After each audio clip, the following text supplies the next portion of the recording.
Chuan, an ordinary person, has one big dream: to live a life like a salted fish. No worries about money, waking up naturally every day, playing games, watching live streams, or traveling around the world. The dream is beautiful, but very distant. Until one day, a system descended from the sky. Chapter 1, August 18th, 2023, Friday, light rain. Shanghai, at 10 o'clock in the evening, on the last bus of Route 648, a weary young man sat in the back row, lost in thought as he gazed out at the colorful skyscrapers outside.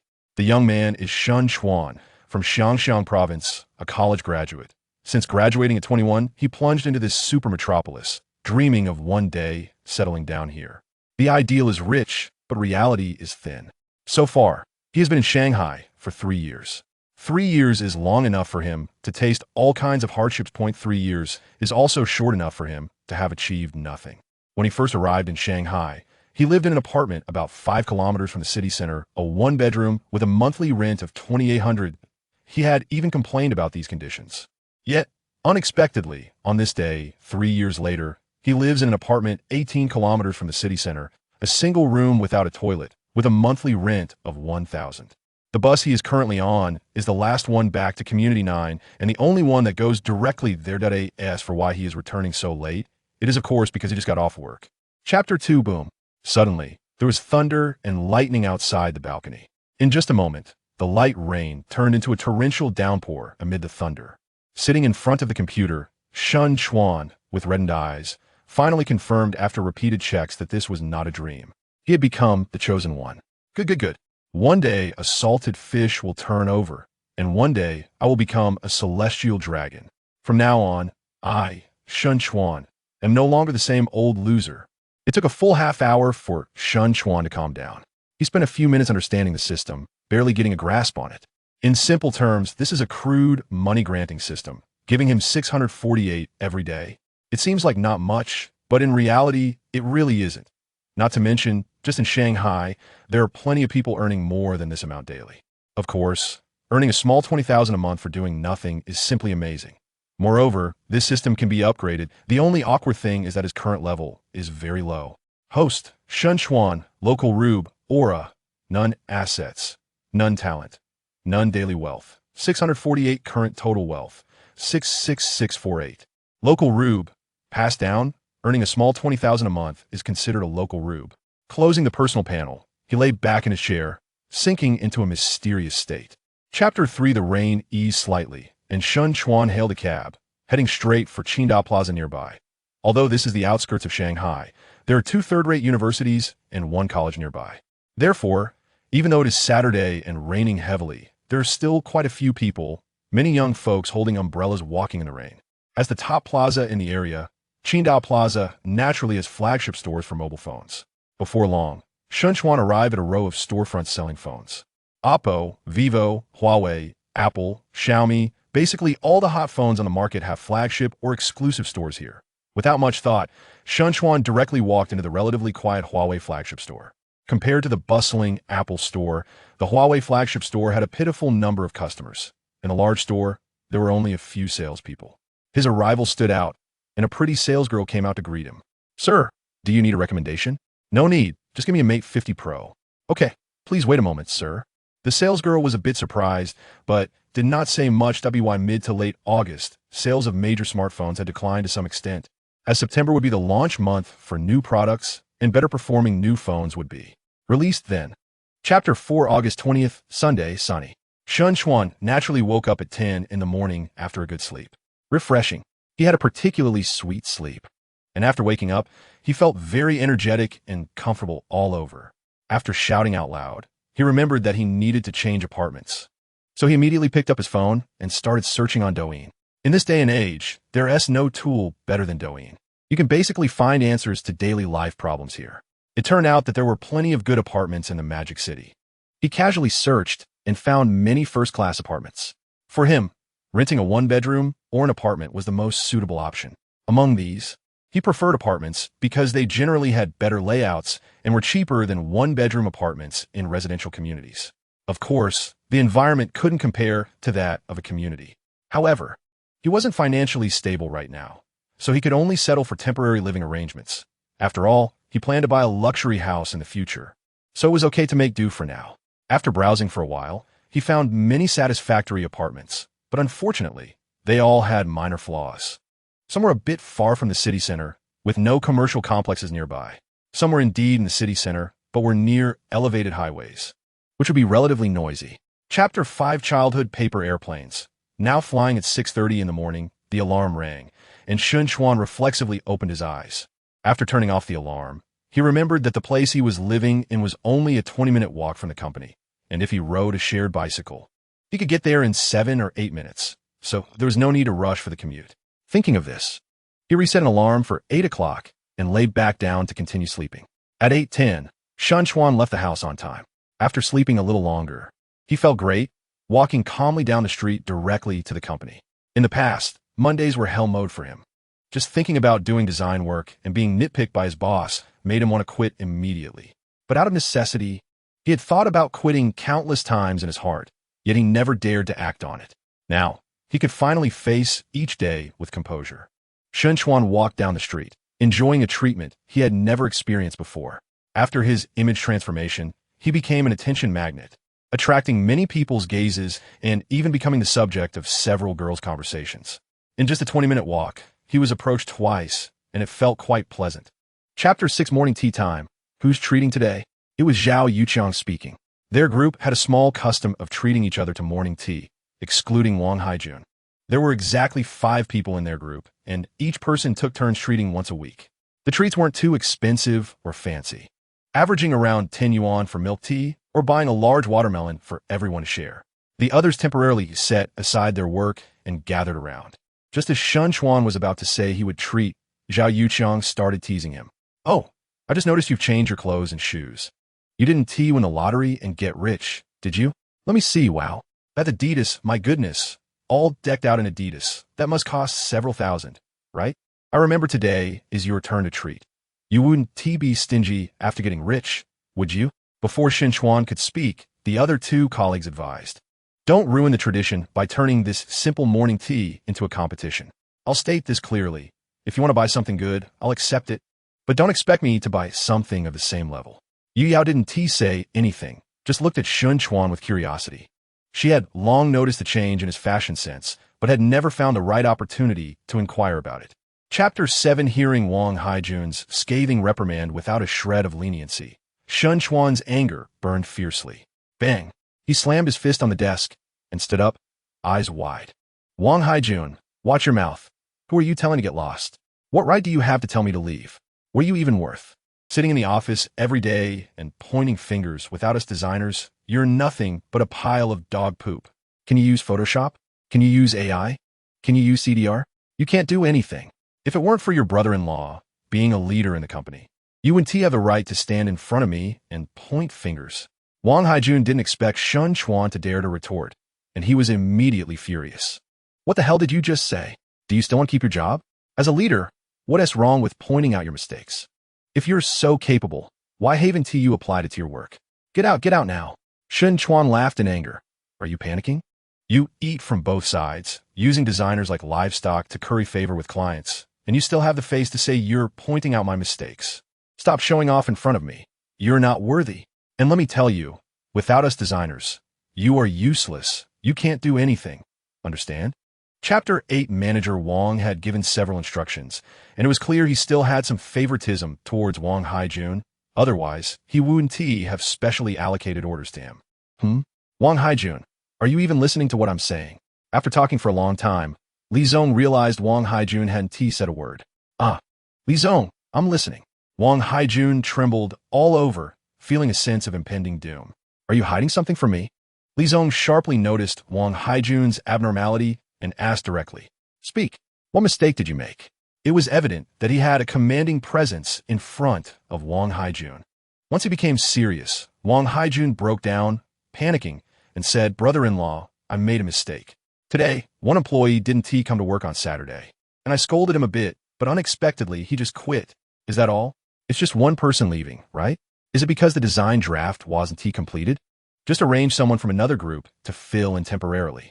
Li Zong was very calm. He had seen such incidents many times before. "No, it's not like that. That employee held a grudge against the company and deleted the design draft before leaving. Now we can't find it. Wang Haijun was on the verge of tears. Chapter 9. Shihai Haonyo, one of the trendy restaurants in the Magic City, specializes in steak and pasta with an average consumption of 500 yuan, definitely a high-end Western restaurant. Even though it was Monday, there were already quite a few diners. Yu Yao held her phone in one hand and a fragrant bag in the other, standing there anxiously waiting. Many passers-by saw such a beautiful woman standing there seemingly waiting for someone and felt a pang of envy. There's nothing more painful than three things. Others are doing well while you're not. Others have money while you don't. And others have a beautiful and good-tempered wife while yours is overweight, ugly, and temperamental. Yu Yao's expectant gaze led many to imagine various scenarios. Why hasn't Tihi come yet? Yu Yao stood there a bit sulking.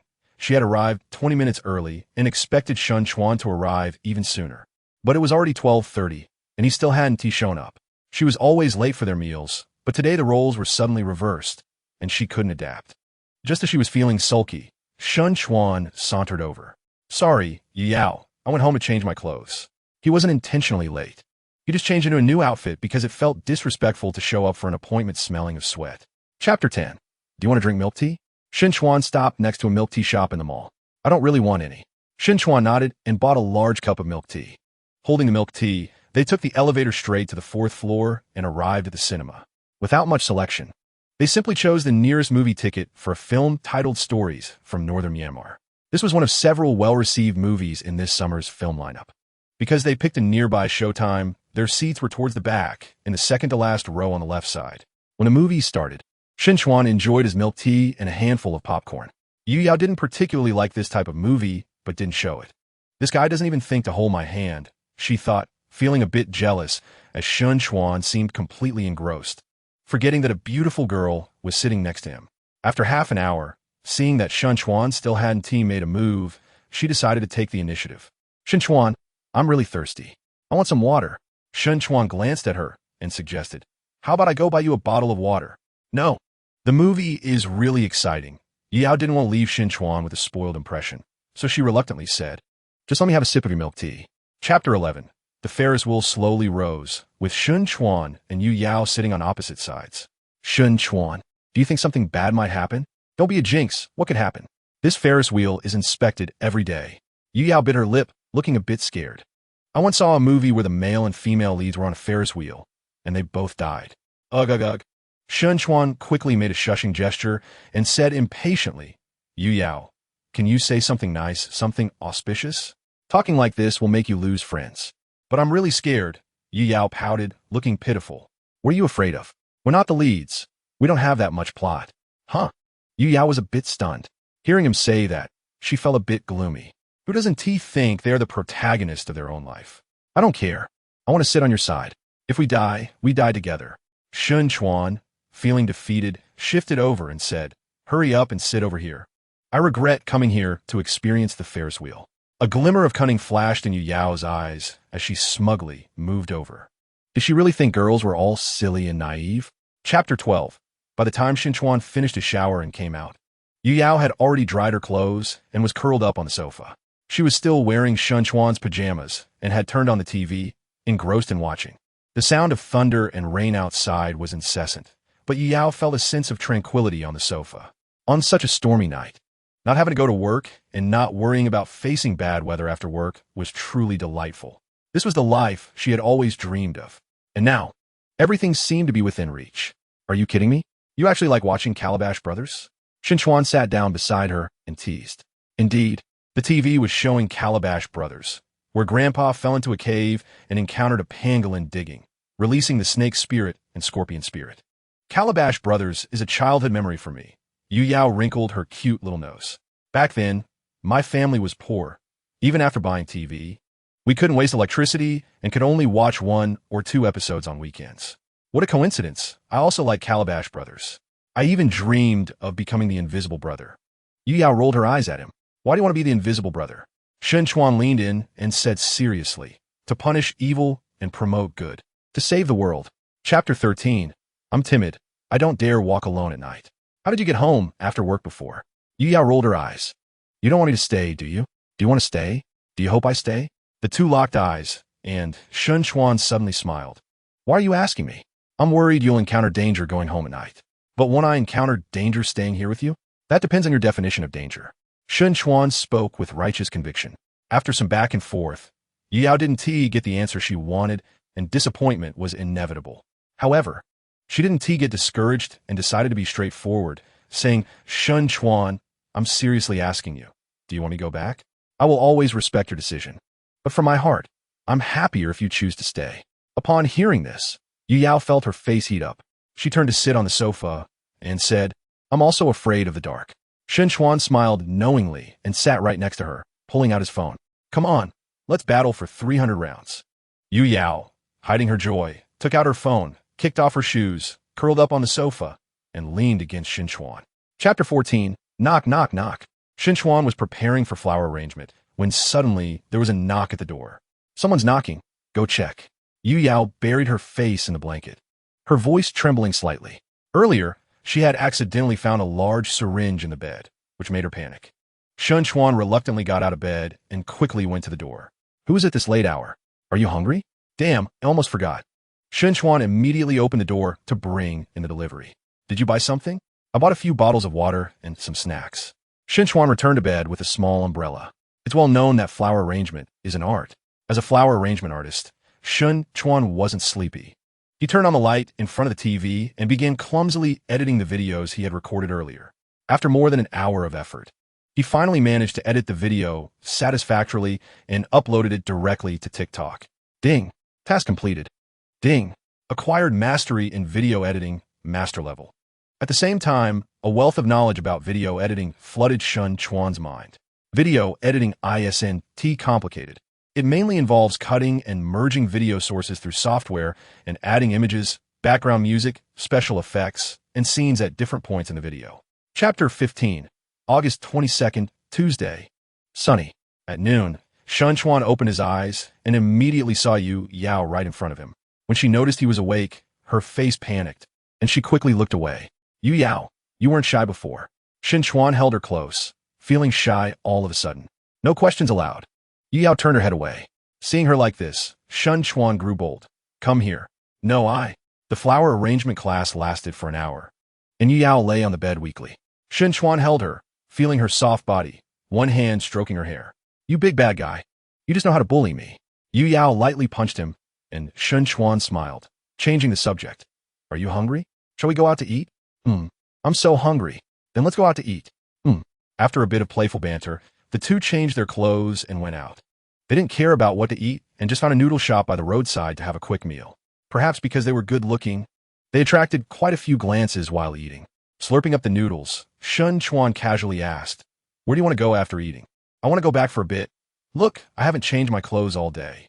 Chapter 16 today is still a beautiful day. On the sofa, Chuan stretched lazily, feeling content. After casually ordering takeout, he opened Douyin and was startled. Wow, how can there be so many likes and comments? The video he posted in the early morning had only been up for a few hours, yet it had hundreds of comments and over 2,000 likes. I didn't buy views. He had set his Douyin to do not disturb for messages and hadn't checked it all day, so he had no idea what was happening. He opened the comment section, and a series of comments filled his screen. I hate rich people, Just a wee question. Does what that beauty said count? Is this guy really not crossing the line? Is the person above a primary school student? They're sleeping in the same bed. Do you think they won't cross the line? I'm jealous. Why isn't it me living in there? Where in the magic city is this? What level of house can see the Huangpu River directly? Read it, love it. Update quickly. To be honest, why does this video look so comfortable, flowing smoothly? I want to learn editing. Can I be your apprentice? Looking at the comments one by one, Chuan felt an inexplicable sense of vanity. Chapter 17 Ding. Event triggered. Please host. Quickly select a comment from the fans' messages and fulfill their wish. So intense. Chuan was truly surprised. The last event had just ended, and another new event had formed, which was simply absurd. This account was so valuable, managing to trigger events twice. This was the 8th event. Let's go, let's go. He was full of motivation, directly standing on the balcony, pointing the camera at the Huangpu River, using a deep and magnetic voice to say, Hello everyone. I'm the Wish Brother. From today, I will release a video every week. Everyone who leaves a comment and follows my account will have a chance to have their wish fulfilled. Everyone has wishes, but for various reasons, they are hard to achieve. And I am willing to help you realize them. And I believe that the taste of wishes coming true must be wonderful. So, want to give it a try? Perhaps the first lucky person is you, who happens to see this video. Saying this, he turned to the side, his amazing profile entering the video. Then he leaned in suddenly, staring straight at the camera. The next step was editing, which was very simple for him now. Chapter 18. A few minutes later, the dishes he ordered arrived, and he immediately began to eat. Just as he was eating, suddenly there was a noise from the board in front of him. He looked up and saw the board slowly rising, revealing a girl sitting across from him. At the moment their eyes met, both were somewhat stunned. Sitting opposite him was a girl about his age, with fair skin, light makeup, and exquisite features that were very recognizable, looking like a big sister next door. She was smiling gently, making people feel as if they were in a spring breeze, and the curiosity in her beautiful eyes left a deep impression. While Chuan was amazed by her beauty, Song Qingwei across the table was surprised by her luck. I ran into a handsome guy. This is too beautiful, right? Different thoughts arose in their minds. Chuan wiped his hands and revealed a gentlemanly and gentle smile. Hello, my name is Chuan. What should I call you? Song Qingwei smiled with her lips pursed, her two dimples looking very cute, and she extended her hand. Hello, Chuan. I'm Song Qingwei. Nice to meet you. As the saying goes, a turtle looking at a green bean, from the first impression, they seemed to have taken a liking to each other. It didn't necessarily mean they had to develop deeply, but making a friend seemed perfectly fine. Chapter 19. August 24th, Thursday, light rain. Around 6 in the morning, Chuan woke up naturally, which was one of the signs of his enhanced physique. In the past, even if he slept for 8 or 9 hours, he always felt like he couldn't wake up, but after a significant improvement in his physique, his sleep quality was extremely high. 6 hours was equivalent to 10 hours before. In fact, it even surpassed that because now, when he woke up from sleep, he really felt refreshed and great. After eating something downstairs, Chuan returned home, logged into the Alliance on his computer, and began his journey to rank up. The continuous rainy weather meant he didn't have to work, and staying home to play games was simply wonderful. In the afternoon, he received a wedding video sent by Yu Yao, where she, as a bridesmaid, outshone everyone. She teased that several groomsmen wanted to add her on WeChat, but she had rejected them all. Chuan video chatted with her for half an hour, continued to rank up, and casually bought a few skins. You wouldn't believe it, but with the skins, his win rate increased. When it came to midnight, he counted up and realized he had played 18 games that day, winning 12 and losing 6, bringing him back to Silver Eye. He was very satisfied with this result. Chapter 20. Wow, so fierce. Chuan pulled Zhang Tianing to dodge and took the opportunity to escape. Brother Niu and the others did not give up. Perhaps because of Chuan's evasion, he inevitably thought the other party was afraid of him, so he led the two to chase after him aggressively. Amid the chase, a girl outside the alley holding a phone hurriedly followed. Everything that had just happened was recorded by her. During the chase, Chuan was calm, but when he saw Zhang Tianing's frightened expression, he suddenly felt that what he was doing seemed useless. You can escape from the first day of the month, but you can't escape from the 15th. So, he simply stopped running and instead placed a hand on Zhang Tianing's shoulder, calmly asking, I can sense your unease. You are very afraid of them? Zhang Tianing remained silent. He didn't answer, and Chuan wasn't surprised, staring at Brother Niu and the three who were catching up, and said again, Do you know what is most important for a man? It's not a strong physique, nor extraordinary intelligence. It's courage. Only with courage can one dare to resist and fight in the face of adversity. While they were talking, Niu and the other two chased after them. Weren't you running happily just a moment ago? Why aren't you running now, you bastard? Chapter 21. A few seconds later, 2 police cars appeared at the entrance of the alley, and 4 police officers quickly got out and rushed over. Officer, he wants to kill. Seeing the police arrive, before Chuan could speak, Niu started crying and accused them first. He looked miserable, holding his leg where there was an injury, with a faint trace of red blood visible. The arriving police officers frowned, and one sturdy officer with a square face asked, Are you students? Yes. We are from this school, Niu said, standing next to the officer, pointing at Zhang Tianing and Chuan. He's also from our school. I don't know this person, but he also attacked just now. Niu wasn't stupid, although he was scared out of his wits by Zhang Tianing. He knew to slander first in front of the police to create a preconceived impression. However, he was still inexperienced. How could the police determine right from wrong based on his few words? Is that so? The square-faced officer directed his questioning at Chuan. To prevent him from escaping, 2 police officers had already blocked his way. Officer, the situation is simple. These 3 have long bullied and beaten this classmate. Today is the weekend, and these 3 troublemakers attempted to intercept this classmate and assault him. Chapter 22. Zhang Tianing stood there at a loss, but his father glared at them angrily. Get away from my son. Do you think an apology is enough after bullying him? Not a chance. Officer, I refuse to settle. His tone was firm and uncompromising. How can you be so heartless? We've already apologized. Why are you still pursuing this? Do you want my child to go to jail before you are satisfied? Niu Xiongwen's mother questioned angrily. At this moment, Chuan stood up and said solemnly, Officer, I request that the power to hold me accountable be given to Zhang Tianing's father. What do you mean? What does this have to do with you? Why are you butting in? Niu Xiongwen's mother was furious.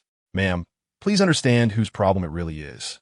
Your son has long bullied others, and he has a poor sense of legal awareness, a bad temper, and is easily angered. You can't see these issues, can you? Or do you see them clearly but simply don't want to change? Well then, if you are unwilling to educate your child, let the law educate him. I'll tell you the truth. If I hadn't been here today, one of these little brats would have likely ended up in a pool of blood. Chapter 23. As we all know, there are many foreign girls at the Bund, which is a torment for Chuan. He dreams of riding a foreign horse, but loses the chance to approach them due to not knowing a foreign language. He muttered to himself, that's why it makes sense for China to advocate learning foreign languages. If you don't learn a foreign language, the opportunity to ride a foreign horse will be much smaller. If I could speak fluent foreign languages, I could definitely ride a few times. Foreign horses have several characteristics. They are wild, unrestrained, and passionate, which fascinates Chuan. A man should drink the strongest liquor and ride the wildest horses. Ding. Event triggered. Please have a host flirt with a beautiful foreign girl by the roadside and successfully add her WeChat or phone number. Ding. Level up event has been triggered. Completing this event will yield a halo reward. What the hell? Chuan felt a rush of excitement. The level up event had finally arrived. This meant his daily wealth was about to soar. As for what the halo was, he was completely in the dark, but as a reward for a level up event. It couldn't be anything too bad. With anticipation, he began to look for suitable foreign girls all over the street. It must be said that as long as foreign girls aren't overweight, there aren't many ugly ones when they are young. Most can be considered sexy beauties. Chapter 24. Oh my God. How do you speak Uralic? Annika blushed and wished she could find a hole to hide in. She glared fiercely at Paulina, awkwardly pointing her toes straight at the 4-room 1 hall. You really can speak Uralic? Did you hear everything we just talked about? Paulina's face was also filled with astonishment. Heaven help me. She thought Chuan couldn't possibly know Uralic. The things they discussed were simply too embarrassing. Chuan blinked innocently and said, You praise me for being handsome and guess that I am very wealthy. Paulina, you want to end your single status during university? And you want to marry a Chinese person and stay in China? Oh my God. Why didn't you tell us you could speak Uralic earlier? Paulina and Annika's faces turned bright red as they covered their faces and screamed. Haha, forget my rudeness. I was just too interested in the topic you two were discussing. Chuan finished speaking and burst into laughter. The scene was somewhat amusing, drawing the attention of several tables of guests nearby. You're so bad. After a while, Annika finally managed to steady herself. Chuan said seriously, Let me join your conversation. Chapter 25. September 1st. Sunny.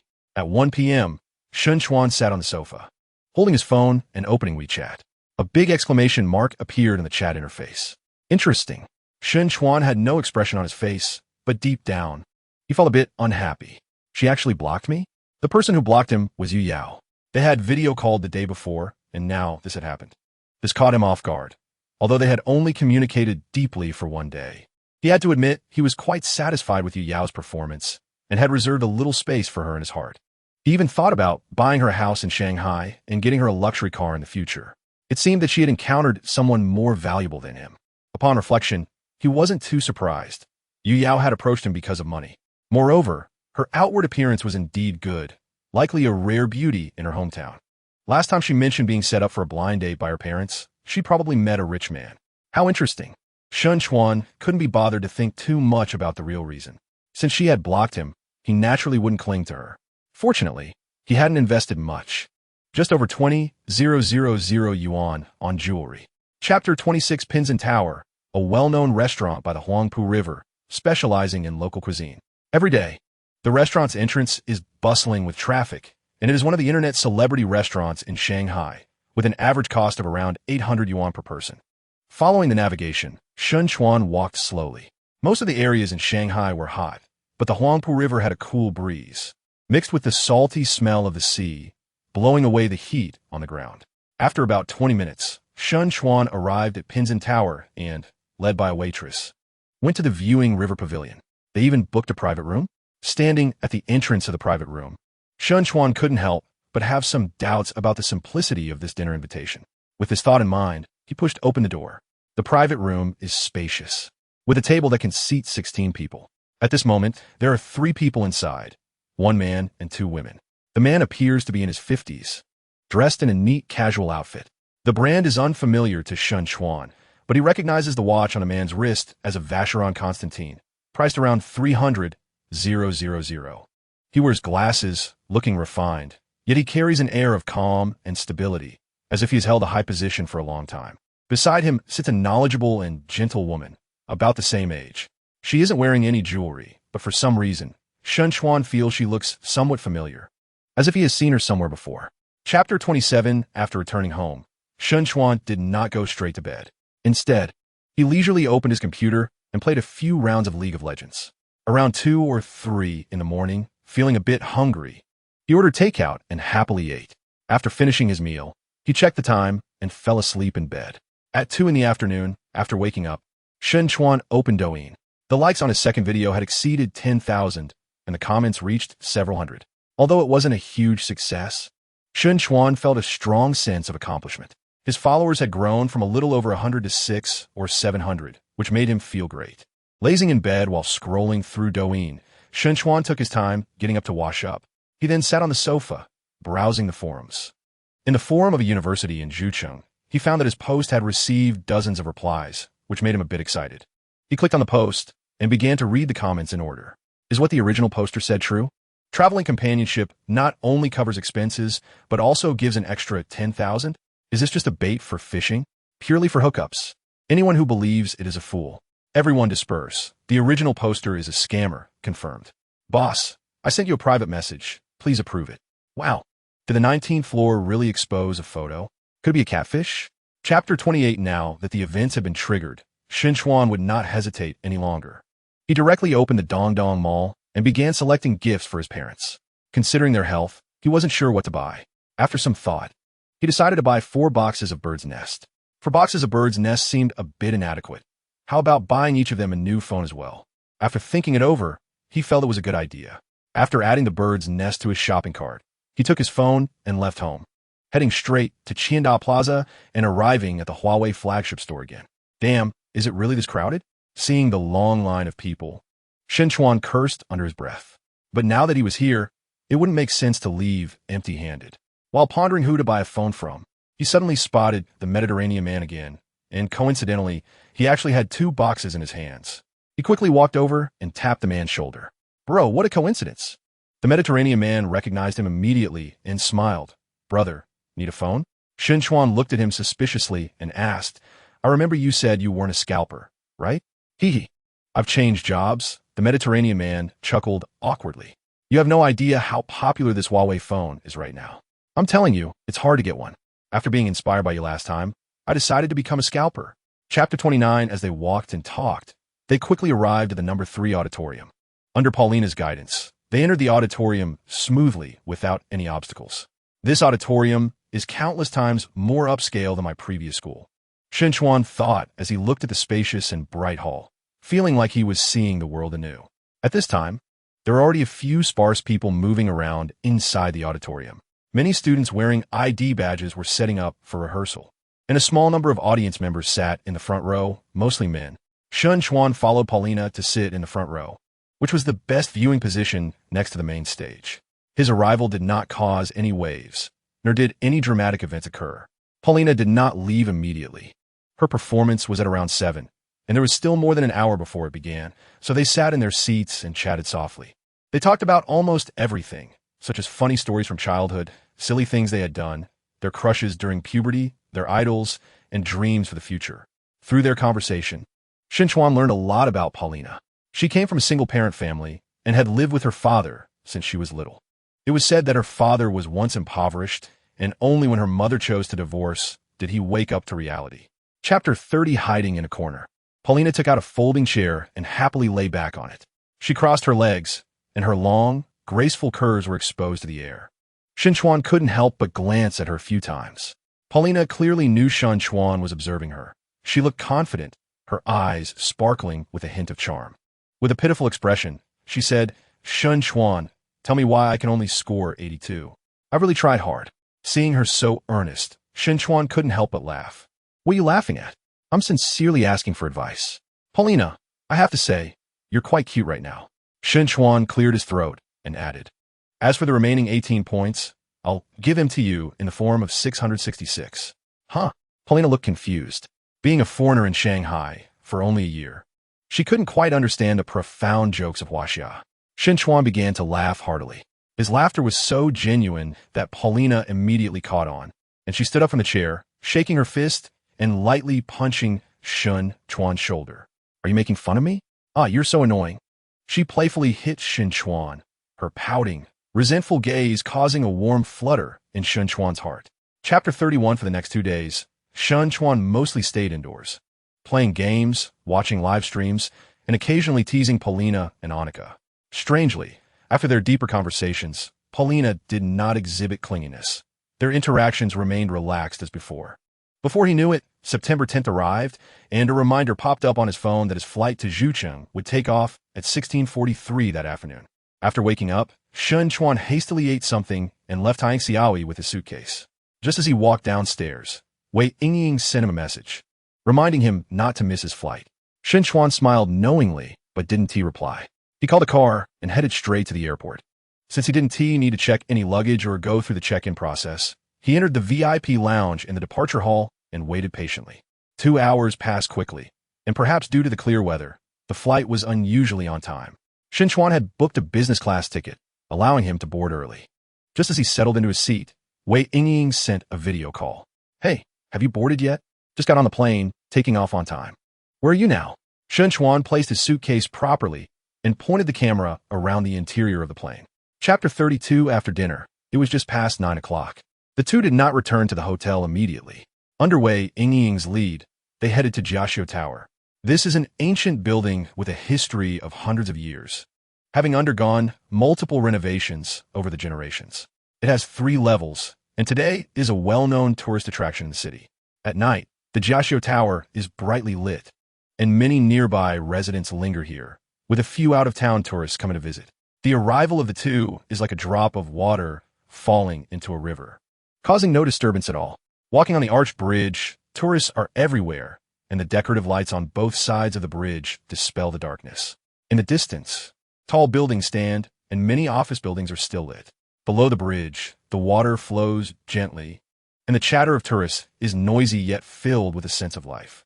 The two hold hands, taking in the scenery at a leisurely pace, while Wei Yingying timely introduces the history of the Jiaxiu Tower.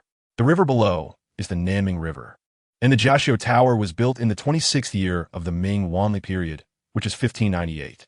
Under the tower is a huge stone serving as its foundation. Under her explanation, Chuan feels that the trip is worthwhile. The purpose of traveling is not just to take photos.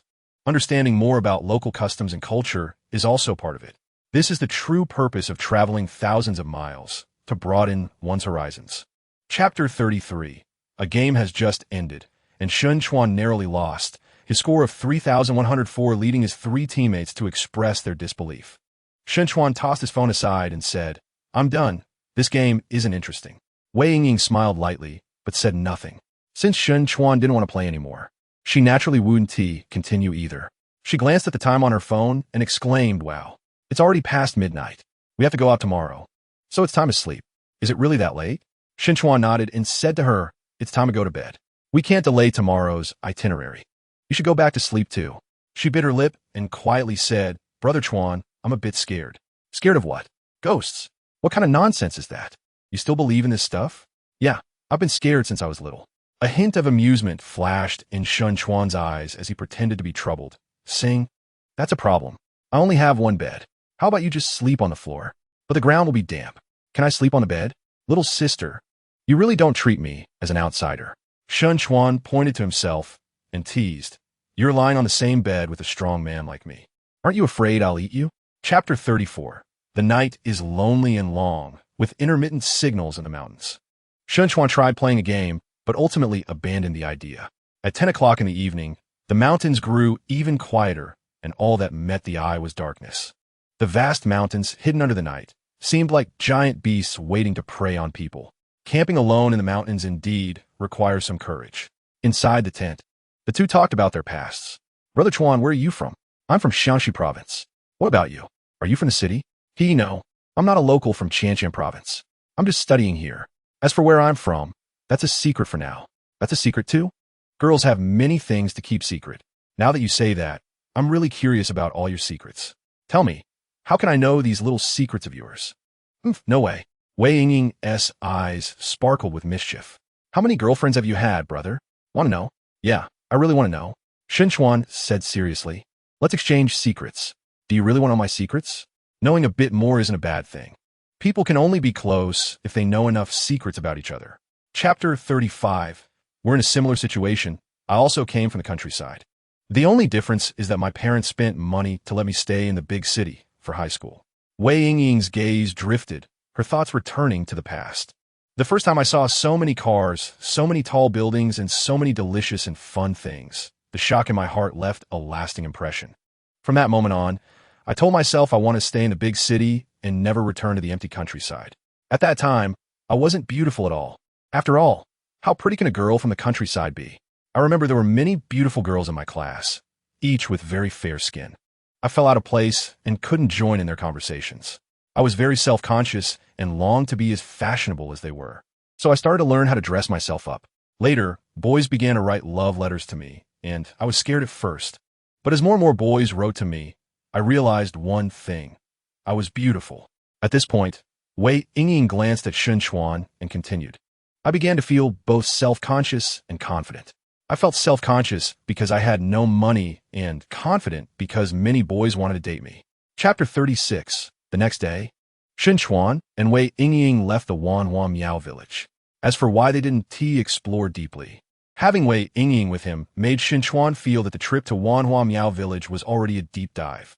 He had gained a thorough understanding of Miao culture, history, and customs, achieving the purpose of the trip. Their next stop, as suggested by Wei Yingying, was the Ziyakikong. Ziyakikong is one of the 4 scenic areas in the Zhangjiang scenic area, located at the southern edge of the Tianjin Plateau, covering an area of about 464 square kilometers. The scenic area integrates various landscapes such as forests, caves, lakes, rocks, and water, appearing exquisite and beautiful. It is known for its delicacy, beauty, antiquity, and tranquility, with changing scenes that refresh the viewer.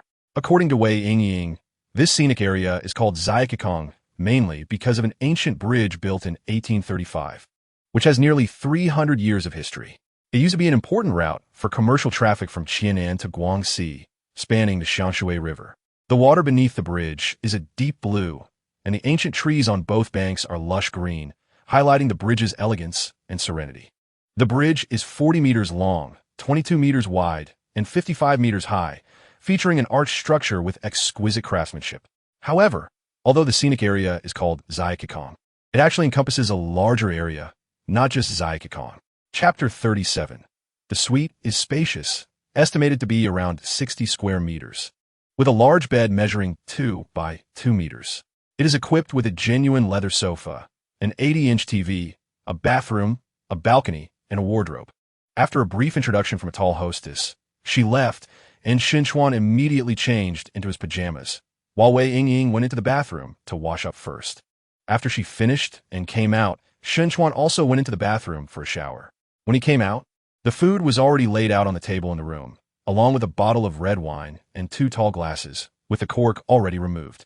The meal consisted of 4 dishes and a soup, looking appetizing with its rich colors. Let's eat. This tastes amazing. Chuan's eyes lit up after taking a bite. And Wei Yingying, who was also very hungry, wasted no time and started to eat heartily. After finishing half a bowl of rice, the hunger pangs subsided significantly. Chuan picked up the bottle of red wine and poured a little for both of them. Outside, the gentle rain continued to fall, and the refreshing wind from the mountains blew in through the small balcony, dispersing the rich aroma of food and wine in the room. The crisp sound of clinking glasses echoed as Chuan pretended to take a small sip. This is the life of the wealthy, so leisurely and enjoyable.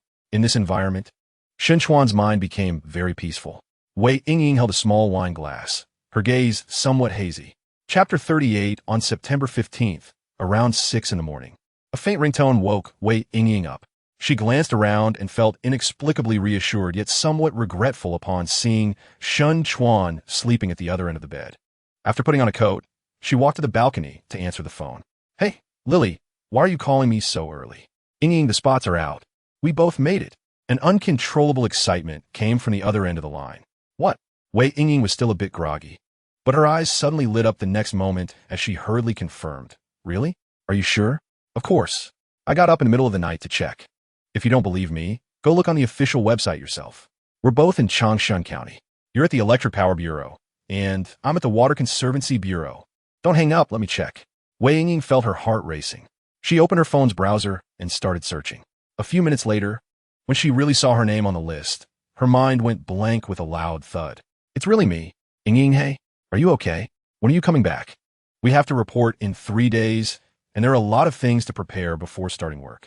Chapter 39, a little over 2 hours later. The high-speed train arrived punctually in Huqing, and Chuan transferred to the Phoenix Ancient Town. Half an hour later, Chuan got off at the Phoenix Ancient Town station.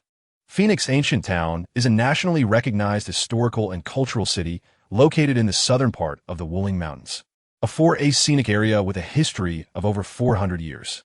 As a native of Xiangshan Province, it was Chuan's first time here. He had thought that Phoenix was an ancient town and that transportation would be relatively inconvenient. However, he was surprised to find that there was a maglev line directly to the ancient town area right next to the high-speed train station. After taking the maglev train to the ancient town, Chuan checked into a riverside guest house, whether it was the off-season for tourism or another reason. The accommodation fees here were quite affordable, around 200 yuan for a riverside guest house or hotel. After putting down his luggage, he casually found a small street restaurant to have a meal, which was not bad in taste and not expensive, costing only a few dozen yuan for a meal. After eating and drinking enough, Chuan began to stroll leisurely along the banks of the Tua River, savoring the ancient charm of the mountain city as described by the great writer Shun Conwen. As a popular tourist destination year-round, Phoenix Ancient Town was filled with many tourists, and the banks of the river were bustling with people. Tourists from all over the country gathered here, and there were also foreign tourists. Sometimes one could see blonde, blue-eyed foreigners or Koreans speaking in their native language. Chapter 40. After spending some time in the bar, the event completion prompt still hadn't sounded, and Chuan wondered if something was missing. Then he thought, isn't it just alcohol? He walked to the bar, ordered a cocktail, and then sat at the bar to savor it.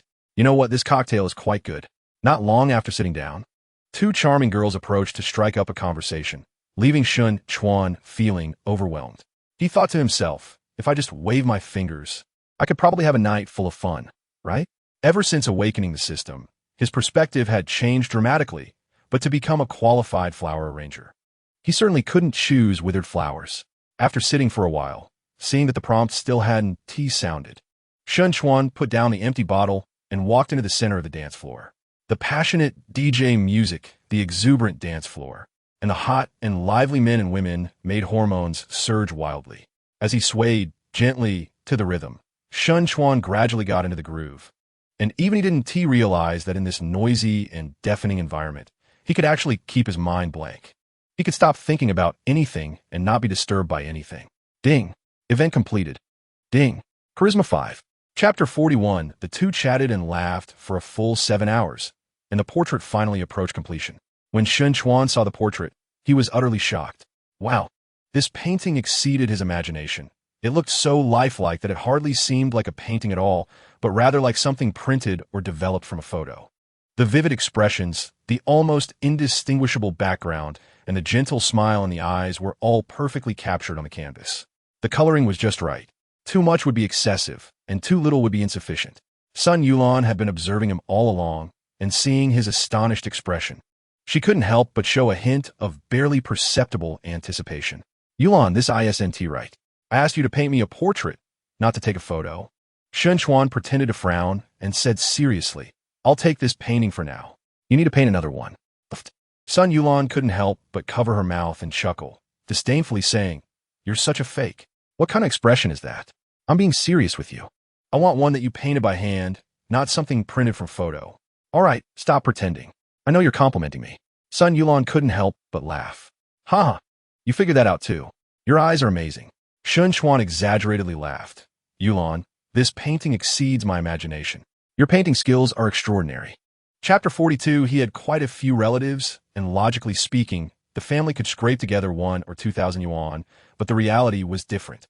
In modern society, a bona fide poor person might still have tens of thousands in their pocket, while many seemingly well-off people might not have even a single coin and could even be deeply in debt. His family was in such a situation among the 7 brothers. The eldest had a house, a car, and a shop, but owed over 2 million, with monthly loan repayments exceeding 10,000. The second brother, who used to earn over 100,000 a year, switched to growing medicinal herbs in the Northwest, investing all his savings and ending up with a debt of 300,000 to 400,000. The third brother was Shan Jian, who was destitute, and the fourth was a worthless person who hadn't returned home for years. The fifth brother had just gotten married, had little career progress, and couldn't help at home. As for the sixth brother, Shun Xian, he had just gotten married too and was also struggling. This was the situation for their generation. Going up a generation, it was even harder to describe. The eldest and the third were from the uncle's side. The uncle was a Vietnam War veteran who stayed home to farm after retiring, with no economic source. The fifth and the only daughter, Shun Yen, were from the second uncle's side, but the second uncle passed away early and couldn't provide any foundation or family business for them. Chapter 43, he said in a deep voice, Brother Jian, take me to the payment office. Shun Jian hesitated for a moment, but ultimately asked, How much do you have? 110,000. What? Shun Jian's eyes sparkled with hope as he looked at Shun Chuan excitedly. He never expected Shun Chuan to have so much money, let alone that he was willing to take it all out. Stop dawdling, hurry up and pay. I'll make a call to have someone transfer me the 10,000 shortfall for emergencies. All right. The excited Shun Jian took a deep breath and led Shun Chuan to the elevator, overwhelmed with words he didn't know how to express. 2 people took the elevator down to the first floor. After getting off the elevator, Shun Chuan immediately called Xiao Ming. Hello, Boss Xiao. Please transfer me 10,000 for emergencies. Yes, make it quick. It's a matter of life and death. All right, just transfer it to my WeChat. Okay, no more chit-chat. As he reached the payment counter, he received the 10,000 on WeChat, and Shun Chuan breathed a sigh of relief, glad that everything was still on time. At the payment counter, Shun Jian nervously took out his bank card to start paying, but the doctor indicated it wasn't enough. So Shun Chuan immediately took out his own bank card. In less than 5 minutes, the payment receipt was in hand. Chapter 44, the next morning at 9 o'clock. Shun Chuan brought some fruit to the hospital to visit. Just as the doctor said, Shun Siyuan was in good condition after surgery, in just half a day. Her complexion had improved a lot, and she even recited a poem for Shun Chuan. At this moment, she needed more time to rest. So Shun Chuan sat on a hard bench, holding Shin Siki in his arms. The little girl spoke in a sweet, baby-like voice, which was quite amusing. At noon, Auntie prepared lunch and came to the hospital, and Shun Jian, after resting for a few hours, also arrived. Before they even started eating, 2 more people came to the hospital. One of them was about 175 meters tall, around 34 or 35 years old, with a slightly plump figure and a seemingly honest face. This was the eldest brother among their siblings, Shunyong. Despite being in heavy debt, he still lived quite happily every day and could withstand pressure. It was said that he was learning how to become a Taoist priest to handle some funerals in the future. Next to him was a petite woman, his sister-in-law, Zhang Xiaomei. Her face was thin, and her eyes had a hint of shrewdness. Chuanzi, thank you so much this time. After looking at Shun Siyuan in the hospital bed, the 2 expressed their gratitude to Shun Chuan. Chapter 45, all right. You are the only one among us brothers who hasn't settled down.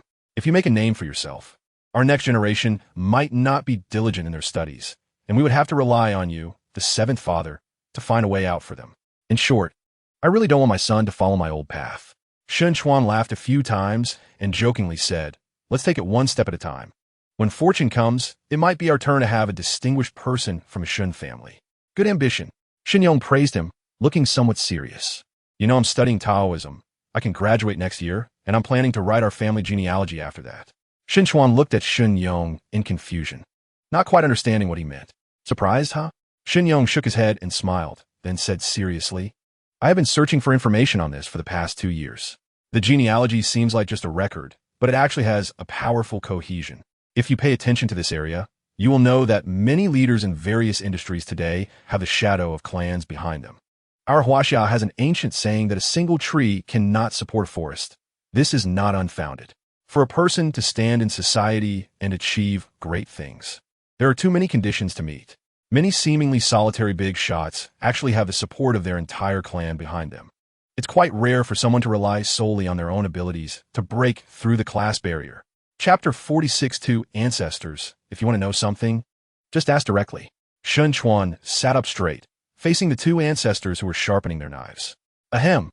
Bing cleared his throat and asked with a smile, son. Your brother Jian told me that you covered his surgery costs, but I remember your salary is only around 7,000 or 8,000 a month. I roughly calculated, and given your living conditions in the Magic City, you should be spending at least 4,000 or 5,000 a month.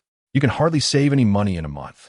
Although Bing was smiling, his gaze was serious, clearly having thought of many other scenarios. It's not that I like to calculate your finances, but you bought a phone for both me and your mom, plus the bird's nest, totaling around 20,000. This time you paid 12,000 for the surgery. And adding your travel expenses, that's about 15,000 in total, right? Chuan nodded, that's right. Then I want to know how you saved up so much money. Did you do something illegal? Bing's tone was very stern.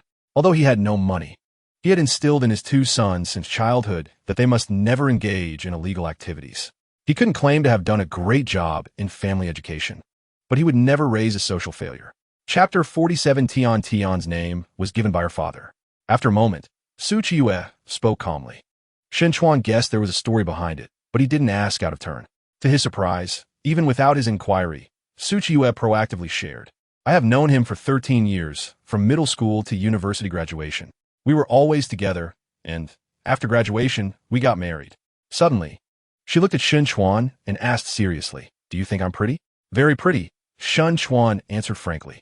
Although she couldn't compare to Song Qingwei and Sun Yulan, it had to be admitted that Su Qiyu was also a school beauty, and compared to Song Qingwei and others, she had an extra touch of mature charm. Yes, he once said I was very pretty, but he cheated. Su Qiyu said this with a smile that made one feel a bit heartbroken. Less than 2 years into our marriage, he cheated, right after Tian was born. I saw it with my own eyes. Chuan was stunned, thinking, this guy is somewhat ungrateful, abandoning his beautiful wife at home to fool around. That woman is very wealthy. The company he works for belongs to that woman's father. Chapter 48 Bang. The door was violently slammed shut by Yunjia, and the crying of Yin Duo outside diminished. Woo-woo. As soon as the door closed, Su Qiyu helplessly squatted down, covering her mouth with her head down, tears streaming down uncontrollably. Seeing her like this, Chuan felt somewhat at a loss. Logically, he should comfort her at this moment, but the words couldn't come out. Crying it out would be good. Let out the grievances in her heart. He quietly stood there, choosing to be a spectator. He didn't know how much time passed, but Su Qiyu's sobbing gradually lessened. Just as she was about to wipe away the tears at the corners of her eyes with her arm, 2 pieces of tissue were handed over. Use the tissue. She slowly looked up and saw Chuan's gentle gaze. Sorry for making you laugh. She took the tissue and wiped her tears.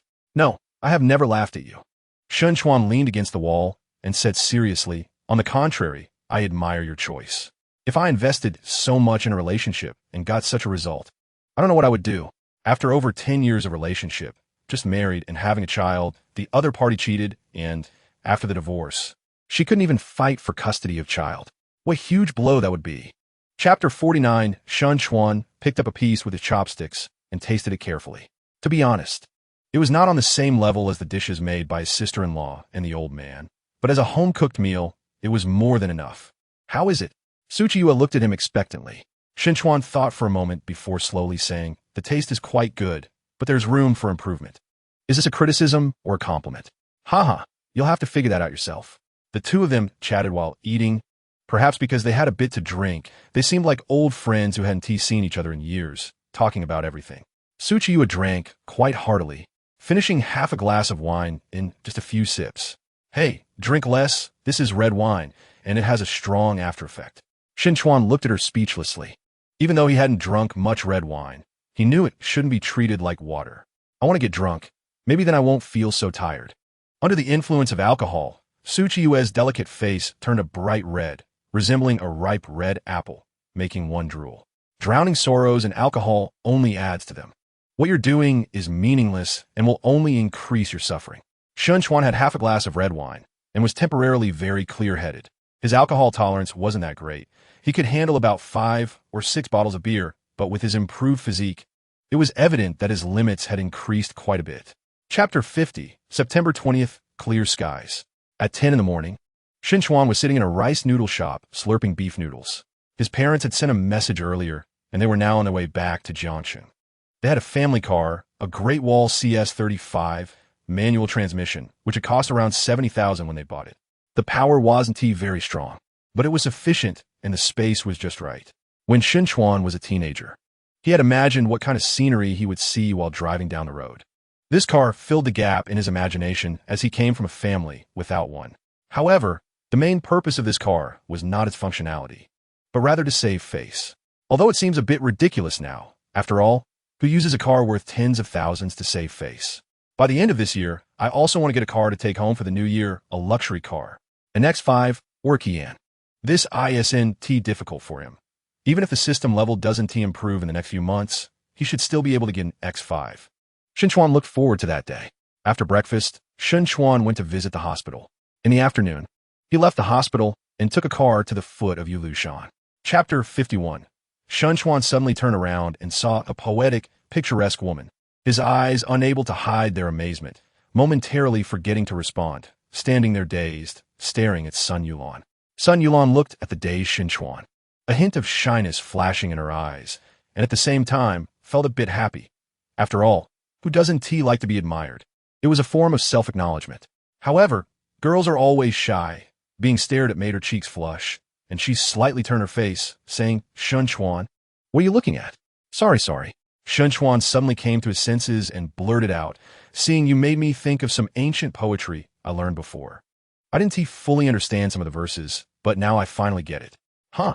A hint of confusion flashed in Sun Yulan's lively eyes. Which verse? Drowning fish and falling geese, the moon hiding and flowers shaming. Such a straightforward and impactful compliment made Sun Yulan's face turn red instantly. Do you often praise other girls like this? Chuan stepped down from the stone and walked in front of Sun Yulan, fingers together pointing to the sky. How could it be? What girl could be compared to drowning fish and falling geese? Hearing this, Sun Yulan's face turned even redder. Having never held hands with a boy since childhood, how could she withstand such praise? Chapter 52. After finishing the meal, Chuan settled the bill. It was not bad. Less than 600 yuan. Just before leaving, the waiter gifted them a small bag of snacks, and the two of them took the snacks downstairs. Suddenly, Chuan said quietly, Yulan, do you feel like someone has been watching us? Sun Yulan was slightly taken aback, looking around but didn't notice anything unusual. Really? I think so. Remember the person I mentioned earlier? We just got off the elevator and they followed us out. Chuan showed a thoughtful expression and continued. I noticed before leaving that they still had quite a bit of food left. Logically, they shouldn't finish eating and follow us so quickly.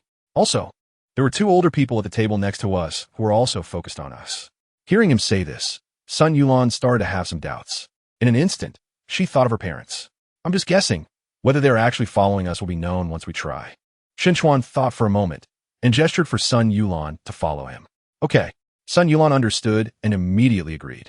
Soon, Chuan took Sun Yulan and left the spot quickly, heading straight for the street across.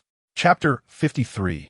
Sun Dad was bleeding in his heart, scolding that little punk, Chuan, dozens of times in his mind. But on the surface, he still had to pretend to be pleased. As long as you're happy, that's good. The 3 of them returned home, each with their own thoughts. Sun Yulan greeted them and went back to her bedroom. Sun Dad and Mom exchanged glances, both feeling helpless. Sun Mom sneaked to the door, pressing her ear against it, seemingly wanting to listen to the movements inside. Sun Dad shook his head, yawned, and went to wash up. Inside the room, Sun Yulan curled up in a chair, holding her phone, enjoying the photos and videos Chuan had sent her. And before she knew it, her eyes were filled with smiles. After a while, she saved all the photos and videos, then posted a 9-grid message on her moments. I'm so happy today. After posting, she went to wash up. Sun Mom listened at the door for a while, but didn't hear any sound, so she returned to her bed, scrolling through her moments, and just happened to come across Sun Yulan's freshly posted message. Looking at Sun Yulan's happy smile, she couldn't help but feel a bit jealous. This little girl. She doesn't give me this many smiles at home, really ungrateful. Looking at the photos, she tossed and turned, unable to sleep, thinking, after protecting her daughter for over 20 years, could she just let another man take her away? Chapter 54. Can you stop being so seriously funny? Sun Yulan couldn't help but laugh again, her eyes crescent-shaped, extremely cute. It's not funny at all. Chuan had a serious face, Yulan. Actually, I've always been taking care of your self-esteem. Afraid you might misunderstand me because of money and feel inferior. Goose, goose, goose. Sun Yulan couldn't help but make a goose sound while laughing. All right, my billionaire, then today I'll eat lavishly and treat you to a feast. She picked up the menu and seriously ordered a 499 yuan steak. Chuan, seeing this, felt helpless. He took the menu, crossed out the 499 steak, and ordered them each at 12.99 yuan, along with some snacks. Are you really that rich? Seeing the bill of nearly 3,000 yuan, Sun Yulan couldn't help but ask. Low-key, low-key. Chuan pretended to be secretive, and Sun Yulan blinked, her smile never fading. At this moment, in the office on the top floor of Tianlan International School, Sun's mother received news from below that Sun Yulan had left with the boy from last night. She couldn't help but feel a bit angry. No wonder Sun Yulan had directly refused when she asked if she wanted to share a ride back. Chapter 55. Sun Yulan's eyes were somewhat resentful as she lightly bit her lip, cautiously raising her hand and slightly increasing her voice. Chuan, go for it. Wow, watch me slay all around. Chuan seemed to be fueled with energy, letting out a loud shout as he took off his shirt, revealing the most perfect male physique. Strong, yet not fat, with six-pack abs and no excess flesh anywhere, combined with his handsome face and flowing hair at that moment. Chuan almost captured everyone's attention in the room. Even the young women cheering for their boyfriends or husbands were mesmerized, swallowing hard one by one. Oh my gosh, I want to go touch it, six-pack abs. Wow, why doesn't my boyfriend have a body like this? Oh my, I'm so envious. Sun Yulan glared at Chuan, thinking to herself, why are you taking off your clothes? You're just showing off for others.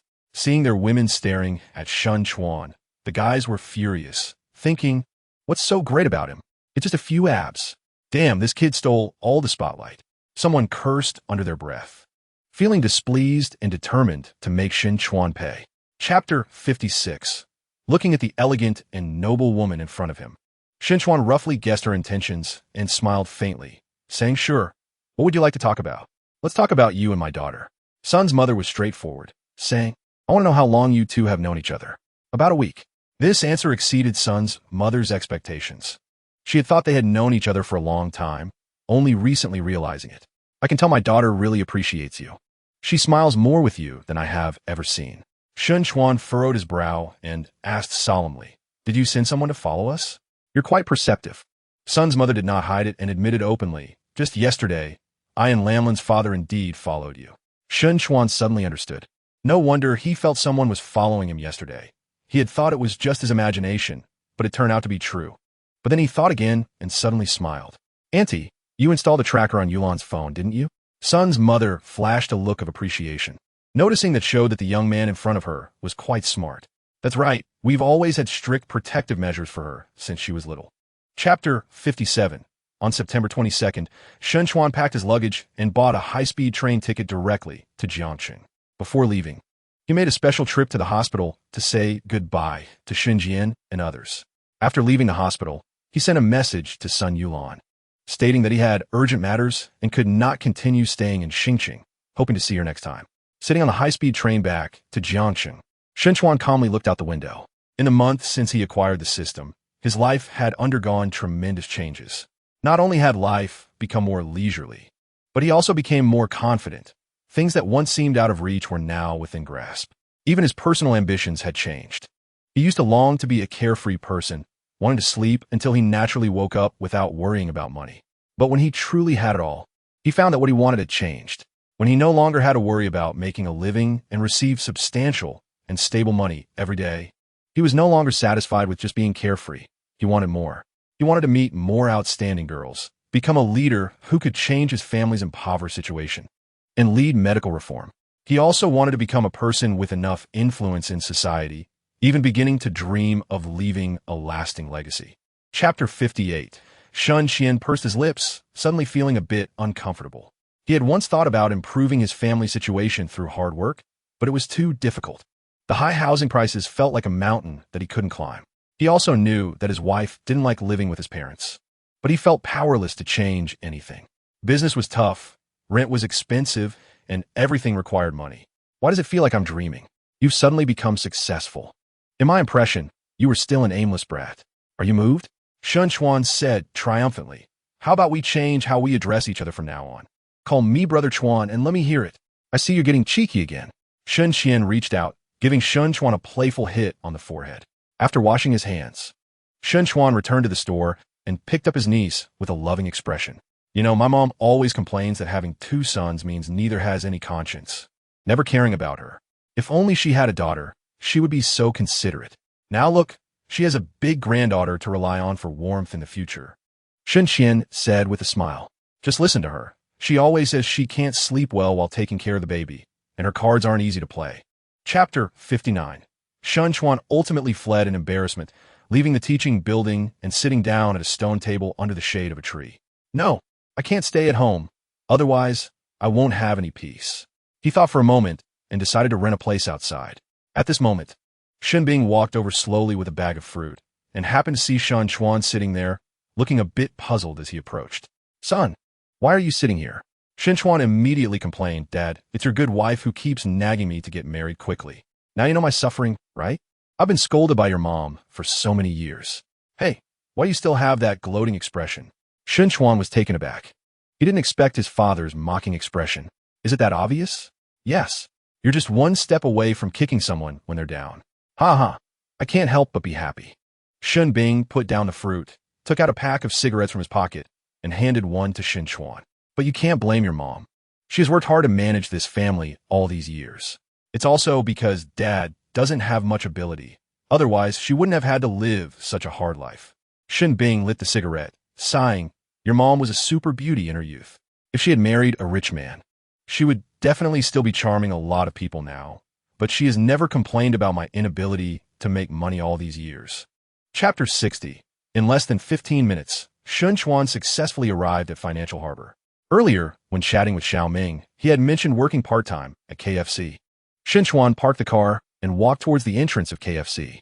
Xiaoming worked part-time for a food delivery service, with daily working hours of 8 hours, from 11 a.m. to 7 p.m. This guy had been juggling 3 part-time jobs for a while, starting at 7 a.m. and ending at 10 p.m. He could earn around $10,000 a month, and Chuan couldn't help but admire him. This guy was a real hard worker, and just this perseverance could surpass many people. Arriving at the entrance, he saw a figure wearing a windbreaker sitting on an electric bike. The person in front of him was Xiaoming, 24 years old, but looked like a middle-aged man who had weathered many hardships. He stood about 175 centimeters tall, neither fat nor thin, with a face that closely resembled Hu Yanbin, appearing somewhat aloof. Boss Xiao! Chuan rushed over and shouted in his ear. Ouch! Damn it! Xiaoming's body jolted, nearly causing him to fall off his electric bike. When he turned around and saw it was Chuan, he scolded irritably, You bastard! Scaring people can kill. Ha ha ha! Chuan laughed heartily and gave him a bear hug. Chapter 61. Chuan sat leisurely on the sofa, surveying his surroundings. At this hour, there were indeed not many people around. A glance revealed that most of them were employees of the foot massage shop. He noticed a characteristic of the foot massage shop employees. They were all full of spirit, whether standing or sitting, none of them looked dispirited. After a while, a petite girl came over with disposable slippers and naturally helped Chuan change his shoes. Wow, how come your feet look so good, brother? With his physical condition at the human limit, Chuan had undergone a transformation. Even his feet were smooth and fair. They look good, but please don't touch them. Little sister. Unable to resist, she touched them and giggled. Brother, come with me. I'll take you to a room on the third floor. After changing shoes, the petite girl took Chuan's hand and led him up the spiral staircase to the third floor, arriving at a suite. The room was decorated in warm tones, with soft lighting. Inside, there was a 1.5-meter bed, a pillow, but no blanket. Additionally, there was a private bathroom and a flat-screen TV. Brother, you go take a shower first. I'll arrange for the technician. By the way, do you have a preferred technician? Chuan looked around the environment and shook his head, saying, It's my first time here. You can arrange it as you see fit. Chapter 62. What a group of warm-hearted good sisters. Chuan left the foot massage shop feeling refreshed and emotional. Just as he went downstairs, the system's prompt sounded. Ding. Event completed. Ding. Charisma 5. I seem to see the realm of a fake rich man beckoning to me. Chuan smiled happily. He had triggered 8 events, completed 7, and was only 2 steps away from the realm of a fake rich man. It's coming my 64,800.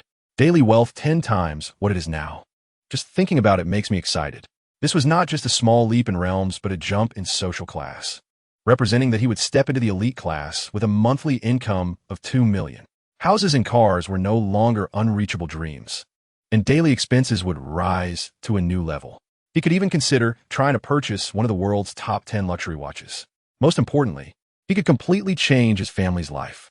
His dad's long-cherished Audi Q5, his mom's dream diamond ring, designer bags, and his brother's aspirations to show off.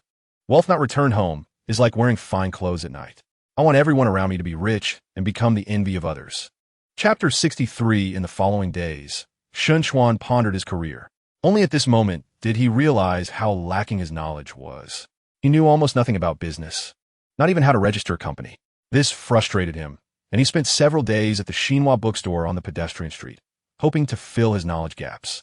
Unfortunately, although the Xinhua bookstore was large, there was no one to guide him. He fumbled around, feeling he gained little, and could only barely understand the process of starting a company. Of course, this was not a wasted effort, as it triggered an event. However, it was not yet completed because this task required Chuan to register a company at the Industrial and Commercial Bureau. He wasn't in a hurry and planned to wait until after the holiday to register the company and complete the event. Before he knew it, 6 days passed, and it was already September 29th. The 8-day holiday was approaching, and Chuan's parents and brother were all on break. Today was the Mid-Autumn Festival, and the family naturally had to have a reunion dinner. Early in the morning, the family headed to the large supermarket near their rental house to start buying food. As for mooncakes, the family didn't really like them, so they bought a box just for symbolism, mainly purchasing chicken, duck, fish, and meat. Chuan was someone who couldn't enjoy a meal without meat. If there were no hearty dishes, it was hard for him to even have an appetite. Chapter 64. Swish. Swish, swish. Several shocked gazes turned towards Chuan simultaneously. Son, are you crazy? I don't even like this diamond ring. Why are you buying it? Wu Lin said with wide eyes. Chuan stood silently by, thinking that if he couldn't afford it, at least his son could. The sales assistant, staring at Chuan with a look of regret, said, Auntie, your son is really handsome and filial. If I were married, what a pity. Chuan ignored the sales assistant's eager gaze and smiled. Don't just stand there. Wrap it up. Okay. The sales assistant beamed and immediately started packing. Son, are you serious? Wu Lin frowned. You're still young. You'll need money for many things in the future. How can you waste it like this? Mom, remember my promise from when I was a child? Chuan said with a hint of a smile. This is not just buying you a diamond ring. It's also putting a period on the promise I made as a child. Wu Lin found it hard not to be moved, not just by her son's gratitude, but also because it seemed her child had truly grown up at this moment. She felt a sense of comfort and reached out to pat Chuan's head, but you don't need to buy something so expensive. You'll need a lot of money when you marry someone in the future. Chapter 65. Hey, what's that expression on your face? Jiang Wenru said with annoyance. What do you think I am? I saved up hundreds of thousands during college. Okay? Chuan smiled awkwardly. He didn't blame her for overthinking. Without parental support, without background connections, how could a girl save up over 100,000 in 2 years? What industry allows you to make money so easily? May I ask what you do? Jiang Wenru sighed. I studied acting, and my dream is to become a superstar. During college, I also worked part-time as a model, shooting products for Taotao merchants, which is how I saved some money. Now, I often run to Hengdian, hoping that one day a director would discover my efforts. Chuan suddenly understood and nodded. No wonder you rarely come back to stay, but I'm curious why you bought a house in Jiangxing. I bought on a whim. Jiang Wenru scratched her head, looking somewhat silly. This made Chuan laugh. Jiang Wenru secretly gritted her teeth. This guy was good-looking, but why did he always like to tease her? Chuan laughed for a while, but when he saw Jiang Wenru's expression was a bit off. He quickly checked the contract. Chapter 66. Unfortunately, the scene just now wasn't recorded. Inside the elevator, Chuan thought regretfully. I have to say, Jiang Wenru left a good impression on him. Perhaps in the future, when he ventures into the entertainment industry, he can help her out. Of course, that's all in the future. For now, he doesn't have that qualification. What he should do now is enjoy life to the fullest and upgrade the system as soon as possible. At least he needs to wait until the system breaks through to level 5, when his daily income reaches 6.48 million, before he qualifies to intervene in the industry he wants to step into. By then, with a monthly income of 200 million, he will have enough to do many things. But for now, it's far from enough. After leaving the community, he took a taxi straight to the Shuguang Internet Cafe. In less than 20 minutes, he arrived smoothly at the entrance of the cafe. Looking at this long-lost internet cafe, Chuan revealed a slight smile.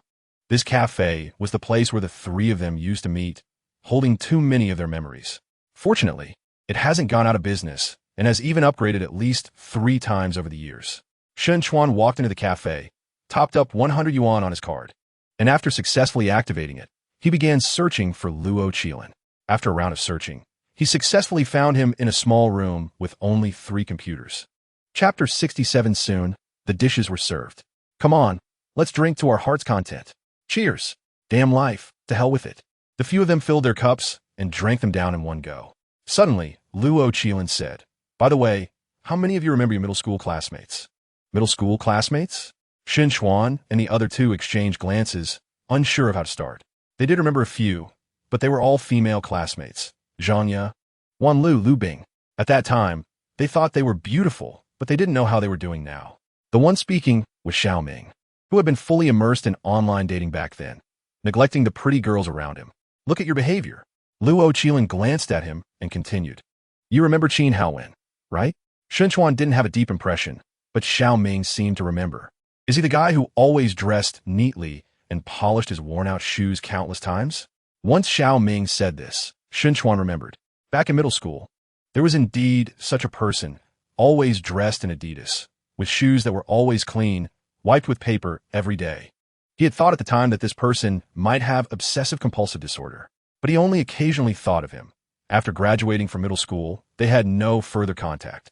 Chapter 68. Late at night, Chuan didn't expect a reply, so he opened his QQ space and started browsing through past chat records, unwittingly getting lost in them.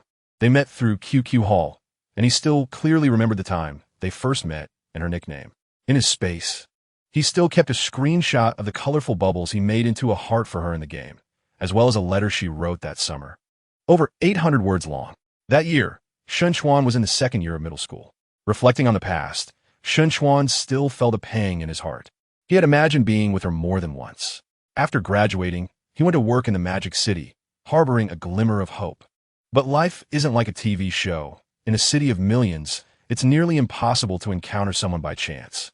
Sometimes Chuan thought about how miraculous human beings are. Everything, over time and through daily work, gradually fades away. Even the most unforgettable memories will eventually disperse into nothingness. Yet, inadvertently, one can be stirred by the sights and sounds around them, and those feelings of dissatisfaction and regret, which one thinks they have let go, become barbed whips that lash at the soul, making one feel unbearable pain. Just like Chuan at this moment, unable to stop the sadness. Chapter 69. Are you Chuan? While others were racking their brains, trying to figure out who these 3 were, a female classmate suddenly spoke up. It seems like it's been a long time, and my old classmates don't really remember me. Let me introduce myself. I am Chuan, and this is Xiaoming beside me, and this is Luo Qilan. Under Chuan's lead, the tension in Xiaoming and the other 2 eased considerably. Though they still felt a bit awkward, the 3 walked toward an empty spot to sit down.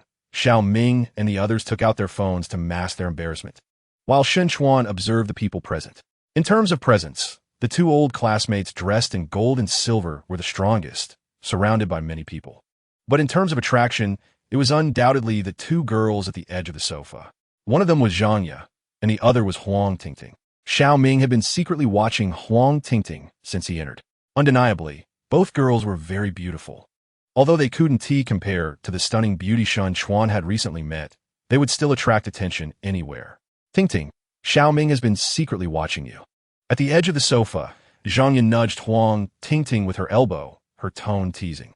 Huang Tingting glanced at Xiao Ming and whispered, I hate men like him who have the heart of a thief, but lack the courage.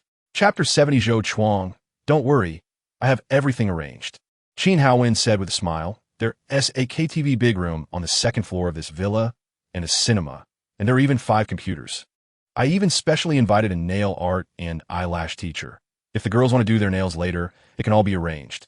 A hint of dissatisfaction flashed in Zhou Chuang's eyes. In middle school, he was a nobody, small in stature, and no one looked at him. But after his family suddenly had a relocation, his life underwent a huge change. After becoming rich overnight, he stopped studying, indulging in a life of luxury and enjoyment. Even those who used to look down on him, like Li Yang and Pan Sheng, were impressed by his wealth and called him Brother Chuan. This greatly satisfied his vanity. But he wasn't content with that. He wanted to dominate the female classmates he had liked before. So, he made every effort to contact Lu Bing, using money to pave the way, and eventually won her over.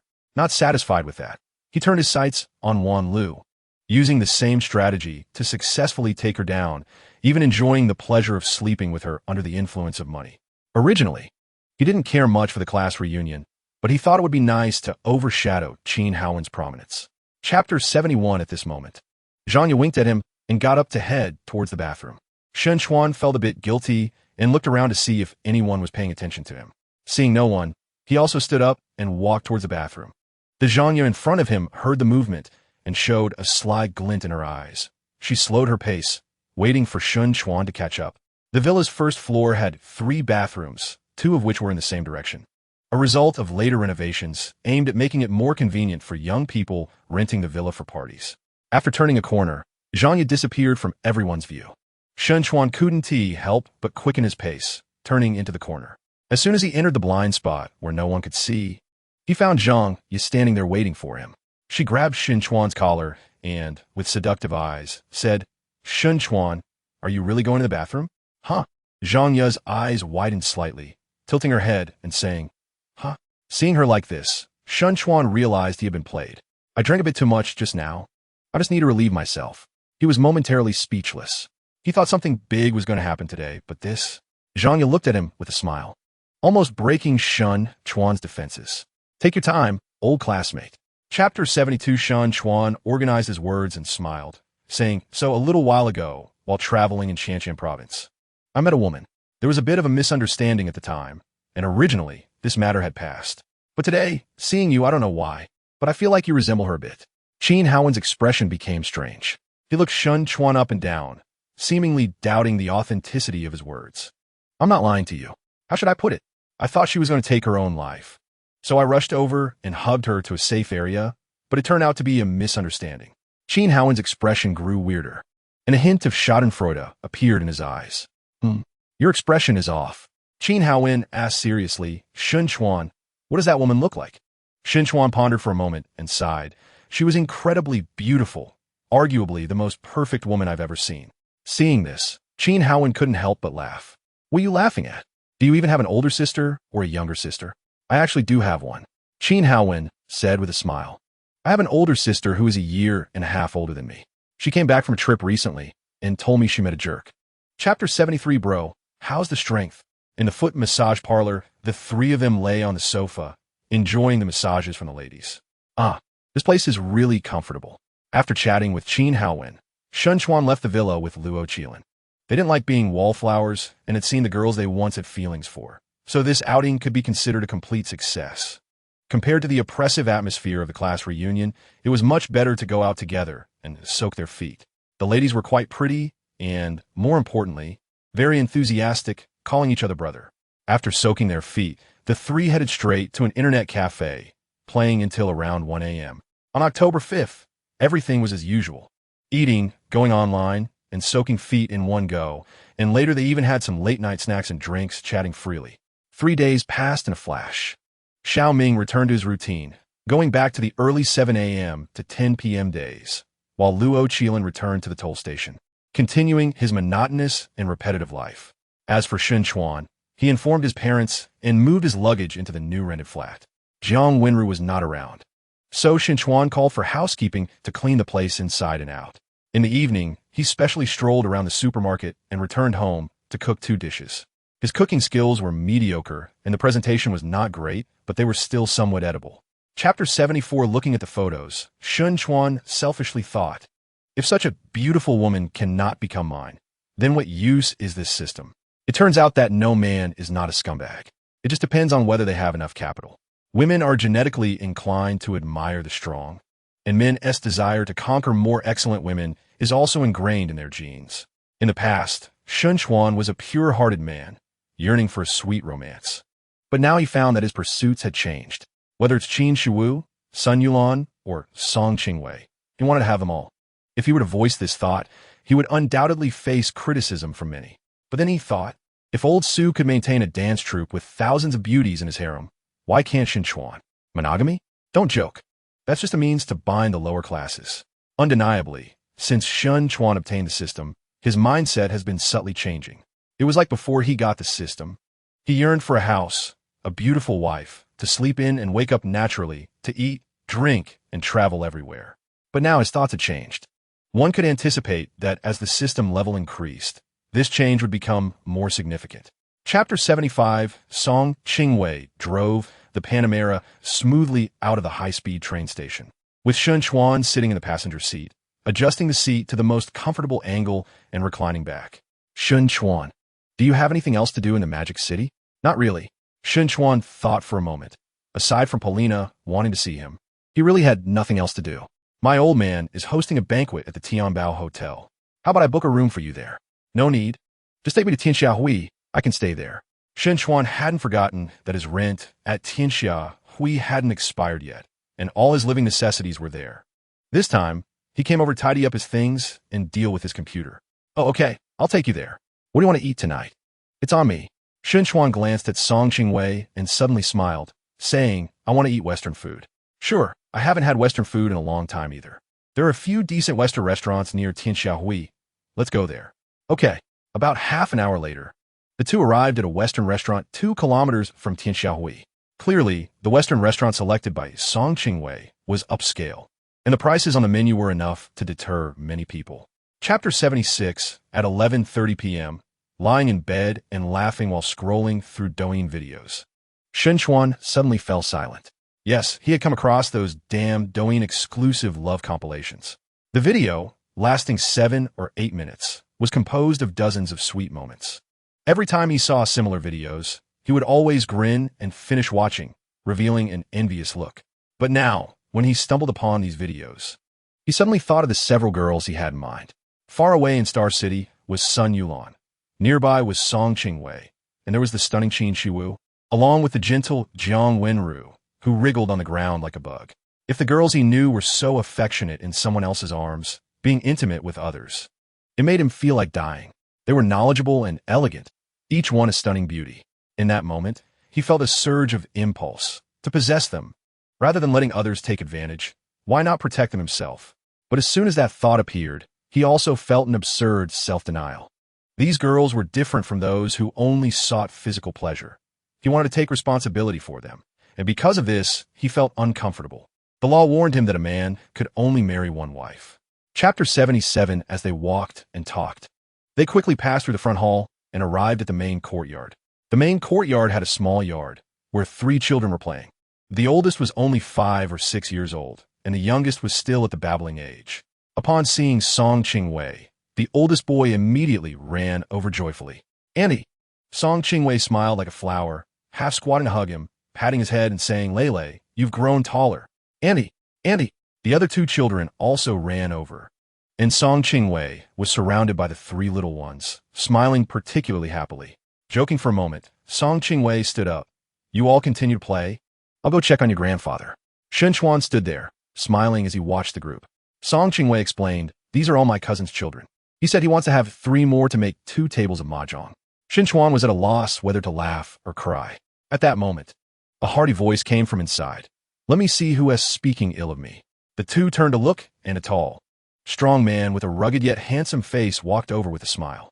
The newcomer was about 34 or 35 years old, slightly taller than Chuan. Dressed in a t-shirt for the autumn weather, his body full of muscles, exuding a strong masculine aura. Chapter 78. After a few words, he walked to the chessboard's red side, and with just one glance, he could tell that the red pieces were in dire straits. The opposing rooks, knights, and cannons had already penetrated deep into the territory, with the cannon protecting the knight protecting the rook, and the rook protecting the cannon, forming a tight-knit defense where pulling one string would move the entire body. Additionally, the red pieces lacked a coordinated strategy and couldn't compete with the black pieces. The black pieces still had a rook in their base, watching closely, ready to invade the red zone and wreak havoc at any sign of trouble. Anyone who's played chess knows that among the three major pieces, rook, knight, and cannon, the rook has the highest deterrent power. And now that the black pieces had an extra rook, the situation for the red pieces was dire. What is more at this moment, the black pieces had subtly formed a deadly situation. For those who aren't skilled in chess, facing this endgame means defeat in just 5 moves. But that was for those who were not skilled at chess. Chuan, of course, could play chess. Although he couldn't be considered an expert, he at least understood some strategies. Moreover, chess mastery has been activated, wealth consumption, 30 yuan per minute. Yes, Chuan activated chess mastery. He wanted to shine brightly, to dominate the board, and leave a deep impression on everyone, making it easier for him to navigate future situations without walking on thin ice. Chapter 79. Around 8 o'clock in the evening, Chuan and Song Qingwei left. You're so good at chess. In the car, Song Qingwei couldn't help but ask. I know a bit, not that strong, Chuan replied, sitting in the passenger seat with a calm tone. My uncle's chess skills are at a professional level. If you can easily defeat him, isn't that impressive? Women are naturally attracted to strength. At this moment, Song Qingwei was very pleased with Chuan's performance because he gave her a lot of face. The term social death isn't baseless. Face matters. And some people may say it's not important, but it depends on the person. Who doesn't like to have face in front of family? Flattered by Song Qingwei, Chuan's lips curled slightly. Wait until you get to know me better. You'll find that I could do much more than this. By the way, aren't you supposed to pay me? Upon hearing this, Song Qingwei's ears turned red, and she pretended to be serious as she drove. This person values honesty in words and deeds. Song Qingwei didn't say anything. With a moment upon them, her shyness left her somewhat at a loss. Chuan sat leisurely in the passenger seat, resting his head on his arm, looking at her, and suddenly had an idea. I want to drink some milk tea. Let us stop the car over there. Chapter 80. Inside the gymnasium, the noise was deafening, and the sea of glowing sticks created a world of light. Following their ticket number, Chuan and the others reached their seats, which were the best for watching the concert, allowing them to clearly see the stars on stage. At that moment, Jay Cho was passionately singing, and the people next to Chuan were singing along loudly. Chuan really liked Jay Cho's songs, but he didn't bring Song Qingwei here just for the concert, so his attention was not on the concert itself, but on Song Qingwei. It was clear that Song Qingwei was enjoying the atmosphere. Shortly after sitting down, she stretched her arms and swayed side to side. Chuan smiled broadly. Song Qingwei was truly beautiful in this state. The more he understood her, the more he realized how precious this girl, known as a prodigy, was. On the way here, they'd talk a lot. Although her family wasn't lacking in money, and her cousin was in the entertainment industry, she had never been to a concert. Growing up, she had never been to a bar, never been to karaoke, and never been to an internet cafe. Chuan could sense her loneliness during their school years. She was younger than everyone else, and after graduation, when she started working, she was surrounded by people much older than her. Chapter 81. He is so confident. If I look that handsome, I'd be even more confident. I really envy him for having such a beautiful girlfriend. Amidst the noise, Chuan calmly walked to the stage's edge and then effortlessly jumped up onto the stage with one hand. Just that one action caused countless screams. The concert stage was quite high, and very few people could jump up so gracefully. Pretty cool, Jay Cho teased. Chuan's smile was radiant. The experience of standing center stage in front of thousands of fans was something he had never even dared to dream of. He took a deep breath and slowly spoke. Jay, can I choose a song? Sure, but I hope you don't choose a singing and dancing song. You know, I'm already a bit out of shape as a middle-aged man. This self-deprecating remark drew cheers from the crowd once again. As a top-tier singer who had been popular for over 20 years, Cho had no negative news since his debut and had an extraordinarily large fan base. Without a doubt, this statement would make headlines the next day. Chuan smiled and said, "Jay, you're too modest. Ask the fans here if they think you're a middle-aged man." Yes. Chapter 82. Ding. Event completed. Ding. Earned daily wealth. 3. Ding. 194. 400 has been transferred to the host's bank card. Exiting the gymnasium, Chuan heard the system's prompt in his ear, and he smiled knowingly. In just a day or two, his wealth had increased by nearly 400,000, and that feeling was simply exhilarating. So comfortable.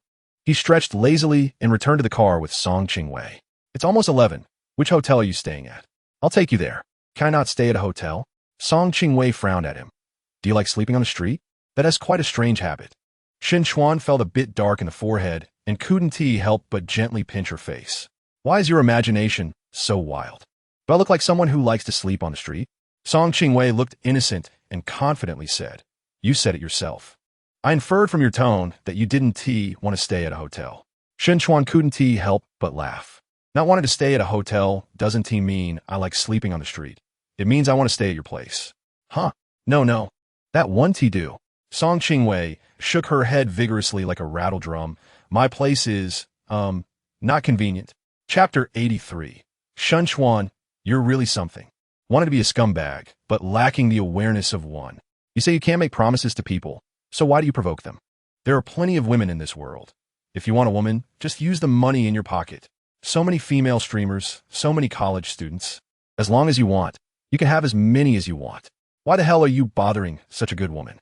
Damn, in his heart, Chuan cursed his shamelessness. No matter how many excuses he made for himself, or how many times he tried to convince himself, it couldn't cover up one fact. He wanted to have multiple relationships at the same time. It would be fine if he just thought that way. But the ridiculous part was that he couldn't get past his own mental barrier. That night, Chuan tossed and turned, unable to sleep, lying on the bed and staring blankly at the ceiling. On October 11th, Chuan boarded the high-speed train back to Jiangxing. Before leaving, he wanted to explain things to Song Chingwei more than once, but in the end, he didn't have the courage to say it out loud. Meanwhile, at the hospital office, Chingwei, Zhang Xiaoyao rushed into the office, holding her phone and running over, excitedly saying, "Is this you?" Chapter 84. High-Tech Development Zone, 18th floor, Imei Cultural Media Company, Limited. In the general manager's office, Qin Haowen hung up the phone, letting out a sigh of relief, and said to himself, "I hope to secure this investment. Otherwise, I will have to mortgage my house. But if my sister finds out, she will definitely give me a hard time." He rubbed his face and immediately walked out of the office.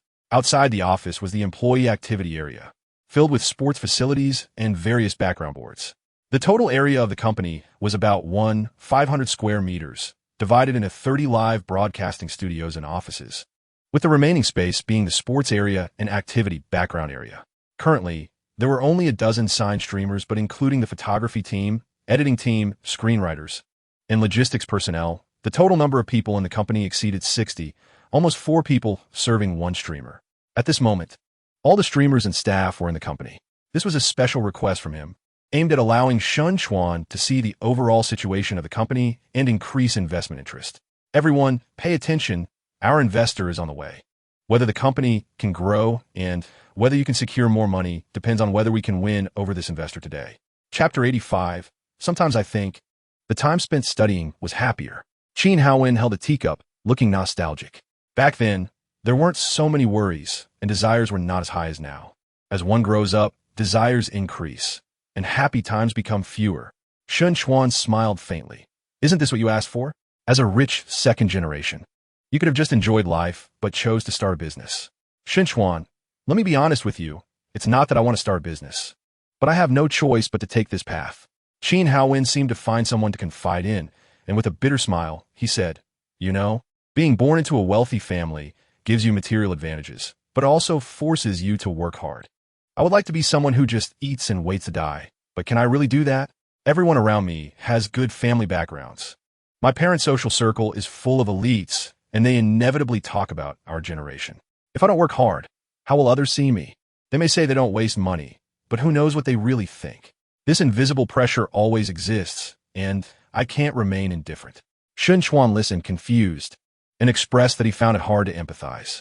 Chapter 86. True. Let's go. First to eat something. Zhao Wenyu, you come with me. Zhanya, you stay at the company and practice your performance in front of the camera. Qin Haowen commanded, and Zhao Wenyu was overjoyed. Zhanya hesitated to speak, but could only grit her teeth in silence. Chuan couldn't be bothered with this old classmate and followed Qin Haowen's enthusiastic invitation to he and Lu Zhang. You had booked a private room, which wasn't particularly exquisite, but had impeccable space and tranquility. Qin Haowen was a regular here, personally welcomed by the restaurant manager. After the three sat down, the dishes were served one after another. Manager Du, do you have fake yin? Manager Du was a plump woman in her mid-30s, wearing light makeup, exuding a charming allure. We really don't have fake yin. How about Wu Yang Ya? Qin Haowen didn't know much about liquor and asked, how does this wine taste? I'm hosting a distinguished guest today. The quality can't be low. Manager Du cast a curious glance at Chuan. She knew Qin Haowen was the boss of the company in the nearby office building, a wealthy second generation. She also knew Zhao Wenyu was a streamer. If Qin Haowen referred to someone as a distinguished guest, this handsome young man must be someone significant as well. Chapter 87. Back home, Chuan had a good sleep. When he woke up, it was already late at night. He came out of the bedroom and found the living room lights on. Looking closely, Jiang Wenru had returned at some point. She was sitting alone there, a few cans of beer on the table, and she reeked of alcohol. Chuan was puzzled, lightly coughing to announce his presence. Jiang Wenru was startled and turned to see him. You're home? Yes, I had some drinks at a social gathering this morning and came back to take a nap. Chuan walked over to the edge of the sofa, pointing at the beer-filled table. What's going on? Drinking so heavily by yourself? Jiang Wenru frowned, handing a can to Chuan. Drink with me. I'm feeling really down right now. Chuan took the beer, opened it, and took a sip. What's the situation? Tell me about it. Jiang Wenru sighed. It's just the drama cruise issues. I've been running around for the crew lately, thinking that even if I just get a minor role, it would be fine. You wouldn't believe it. After working hard for several days, I can't even get a minor role. Chuan frowned. That shouldn't be the case. Are those directors really that blind? With your looks, anyone who isn't blind can see you have the potential to be popular. Chapter 88. For a full 2 hours, Chuan sat motionless on the sofa, appearing very patient. Finally, there were rustling sounds coming from the master bedroom, and after another 10 minutes, Jiang Wenru emerged wearing pajamas. Chuan looked at her, noticing a slight frown on her forehead, as if she was physically unwell. Jiang Wenru looked at Chuan too, but her eyes no longer held the anger from before. She was rational. In the end, this matter was not solely Chuan's fault. The biggest mistake was that she shouldn't have drunk and shouldn't have been with a man while drinking and got drunk. Let's sit down and talk. Chuan took the initiative to speak. Jiang Wenru sat down on the sofa, her gaze somewhat wandering, and sarcastically said, What do you want to talk about? Is it about compensation? I'm sorry, but I do want to make some compensation to you. Chuan's expression was calm, his tone sincere. I know that measuring this kind of thing with money is disrespectful to you, but the only compensation I can offer is money. Chuan, I don't need your compensation. Jiang Wenru's attitude was very firm. Since it was an accident, let's treat it as if it never happened. I won't hold you responsible. And don't expect me to develop any unwarranted thoughts about you because of this. Chapter 89. The next day, Chuan prepared a lavish breakfast early, waiting for Jiang Wenru to wake up. However, by 11 in the morning, he still hadn't seen her come out. He found it strange and eventually discovered that the bedroom was already empty. She had left without a trace. Chuan sat at the table, eating the carefully prepared breakfast by himself like a fool, feeling a complex mix of emotions. At 3 in the afternoon, Chuan gathered his spirits and called Qin Haowen.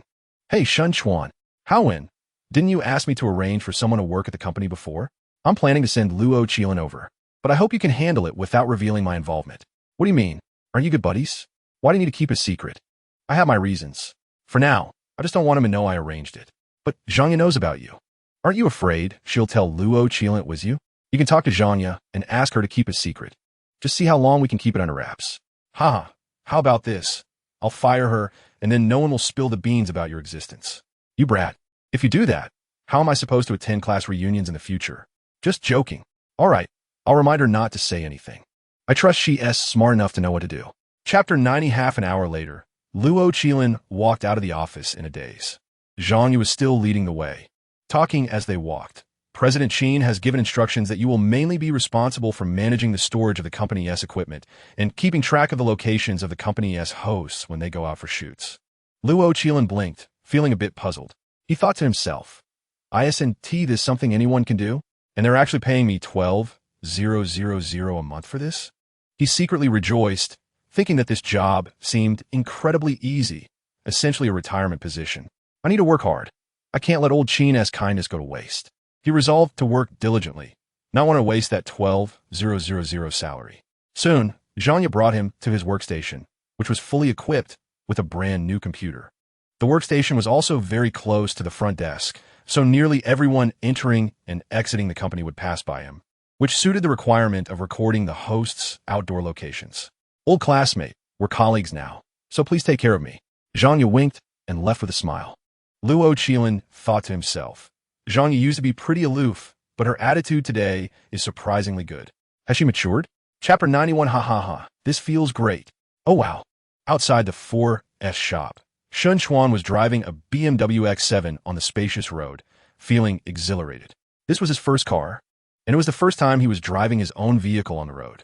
The sense of control was intoxicating, as if the world was vast and he could go anywhere. The engine roared with an exhilarating sound, and the surround sound music in the car made him feel as if he were in the middle of a concert. He sang a battle song, feeling like an undefeated general about to go to war, his voice powerful and his face full of youthful exuberance. At that moment, he felt completely free and happy. Suddenly, a system notification sounded. Ding. Event completed. Ding. Obtained a rich person 7-day experience card X1, automatically used. Ding. 648,000 has been deposited into the host's bank card. What the hell? He widened his eyes and pulled out his phone to check the text message. When he saw the nearly 800,000 balance, he was stunned. This was like a pillow delivered when he was sleepy. Chuan was overjoyed. The rich person 7-day experience card would bring him over 4 million in wealth, enough to solve the problems that were currently troubling him. Chapter 92. 5 adults and 1 child isn't considered overloaded, right? Bing said. How could it not be? There are cameras everywhere now. The one speaking was old Lu, who, for some reason, felt a bit uncomfortable at that moment. Uncle Lu is right, but my car has 7 seats. It's not a problem. Chuan casually replied as he and Bing walked out of the teaching building. Old Lu and his son were pulling a trailer, heading outside as well. Outside the teaching building, there were 4 parking spaces on the slope, all filled. Among them were 2 sedans, a Subaru SUV, and a BMW X7. Bing scanned the area and asked in confusion, "Son, where's your car?" He thought Chuan's 7-seater should be a business vehicle, but there was none in sight. Old Lu and his son walked a few steps behind, quietly observing the situation, seemingly wanting to see what kind of car Chuan was driving. Here it is. Chuan walked towards the trunk of the BMW X7, opened it, and took out a pack of 1916 cigarettes, which he had bought on the way here. Just 2 packs.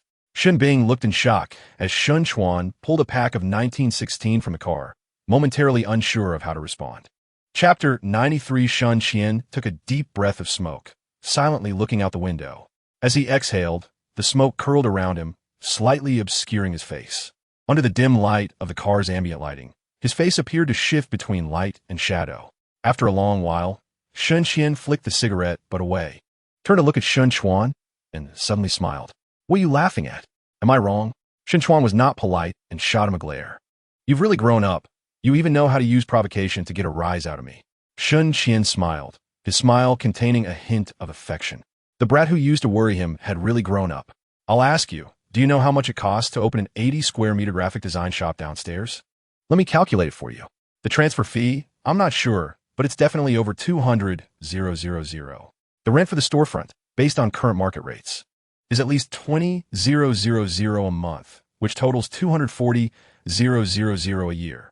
The store renovation would cost at least 50,000, right?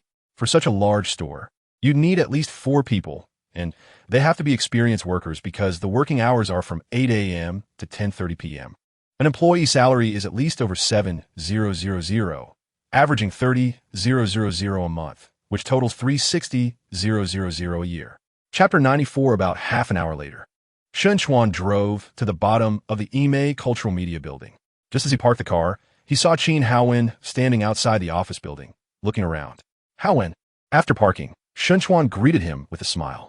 Qin Haowen's eyes lit up as he approached. "This is my brother. I brought him to check out the place. This is my classmate, Qin Haowen." After a brief introduction, the two exchanged greetings. "Hello, brother. I'll take you to see the place now." The three didn't exchange too many pleasantries, and Qin Haowen led Chuan and his brother to the side of the office building.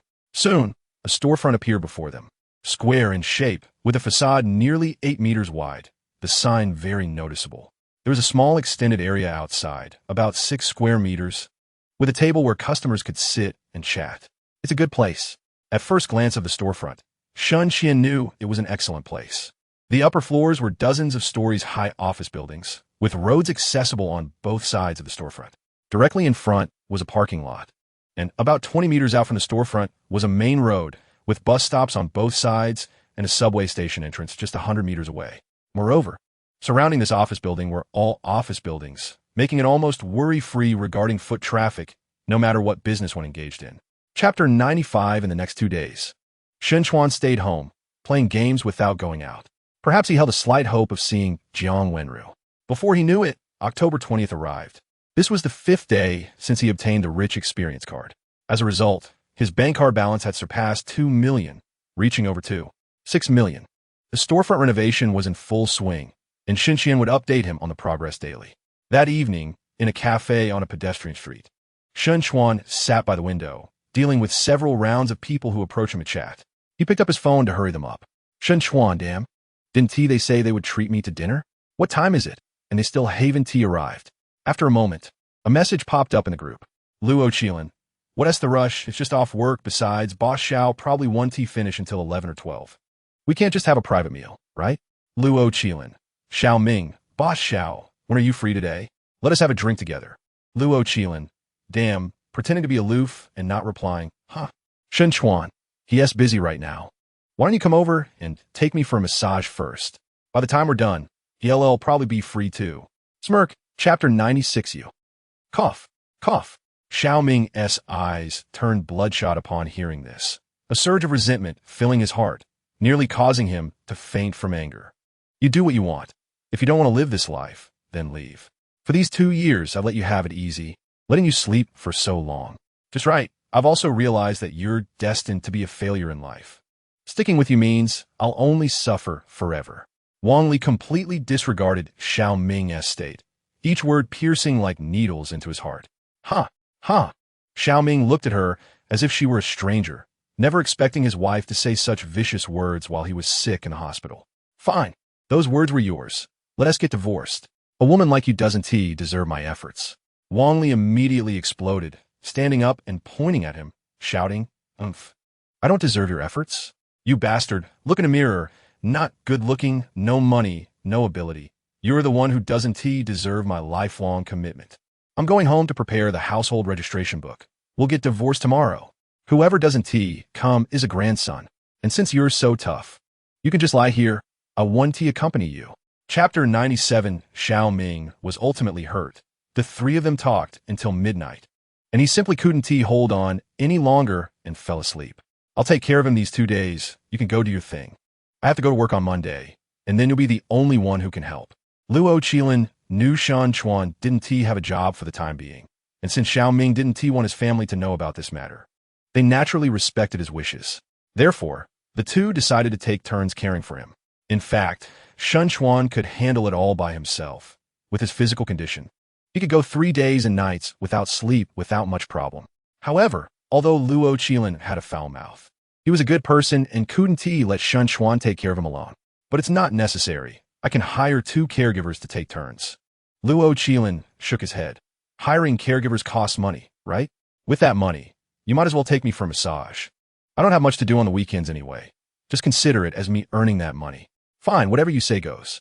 Chuan didn't argue with him. He left the hospital room and learned from the nurse that there was a bed available in the public restroom, which the cleaning lady had brought in for rent, costing 20 yuan a night. If he needed the bed, he could take it and put it away before the doctor's rounds in the morning. Chapter 98. Meanwhile, at Xiao Ming's home, Wang Li was sitting on the edge of the bed, contemplating how to get more benefits during the divorce. Xiao Ming had made some money over the past 2 years. With 100,000 yuan in her hands, plus the betrothal money, she could easily pull out 200,000 yuan. She was completely ignorant either. Once divorced, the couple's assets would generally be split evenly. What she needed to do now was figure out how to legally and reasonably keep all the money in her hands, preferably making Xiao Ming leave with nothing. At that moment, her phone rang with a message from her WeChat group. "Lily, what are you doing? Come out to eat together." This was her girlfriend's group, consisting of 4 people, all of whom, like her, didn't have to work outside. The only difference was that her girlfriends were in better financial situations, making her feel a bit inferior. Strength in numbers. It was just the right time to ask for their opinions on how to get more benefits. After a brief thought, Wang Li made a decision. "Send me the location. I'll be there right away." Soon, a location was sent in a group, and Wang Li put on light makeup and headed out. About 20 minutes later, she arrived outside a trendy restaurant. Chapter 99, of course, it's true. Wang Li hadn't noticed a change in attitude between the two. 10,000 yuan might not be much for them, but it was a significant amount for her. "I think I was too absolute earlier." Lin chuckled awkwardly. "Although your husband might know I'm your girlfriend, you might not know how men think. The more such a relationship exists, the more stimulating it might be for him." Wang Li's eyes lit up. "That makes sense. Stupid men are all the same. They can't resist women. Besides, Lin, you're so beautiful. He'll definitely take the bait." Lin pretended to hesitate. "But what if he gets handsy with me? I would be at a big loss." "Good sister, you're saving me. Just be a good person and rescue me from this fire and water. I'll give you this 10,000 yuan first. Please help me." After saying this, Wang Li immediately took out her phone and transferred 10,000 yuan to Lin. "Oh, fine." Lin reluctantly agreed, thinking, "Who told you to be my girlfriend? I'll help you this time. If he dares to get handsy, I'll countersue him for sexual harassment and have him locked up." Wang Li clapped in approval. "Wow, that's awesome. With you on it, I'm relieved."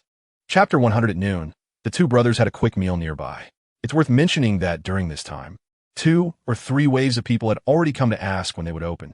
Shun Qian appeared very happy, informing potential customers who approached that they were expected to open on November 1st and promised discounts for them at that time. Around 1:30, 3 trucks carrying equipment arrived outside the store. Next came the busy setup and debugging of the machines. Shun Qian was bustling around, observing various data to ensure that there wouldn't be any problems with the machines when they opened. The debugging of the machines took longer than Chuan had imagined, especially with that large color printer, which took 2 to 3 hours just to assemble, and the subsequent debugging took a considerable amount of time.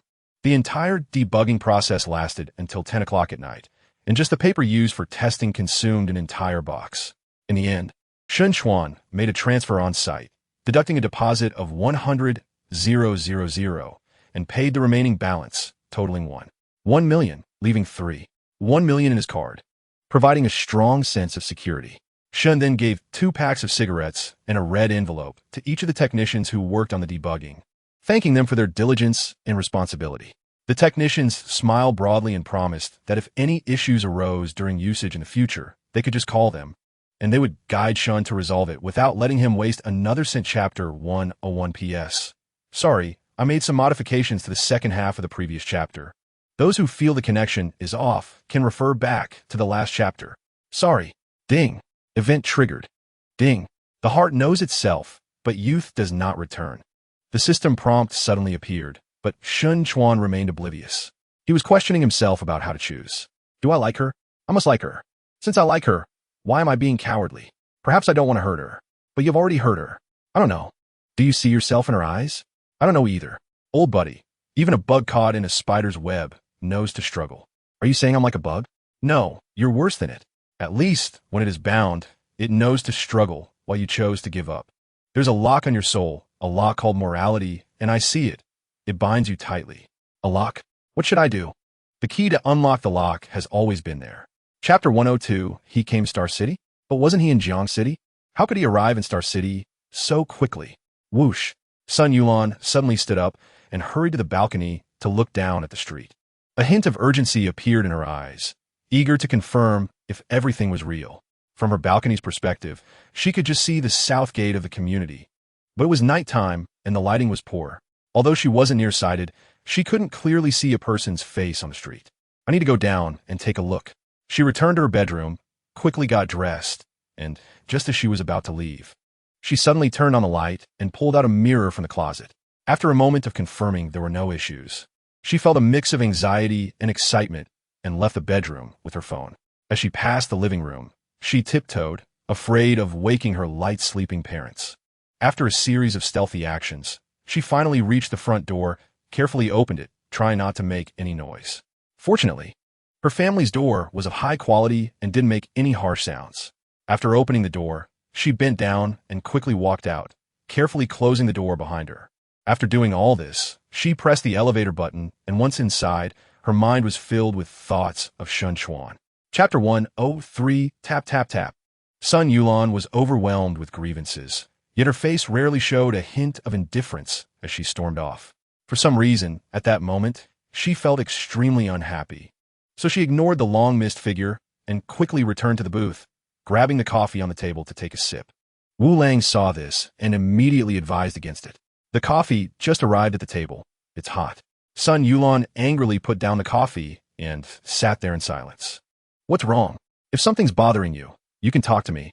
I'm happy to listen. Sun Yuan glanced at him and suddenly shouted, I want to go see a movie. Huh? Wu Lang was taken aback at first, then his mouth curled up with visible speed. Isn't this the opportunity? He was overjoyed and immediately said, Great. There's a new movie released recently. I'll take you to see it. How about we leave right now? Sun Yuan didn't respond and simply stood up. Wu Lang was elated and, quite gentlemanly, extended his hand, ready to help her with her bag. What movie do you want to see? Suddenly, a magnetic voice rang out. Wu Lang frowned and looked over, only to see a man smiling as he approached. Chapter 104 Yang Hong. Your daughter has a boyfriend? Wu's mother's face turned unnatural as she frowned slightly and said, Didn't you tell me your daughter has never had a boyfriend? Sun's mother, with a thoughtful look in her eyes, slowly replied, How could I not know my daughter's situation? She has never had a boyfriend from childhood to now. How could she suddenly have one? Then that's strange. My son never lies. He said with his own mouth that your daughter has a boyfriend, which means he knows the actual situation. Wu's mother felt unhappy but dared not show it too much. After all, even if they didn't end up as in-laws, she didn't want to fall out with Sun's mother. This was not only because of Yang Hong's own power, but also related to rumors about her husband being the head of a provincial unit, a very significant one. Although there's been no concrete news so far, as the saying goes, where there's smoke, there's fire. It shouldn't be. Sun's mother muttered to herself, and for some reason, a figure floated into her mind. Could it be that this young man broke his promise and came here? No, I need to call and ask. After pondering for a while, Sun's mother said to Wu's mother, I'm really not sure about this matter. How about this? Let me find out and get back to you. I'm sorry for today. Chapter 105, Street Dance Skills Activated, Current Consumption, 300 coins per minute. The system prompt sounded and Chuan smiled brightly, standing up in front of everyone. Those who had just heard the conversation looked at him with a mix of surprise and doubt. No way. This guy really knows street dance? What a treasure boy. He's not only handsome, but has such a good temperament and can dance. Hey, look at his body. It seems to suddenly become much more flexible.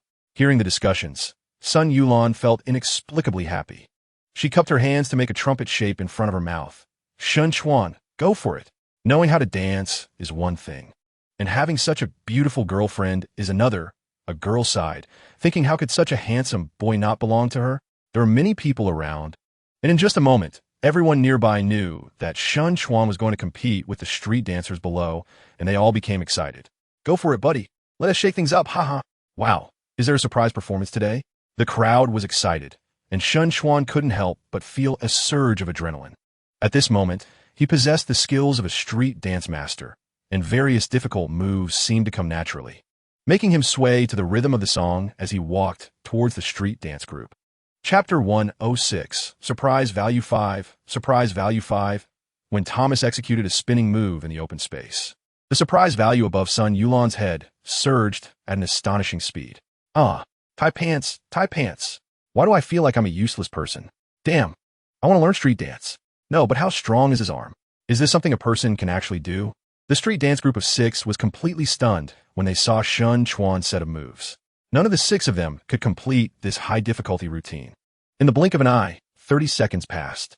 Just when everyone thought Chuan was about to finish his moves, they were astonished to find that he showed no signs of stopping at all. The person holding the phone stared blankly at the scene, and the live stream was eerily quiet, with only a few scattered comments scrolling by. Is this the skill that street dance can have? This person can't be participating in the World Street Dance competition, right? Oh, I suddenly remembered I haven't collected my clothes. Mom said staying up late is bad for the body, and I think she's quite right. As 1 minute passed, Chuan was still dancing like a dragon, and whether in the live stream or on-site, it became so quiet you could hear a pin drop.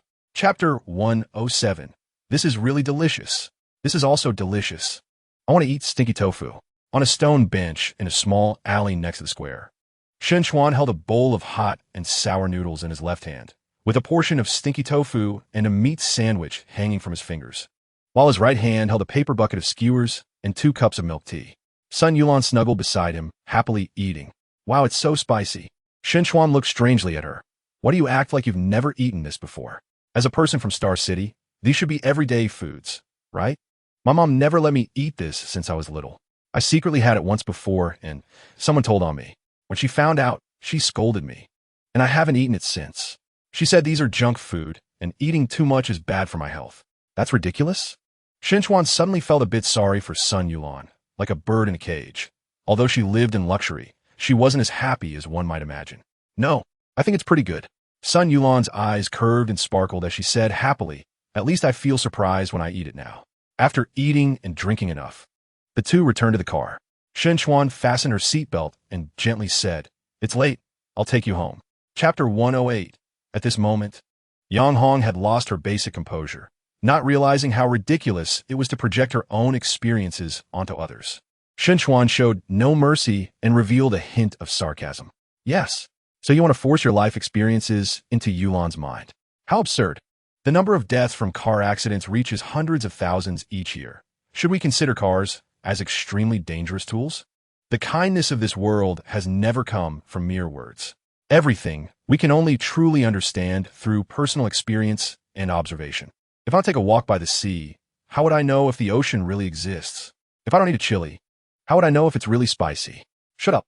Yang Hong was faintly hysterical. What Chuan said was tantamount to overturning all her decades of heartfelt efforts for her daughter and tearing apart her understanding of the world, which she could not bear. Ha ha ha, look. Chuan laughed, his laughter full of sarcasm. You actually got angry because of my words. Have you ever thought about how she feels when you impose everything you believe onto her and demand her obedience? Chapter 109. October 30th, sunny and pleasant. At 2 p.m., in the hotel suite, a phone call woke Chuan from his deep sleep. "Brother, what's up? The new store opens tomorrow. You have to come." "Oh, it opens tomorrow?"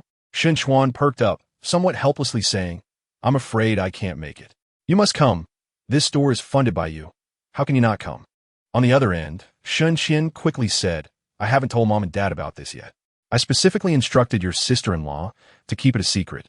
So the old couple doesn't know this news.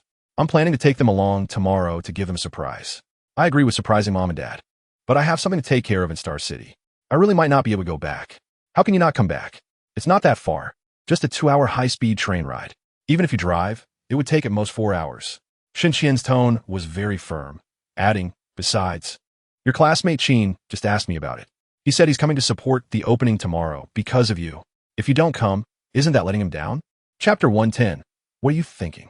It's not that kind of formal meeting. Son Yuan said somewhat shyly, "He wants to meet you privately. My mom doesn't know about this yet. Well, my dad might come off a bit pretentious because of his work position. Can you understand? He might not be able to change his habits after so many years." Of course. Chuan didn't think too much about it. "Is the time set? I must meet him. At this moment, my dad will send someone to pick us up." "Send someone to pick us up?" Chuan pondered the information conveyed in this sentence, sitting there in contemplation. If he simply heard this sentence, he would think Son's dad was wealthy enough to send a driver to pick them up, but combined with the previous sentence, he couldn't help but feel curious. Could her dad be a big shot in the system? Sending someone to pick them up with a pretentious manner isn't typical of a businessman. Thinking of this, he tried to ask, "Yulan, which unit does your dad work for?" Son Yulan hesitated a bit. She knew her dad's power was something unreachable for ordinary people. She was considering whether saying it would affect Chuan's opinion of her. Chapter 111. The changes in Sun Qianli exceeded Chuan's expectations. He thought the other party would make him uncomfortable, but it turned out to be the exact opposite. From the tone, it felt more like he was inviting him to discuss something. But since they didn't know each other, what could they discuss? He knew the other party was testing him. If his answer satisfied the other party, perhaps he would side with him regarding Sun Yulan. To meet with me? Chuan couldn't help but think. The only connection between them was Sun Yulan and her mother, Yang Hong. If it were about Yulan, he wouldn't need to go through so much trouble to say all this. He could just give him a warning to make him retreat. So it must be about Andy. The thought flashed through his mind, and in a daze, he saw Sun Qianli's eyes filled with expectation. He arranged to meet me and spoke a lot about Annie, praising her, but his meaning seemed to lean towards supporting me and Yulan. Wait a minute, could he also oppose his wife's attitude? Thinking of this, Chuan pondered for a moment, sorting out his words in his mind before slowly saying, I can't guess what this is about, but I assume it relates to Annie. Chapter 112. The two had a pleasant conversation, and Sun Qianli's appreciation was openly displayed in his eyes. Chuan, is this the kind of cigarette? At this moment, Sun Yulan hurriedly returned with a cigarette. Come on, sit down and have some water. You must be exhausted. Chuan glanced at the time. It had only been about 8 minutes. He smiled faintly, realizing that Sun Yulan was worried about him feeling awkward and had intentionally sped up. No, I just bought it downstairs, not far away. Sun Yulan's smile was sweet. Her eyes filled only with Chuan. Sun Qianli felt a pang of jealousy. His precious daughter had been looking at Chuan since she entered, completely ignoring him, a grown man sitting right there. Ahem, Dad, why are you coughing? Sun Yulan looked over when she heard the cough. You should take care of your health. Drink some water to soothe your throat. Damn Chuan. He has taken my little cotton-padded jacket. Sun Qianli's nose crinkled in annoyance. Is this coughing? Look at you. Your face looks terrible. I need to tell my mom to let you smoke less, so you don't cough all day. Sun Yulan took out her phone to make a call. And Sun Qianli's heart bled. He forced a smile. It's not a cough. My throat is just a bit dry. A drink of water will be fine. Your mom is so busy. Don't disturb her too much. Chapter 113. Okay. The sales assistant looked at Chuan. Sir, could you please show me the label on your clothing? Chuan looked at her helplessly. My little rich girl, how much is in that little vault of yours? Are you sure you want to buy this for me? Sun Yulan just blinked, appearing a bit playful and cute. Let us cooperate. It would look good if it's too big or too small. Chuan had no choice but to comply with her, though he felt inexplicably happy inside. The sales assistant was very efficient. After seeing the label, she began recommending styles for Chuan. As a sales assistant, her matching skills were certainly up to par. Givenchy clothes might not seem particularly eye-catching, but when worn together, they provided a surprisingly comfortable visual experience. Sun Yulan was also brainstorming, carefully choosing outfits for Chuan. Chuan was forced to become a human clothes hanger, constantly trying on and changing outfits. Sun Yulan tirelessly offered her opinions, and after about an hour, they finally selected 2 sets of trendy outfits for the season. Chuan put one set on. Indeed, expensive clothes had their benefits. Both the fabric and craftsmanship were impeccable. Furthermore, while the autumn and winter styles looked thin, they provided excellent warmth when worn. Chapter 114. Goodbyes are always hard to bear. On the way home, Sun Yulan was silent. Chuan sighed softly. He still had too much to deal with and couldn't stay in Star City beside her forever. Suddenly, he shifted his gaze. Yulan, can you help me with something? This is very important to me. Sun Yulan perked up a bit and looked at him. Chuan asked, does your school have printing services? Yes, why do you ask? Well, I have 2 cousins in Star City who treat me very well. I've thought about repaying them. If your school has printing services, I hope you can give them some business, okay? This was an idea Chuan came up with on the spot. The best way to alleviate someone's sadness is to redirect their attention and keep them busy. This way, not only could it lift Sun Yulan's spirits, but it could also significantly improve the living conditions of his 2 cousins, Shun Jian and Shun Yong. Really? Where's their company? Sure enough, Sun Yulan became interested because it was related to Chuan. Chuan rubbed his nose and smiled. They don't own a company. They just have a small printing shop by the roadside. I'll give you their phone number and address later. Please take care of their business. Chapter 115. How can this be your brother's shop alone? Wu Lin frowned. She knew her son who had been by her side for years too well. Shun Qian didn't have that much money to open this shop. So, besides the mysteriously rich Chuan, who else could have provided the funds? You must have put in the money, right? Since you invested, How can you not have a share? Mom, don't worry about this. Chuan put his arm around Wu Lin's shoulder, grinning. I'm funding this shop for my brother to help him, even if it earns 100,000 a year. How much will be left after splitting it between two people? I'm not interested in this little money. Wu Lin felt a bit touched, but also worried. I'm glad you have a good relationship with your brother, but this matter, you don't need to worry about it. I know what I'm doing. You two just wait to enjoy the benefits. Chuan was afraid she would keep nagging, so he went to help move the flower baskets. After about 10 minutes, the flower baskets were neatly arranged. Qian paid, and the delivery person left after offering a few words of blessings. Once they were gone, Qian approached Xin Bing and the others, grinning. Mom and Dad, wife, let us go inside and take a look at the new shop. Chapter 116, Haowen. What's going on? Chuan witnessed everything and couldn't help but look at Qin Haowen. ISNT, this normal? Qin Haowen shrugged casually. Lu Yi and Wang Feng already have business in this area. It doesn't matter who makes the money. Don't overthink it. This money ISNT free. The work still has to be done well. Chuan nodded slightly. He could tell that these two were sending him signals of goodwill. A few 100,000 wasn't much for him now, but he had to accept this gesture of kindness. You two are straightforward in your dealings. If you need help in the future, just let me know. Qin Haowen's eyes lit up slightly. He had been waiting for this line. We're all on the same side. No need to be so polite. As he spoke, he walked to the cashier and flashed a bright smile at the cashier girl. Miss, I'm from Ime Cultural Media upstairs. Please register for me. I'd like to charge 100,000 yuan.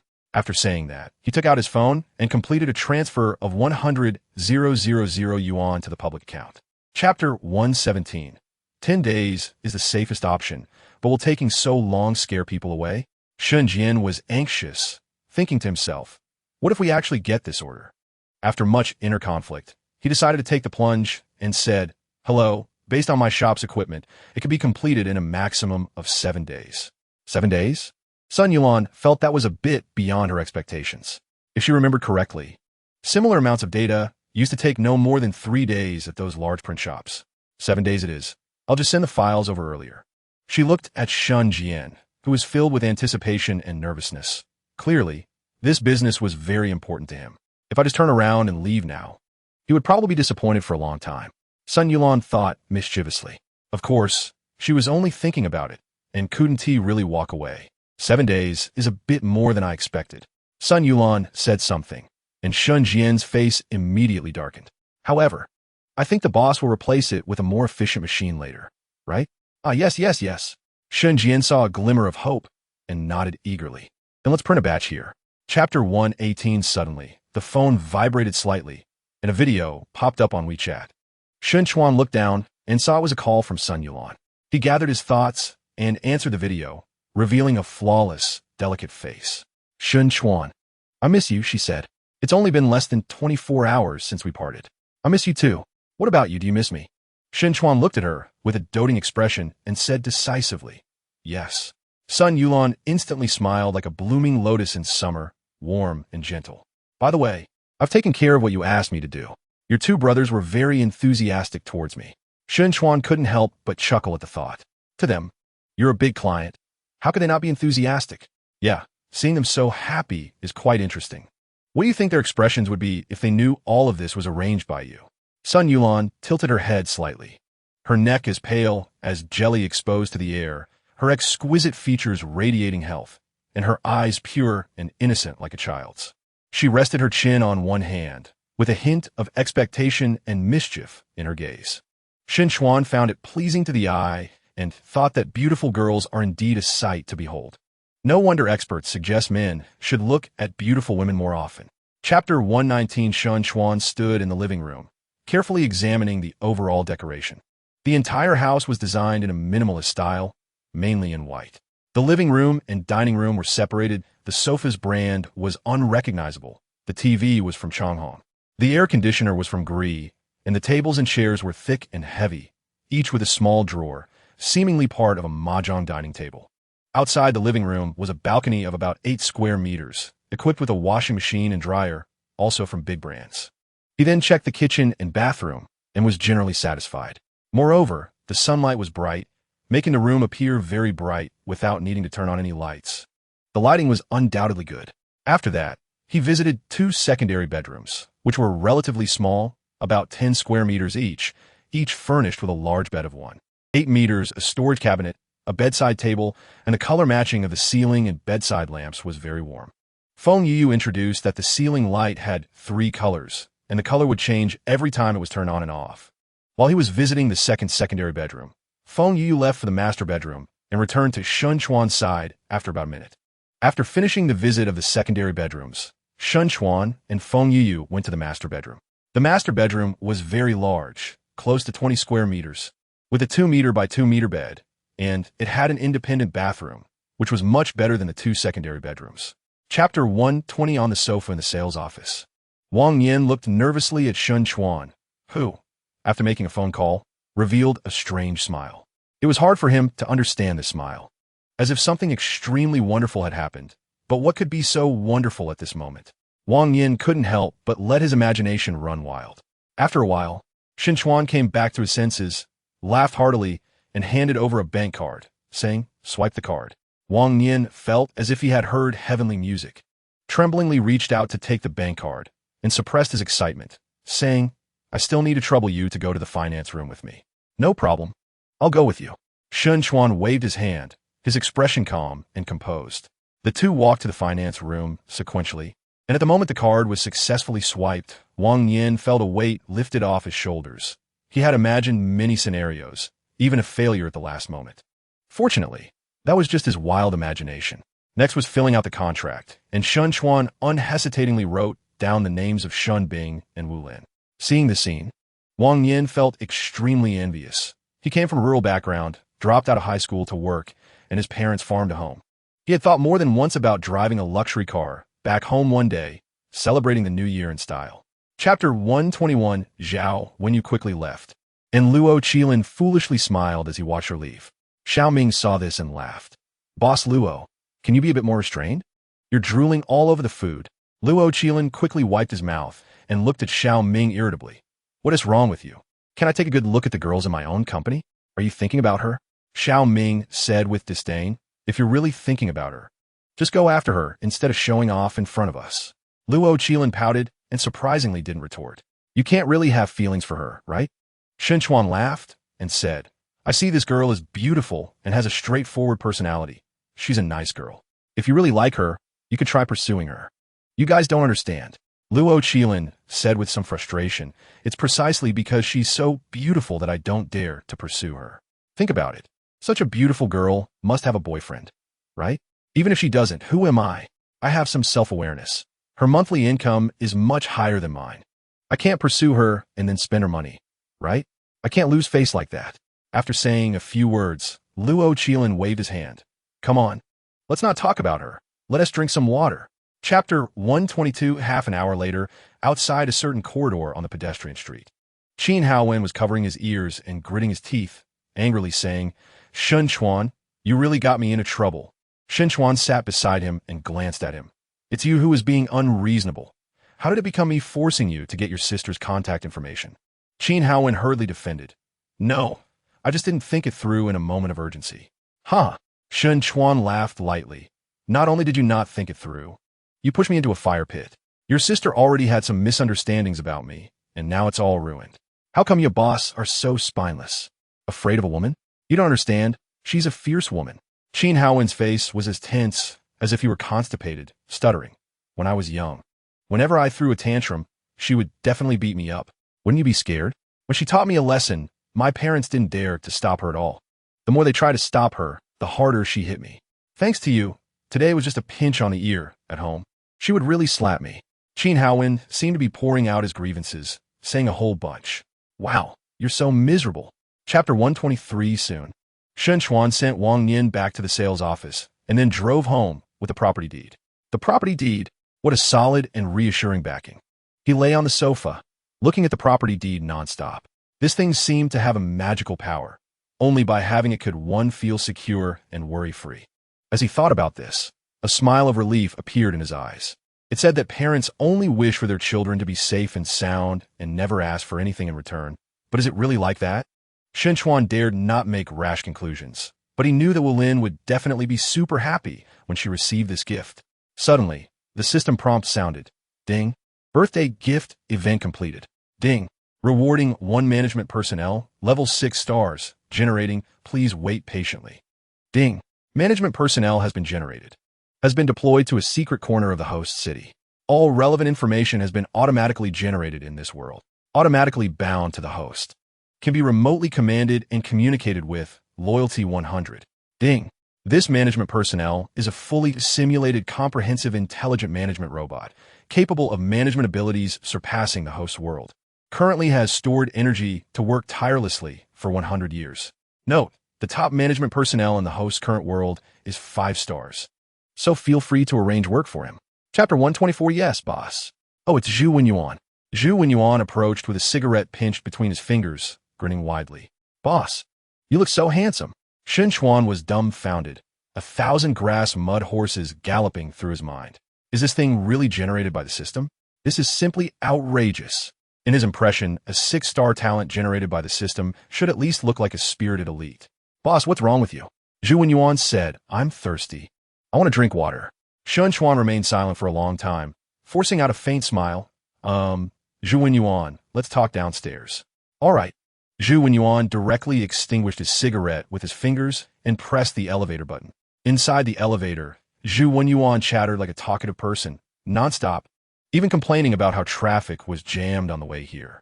Chuan wore a face of despair, enduring Zhu Wenyuan's incessant chatter. Finally, when the elevator reached the first floor, Chuan stepped out first. Boss, slow down, don't fall. Zhu Wenyuan called after him. Where are we going to drink water? I didn't see anywhere selling water outside. Chuan felt his head buzzing. He walked to an empty area in the community and turned back to say less. Chapter 125. In the following days, Chuan lived a carefree life. During the day, he watched live broadcasts or chatted with Sun Yulan.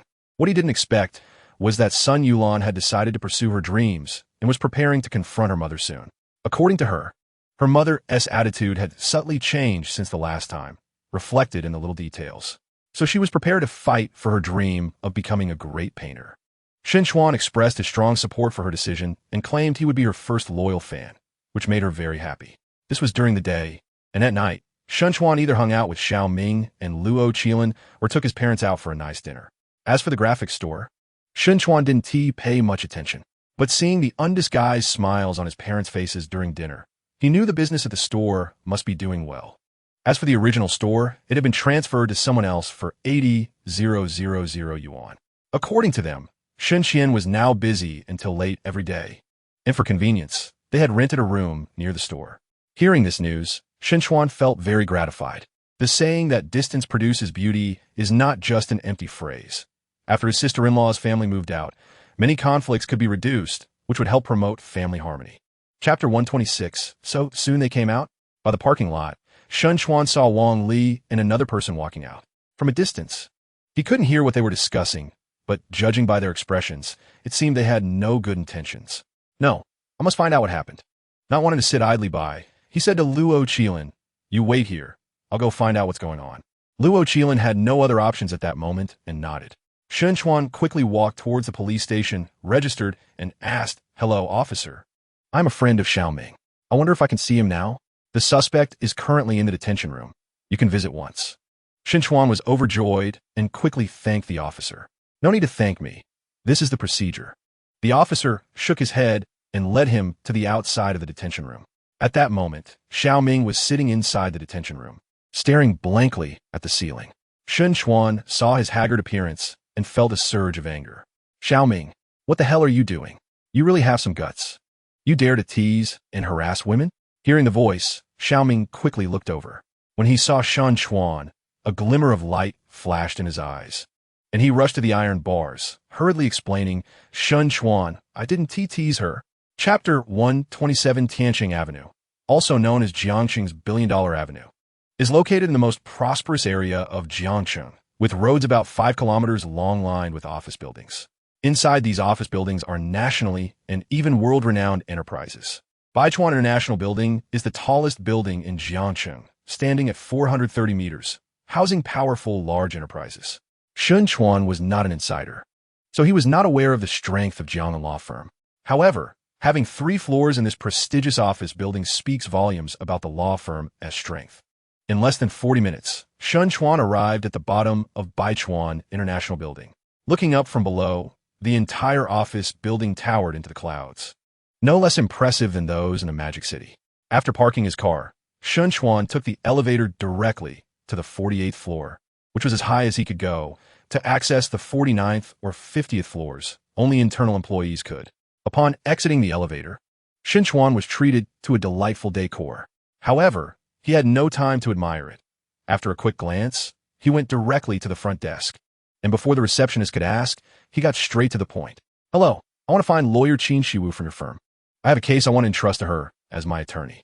Chapter 128. About 40 minutes later, Chuan and Qin Shiwu arrived at the district police station. "You wait for me here. I'll go in and find out what's going on," Qin Shiwu said, and quickly entered the police station. "I hope everything goes smoothly," Chuan muttered to himself. About an hour later, Chuan's phone suddenly rang. "Sister, come over to pay the bail." "Huh?" Chuan was taken aback. "Come over to pay the bail," Qin Shiwu repeated. "Your friend is considered a suspect with a lighter charge. After paying the bail, he could be released on guarantee." Chuan didn't expect it could be handled this way. He didn't have time to think much and directly walked into the police station, heading to the detention room. Inside the detention room were 4 people: Qin Shiwu, Xiao Ming, and 2 police officers. Qin Shiwu stood gracefully, like a solitary cold plum, cold and proud, while Xiao Ming sat there listlessly like a frostbitten eggplant. When Xiao Ming saw Chuan come in, a hint of gratitude flashed in his eyes. Qin Shiwu slightly nodded, and Chuan walked over to the 2 police officers. There were already several sheets of paper laid out on the table. A slightly overweight police officer said in a deep voice, "You are Xiao Ming's guarantor, right? Come over, sign the document, and pay a deposit of 3,000 yuan." Chapter 129. What are you thinking? Xiao Ming saw Chuan lost in thought and couldn't help but ask, "I haven't asked you. Do you have Xiaolin's phone number?" "I do." Chuan was surprised. "You have her number and didn't say it earlier. What good is having the number?" Xiao Ming was somewhat puzzled. "Are you going to call her out?" Chuan smiled slightly and pointed at himself. "What do you think I look like?" Although he didn't want to admit it, Xiao Ming replied, "You are indeed somewhat handsome." As soon as he finished speaking, Xiao Ming's eyes suddenly widened. "Brother, I entrust my innocence to you. Get lost." Chuan spat, laughing and scolding, saying it so ambiguously, anyone would think you and I have an unclear relationship. "I probably know what to do now. Send me her number, and I'll think of a way." Xiao Ming said seriously, "I appreciate your help."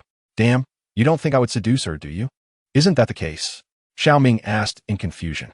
"She wishes." Chuan was too lazy to explain further and waved his hand, saying, "You'll know when the time comes." Xiao Ming was left in a fog. Seeing Chuan was unwilling to say more, he didn't press the issue and took out his phone to send Zhao Lin's number via WeChat. Chapter 130. In a restaurant near Dongfu Houting Square, Chuan sat in a KFC, happily eating a single meal combo. Fried chicken with cola was simply a perfect match. While eating, he was scrolling through his phone. This woman should be taking the bait. Chuan was confident in his assessment. If Zhao Lin were a kind-hearted woman, she would never be swayed by everything he showed. But since Zhao Lin could set up a scheme to frame someone for Wang Li, it proved she was not a pure-hearted person. Such people are very greedy and often cannot resist temptations that benefit them. The persona he created for himself would have a fatal attraction for such a woman, and the likelihood of her biting the hook was over 90%. He ate slowly, waiting for her to contact him. Of course, even if she didn't reach out, he had other ways to get close to her. It would just take more effort. After about 10 minutes, Chuan took a pleasant bite of the crispy, spicy chicken wings. At that moment, his WeChat notification rang. He freed one hand to check, and a slight smile appeared on his lips. She took the bait. He calmly finished his meal, then took off his gloves and replied to the message. Chapter 131. So soon? In the Jiangnan law firm, Qin Shiwu's stunning face showed a hint of surprise. Chuan sat across from her, took out a CD from his pocket, and smiled, shaking his head. Zhao Lin couldn't withstand the scare. She revealed everything in just a few words. "Sister, this should count as solid evidence, right?" Qin Shiwu's gaze lingered on Chuan for a moment. Then she asked curiously, "She can't be that foolish. How did you get her to meet you?" Chuan chuckled awkwardly and didn't answer. Not convenient to say. Qin Shiwu's beautiful eyes sparkled as she smiled and guessed. "Could it be something shady? Why do you care about that?" Chuan replied irritably. I'm just a bit curious. Since she conspired, she should have some precautions. How could she meet you so recklessly? Seeing he was unwilling to say more, Qin Shiwu smiled lightly, not pursuing the matter. She calmly stated, what you have is indeed solid evidence. You can go to the police station now to clear Xiao Ming's name, but I don't recommend doing that. Chuan asked in confusion why.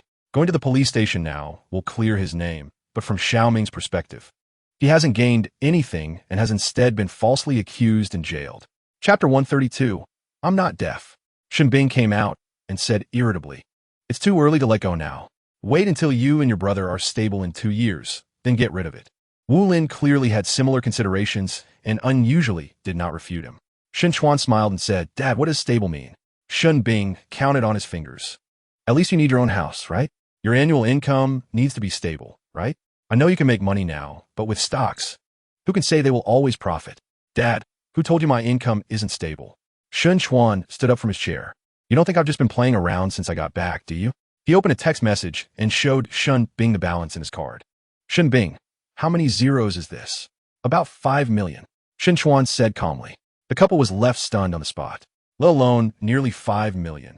Even 1 million was an astronomical figure for them. During this time back, I not only played stocks, but also invested in my friend's company. Now I can earn over 500,000 each month. He felt the need to give the couple a strong dose of reassurance to dispel their concerns. Chapter 133. The next morning, Chuan was learning to cook when Zhu Yuan called. Boss, I'm at Financial Harbor. There are vacant office buildings here. A single floor of 200 square meters, priced at 800 per square meter. Additionally, there's a standalone office building in Software City, about 500 square meters, priced at 500 per square meter. While cooking, Chuan paused. The price of the office buildings was cheaper than he expected. However, the large office area would require more investment in decoration, so the overall cost wouldn't be cheap.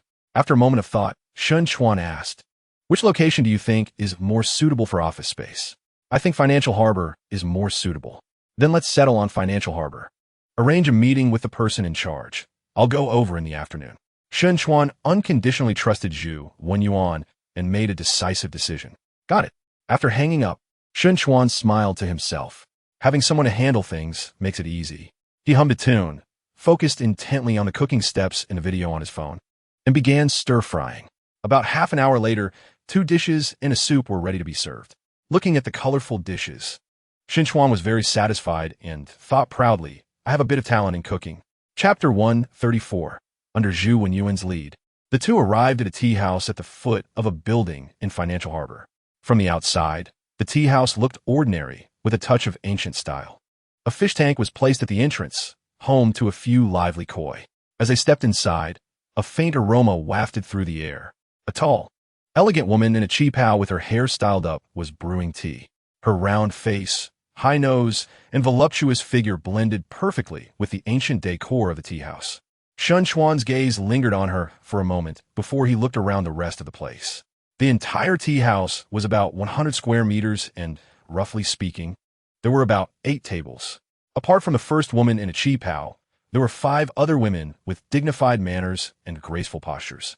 They were either brewing tea or reading books, exuding an intellectual aura that made one reluctant to look away.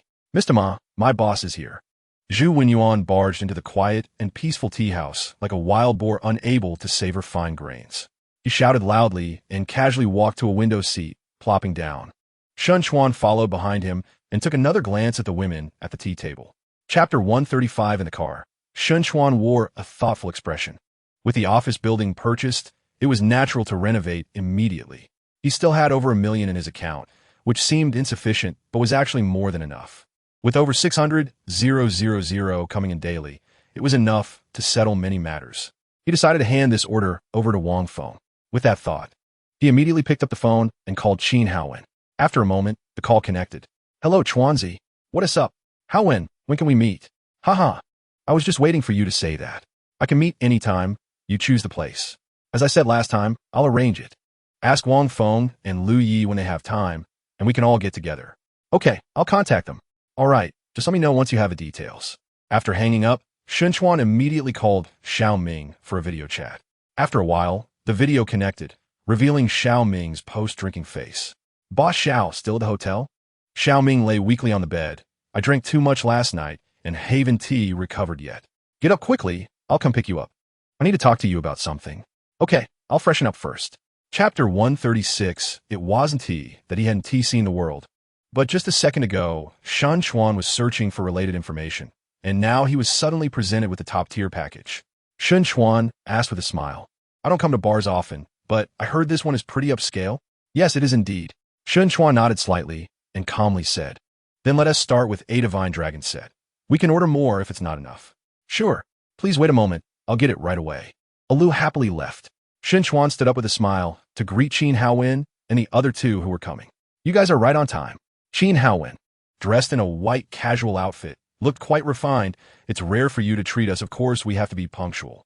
Lu Yi laughed and said, Chuan, you probably don't come to bars much. Chuan gestured for the three to sit down and asked, How can you tell?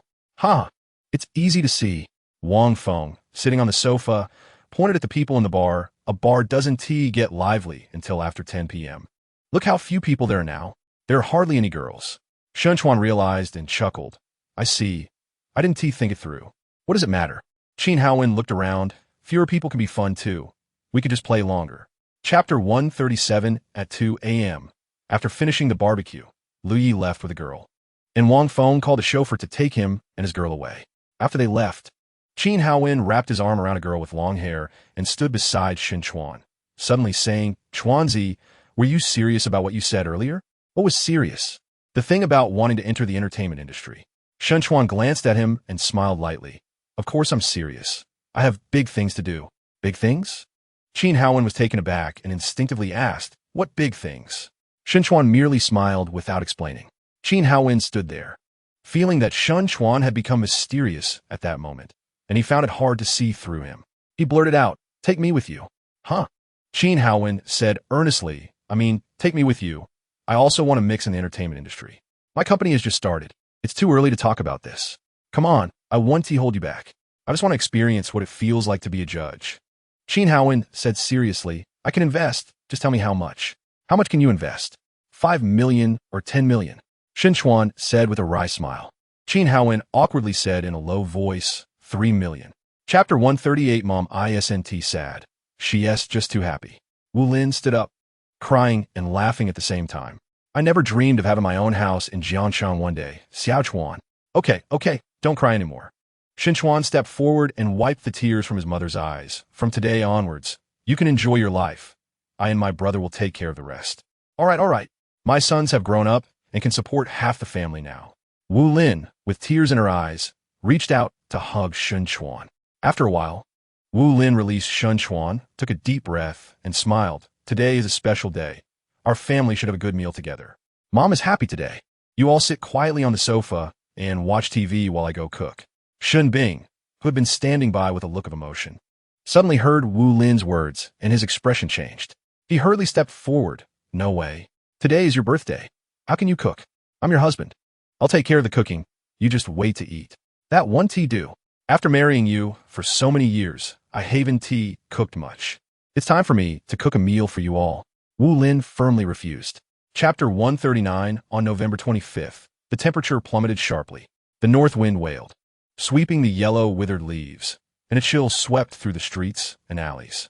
At Chuan's home in Chujiangdongjun, he lay on the sofa chatting with Sun Yulan. Star City and Jiang City were less than 400 kilometers apart, with nearly the same temperature. At this moment, she wore a light blue robe and a khaki hairpin. Her delicate skin looked still tender and youthful on video, making one want to pinch it. Her eyes remained innocent and pure, like a newborn baby, and when she smiled, her eyes curved like a crescent moon in a clear night sky. Chuan. My mom still doesn't agree with me painting. Sun Yulan pouted, looking somewhat aggrieved. I clearly communicated with her, but she always speaks vaguely. Chuan looked at her with a hint of affection and smiled to comfort her. Auntie is still worried, but her current attitude is already a concession. After all, she didn't directly refuse you. That is true, but I don't want to be a teacher. I don't like the feeling of being restricted. I feel like this year is a lost cause. She rolled over on the bed, seemingly venting her dissatisfaction with her mother. Chapter 140. Chuan returned to the car, contemplated for a moment, and decided to ask, so he dialed the phone. When Zhu Wenyuan answered, he immediately asked, Wenyuan, did you say anything about me to Ma Nianu? No, no, boss, I really didn't tea. What's wrong? Did she trouble you? Not exactly trouble, but she asked me to meet today, hoping I could buy a villa from her. Did you buy it? Shun Chuan replied irritably, of course I didn't tea buy it. Boss, are you confused? Shun Chuan, think about it. How long have you known her? How could she come to you to buy a house?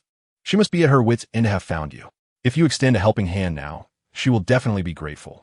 After a while, won't you both be able to roll in the sheets together?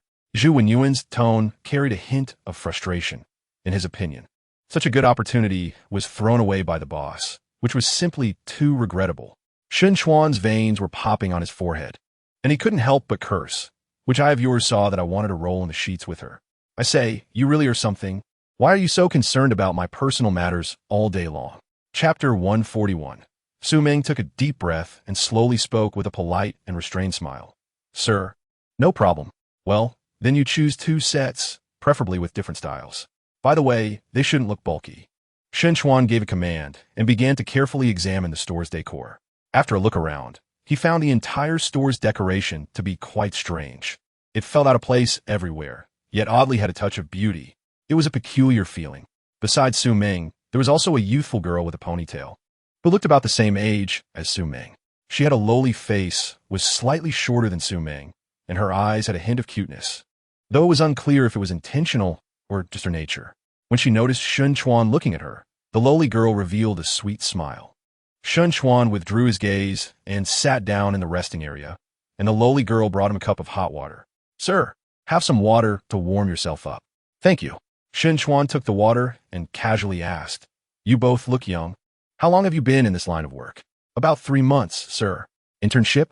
The lowly girl nodded, her eyes lingering on Shun Chuan's face. Yes, a 6-month internship period, and after passing the internship assessment, I can become a formal employee.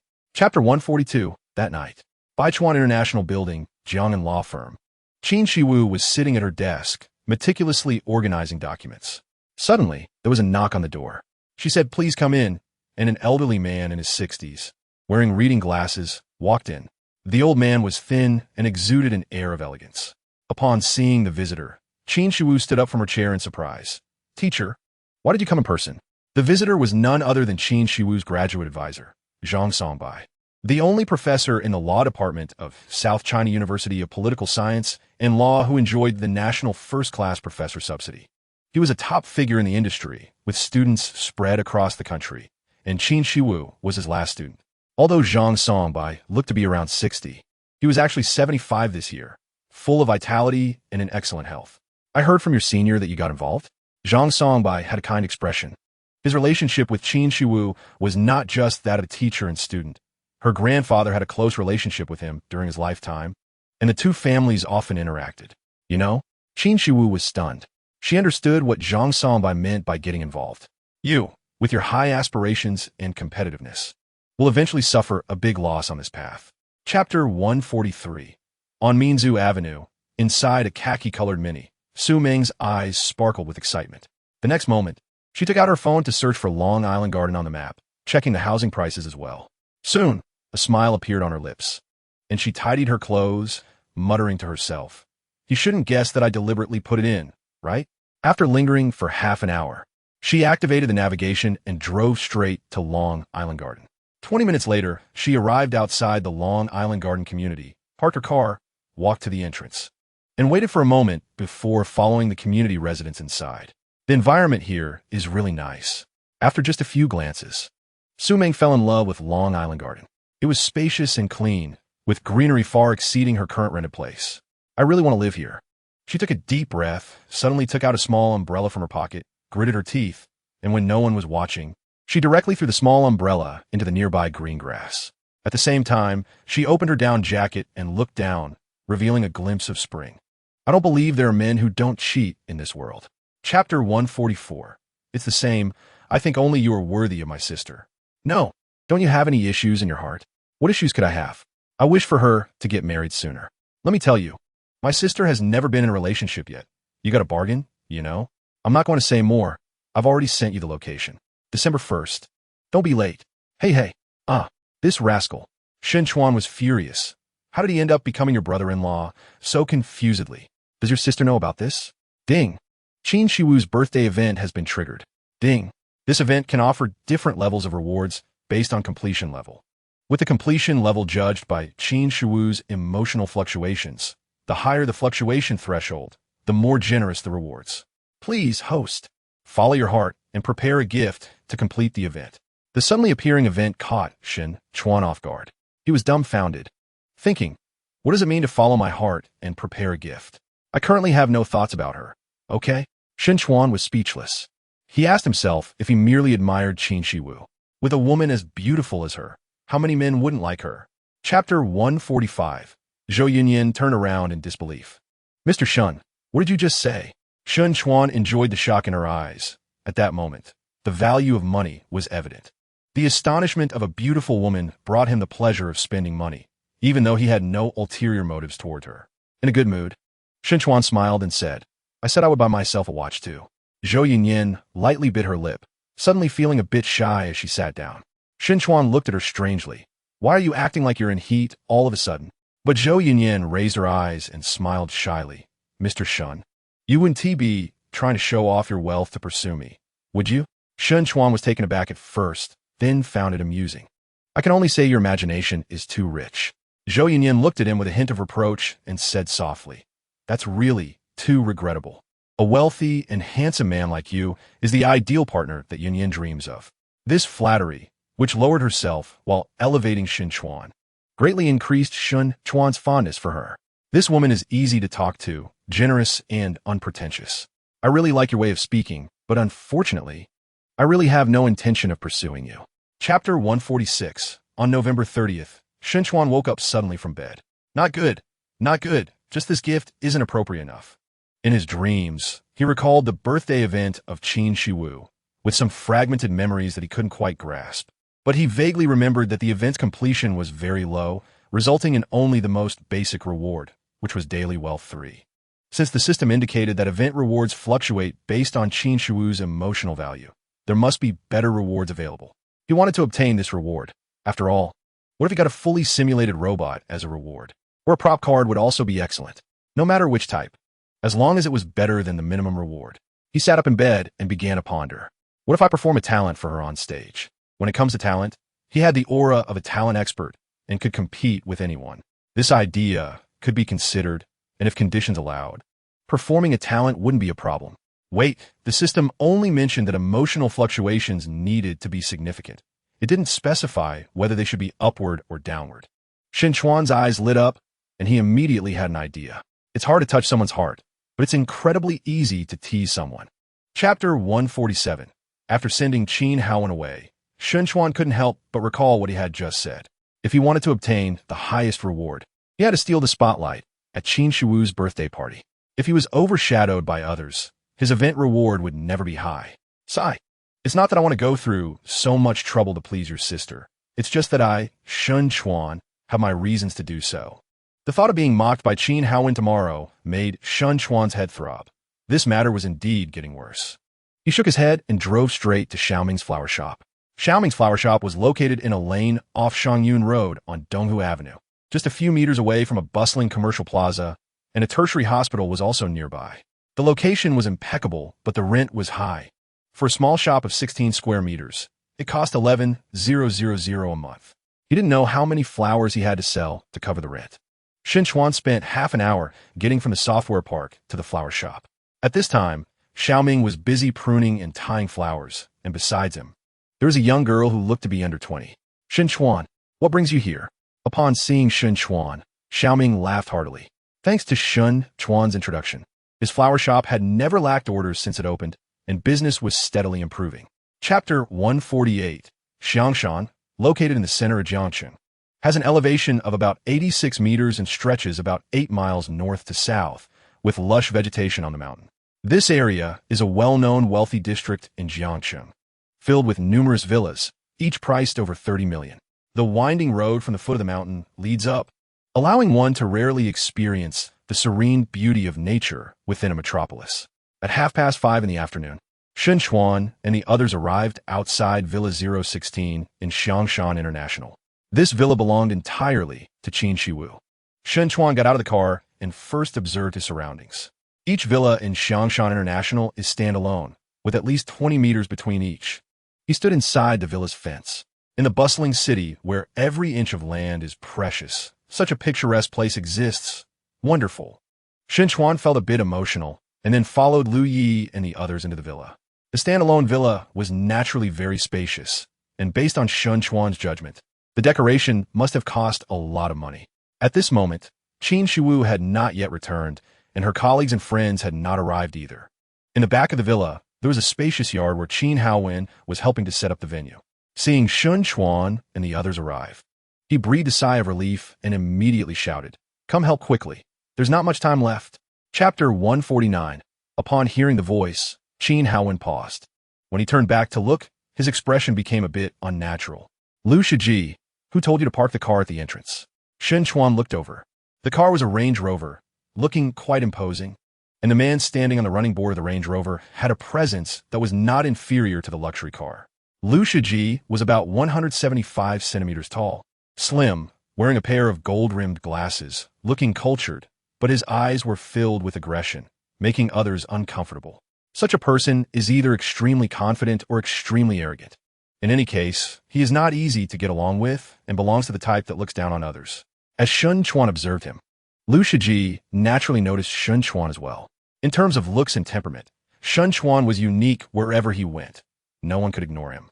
Seeing Chuan's outstanding appearance, Lu Shiji remained unfazed and coldly said, "Oh, Haowen, is this your friend?" His tone carried a hint of disdain, completely disregarding Chuan. "What does it matter to you?" Qin Haowen was displeased with his attitude and urged, "Quickly move the car over there. Don't block the way." A glint flashed in Lu Shiji's eyes, and then he mockingly said, "Sorry, I just got this car. How about letting your friend help me move it?" Chapter 150. Wow. Boss Xiao, your skills are incredible. Chuan was a bit surprised to see the 999 roses being unloaded from the car. A total of 999 roses were neatly wrapped, each occupying almost the same space. Without certain skills, it would be impossible to achieve this. "What is this?" "I used to work in this line of business." Xiao Ming humbly replied, but then complained, "But you really made me suffer. I didn't sleep all night and didn't even eat lunch, just kept working until now." Chuan scratched his head, looking embarrassed. "I'll treat you to a massage next time." "You said it. I think we shouldn't wait. Let's make it next Monday. I have the most free time then." "No problem." Chuan readily agreed. "All right, the stuff is delivered. I need to go home and get a good sleep." "Have fun." Xiao Ming waved his hand and returned to the car. "Be careful on the way back." Chuan reminded him and watched Xiao Ming leave.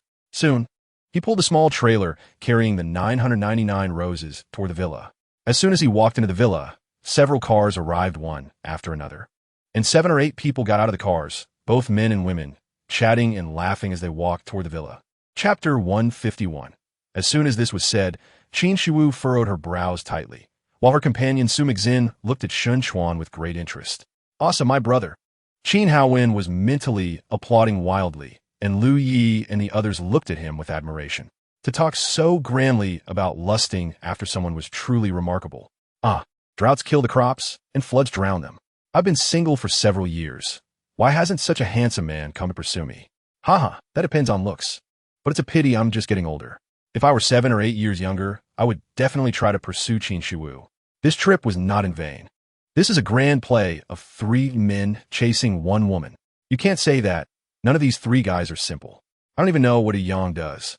But he's very wealthy and drives a Kian. I made sure to take a close look before I came in. It has an S. Lu Shiji drives a Land Rover. Clearly a wealthy person. But the most low-key is this young man. I didn't notice what car he drives. But I happen to know the watch on his wrist. It's a Patek Philippe, worth at least several $100,000 or even over $1 million. The others were discussing it, while Qin Shiwu's frown deepened, and she said coldly, "This joke isn't funny." Chapter 152. Chuan looked at the watch in his hand and chuckled. "If I say I wasn't messing with you, would you believe me?" "No." Qin Shiwu sneered. "Why not?" "Why?" Qin Shiwu couldn't help but snicker. "If I'm not mistaken, you're a playboy. Whether it was back at the Great Waterfall or later at the Phoenix Ancient City, your behavior perfectly fits the characteristics of a playboy. But it's strange for a young and wealthy man like you not to be fickle. Since elementary school, countless people have written love letters to me, and even during college. My counselor subtly revealed his thoughts. So, I understand men as much as you do, got it? You men have a strange mentality. You like to treat women as prey. You do it, Liu Shiji does it, and Du Yang does it too. I really dislike your hypocrisy, but due to my upbringing, I will give you a basic level of respect, but that doesn't mean I will tolerate everything. Saying this, Qin Shiwu's expression returned to indifference as she continued. So, please don't try to intrude into my world. I have no intention of dating. Chapter 153. On December 10th, a major news story topped the trending videos and headlines. Former Jiang City Committee standing member and Vice Mayor Jiang Changshan is under investigation by the Provincial Discipline Inspection Commission for suspected corruption. As soon as this news broke, there was a stir behind the scenes. In the morning, Chuan was lying on the sofa when he came across this video, but he felt nothing. He was already used to it. Every year, some corrupt officials in Huaxia are taken down. It's like the changing of history, endlessly recurring. However, the comments under the trending videos were surprisingly unanimous, mostly applauding the news, with some even expressing that there are still many fish in the sea and hoping the Provincial Discipline Inspection Commission would continue to dig deeper. Around 2 p.m., Chuan arrived at the financial port to inspect the renovation progress. Zhu Yuan provided a detailed report on the renovation status. Mr. Shun? Suddenly, a familiar voice came from behind. Chuan looked up to see Ma Nianu walking out of the elevator. Ms. Ma, what brings you here? I was downstairs discussing some issues with Director Yu and thought I'd come up to take a look. Haha, you've been working hard recently, always running around. Mr. Shun, you're being too polite. This was something I promised to do from the start. Chapter 154. I know what you men are like. If I don't sleep with you, will you willingly help me? Don't joke around. Ma Nianu said tearfully, her expression forlorn. Chuan remained unmoved. He had no obligation to help anyone, even if the beautiful Ma Nianu was in front of him. But did he lack women? As the saying goes, rich people never lack women. He was the same. It was all about whether he wanted it. Compared to a night of pleasure, he hated it even more when others tried to test his limits. After all, once the bottom line was crossed, some things he held onto would lose their meaning. Foolish woman, Chuan sneered. Did you ever think about what would happen if I just walked away without acknowledging it? Ma Nianu turned her head away. Chuan studied her and suddenly laughed. There's surveillance in this room. Indeed, the most venomous heart belongs to women. You want to blackmail me with this? Chuan felt a chill. If you were to sleep with her, she could use it as leverage, and with a little carelessness, he could end up in big trouble. At the very least, it would cost him dearly, over 10 million for a single night. Damn! At this thought, Chuan suddenly stood up from the sofa and slapped Ma Nianu's perky backside. You. Chapter 155. At Ma Nianu's strong insistence, the two directly proceeded with the transaction. First, the contract was signed, and after that, Chuan paid a 3 million deposit.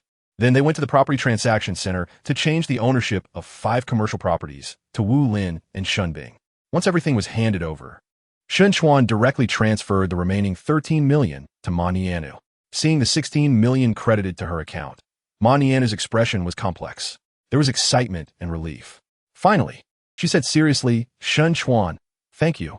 This was said with sincerity. She was willing to sell her body to get the money. But Chuan not only did not take advantage of her, but also repaid her kindness with kindness. Although in terms of market value, she suffered a significant loss. At this critical moment, no one else was willing to help her except Chuan.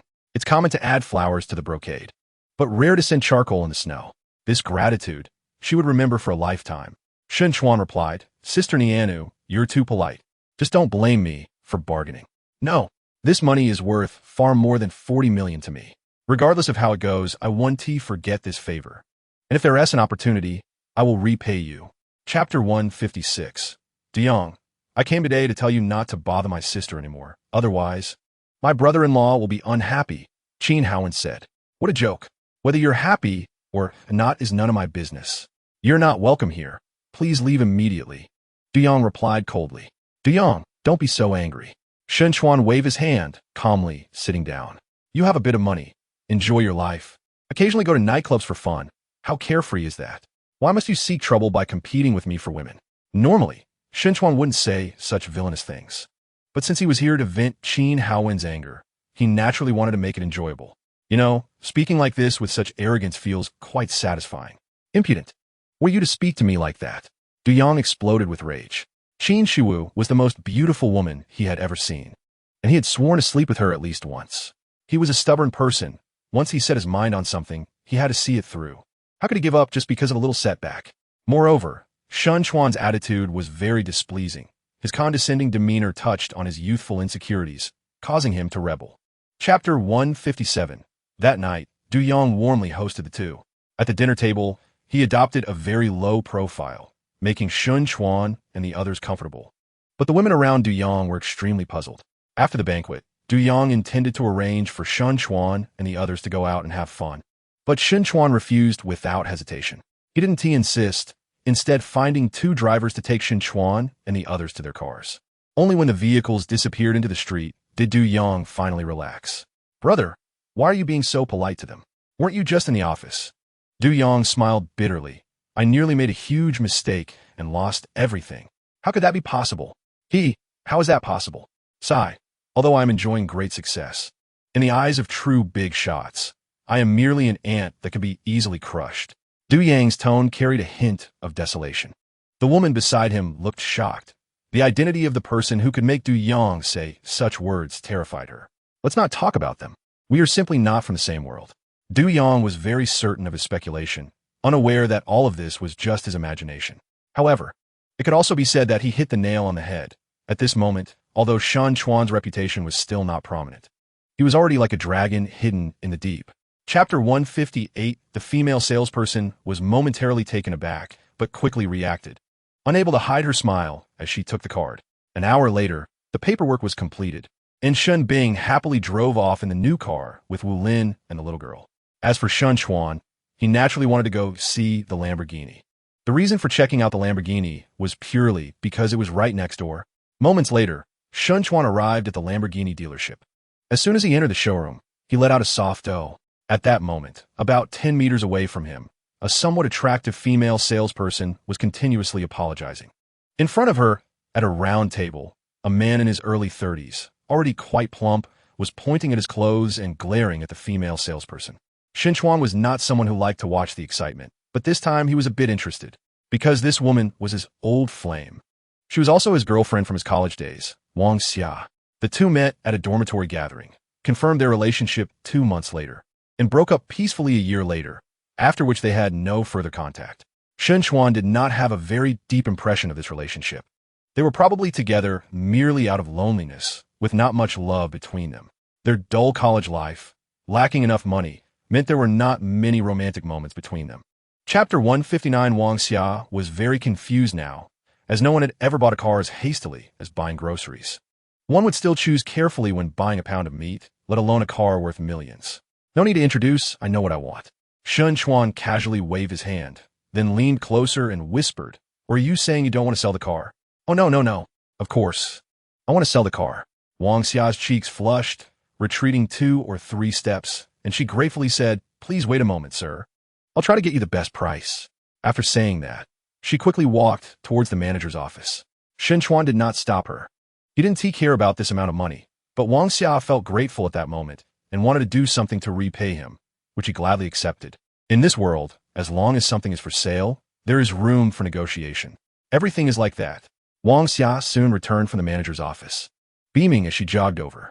Sir, sorry to keep you waiting. I negotiated with the manager and got you an 80,000 discount. Wang Xia was overjoyed and quickly added, he said this is my first deal and is willing to give up some profit to close the deal. Chapter 160. Chuan did not push her. Through the steam rising from the hot pot, he saw the helplessness in Wang Xia's eyes. It was a gaze filled with confusion about the future, a look he once had himself. Have you dated anyone? Wang Xia was taken aback and then smiled bitterly. I can't stand those who are too ugly and too handsome. Don't look at me. Ha ha. Very real. So you've been single for several years? Yes, I don't want to settle, but I don't have the ability to meet quality partners. Wang Xia looked steadily at Chuan. What about you? Me? Chuan smiled and said, I won't say. He really didn't know how to put it. He couldn't just say he was playing the field, looking at multiple pots while eating from one. Wang Xia seemed to understand something and didn't say more. After that, the two acted like ordinary friends, having meals and catching up. Halfway through the meal, Wang Xia suddenly asked for a bottle of wine. If Chuan remembered correctly, she didn't drink. As it turned out, he was right. After downing 2 glasses of beer, Wang Xia's cheeks were already flushed, looking slightly tipsy. Perhaps the alcohol gave her courage, as Wang Xia's speech became less restrained. Shen Chuan didn't let her drink too much, worried it would affect her work in the afternoon. However, Wang Xia said, "I don't want to go to work today. Shen Chuan, I haven't watched a movie in 3 years. Can you accompany me to see a movie?" Chapter 161 Boom. Under the night sky, a figure burst in like a T-Rex through the shattered floor-to-ceiling window. It was Shen Chuan. At this moment, Shen Chuan's eyes were terrifying. If one looked closely, every muscle in his body was in a state of tension. This was a state of adrenaline surging, with all his muscles fully engaged. As soon as he burst into the villa, Shen Chuan's gaze precisely locked onto the room on the second floor. Whoosh! He took a quick step to the edge of the stairs, and with several large strides, he quickly reached the second floor. Just as he got upstairs, a terrified scream rang out. Shen Chuan's expression was emotionless as he quickly walked to the bedroom door and charged in through the gap of the broken door. Just as he entered the bedroom, a sudden cold wind hit him. He instinctively lowered his head, narrowly avoiding a deadly knife. At that moment, Shen Chuan had no time for fear. After dodging the knife, he saw the person who had attacked him. It was a thin, middle-aged man with cold eyes, but a somewhat dazed expression. "Is it him?" Shen Chuan showed a fierce look, but the next moment, another scream came from the bathroom, causing his heart to skip a beat. Not just one person. Realizing this, he could no longer pay attention to the thin man with the knife. He grabbed something nearby and threw it at him, then seized the opportunity to leap towards the bathroom. Chapter 162 Ding. Event completed. Ding. Reward. 1 6-star realistic robot bodyguard. All relevant information has been automatically generated. Shen Chuan's expression froze slightly. A 6-star bodyguard? He was overjoyed, not expecting this incident would reward him with a robot. He thought for a moment and immediately checked the reward. Host, Shen Chuan, Tycoon, Halo, Language Master, Equipped. Talent Master, Equipped, Industry. Jiangqing Ime Cultural Media Limited Liability Company, 30 share. Actual Controller of Jiangchangdu Universe Media Limited Liability Company Talents. Zhu Yuan, a versatile intelligent robot capable of any management position. Remaining active time, 100 years. Loyalty 100. Zhu Yuan, all-round ace bodyguard. Master of cold and hot weapons. Proficient in security personnel training. Remaining active time, 100 years. Loyalty 100. Daily wealth, 648. 000 current total wealth, 2, 753, 518, 000 current level. Tycoon, next level, Big Tycoon. Please trigger events as soon as possible to upgrade this system. All-round bodyguard. Shen Chuan suddenly felt like he was hit by a surprise. Chapter 163. After having barbecue, Shen Chuan took Zhu Yuan back to the car. The car, which was originally very spacious, felt cramped after Zhu Yuan sat in. Shen Chuan touched his chin and thought he needed to help him get a suitable car. "Yuan, I need you to help me set up a security company." "No problem." Shen Chuan nodded and said, "I don't know how to do it specifically, so please tell me. Does the owner of this security company need to operate externally?" Shen Chuan shook his head, not considering profitability for now. "That's easy. Buy a piece of land in the suburbs, build a training ground, and recruit retired veterans to form the security force. How much do you roughly estimate the initial investment will be?" Land in the suburbs is not expensive, but considering the construction of the site and personnel salaries, at least 10 million is needed. I can provide the funds. The number of security personnel for initial training can be controlled. I want elite soldiers, but more importantly, absolute loyalty. Don't worry, I have enough confidence in training security personnel, but to ensure absolute loyalty, it's best to use incentives. That's in my consideration. As long as they are trained and qualified by you, their monthly salary will start at 20,000, with no upper limit. Chapter 164. Seeing this, Qin Haowen rushed over, pinning her down and using brute force to take the knife from her hand. Just as he was about to breathe a sigh of relief, the woman beneath him actually bit down on his arm. Luckily, the down jacket was thick. Although it was painful, it didn't break the skin. Qin Haowen was furious and punched her twice, making her dizzy. "Sister, bring me a bath towel." Hearing this, Qin Shiwu immediately ran to the bathroom. But just as she reached the bathroom door, a fierce-looking bald man with a knife charged in. Without hesitation, he raised the knife to chop at her. Qin Shiwu's face turned pale, and she had no chance to dodge. Just as the knife was about to strike, the fierce-looking man was suddenly pulled back by a terrifying force. In the next moment, A muscular man like a tower expressionlessly grabbed him and slammed him hard onto the ground. Bang! Crack! The bald man was slammed against the solid floor tiles like a chick, letting out a wail, his face contorted and ugly. He trembled slightly, still wanting to resist, but was lifted again by the muscular man and slammed hard against the wall. A muffled sound spread, and the bald man screamed, dropping the knife helplessly to the ground. Chapter 165. I'm not getting out of the car. I want to protect you. Qin Shiwu said sternly. It's more dangerous to be with me. Be obedient and don't make me worry. Besides, with Mr. Zhu here, what danger could I face? By the way, don't tell Mom and Dad for now. But Qin Haowen looked frustrated. He had seen Zhu Yuan's strength with his own eyes. Following them would only make him a burden. Don't worry, at most 3 days. The mastermind will be revealed. Qin Shiwu's expression was firm. This case had been going on for a long time, even traceable back to 4 or 5 years ago, and was currently in the net collecting stage. The reason she encountered danger was merely the mastermind's desperate struggle. In a few days, everything would come to light. Soon, Zhu Yuan parked the car in an area without surveillance, and Qin Haowen said seriously, Brother Zhu, I entrust my sister's safety to you. Zhu Yuan nodded sternly. The boss has ordered. I will naturally do my utmost to protect her. Thank you. Qin Haowen looked around and quietly left. On December 16th, several major news stories swept the trending topics. A certain big shot in Yi province acted as a protective umbrella for criminal forces during his tenure. After trial, he was sentenced to life imprisonment and deprived of political rights for life. Chapter 166. After the two finished eating, they bought a cup of milk tea and then walked hand in hand into the campus. The campus path was illuminated by the warm glow of neon lights. Occasionally, soft warm light filtered through the gaps in the leaves, casting long shadows of the two. As they walked, they arrived at the athletic field, where many students were running and exercising, sweating profusely. Sitting on the grass, Sun Yulan asked, Do you usually exercise? Me? Just a little bit. Really? Sun Yulan pointed to the people running around the athletic field. Then how many laps can you run? I don't want to brag, but 10 to 20 laps is not a problem, Chuan said proudly. Oh, you're quite the braggart. A voice with ill intentions rang out. Chuan looked over in surprise to see a topless young man with a few abs standing beside them. Who are you?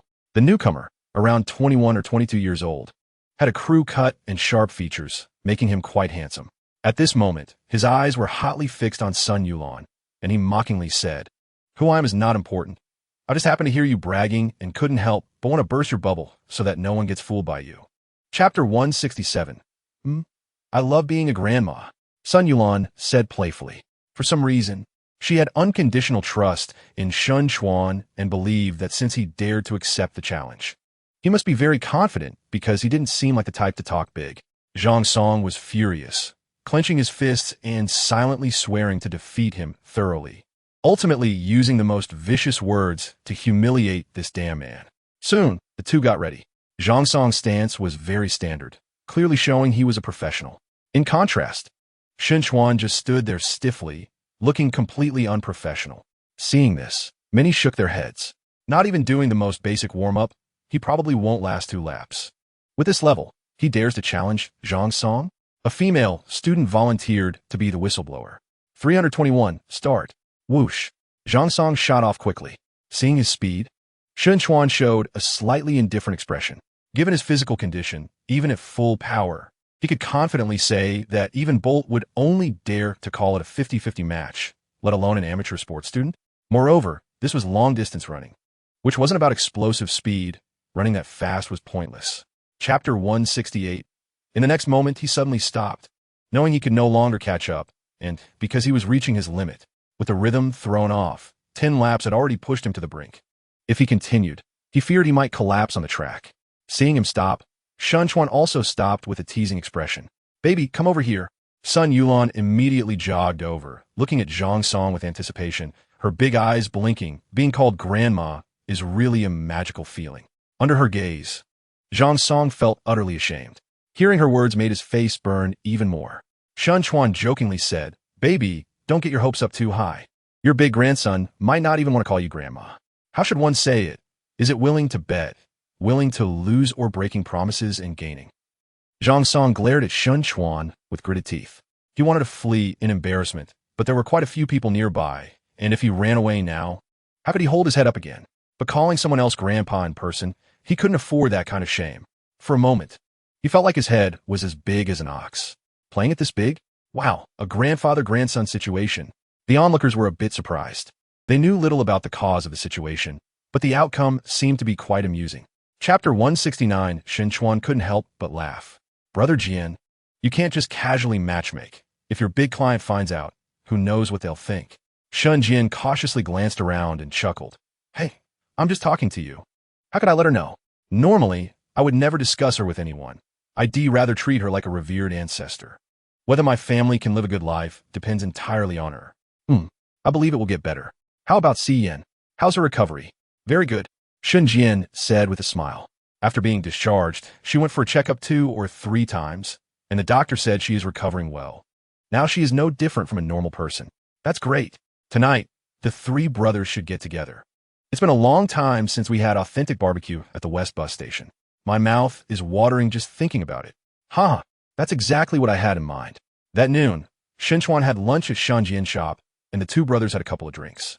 In the evening, they went to Yang's shop, and the 3 brothers headed straight for the West bus station. Chuan's impression of the West bus station was deep because he had come to Xinqing with Wu 6 or 7 years ago and ate there once. The taste back then amazed him, so he wanted to eat there again. Chapter 170, as evening approached. The 2 had dinner at a restaurant near the racetrack and then drove back to the city. After returning to the city, Chuan took Sun Yuan shopping at the mall, buying cosmetics and bags regardless of whether she needed them or not. Sun Yuan felt helpless. Spending over 100,000 like this made her feel a bit sorry for Chuan's money. She didn't lack bags or cosmetics, and she wasn't particularly interested in these either. But Chuan insisted on buying them for her. After shopping, they put the things back in the car, and Sun Yuan pulled Chuan into the cinema. When they came out, Sun Yuan's eyes were red. In contrast, Chuan seemed carefree. They didn't watch a romance movie, but a disaster film, which was essentially a tearjerker. Sun Yuan cried her eyes out inside, while Chuan just couldn't get the emotional point. Night had fallen, and Sun Yuan yawned from tiredness as they parted ways. Chuan returned to the hotel, while Sun Yuan went home. December 24th arrived, and Chuan got up early, specifically going to find teacher Tony to redesign a trendy hairstyle. During the time it took to get a haircut, he was asked for WeChat twice, which made him quite helpless. Around 9 o'clock, Sun Yuan arrived, looking beautiful and attracting the attention of many people along the way. Chapter 171 on December 25th at 8 in the morning. In Jiangcheng number 1, Qin Haowen, still half asleep, dressed, and came to the living room. Suddenly, his expression changed slightly. Sister, what are you doing? On the sofa, the stunningly beautiful Qin Shiwu was looking at herself in a makeup mirror. Due to the recent incident at Xiangshan International, Qin Shiwu had been staying with him for the past few days. It's none of your business. Aren't you going to work? Hurry up. No. Are you putting on makeup? Qin Haowen suddenly woke up, staring in disbelief. My goodness, is the sun rising from the west? Are you meeting some important person today that you need to wear makeup? Why are you asking so many questions? Qin Shiwu glared at him. I'm just curious. What kind of person is worthy of you putting on makeup? Come on, sister. You're already beautiful enough. I think makeup would be overdoing it. Qin Shiwu scolded. Shut up. Qin Haowen forced a smile. Inside, he couldn't help but wonder. What kind of person is worth Qin Shiwu putting on makeup? After all, he had hardly ever seen her wear makeup growing up. No matter the occasion, she always went barefaced and still overshadowed all other women. This is what they call the beauty of the harem has no color. Chapter 172 at the Jiangcheng racetrack. 2 race cars were lined up at the starting line. These 2 race cars, aside from their different colors, had identical specifications. The red one belonged to Qin Shiwu, while the blue one belonged to Chuan. During dinner, Chuan's words piqued Qin Shiwu's interest. After weighing her options, she decided to have a showdown with Chuan. If she won, her debt of gratitude would be wiped clean, at least not leaving her with a huge burden in her heart. If she lost, then, starting today, she would be Chuan's woman. This was a significant showdown. She didn't seek to win for sure, but she would give it her all. If Chuan could truly beat her, then becoming his woman wouldn't be a problem. At least it would prove that he wasn't just a useless person. A staff member stood between the 2 race cars, raising his right hand with a red flag waving in the wind. Vroom vroom. The engines roared. Qin Shiwu wore a racing suit and a helmet, her eyes revealing an indescribable calmness. Inside the blue car, Chuan was the same, but compared to Qin Shiwu's calm, he seemed much more relaxed, because he was on a roll. At this moment, Chuan's mind was filled with the experiences summarized by peak race car drivers after countless competitions. Chapter 173. You turn your head away. Qin Shiwu hid under the covers. Chuan noticed her furrowed brows and immediately realized something, feeling a twinge of pain in his heart. He turned away, signaling that he wasn't looking at her. The sound of rustling clothes came from behind, and in less than 2 minutes, Qin Shiwu got out of bed. Suddenly, she let out a small ouch. Chuan was startled and rushed over to support her. "Are you okay?" Qin Shiwu was almost in tears from the pain, but shook her head while biting her lip. Seeing this, Chuan felt a pang of heartache. He carefully helped Qin Shiwu sit at the table and opened a steaming breakfast for her. He didn't know what Qin Shiwu liked to eat, so he bought a variety of things: soup dumplings, bean curd skin, pot stickers, vegetable and lean meat porridge, soy milk, fried dough sticks, and rice noodles. "I want to drink porridge." "Okay, I'll help you open it." Chuan immediately opened the lid, scooped a spoonful with a spoon, and blew on it before feeding it to Qin Shiwu. Qin Shiwu slightly opened her mouth, staring intently at Chuan. "What are you looking at me for?" Chuan asked in confusion. "Your action of feeding porridge to a girl is so skilled." Chuan broke out in a cold sweat. "I swear to heaven, I've never fed any other girl." Chapter 174. Well, your sister is with me. On the balcony, Chuan lit a cigarette. "I told you to pursue my sister, but I didn't tell you to." The call was from Qin Haowen, who was dumbfounded after learning that Chuan had spent a night with his sister at the hotel. "Isn't this progress a bit too fast? Haowen, from today on, you should be more respectful. I'm somewhat your brother-in-law, you know." "All right, Chuan, you little rascal, you've got some skills. Previously it was all jokes, but now that you're with my sister, there are some things I still need to say. Treat her well. My sister has never been in a relationship, so if she does something immature, be more understanding and don't bully her. If any of us brothers find out that you bully her and make her feel wronged, no matter how capable you are, I will beat you up." Chuan exhaled a smoke ring and said leisurely, "Don't worry, I will definitely treat her well. By the way, does your sister have other places to stay?" "No, since the danger at the villa, she hasn't gone back. She's been staying with me lately." "I see. Then I understand." Chuan hung up the phone, contemplating buying a house for Qin Shiwu. Chapter 175. At the sales office of Guangjiang Shofu, Huang Tingting stood elegantly with exquisite makeup. She had been a salesperson there for over a year, and with her outstanding looks and clever speech, she had closed 2 deals, each providing her with enough commission to not work for a year. After accumulating some experience from the previous 2 deals, she concluded that regardless of who the other party was or their attitude, she had to greet them with a smile to make them feel at home. Just like at this moment, she was doing just that. Looking at the flashy Lamborghini in front of her, she felt envious, but unfortunately, such a car was still too far from her.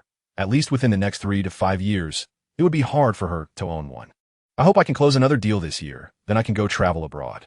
With this thought, she walked to the driver's side of the Lamborghini, smiling to welcome the person getting out of the car. The next moment, the car door opened, and a handsome man stepped out. Seeing the person who got out of the car, Huang Tingting was stunned. "Chuan?" She was shocked because the person who got out was actually her classmate. "Chuan, so it's you, old classmate." Chuan was slightly surprised. "Ha, I was wondering why your voice sounded so familiar." Chapter 176. Seeing that Chuan had made up his mind, she could only helplessly say, "If you're not afraid of wasting money, then I won't help you save money. But I also need to contribute some money for this house." Chuan paused the steps. Qin Shiwu said, "Since it's a love nest, I can't just get it for free. If you don't agree, then I don't want this house." Huang Tingting walked ahead, listening to their conversation and feeling an absurd sense.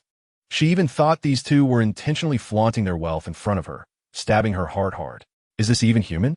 A house worth tens of millions is just given away, and yet the person doesn't want it. "All right, I agree. Okay." Chuan had no choice but to agree. "Then you contribute 100,000. Qin Shiwu pinched him in the waist, causing Chuan to grimace in pain. "I currently have over 3 million. I will contribute 3 million for this house." "No way." Chuan hurriedly refused, feeling helpless. If Qin Shiwu's 3 million didn't fall within the 10 times cashback range, how could he explain it later? This was a 30 million cashback. Qin Shiwu stared at him, remaining silent. Chapter 177. This guy still has some conscience. Knows how to treat you well. Qin Haowen wasn't surprised. In his mind, Chuan was definitely a mysterious big boss. What house is it? How many square meters? Qin Shiwu sighed. Guangjiang Shoufu, 518 square meters. It cost almost 30 million. What? Qin Haowen jumped up from the sofa. Sister, 30 million? This. Qin Haowen was completely dumbfounded.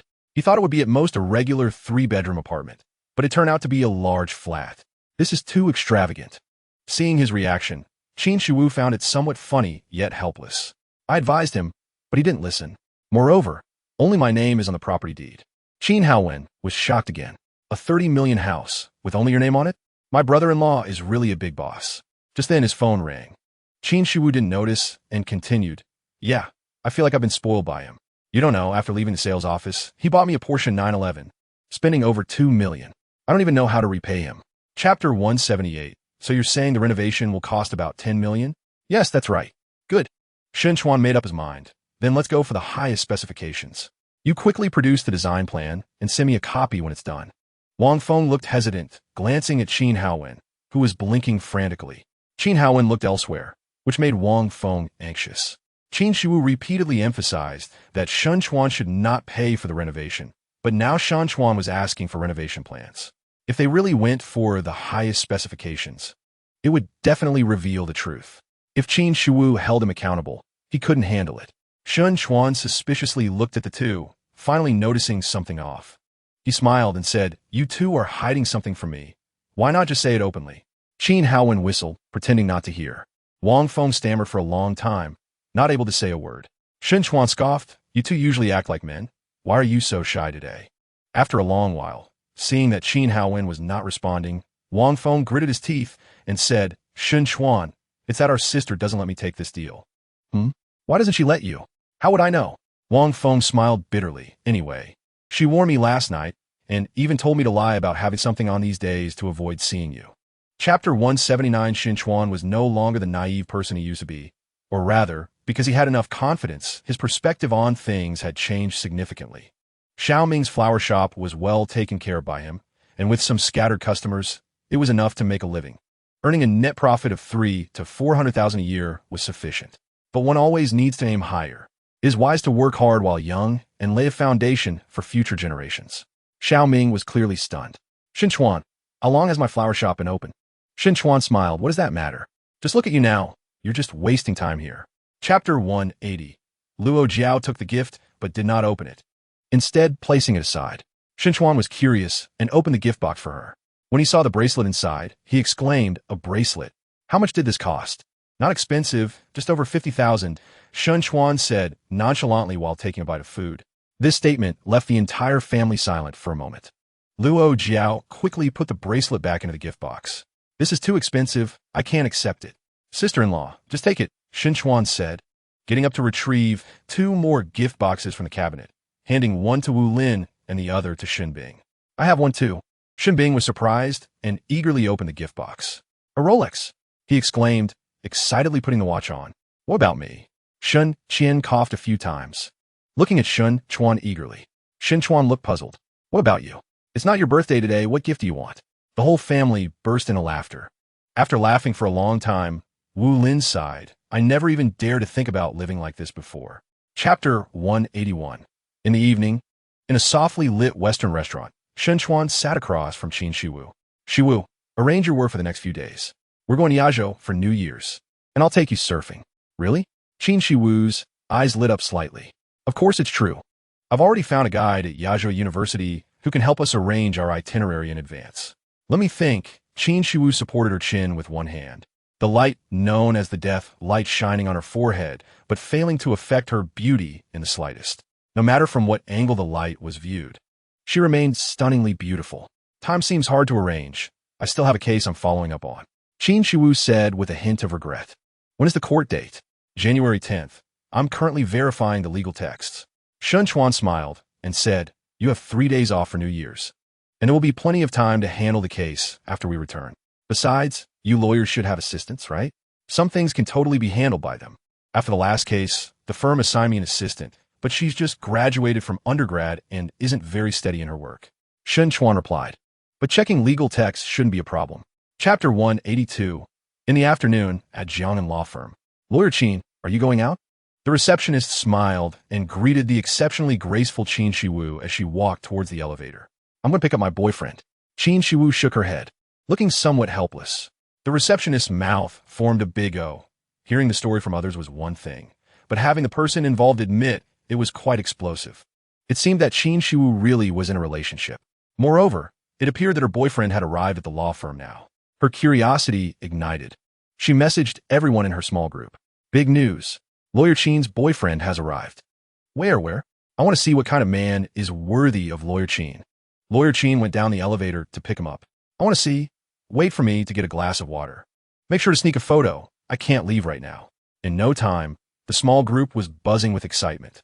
Within 5 minutes, the news had spread throughout Jiang'an law firm, and the eligible lawyers were all secretly annoyed, eager to see who this man was that had captured Lawyer Qin's heart.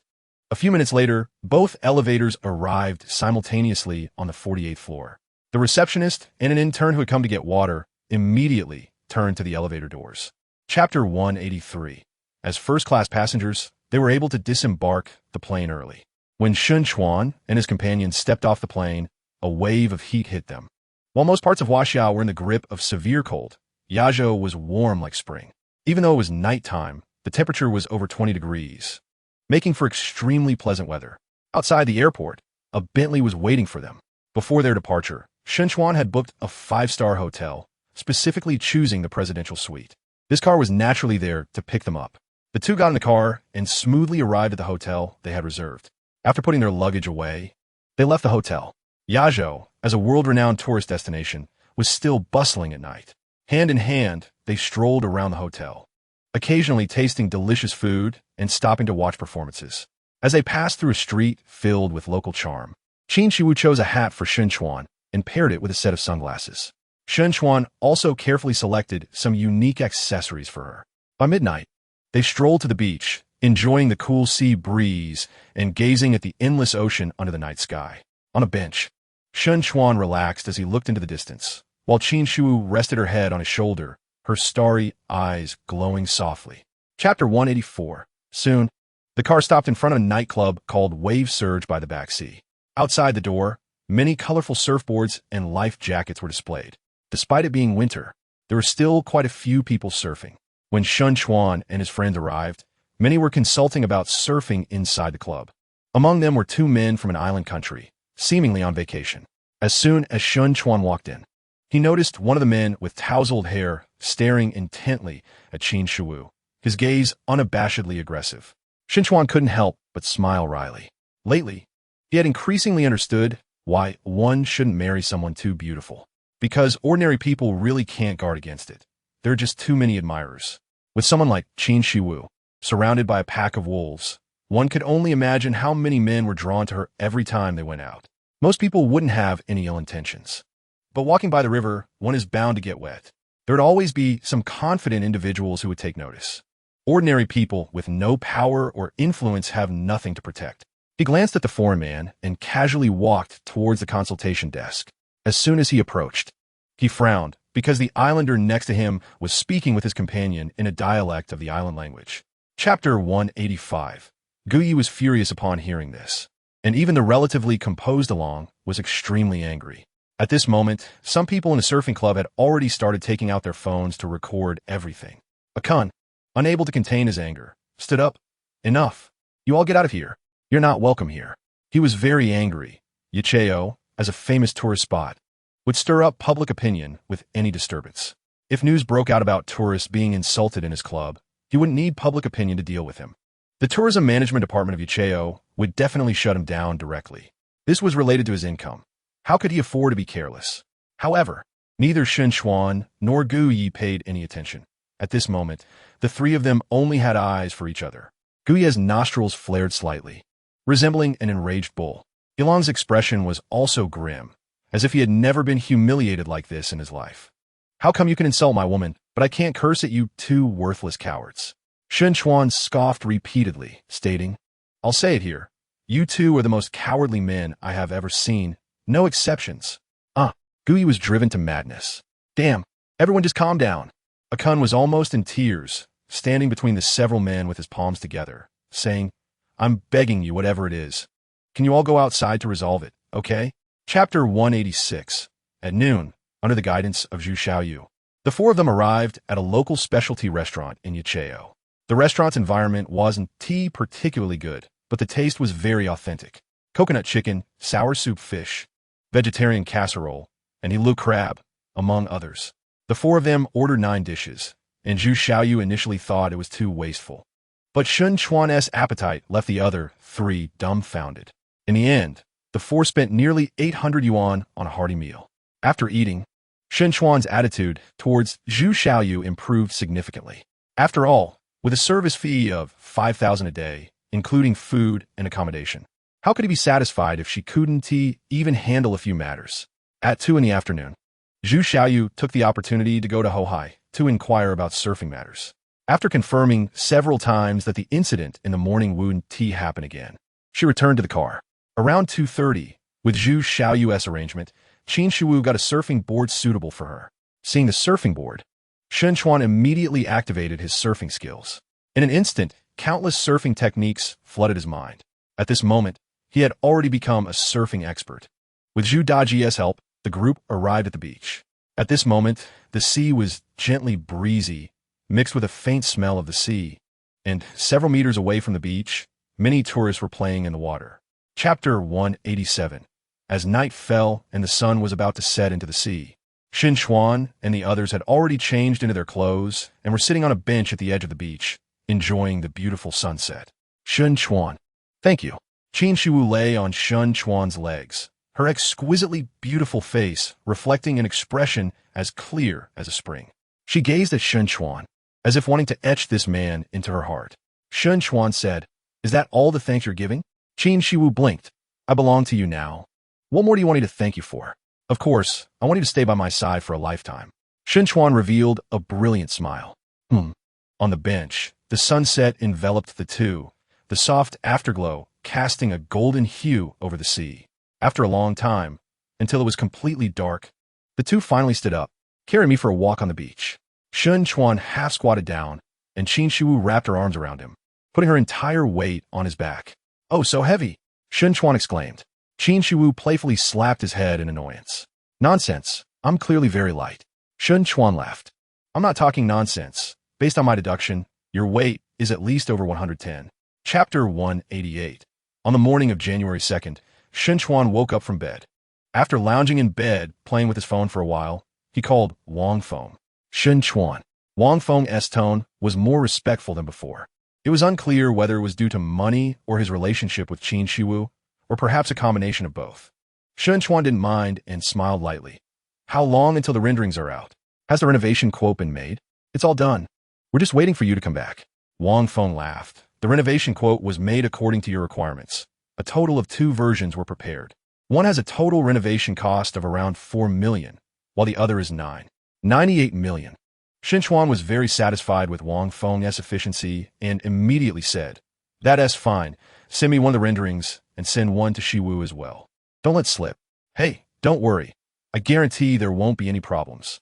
After a few pleasantries, Wang Feng added, "By the way, the office building will be completed in about a week, so you have to come and take a look then." "Oh, it's actually a few days ahead of schedule. This is because President Zhu has been urging me. I've been getting a lot of calls from him lately." Wang Feng chuckled. Chapter 189. Yes. The site has not yet been completed, so I arranged for them to participate in the construction. The 2 male workers who came before had jobs. One was an excavator operator, and the other was a dump truck driver. Among the 4 women, aside from one who just retired, the other 3 all had their own strengths. Chuan looked at Zhu Yuan, who had a face that seemed to think it was only natural. And didn't he know whether to laugh or cry? He could only silently curse in his heart. "Are you not afraid that they might have grievances about participating in the construction?" Zhu Yuan remained cold and unfeeling, saying coldly, "I pay 10,000 a month. They're particularly motivated to work now, and I can sense that they're worried I'll fire them." Chuan couldn't help but laugh. This Zhu Yuan was quite a character. "Take me to see my future star instructors. They might not deserve that title. With you here, I believe you can train a few star instructors with your skills." Zhu Yuan nodded slightly, seemingly believing he had that capability. Soon, Zhu Yuan took Chuan to the center of the empty lot. Su Kunshan, Zhou Peishan, Li Jia, Fang Yun, Zhang Lan, Jiang Meiqiu, Chapter 190. Upon hearing this, Su Kunshin and the others felt it was quite tricky. Boss, if you want to teach us a lesson, just say so directly. Why beat around the bush? The one who spoke this time was a woman of average appearance named Fong Yun, with shoulder-length hair and a gaze flashing with sharp light. If one observed her closely, they would find she was slightly different from the others. Her body always maintained a slightly bent posture, which is a defensive stance of fighter. From this, it could be inferred that she is a combat enthusiast. Fong Yun was right. This is too unfair to us. We just want to know what the treatment for the top bodyguards is. What's wrong with that? Why should we get beaten up for it? The one speaking is the strongest among the four women, namely Jia, a former athlete, weighing at least 120 jin by estimation, looking like a small strong man. She has a simple face and looks harmless when she smiles, but being able to pass Zhu Yuan's initial screening clearly indicates she has some strength. Why? Zhu Yuan's eyes sparkled coldly. Just because my fists are big. He looked at a woman who had remained silent and sneered. Do you have any doubts? Boss, I don't. You know I respect you the most. Chapter 191. Zhang Lan and the others were silent. But in their hearts, they were determined. Zhu Yuan had laid their future before them. As long as they got over this hurdle, they could earn a monthly salary of 20,000, 50,000, or even 100,000. Not to mention, if they could earn 20,000 a month, their living conditions would improve significantly. If they became high-level bodyguards, earning 50,000 a month would bring about an even more drastic change in their lives. Could they become strong after 3 months? Zhou Peishan was slightly moved, thinking to himself, I'm afraid these 3 months won't be easy. Zhu Yuan's strength was evident. Anyone slightly recognized by him was definitely extraordinary. It was easy to imagine how terrifying the training would be over the next 3 months. Everyone get up, Zhu Yuan shouted, and then walked over to Chuan. Boss, how do you see these few? As soon as he said this, Zhou Peishan and others became nervous. Only now did they realize that the man, not far away, who was about their age, was the big boss. Whether they could stay actually depended on his attitude. Even their future development would be decided by the big boss. Chuan looked at the few of them, his gaze very plain, which put considerable psychological pressure on the six. Chapter 192. Zhou Peishan and the other six remained motionless. They did not know if it was disbelief or fear. Chuan smiled lightly at them, while Zhu Yuan shouted, a bunch of fools. The boss has given you a benefit. Do you still want money or not? As soon as he spoke, the few of them showed signs of interest. Big boss, what rewards do we get for winning against you? Zhou Peishan immediately asked. What reward do you want? Money, I want money. No problem. Really? Su Kunshin jumped out. Are you brainless? The big boss would joke with you? Zhu Yuan retorted. But Su Kunshin was not angry. Instead, he became eager to try, and not just him. The other few also rolled up their sleeves, wanted to win against Chuan to get the money. Big boss, how do we play? Chuan picked up a stone from the ground, weighed it in his hand, and smiled. I chose 3 games this first game. He shifted his gaze, finally looking at Su Kunshin. This game is very simple. I need someone to stand 10 meters away with both hands clasped above their head, leaving a gap about the size of a basketball. I will throw the stone. What? The others were all taken aback. Chapter 193. Then the second game. Let us play something simple. How about an arm wrestling match? Chuan spoke again, looking at the few of them. As soon as he finished speaking, Zhou Peishan quickly stood up. Big boss, I'll do it. The few women were a step too slow and lost the opportunity again. Are you sure? There are still a few games afterward. I'm sure. Zhou Peishan was confident. In terms of strength, could someone who operates an excavator lose? Looking at their big boss, who looked thin and delicate, how much strength could he have? He was sure to win this game. A hint of amusement flashed in Chuan's eyes. After a brief interaction, he found that Zhou Peishan's observational skills were not strong enough. In theory, if one observed carefully, they should have noticed the extraordinary nature of his previous throw. He deliberately acted casually, yet accurately passed through the basketball-sized gap from 10 meters away, just to test the observational skills of the others. He was not sure if the others noticed this, but it was clear that Zhou Peishan in front of him did not. Seeing him full of confidence, Chuan smiled brightly. In terms of strength, he was far from Zhu Yuan, but against an ordinary person like Zhou Peishan, how could he lose? Chapter 194. After that, Chuan handed the initiative to Zhang Lan and the others to choose the games. Li Jie chose to compete in speed. As a former athlete, she had once received the title of a top athlete in Huaxia. However, in the end, she still lost. even without using cheats, based solely on his current physical condition.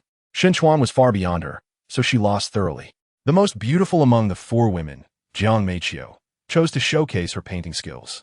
She had once been an art teacher, but lost her job after being reported for running a training class privately. The seriousness of the situation stemmed from the fact that she had gone a bit too far. Each class cost 30 yuan per person, lasting 100 minutes. There were a total of 100 students in her training class, 95 of whom were from her teaching class. Her teaching skills were not the problem. She was reported purely because a few parents of her students wanted to engage in underhanded dealings with her. After being rejected face-to-face, they harbored a sense of revenge and reported her. The other party had some connections, and the Education Bureau caught her in the act. Sometimes she felt helpless. Being beautiful was not necessarily all good. After her training class closed, she lost her teaching qualification, her income plummeted, and that damn gambling addict mother of hers pressured her every day to make money. In a fit of anger, she came to Jiangsheng from another place, planning to start anew in anonymity. Chapter 195. After clarifying everything, Chuan drove away.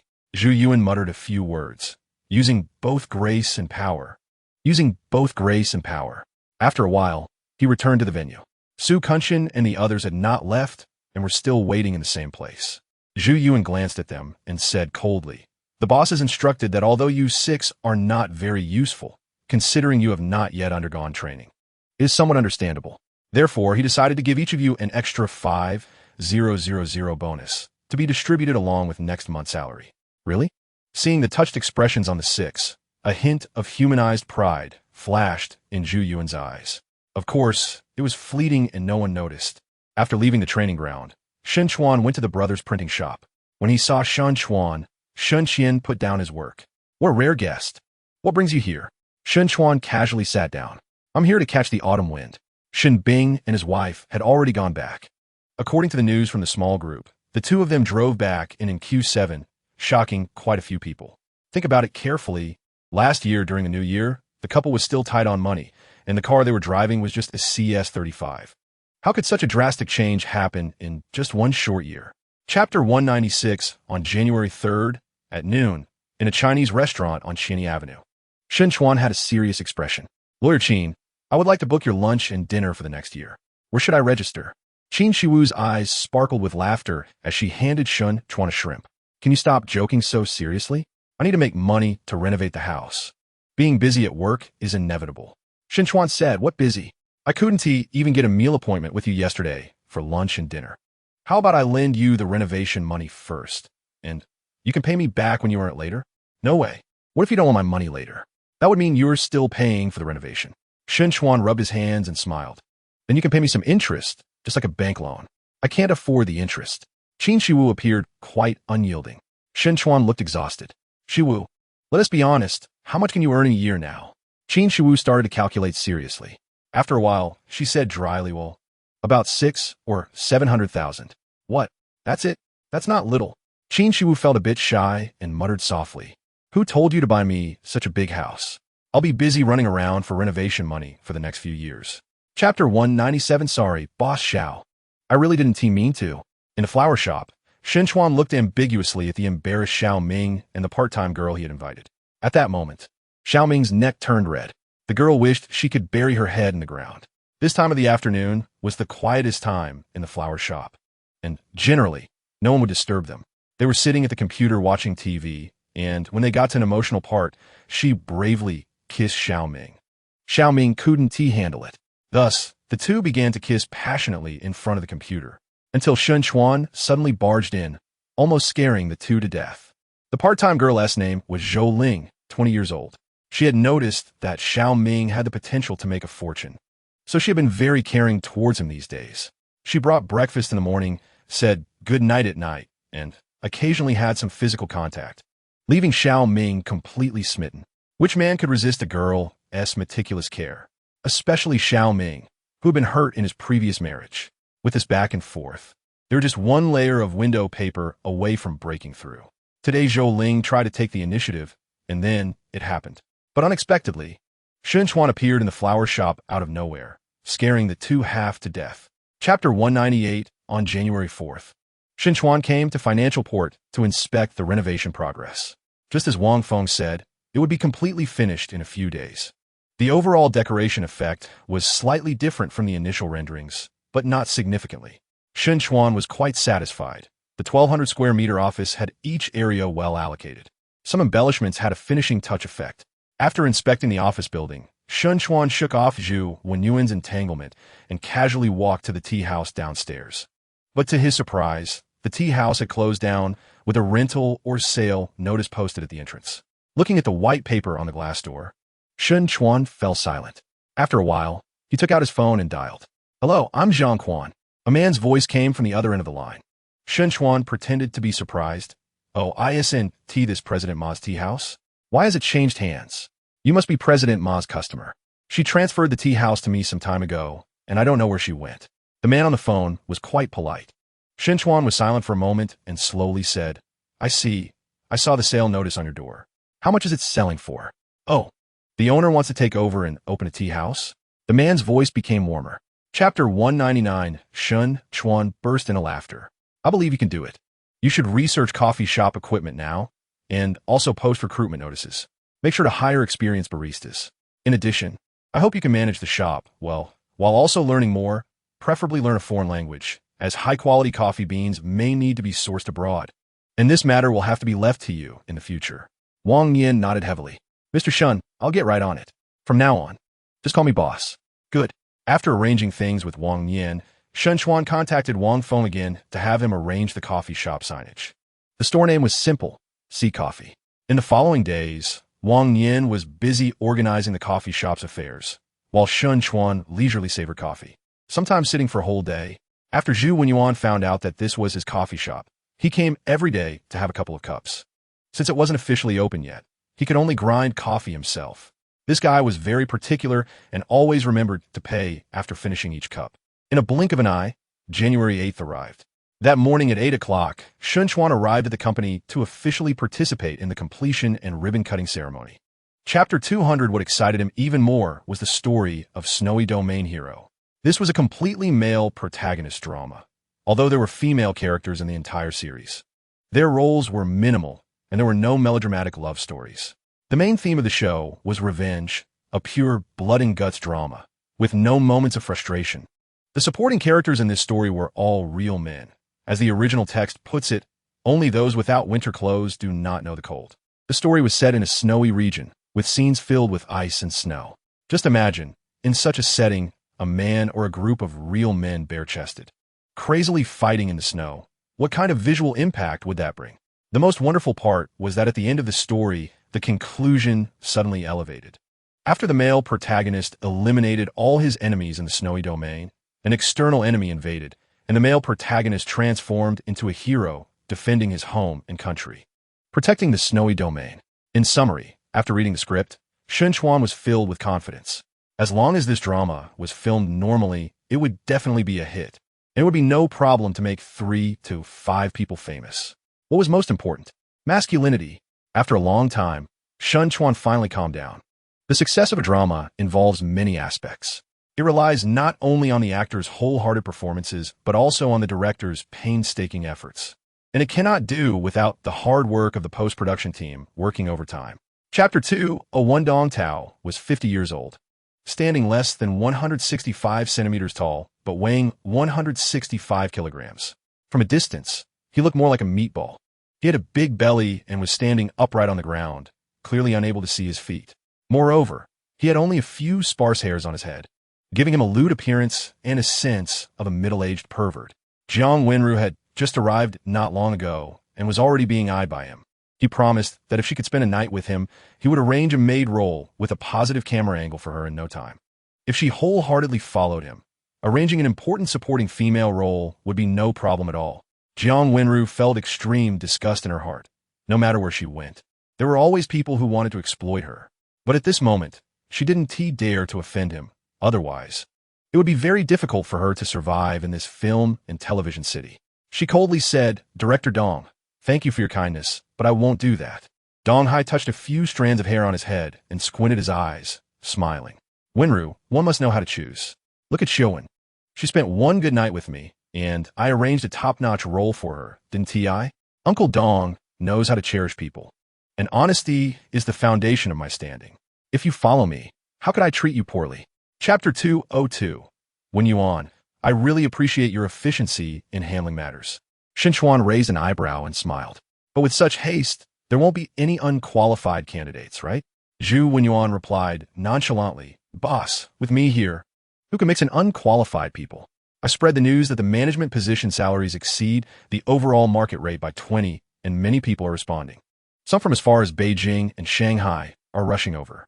Just wait, the recruitment fair the day after tomorrow might be very competitive. Chuan narrowed his eyes. Are you saying many people will come to the recruitment fair? Exactly. In any industry, management positions are 1 carat per hole. Some large companies have many experienced talents, but they suffer from a lack of suitable platforms and can only waste away at the grassroots level. Once I release the news, it will definitely cause a small stir in the circle. Those already in high positions may not come, but their experienced talents under them can't sit still. Who wouldn't want better development? This is a strategic move. Zhu Yuan spoke confidently, as if he already had it all figured out. If you're confident, then I'll feel at ease. I'll attend the recruitment fair the day after tomorrow. Chapter 203. Lin Xia also didn't give up and would occasionally chat with Chuan, hoping to build a closer relationship and persuade him to enter the entertainment industry. As a cup of coffee reached the bottom, Chuan suddenly asked, I want to ask you guys in the industry, what do you think of today's entertainment industry? Lin Xia blurted out, it's like cooking oil on a raging fire. Chuan didn't comment and looked at Gao Wen. Gao Wen had a strange expression. He looked at Chuan with some suspicion and deliberated. Your question is too broad. If we talk about the speed of making money, the entertainment industry is undoubtedly the top choice. I'm not sure which aspects you want to ask about. Chuan smirked, if you don't mind. I do like to know what you think about the atmosphere in the entertainment industry. Atmosphere? Lin Xia was a bit puzzled. Gao Wen smiled bitterly. Lin Xia rarely watched skits, but he was different. What is most criticized in today's entertainment industry? The prevalence of young idols, sky-high pay, and cheap special effects. Yes, productions claiming to cost several hundred million don't even compare to those from 30 years ago in terms of special effects. Actors lack acting skills, and fight scenes rely on camera angles. Every show has to mix in melodramatic romance. In the end, a production costing several hundred million gets slammed by netizens for being visually painful. All of the above reflects the current state of the entertainment industry. Chapter 204. He seemed quite fearless, as if he grasped Qin Shiwu's current mindset. However, Qin Shiwu only smiled coldly and kicked out. With a bang, Qin Haowen stumbled back from the kick. Sister, are you a gentlewoman? Qin Haowen covered his backside. I want to be a gentlewoman, but not towards you. Qin Shiwu gently glanced at Chuan and then glared fiercely at Qin Haowen. You three are under my control for life. Understand? Qin Haowen shrank his neck and wildly signaled at Chuan. Who are you signaling? Qin Shiwu stepped forward, blocking his line of sight. I.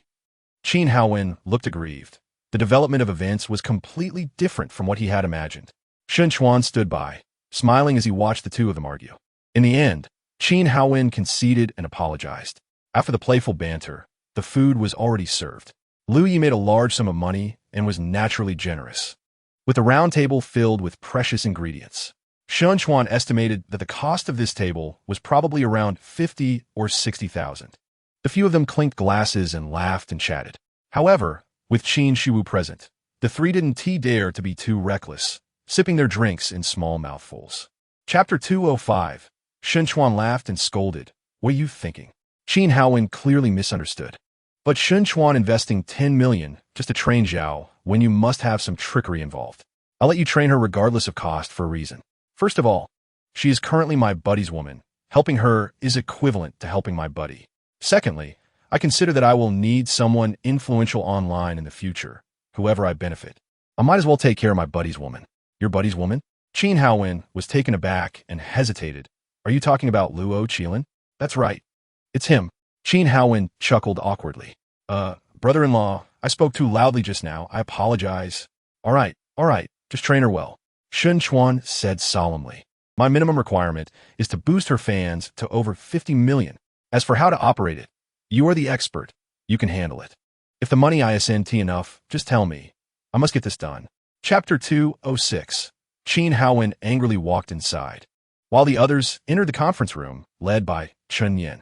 After a while, Lu Cixi appeared at the elevator entrance.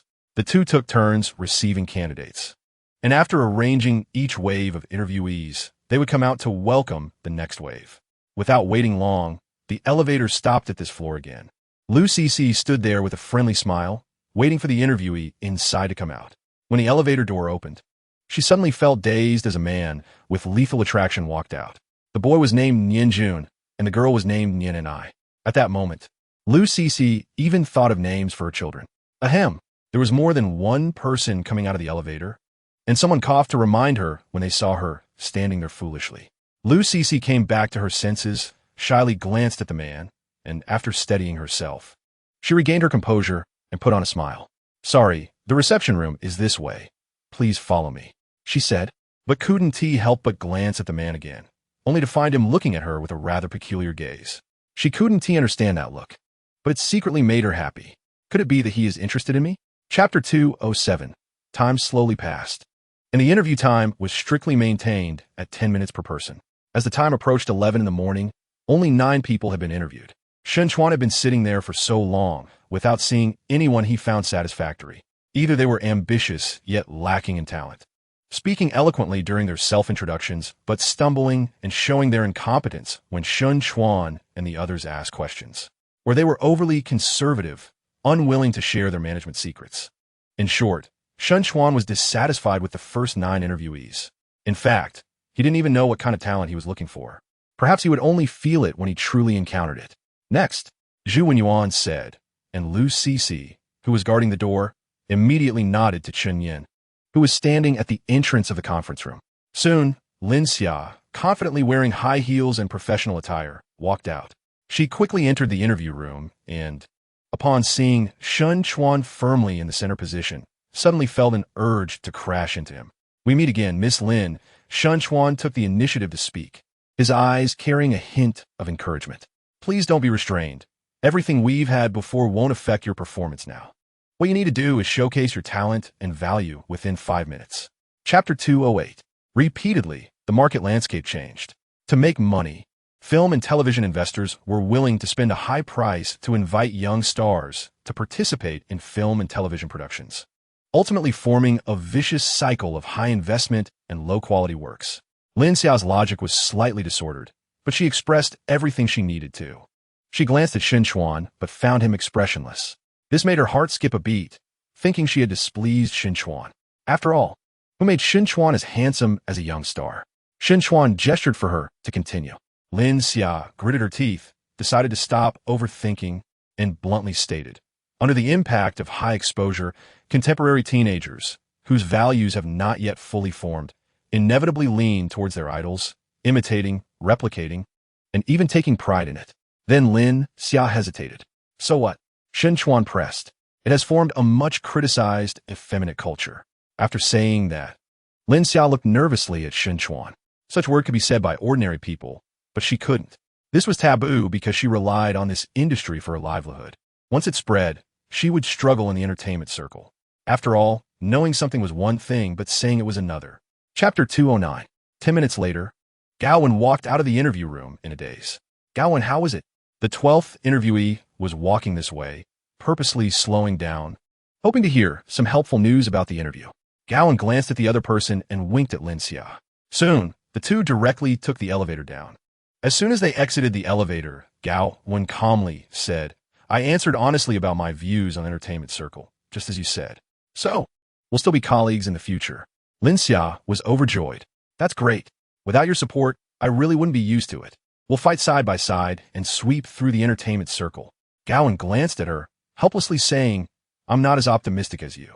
Now that a choice has been made, we should go all out without leaving a retreat. Anyway, I've made up my mind. Grateful for the trust from President Shun and President Zhu, willing to hire me with a monthly salary of 50,000, I will definitely repay their trust with practical actions. Gaowen nodded slightly. You're right. Although the hope for this matter is slim, there is still a glimmer of opportunity, provided there are enough good works and enough excellent actors. The two exchanged glances and burst into laughter. Chapter 210. Back at Longdao Garden, Chuan did not rest immediately.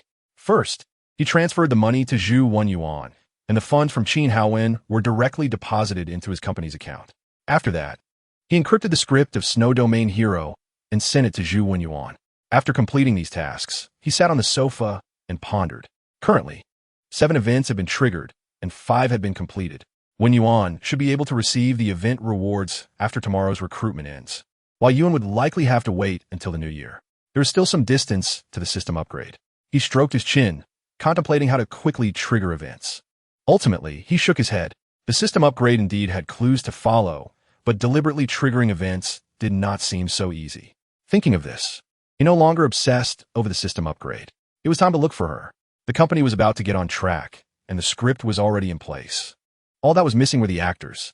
Jiang Wenru was someone he must sign, and besides her, he needed to find some other actors. Suddenly, ding. Event triggered. Find Jiang Wenru. This could trigger an event too?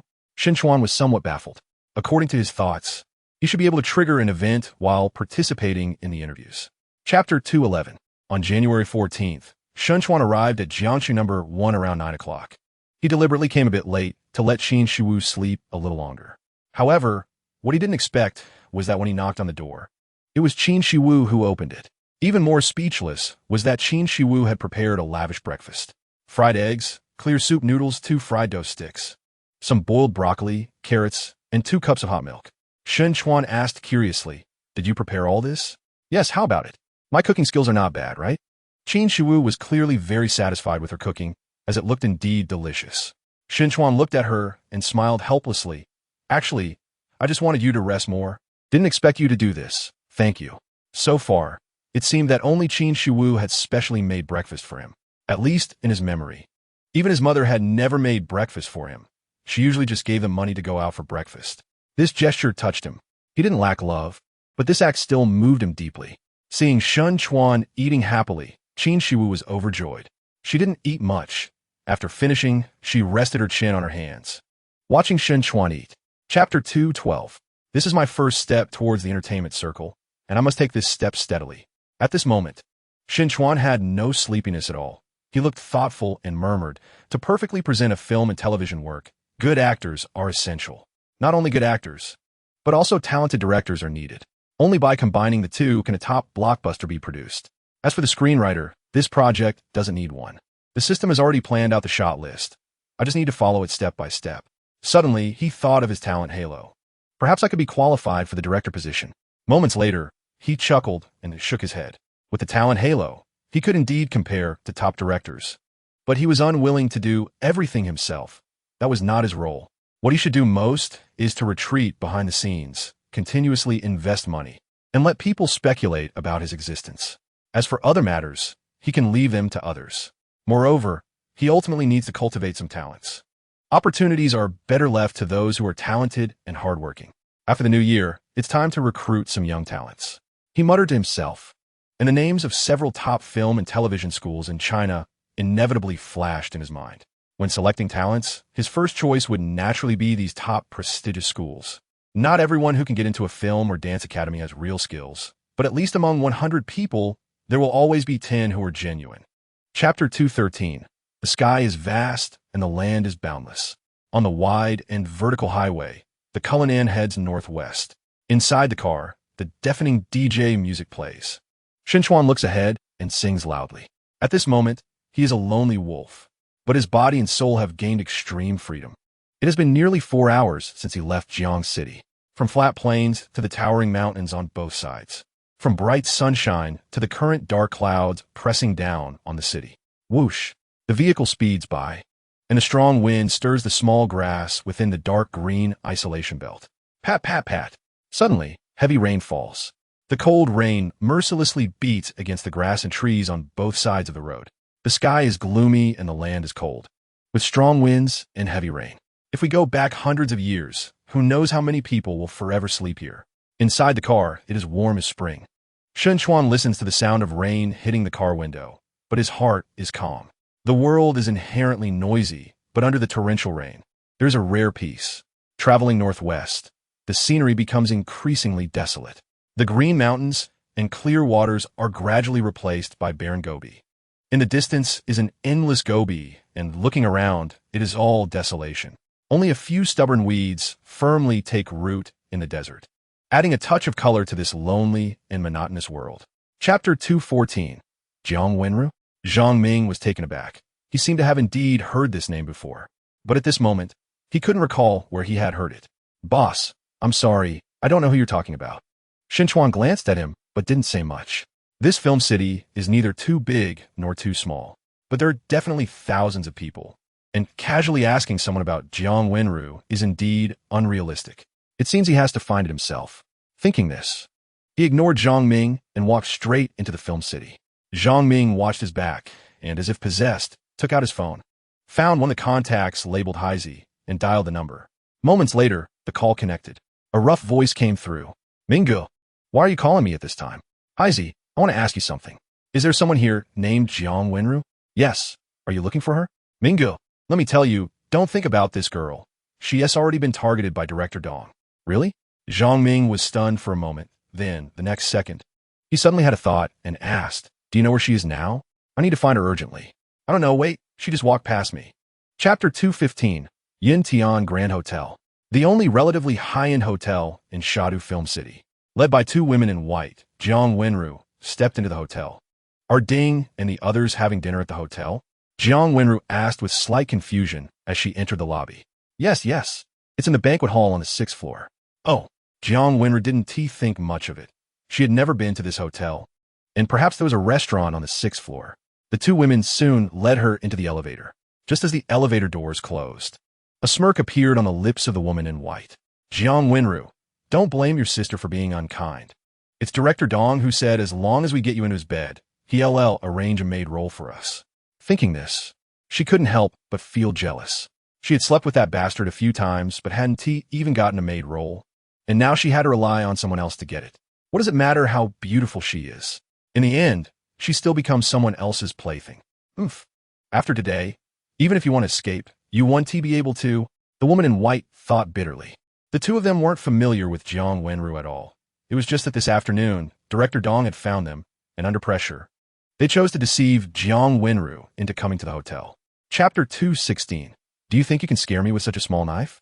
Jiang Wenru, you've disappointed me too much. Dong Hai hid behind the two, speaking viciously, but the fact that you dared to do this makes me very angry. And the consequences of my anger are severe. Once I catch you, I will definitely make you taste the bitterness of regret. Watching the three of them approach step by step, Jiang Wenru felt anxious. Damn elevator, why isn't it coming yet? Which bastard is using the elevator at this time? Ding! As if in response to Jiang Wenru, the elevator stopped at the 6th floor. So what if the elevator comes up? Can you get down? Dong Hai laughed wildly. As long as he kept pressing the door open button, the elevator could never go down. Jiang Wenru said sharply, whoever dares to come near, I'll stab him. Beep, beep, beep. The elevator doors opened, and without looking, Jiang Wenru turned her back and walked into the elevator. Suddenly, she felt herself bump into someone's embrace. This surprised and delighted her. The surprise was that she didn't know who it was, and the delight was that as long as someone was there, Dong Hai wouldn't dare to act recklessly. Wenru, just as she was feeling relieved, a familiar yet strange voice came into her ears. The voice was filled with anger, but to her ears, it sounded very gentle. Chapter 217. Inside the hotel, Jiang Wenru fell into a deep sleep. Today's events had left her utterly exhausted. Chuan sat on the sofa beside her, feeling a sense of relief in his heart. Perhaps it was fate that he arrived just in time. Otherwise, she would have been ruined. Ding! Event completed. Ding! Obtained a custom song, The Ugly Duckling. Chuan was slightly taken aback. The event completion was expected, but what did this custom song mean? He opened the panel to check the introduction. Song title, The Ugly Duckling. Song category, Inspirational. Note, this song is tailored for Jiang Wenru, with inspiring lyrics and positive meaning, which can greatly encourage the listener to regain confidence in life. Lyrics, the sky gets colder, the leaves wither, only I walk alone. Sheet music, can greatly encourage others to regain confidence in life. Seeing the introduction, Chuan was filled with surprise. He never doubted the system's capabilities. Since the system can note this sentence, it proves that this song can definitely achieve that. It's simply unbelievable. This song is amazing. The key point is that it's an inspirational song. How many people in this world are feeling frustrated and unfulfilled? How many people, due to life's hardships, see no hope and thus resort to desperate measures? Chapter 218.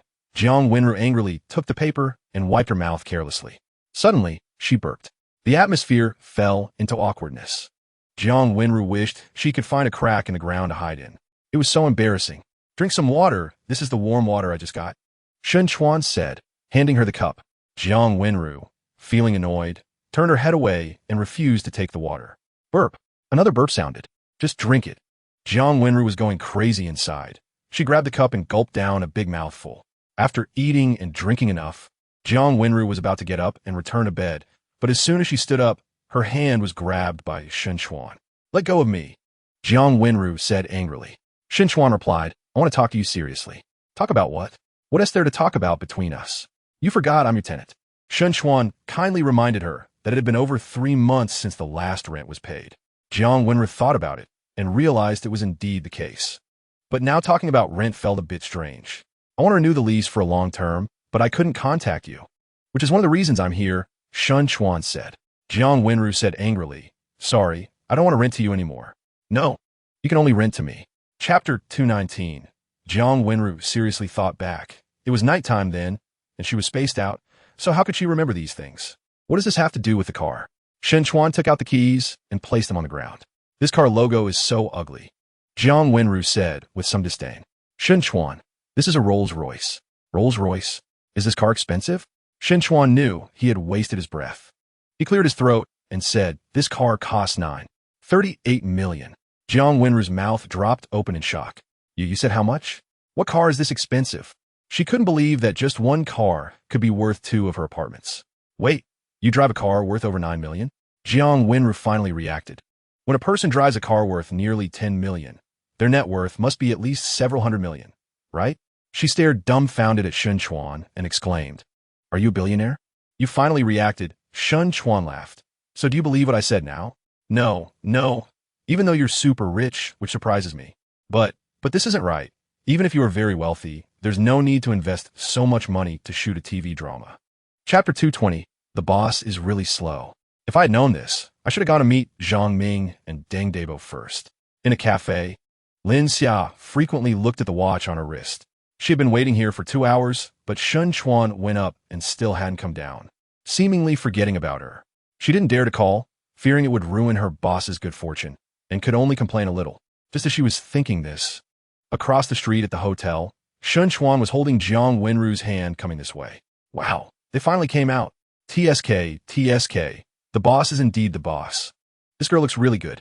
With a little packaging, she would definitely be a national goddess. But the boss seems to dislike women who flirt too much. I need to pay attention to this in the future. I don't want trouble to come from my mouth. Lin Xia thought aimlessly as the two of them walked into the cafe. Lin Xia, sorry to keep you waiting. Boss, don't say that. This is what I should do. Chuan waved his hand and said, Take out the contract. Lin Xia immediately took out a blank contract and said, This is the template. Chuan nodded and handed the contract to Jiang Wenru to look at. At this moment, Jiang Wenru lost her usual carefree demeanor and became shy, especially under Lin Xia's burning gaze, which made it even harder for her to adapt. Chapter 221. In the end, Jiang Wenru did not write, as Chuan said. She felt that her current level did not deserve such high specifications. Chuan was helpless, but increasingly admired this kind, optimistic girl. In the face of huge temptations of profit, she could always remain clear-headed, which was incredibly rare. But it didn't matter, as long as he was around. Jiang Wenru's position as the top artist in the company was unshakable. What treatment she received was still up to him, right? After completing the contract, Lin Xia contacted Zhang Ming and the others. After she identified herself, Zhang Ming and the others were extremely excited and immediately rushed over to Tongshan. The Shadow Film City is not far from here. In less than an hour, they arrived cheerfully.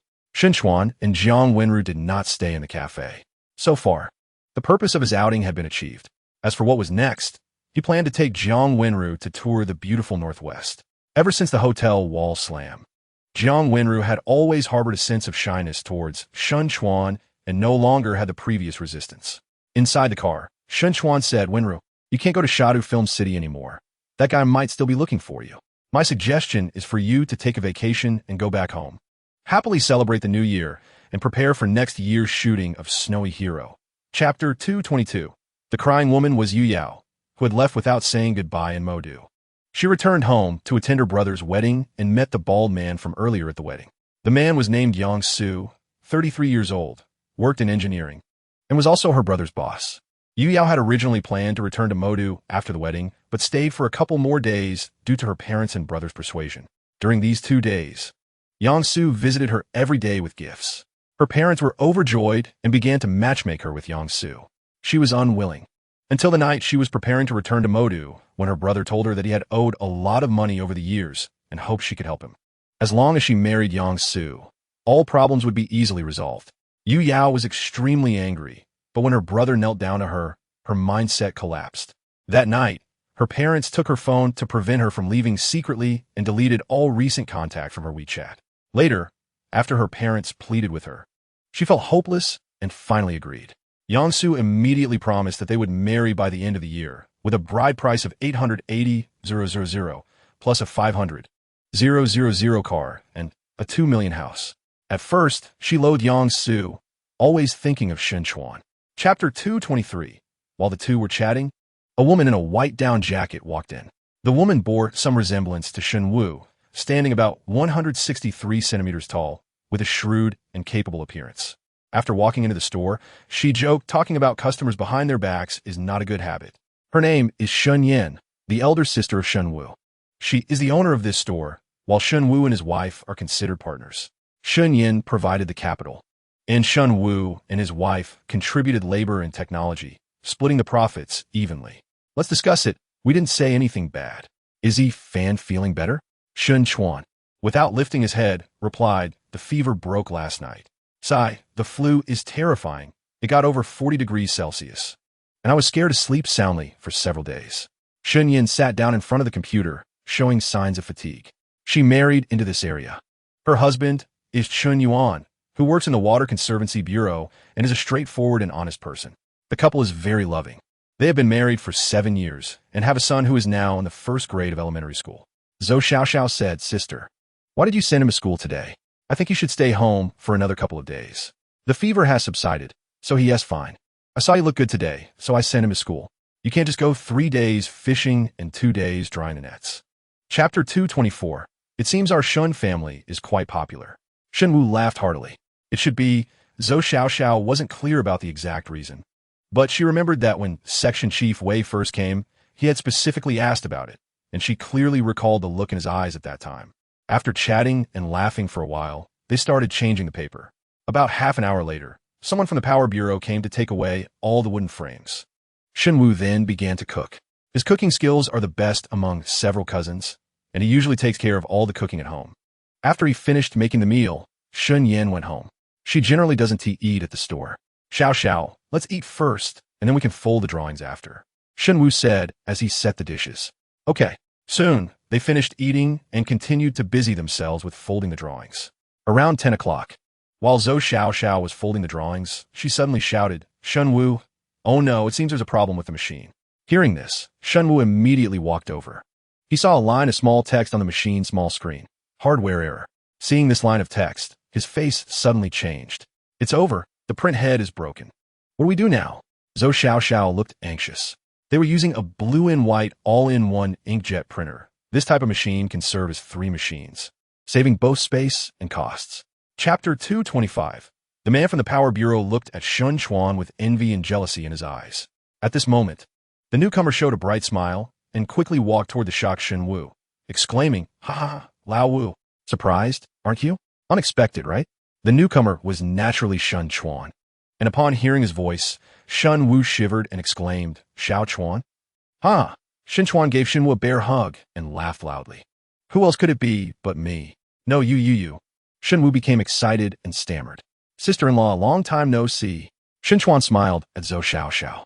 Zhou Xiaoxiao looked at him in disbelief, astonished. Chuan, you have become so handsome. She had a deep impression of Chuan because before she married into the family, Chuan had often followed Shen Wu to her home to play cards. And after marrying in, Chuan had helped a lot. Shen Wu often talked about the past, which always involved Chuan. But now, aside from the same features, Chuan's overall demeanor and expression were completely different. This was an earth-shattering change. Chapter 226. Zhou Xiaoxiao bit her lip and, unable to contain her curiosity, got into the car with Shun Wu. What nice car. So beautiful and comfortable to sit in. Shun Wu happily touched the steering wheel, full of emotion, and casually asked, "This car must cost millions, right?" Chuan casually replied, "Not bad, bought it for 38 million. Shun Wu and his wife were shocked. 38 million? With that money, you could buy 20 houses in Changshan County. So expensive, so expensive. Even if I could afford it, I wouldn't want to drive it." They experienced the car for another 10 minutes. Suddenly, so Xiao said, "Shun Wu, don't forget about Section Chief Wei's drawings." Shun Wu slapped his forehead. Right. They are generous. We can't delay their business. Where should we go to print the drawings?" Chuan asked. Shun Wu smiled wryly. "I was planning to awkwardly ask a fellow villager to print some drawings, but I don't know if they'll be willing." Chuan laughed. "I'll go with you. At worst, we'll print them at the original price. He can't possibly not make a profit, right? Well, I guess that's the only way. Let's go now, you drive, and I'll tell you the location." Shun Wu got out of the driver's seat, and Zhou Xiao got out and returned to the store. Chapter 227. Well, if I get it to you, you won't even want it. Chuan felt a sense of helplessness, thinking, "I want to give you the best, but you don't want it." At this moment, Shun Wu's eyes suddenly brightened. Chuan, how about this since you have money now? Why not go back and discuss with Uncle and the others about tearing down and rebuilding the old house? You can cover the cost for now, and when we earn money later, we will slowly pay you back." Chuan replied, "No problem with tearing down and rebuilding the house. I could just cover all the costs. It won't be much, at most 3 to 4 million. "How can that be?" Shun Wu said seriously. "You have money, but still, money doesn't come easily. You cover it first, and when we have money later, we will pay you back. That's the right way to do it. I'm done with you." Chuan felt overwhelmed, insisting, "Anyway, listen to me on this. The money for tearing down and rebuilding the old house will be entirely mine. This is within my capability. We all come from the same root. And since I have the ability now, I should do something that benefits the whole family. How is that appropriate?" Shun Wu wondered. Chuan said, "You're just too kind, always thinking of others. Can't you think about yourself?" Chapter 228. At the dining table, there were 5 dishes and a soup, looking colorful and fragrant. In this cold winter, having a table full of hot dishes was simply amazing. Chuan, feeling inspired, took out a bottle of Maotai from the car. Shun Wu rarely drinks, but seeing it was Maotai, he poured himself a cup with about 1 or 2 shots. After eating a couple of bites, Chuan casually asked, "Were you planning to go back the day after tomorrow?" "Yes, the tickets are already bought. Actually, it's more comfortable to take the high-speed train back," Shun Wu said. "In fact, the total time is about the same. You still have to go to Zhucheng to take the high-speed train, and with that delay, it might not be any faster than driving straight back home." "That's true. Have you bought your clothes and everything?" "Everything is ready. Just wait and go home the day after tomorrow." While chatting and eating, Chuan glanced at Shun Wu and said, "When are you two planning to have a child?" Shun Wu's hand, which was picking up food, clearly paused, and Zhou Xiao's expression darkened. Shan Yin pursed her lips and continued to eat with her head down. They had been married for over 2 years and still had no children, which was naturally not due to a lack of desire. In fact, they were eager to have a child to silence the gossip, but circumstances did not allow it. Chapter 229. The next day, Chuan spent the whole day playing in the store, and that evening, Shun Wu and his wife began packing their bags. In the blink of an eye, January 31st arrived. Around 9 in the morning, the 3 of them had breakfast at Shun Yan's house. After that, they waved goodbye. As they watched the Cullinan slowly disappear from view, a strong light flashed in Shun Yan's eyes. "I want to go home for the new year." The journey home was dull and tedious. However, the 3 of them laughed and chatted, with Zhou Xiao eagerly wanting to return home to tell her family about Shun Chuan driving the Cullinan. She had a feeling that Shun Chuan would definitely help Shun Wu, and perhaps starting next year, they would no longer have to be in a subordinate position. Working with Shun Yin inevitably led to conflicts. If possible, who wouldn't want to be in charge of their own affairs? In the past, they had no opportunities. Now perhaps a turning point had arrived. Shun Chuan was also in a good mood. The saying goes, "A rich man who does not return home is like a brocade-clad man walking in the night." Now that he possessed nearly 10 billion in assets and was driving a luxury car worth nearly 10 million, he naturally wanted to return to his hometown in a grand manner, enjoying the envious gazes of others. What he looked forward to even more was the astonished expressions of his brothers. He could vaguely picture some scenes in his mind. Chapter 230. The mountain road twisted and turned.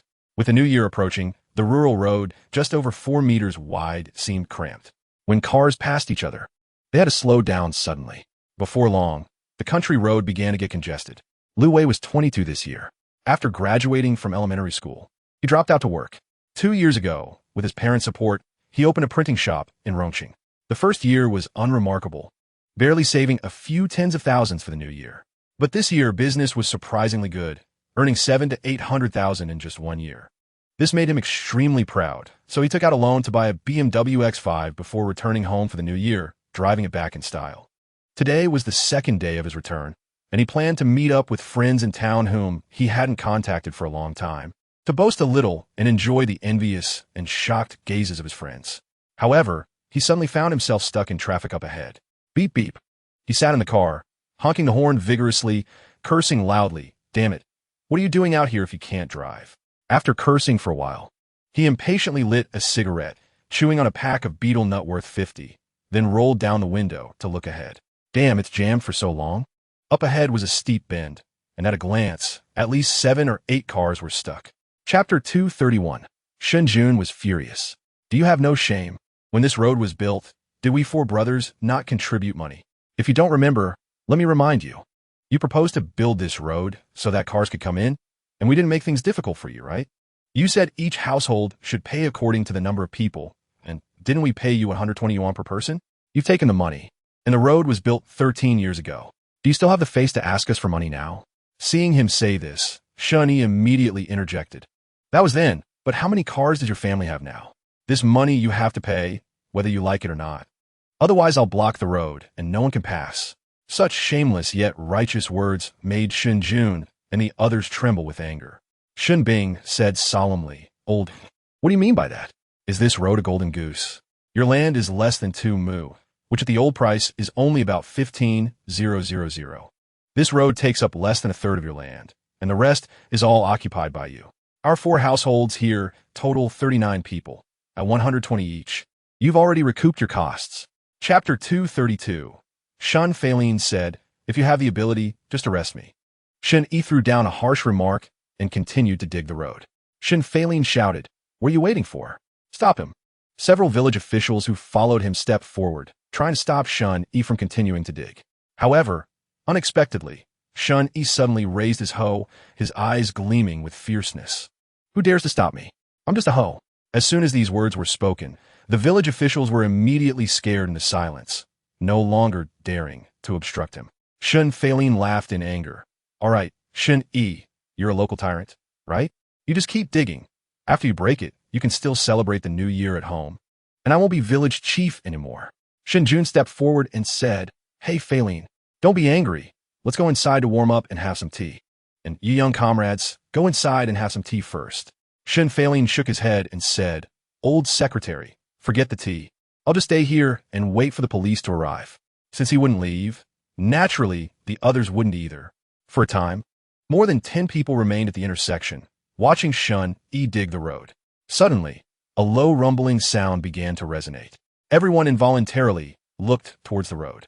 Chapter 233. The people present were somewhat puzzled. Shen Yi's previous attitude was completely uncommunicative, but now it was different. Shen Jun's eyes were full of satisfaction, and Shen Feilin was secretly surprised. Only the 2 of them realized that Shen Chuan had deliberately interrupted Shen Yi earlier to suppress his momentum. Now it seemed the effect was surprisingly good. Of course, there was inevitably some apprehension from Shen Yi, no matter what had happened before. Now that Shen Chuan could drive the Cullinan back, it proved that he was no ordinary person, and he had to consider the consequences of escalating the situation. Shen Chuan deliberately went to the bathroom, leaving Shen Yi hanging for a few minutes. When he came out, he wore a beaming smile and said, Uncle Yi, you mean we still need to pay you an additional 390 yuan per household for this road, right? At this moment, Shen Yi's momentum had deflated, and he muttered, Yes. My piece of land.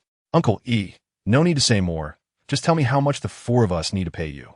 Shen Chuan interrupted him again, and Shen Yi felt a surge of unnamed anger, but didn't know how to vent it. Shen Chuan only interrupted him without saying he wouldn't pay. He gritted his teeth and said, You 4 households currently have a total of 48 people. Chapter 234. Shen Chuan walked out of the main room, gazing at the relatively spacious yard. Unknowingly, many childhood memories floated in his mind. Over the years, the yard had not changed without reason. At first, there was a plot of land in front of the courtyard, and every summer, the sound of frogs croaked all around. In autumn, it is the harvest season, and he would help with some trivial matters, having once been scared by a leech that attached itself to him. Jumping up in fright. By late autumn, the fields were piled high with dried straw, and the brothers, who were not much older than him, along with the village friends, would play hide and seek. Sometimes they would dig a few holes in the fields to play marbles. Thinking of this, Chuan couldn't help but smile. This place held too many precious memories for him. What's wrong daydreaming here? Wu came over. Chuan came to his senses, lit a cigarette, squinted, and said, I was reminded of the past. Thinking carefully, those days were carefree, really nostalgic. Yes, but people must take on the responsibilities they should bear. We have grown up and should create carefree conditions for the next generation. Chuan sighed, that's right. Our era has passed. The relentless tide of time never stops, and we are merely mayflies in these thousands of years. Chapter 235. The return of the Shun brothers, Shun Yong and Shun Wu, brought great joy to Shun Jun and his wife. Soon, the whole family gathered for a lively meal. In their home, after dinner entertainment, mahjong always took precedence. To satisfy the demand for mahjong, after Shin Bing and his wife returned, they specifically bought 3 automatic mahjong tables, placed in 2 living rooms. At this moment, they were in the living room of Shun Chuan and his third uncle. About 3 meters away was the table where Shun Yong and Shun Wu were. Once the mahjong table was plugged in, the 4 Shin brothers sat down, chatting and laughing as they began to play. In previous years, sister-in-law Jian, Wu Jiahua, would definitely snatch the tiles to play, but this year she surprisingly went to the table with a few elders, including Sun Xiaomei. They chose not to disturb the brothers. The mahjong they played had 2 types, one called Red Central Wild, which is mahjong from their home province. The other is Catching Chickens, a type from Tianjin province. It spread to their area because a few years ago, Shan Yin and his wife introduced it. At that time, to accompany the new son-in-law, the brothers volunteered to learn the new mahjong. Over time, they got used to catching chickens. But must be said, catching chickens is much more fun than the rigid Red Central Wild. Chapter 236. On February 1st, the 21st day of the 12th lunar month, when Chuan got up in the morning, he found that there were many more guests at home. He was a bit confused. It was Shun Wu who quietly told him that these people came to see him after hearing he returned in a luxury car worth millions. Some were there to matchmake for him upon learning he was unmarried. Chuan enjoyed the pleasures of wealth once again, especially with the advantage in choosing a partner. Ridiculously, several introduced girls who had just turned 18 to him. But that wasn't the most absurd part.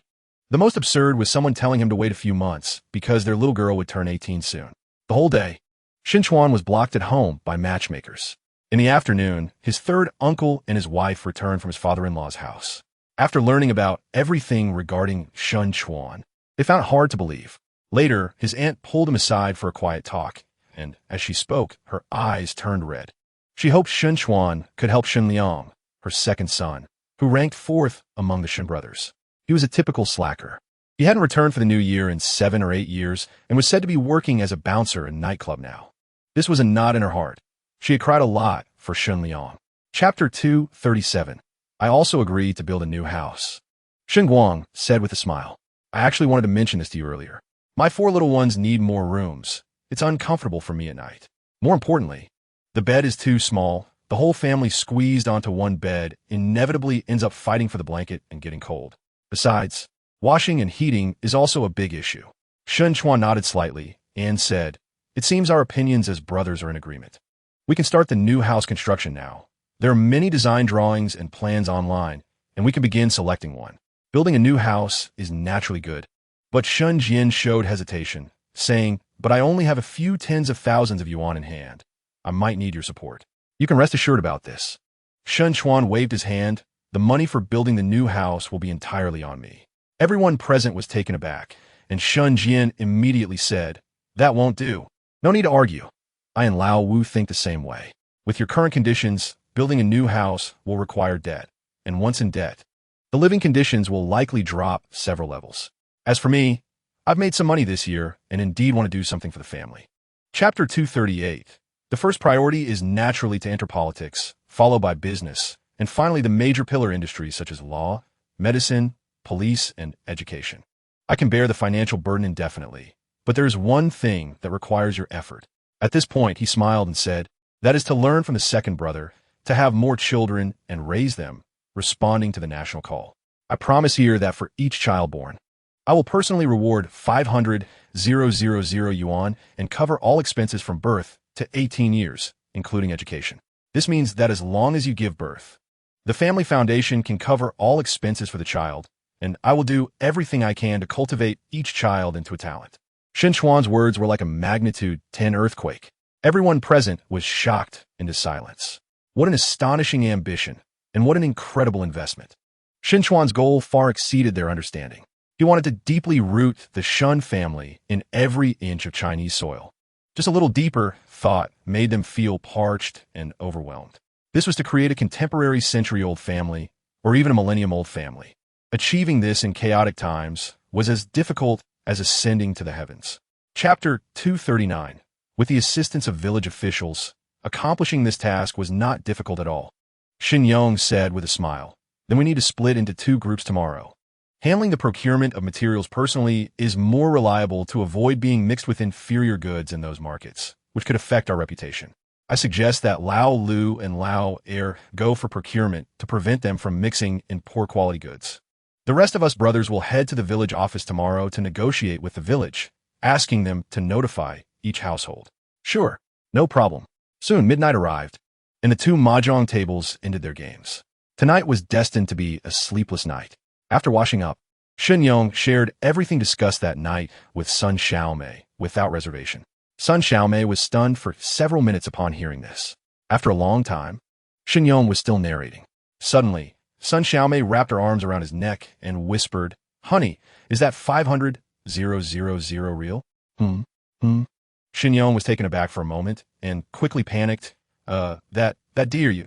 Before he could finish, Sun Xiaomei interrupted him. I want that 500,000 on the 28th day of the 12th lunar month in the morning. Chapter 240. My original intention was to provide benefits to the village, but some villagers are in decent financial conditions, so this 2,000 yuan worth of New Year's goods will not truly reach every household. I will not give these New Year's goods to families that drive cars worth over 400,000, as they can afford to buy them themselves. Hearing this, Shun Feilin's eyes flashed with a glimmer. He recalled the road excavation incident a few days ago, where Shun Yi's son Shun Fei was driving a car worth over 400,000. He began to understand. Shun Chuan was trying to make things difficult for Shun Yi's family. However, Shun Chuan was also giving money and supplies. Where could one find such good fortune? His parents were still alive, and the 2 of them could get 10,000. So he had no reason not to help Shun Chuan. With this thought in mind, he immediately said meaningfully, "You are right. Those families who can afford cars worth over 400,000 indeed do not need support from the village." Shun Chuan and he exchanged a glance, both feeling a connection. Uncle Feilin is indeed reasonable. I have decided that from now on, every year at this time, I will provide 5,000 yuan for the living expenses of seniors over 70 in the village, and the 2,000 yuan worth of New Year's goods will remain unchanged. Chapter 241. Shun Chuan grinned, revealing a brilliant smile. I heard that the county is replanning our rural road, but they are struggling due to a lack of funds. Do you think if I invest tens of millions, I could get a seat as a county representative?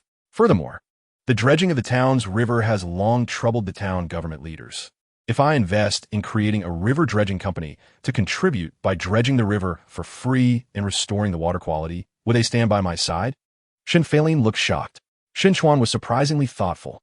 If he could really do what he just mentioned, not to mention being a county representative, even the city would have to award him the title of outstanding entrepreneur, and a city representative would be inevitable. And what would he gain? Not to mention entering the town government's leadership, he would definitely receive an exceptional promotion. Xin Chuan, are you serious? Do you know how much investment this requires? Xin Chuan snorted lightly and said, I can still afford 1 or 200 million. It just depends on whether my hometown treats me well. You agree, right, Uncle Feilin? Shun Feilin's expression turned serious, and he said solemnly, Shun Chuan, if you can really do what you promised, I can't guarantee anything else, but I will definitely help you with the venue. Chapter 242. New Year's Eve arrived as scheduled. Chuan woke up early and began helping the elders and his family with work. This morning was destined to be busy, as everyone was helping to prepare the delicious food for New Year's Eve.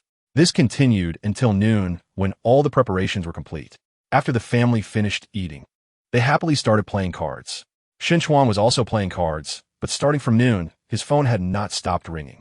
I said, Chuan, at this rate, it might be an issue to get in 2 rounds this entire afternoon. Hurry up and answer your phone. In the end, Chuan was expelled from the card game. He returned to the car and began replying to messages. He knew many were messaging him on WeChat, and, at that moment, the unread messages on his phone had exceeded 99. Many people were messaging him, such as Wang Yin, Lin Xia, and other subordinates. Friends like Qin Haowen, Wang Feng, Wei Yingying, and 2 close friends, Luo Qilin and Xiao Ming, as well as sales representatives from Valentino, BMW, Lamborghini, and Rolls-Royce. There were also 2 foreign friends, Polina, whom he hadn't contacted in a long time. He replied to the messages one by one, taking 2 hours. Around 4 in the afternoon, video calls also started getting busy. The first was from Sun Yulan, who remained pure and flawless, as clear as a fairy. Chapter 243. The New Year's dinner finally concluded joyfully. The much-anticipated time began. In the family group, a rain of red envelopes started.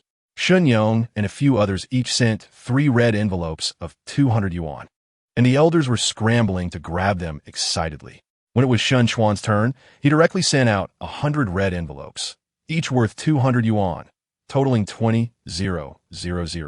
All the elders were thrilled, scrambling to grab the red envelopes until their hands were sore, each one smiling widely. After the red envelopes were sent, several older men voluntarily took on the task of washing dishes and cleaning, allowing the tired elders and wives to play cards without worries. By 10 o'clock, all cleaning work was completed. Then came the fireworks feast. Hundreds of thousands of fireworks brilliantly lit up the sky in the last hour of the year. At that moment, at least 100 people in the entire Moon Village were watching the fireworks, which illuminated the whole sky.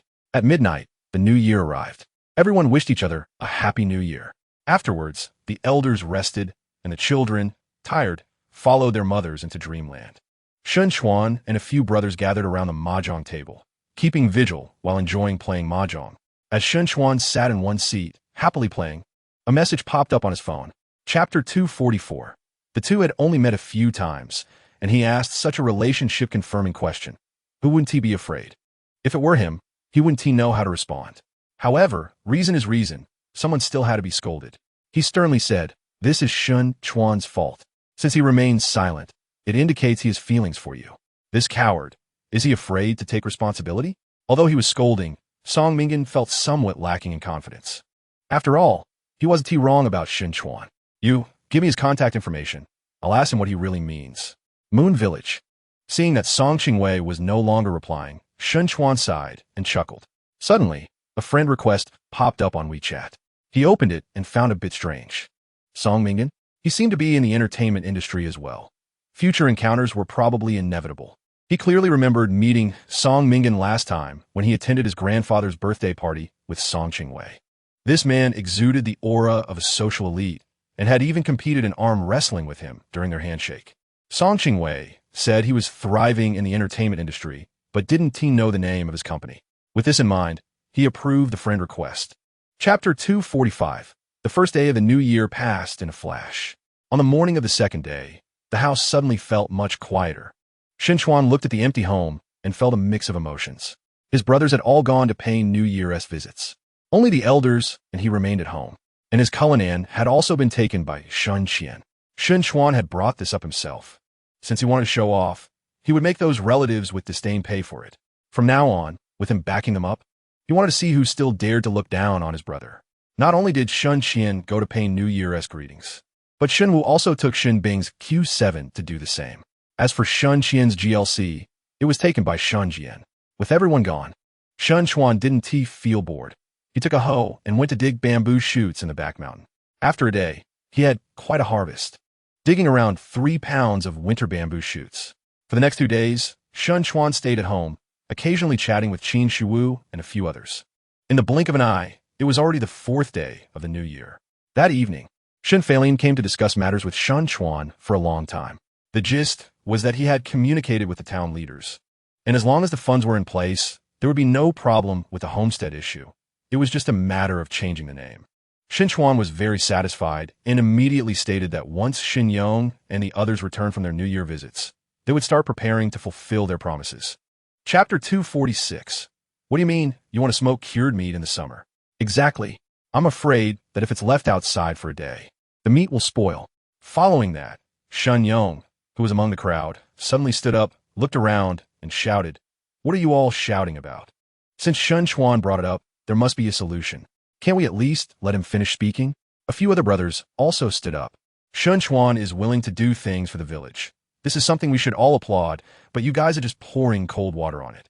Chuan wants to create a way for you to earn income while staying at home. Please listen patiently. Those willing to create income through labor can participate, and no one will force those who don't want to. One by one, the brothers spoke up, and the crowd gradually quieted down. Chuan chuckled and continued. This matter is not difficult to implement. I will divide the factory into several smoking rooms for cured meat and install refrigeration equipment in each smoking room. You all should have heard of supermarket freezers. What I want to create is similar to that. As for the electricity costs generated by the refrigeration equipment, I will naturally bear them. Everyone can use them according to their wishes. At this point, Chuan looked at Shun Feline, indicating that he should continue to preside over the meeting. Chapter 247.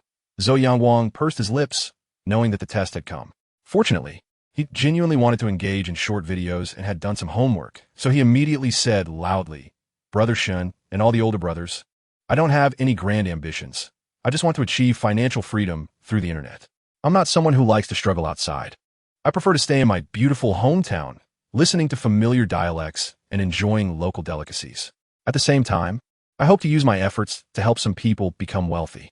I am currently learning bamboo weaving, and I plan to focus on bamboo weaving, attracting fans through videos of making bamboo stools, chairs, and mats, while also laying the groundwork for future live streaming sales. We have plenty of bamboo in the mountains, which is a resource gifted to us by nature, and bamboo weaving videos can be considered half-nurturing videos. I believe that my future works can significantly enhance my fan acquisition efficiency. My initial estimate is that in about 2 years, I can grow my fan base to 1 million, and by then, I will be ready to start selling products. If all goes well and sales are decent, I will mobilize the villagers who stay in our hometown to help them create revenue." Chapter 248. Then I want to be polite. Your sister-in-law has always wanted to travel, and I've wanted to take her for a long time, but I just never had the money or time, Shenwu said with a smile. What are you being polite for? Then it's settled. I plan to go back to Jiangxing tomorrow. You pack your things and go look for a suitable house in Xingqing. After the Lantern Festival, you can go out and have fun. Chuan was not joking. He didn't mind being unconditionally good to Shenwu. There are very few lucky people in this world, but they do exist. And Shenwu, who had been good to Chuan in the past, was now one of those rare lucky ones. As for the other brothers, as long as Qian wanted to live this kind of life, Chuan would agree without hesitation. However, for the other brothers, Chuan was not prepared to directly back them up. It wasn't about favoritism, it was about different natures. Shenwu was honest and simple. Even if he spent all day eating, drinking, and having fun, he wouldn't cause any trouble. Shenzhen and Shenguang had both experienced hardship. To say something unpleasant, they must have felt suppressed and resentful inside. Once the shackles in their hearts were unlocked, it's hard to say what could happen in 3 to 5 years. Over time, it was inevitable that problems would arise. It's somewhat amusing that there are very few people who can maintain a healthy mindset while enjoying life. Chapter 249. On the 9th day of the new year, after dinner, Chuan lit a cigarette and took the property certificates he bought from Ma Nianu out of the car. He had kept these 5 property certificates in the car and had forgotten about them before. They were bought in the names of Shun Bing and his wife, originally as one of the guarantees for their retirement. He would leave shortly, and before he did, it was necessary to hand these certificates over for safekeeping. Shin Bing was sitting in his Audi Q7 watching short videos. This car was now his treasure. He liked to sit in it whether he had something to do or not. Chuan approached the door, knocked on the car window, and when Shin Bing rolled down the window, he directly handed the 5 certificates to him, saying, "Dad, these are a few shops I bought for you and Mom. When you have time to go to Jiangcheng, you can check them out. Also, these shops are currently rented out, but the contracts are in Chaojiang Dongjun.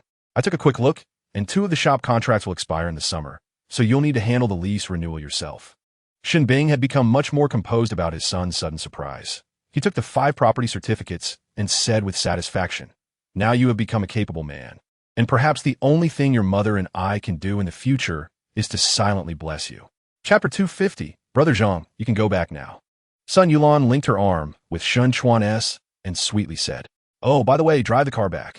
She handed the car keys to a big man, who took them in a daze. He wanted to say something but hesitated, seeing Sun Yulan's delicate demeanor, and ultimately didn't he ask. In the end, he watched as Sun Yulan got into the Cullinan and disappeared into the night. He returned to the car and made a phone call. "Director Sun, Miss Sun got into that man's car."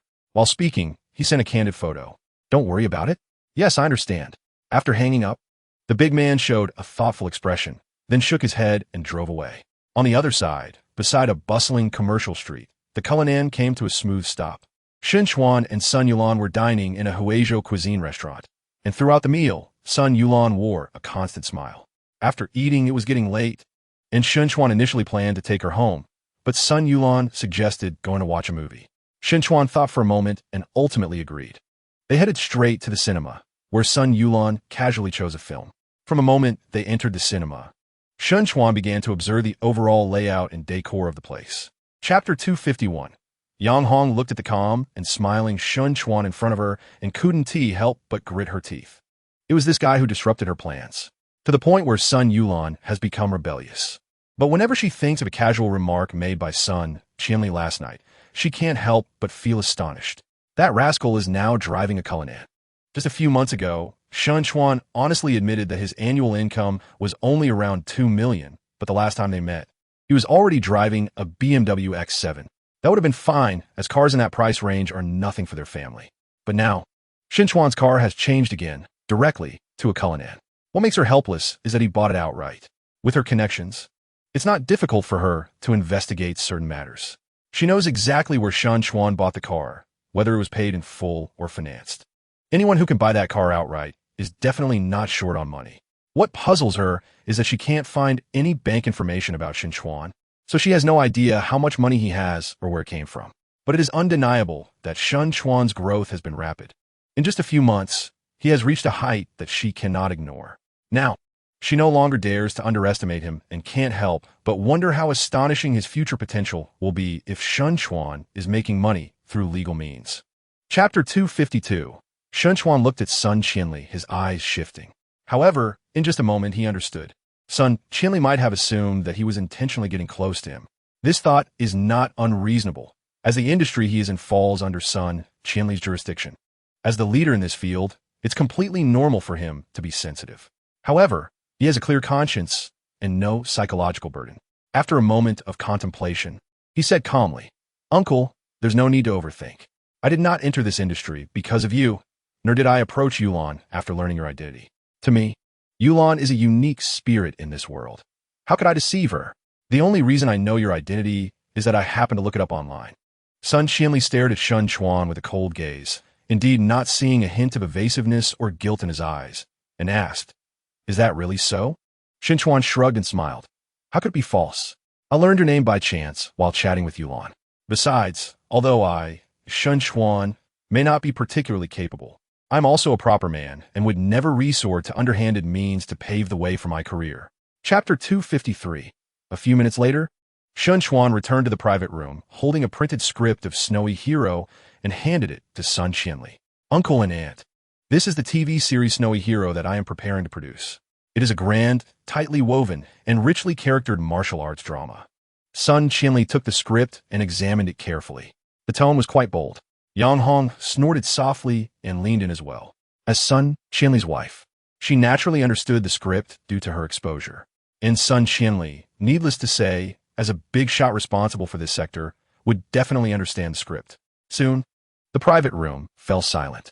Sun Qianli and Yang Hong were immersed in the world of the script.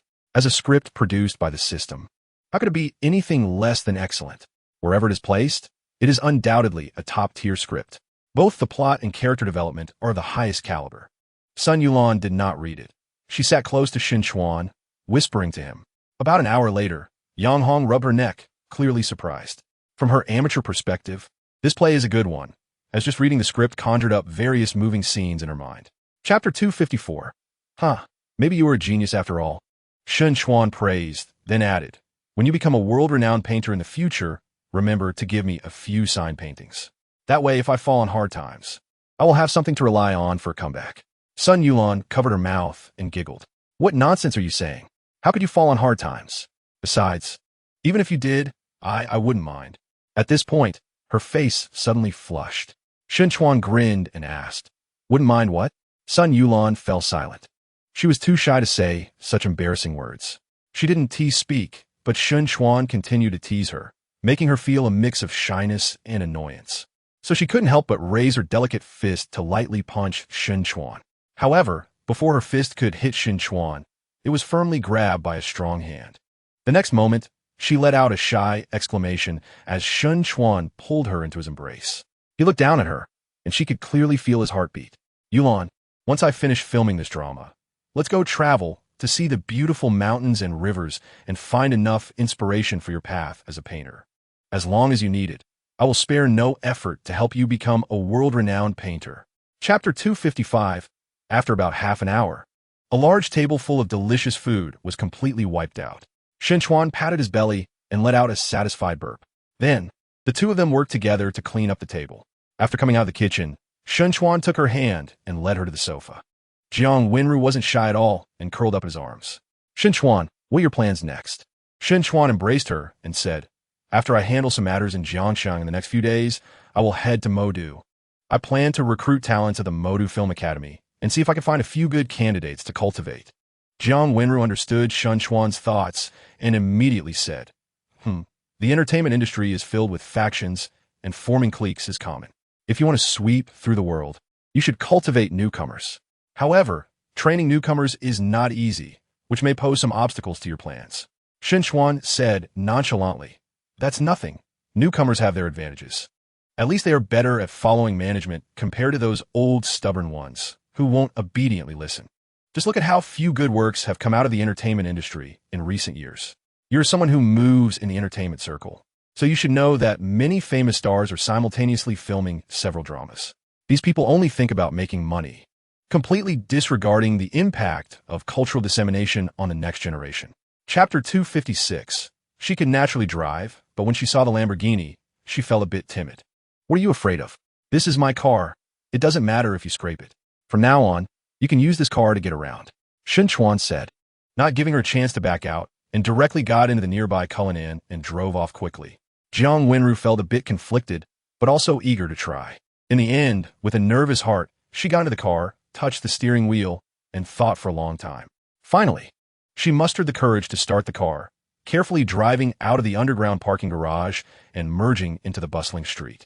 At the financial harbor, Universe Media, Zhu Wenyuan, with a cigarette in his mouth, squinted his eyes and looked ahead. A Cullinan slowly approached, and once the vehicle came to a stop, Chuan got out of the car. Seeing Chuan, the cigarette in Zhu Wenyuan's mouth almost fell out. He walked up with big strides, showing a flattering smile. Boss, you change cars again? Chuan glanced at him and said, you know a lot about cars? Of course, if I'm not mistaken. This car is the top-tier existence in your group of mortals, right? Chapter 257. Chuan did not explain, directly instructing the Strategic Development Department needs to immediately supplement personnel. My requirement is that they must have a keen sense of smell and be able to grasp the slightest movements in the entertainment circle at any time. With that, Chuan stood up and decisively said, all right, the meeting ends here. The others can leave first. Lin Xia, stay back. I have something to sign. Such a brief meeting surprised the ministers who were used to long meetings lasting 1 or 2 hours, and they all left one after another. Before Gao Wen left, he glanced at Lin Xia, who shrugged, indicating she knew nothing. Once everyone left, Lin Xia walked up to Chuan and said, Boss, is there anything you want to sign? Where are Zhang Ming and Deng Debao now? Chuan casually asked. They're in Gangan province, still running minor roles. But I've promised them that when the company starts filming, there'll be roles reserved for them. Chuan nodded and smiled. These two have helped me. I can invest appropriately. If they have acting talent, I can arrange some golden supporting roles for them later. If they don't have much talent, then ensure they have roles to play until retirement. I understand. Chapter 258. Seeing this, Chuan couldn't help but chuckle. He was used to it. After all, Luo Qilin was his buddy, and Zhao Wenyu had previous experiences to draw on. So he instinctively dropped a few hints to prevent Luo Qilin from suffering losses in the future. All right, I believe you. Chuan changed the subject, asking, "Is President Qin in?" "I am." Chuan, President Qin has gone out. Zhang Ye's voice came through before Zhao Wenyu could speak. She had always been a classmate of Qin Haowen, so even if she wasn't a secretary, she still enjoyed some special treatment in the company. Of course, Qin Haowen's whereabouts were not a secret. "Zhang Ye, Happy New Year." Chuan nodded to her and smiled. "Do you know where he went?" Zhang Ye's gaze hid a hint of complexity as she said softly, "I don't know the specifics. I only know he often goes to Financial Harbor." "Financial Harbor?" Chuan asked, puzzled. "Why does this guy keep running to Financial Harbor? The only thing related to him, there is the great universe media. Could this guy still be worried about his one shares?" He couldn't help but laugh at the thought. Since he wasn't around, forget it. He said a few words and was about to leave. Chuan. Suddenly, Zhang Ye stopped him. Chapter 259. "Yes, are you home? Let's go out to eat." Qin Shiwu, dressed in a white home outfit, looked refreshing and as beautiful as a fairy. Her looks were the most stunning Chuan had ever seen in his life.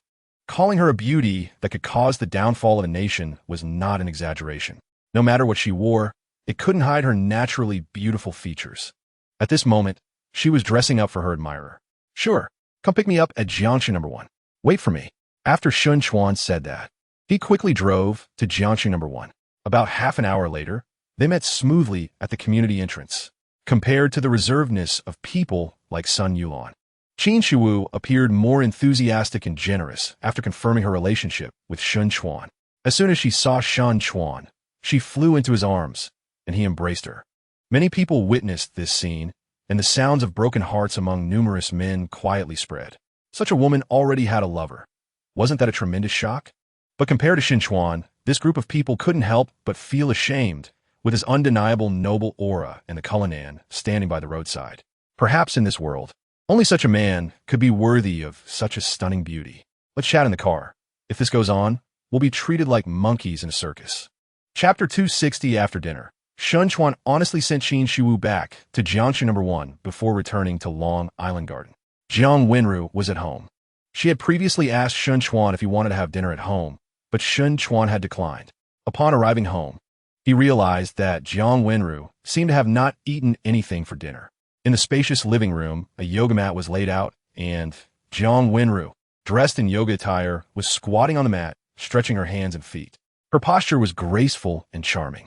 Upon noticing Chuan's return, Jiang Wenru did not stop exercising, but there was a hint of shyness. Since Chuan's gaze was too intense, she knew her actions had a somewhat seductive quality. Chuan was indeed attracted by her elegant demeanor, but there was no vulgarity in his eyes. He sighed inwardly, thinking, beautiful women are indeed a scarce resource. Every frown and smile, every move, pulls at a person's nerves and is truly pleasing to the eye. No wonder so many people tip female streamers with beauty filters. Anyone who looks for a long time will become dazed. While he was secretly lamenting, Jiang Wenru stopped her exercises and asked, "Have you eaten?" "I have, but it seems you haven't. I need to lose weight tonight." After saying this, Jiang Wenru walked towards the bathroom. "I'm going to take a shower first." Chapter 261. After a moment of intimacy, they finally came out of the bedroom. During breakfast, Jiang Wenru was in a hurry. "Eat slowly. It's all your fault. I'm late for my acting class," Jiang Wenru complained, ruffling her hair and hastily eating a few bites before heading out. Chuan also stood up and casually said, "Don't rush. Even if you're late, there's no need to hurry. Make sure you haven't forgotten anything. Don't go there only to find you're missing this or that." Jiang Wenru, with her bag and keys in hand, after a brief check, said, "I'm not missing anything else. Were you training for acting?"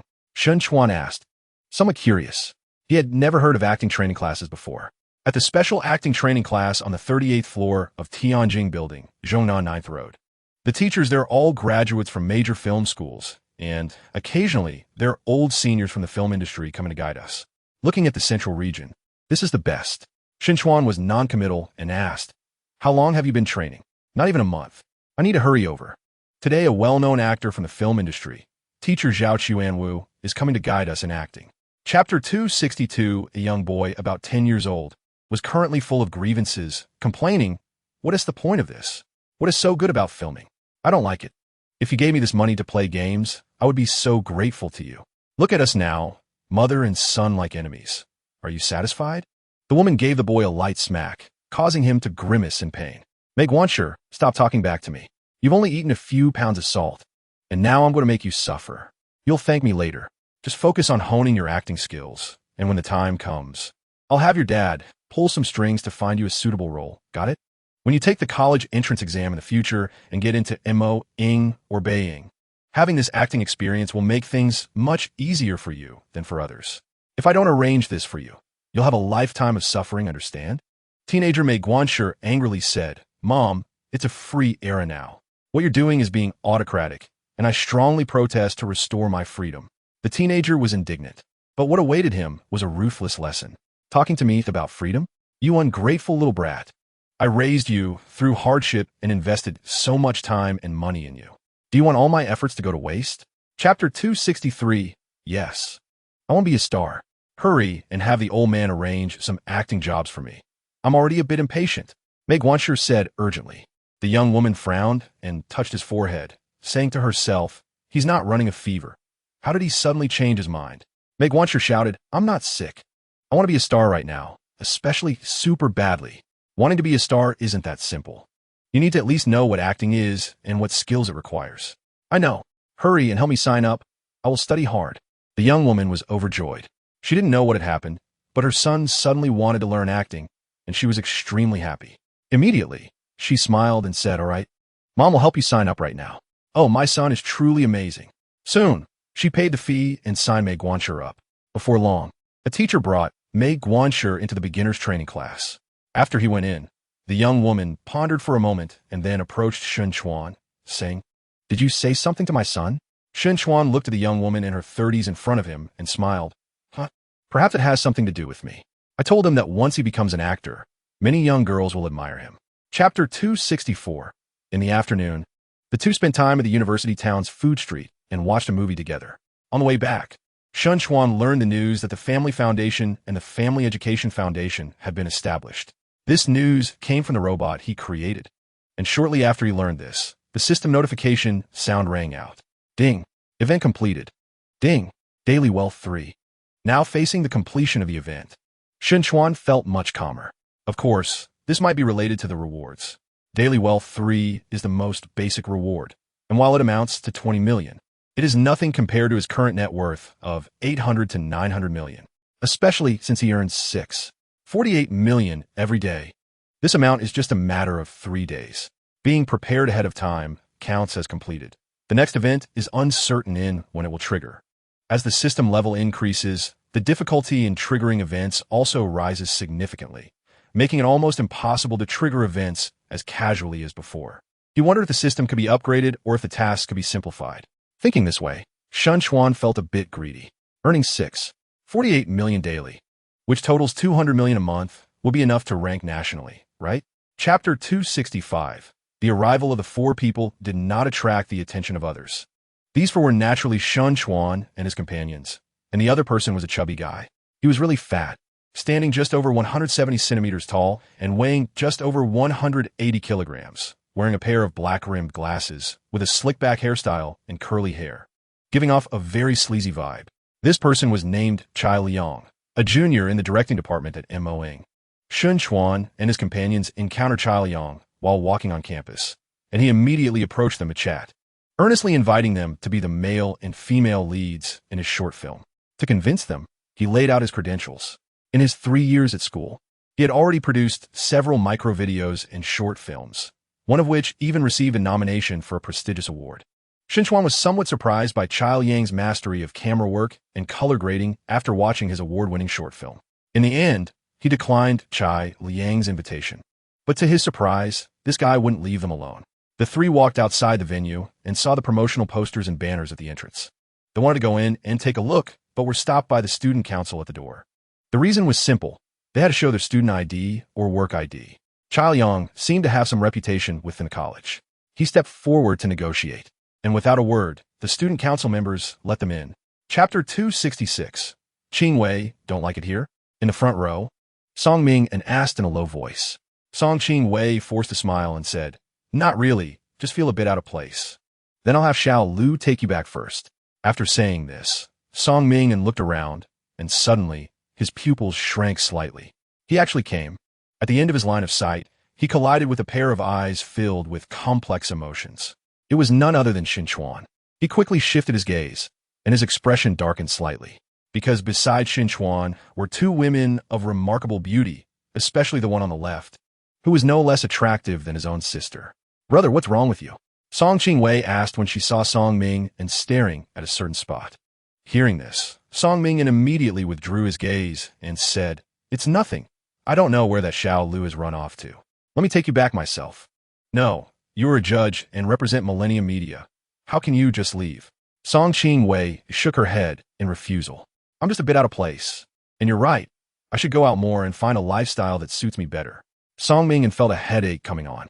It was indeed inappropriate for him to leave, but when Qingwei saw Shun Chuan and the women beside him, she wouldn't know how heartbroken she would be. Chapter 267. Shun Chuan said, "If I remember correctly, you should be the vice president of your college." "What?" Chai Liang jumped up in shock. No. I can't take you to find that old lady. Ugh. Well, Shun, it's not that I can't help you. It's just that I don't know where the vice president is. Haha. Shun Chuan gave him a glance and said, "Then forget it. I'll find her myself." "Are you really going to find Vice President Su?" "Yes. I have something to discuss with her." "Shun Chuan, it's not that I disrespect my elders, but Vice President Su has a bit of a strange temper. You'd better not provoke her." Chai Liang's expression was somewhat strange, filled with both fear and respect. "I'm here for her, so how can I return empty-handed?" Shun Chuan shook his head, too lazy to think about the issues inside. "Thanks for the reminder. I'll be careful. Let's go." Shun Chuan waved his hand and strode away. At the same time, in the hospital corridor, "Manager Lin, please make sure to keep this a secret for me." Jiang Wenru's face turned pale, her voice trembling. Lin Xia looked troubled. The test results were out, and Jiang Wenru was not unwell. She was pregnant. Chapter 268 in front of the desk. A woman in her early 50s spoke calmly. She was Su Yun, the vice president of the Magic City Film Academy, and also a teacher to many contemporary film and television stars. Her name wasn't widely recognized, but her influence in the entertainment industry was beyond imagination. Su Yun was very beautiful, well-maintained, and her clothing style suited her temperament perfectly, making her appear to be in her mid-30s, still youthful and alluring. As soon as she spoke, the tense atmosphere in the office was broken. Aunt Song Mingyan was about to say something, but Su Yun didn't look at him. Instead, she rarely showed a smile and waved at Song Qingwei. "Qingwei, it's been a few years since you last came to see me. Come here. Let Su Yun take a good look at you." This scene stunned Chai Liang, who was standing there. It was hard to believe that the well-known old Witch of the Magic Shadow could display such warmth. It was simply unbelievable. Song Qingwei forced herself not to look at Shun Chuan and walked directly to Su Yun. Su Yun looked her up and down and praised. "No wonder I admire this little girl. Not only are your studies strong, but you also look no worse than your sister-in-law." Song Qingwei softly replied, "Thank you for the compliment, Su Aunt. You've always been beautiful too." Chapter 269. Do you really understand the entertainment industry? The waters here are very deep. It's not something you can change just because you want to. I'm not trying to discourage you. I'm sincerely advising you. If you really want to throw money into the entertainment industry, to waste it, and if you have too much money to spend, then go play with cars or yachts. At least you'll have some fun. Do you know that if your idea gets out, it will not only be laughed at, but will also bring a huge crisis to your company? He pointed at Shun Chuan, becoming slightly serious, and said, "Don't say such things outside. It will bring trouble upon you." "Bring trouble?" Shun Chuan stood up and said calmly, "I never fear difficulties. The current atmosphere in the entertainment industry has negatively impacted the values of young people. I mean, no offense, but I still want to say, if Brother Song's company also has a culture of sissies, please abolish it as soon as possible. Otherwise, it will cost you dearly. Of course, Brother Song can take my words as a joke, but once I raise the sword in my hand, it will be too late. I insist on going my own way, being someone who sweeps through the world. Whether you believe it or not, it's up to you." Shun Chuan maintained a calm expression, but the more calm he appeared, the more it shocked others. Chapter 270. Who exactly is this Sun Qianli? Is he the one who made my aunt live a lonely life? Hostility surged in Song Mingyan's heart.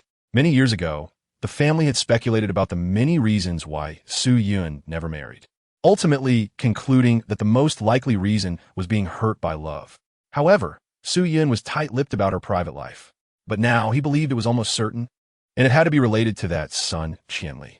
This bastard has caused my aunt so much pain. He was determined to investigate this person thoroughly after leaving, to see who he really was. Most importantly, he wanted to see if he could help Su Yun resolve her emotional knots. At this moment, Chuan stood in front of Su Yun. She wiped away her tears and seriously looked him over.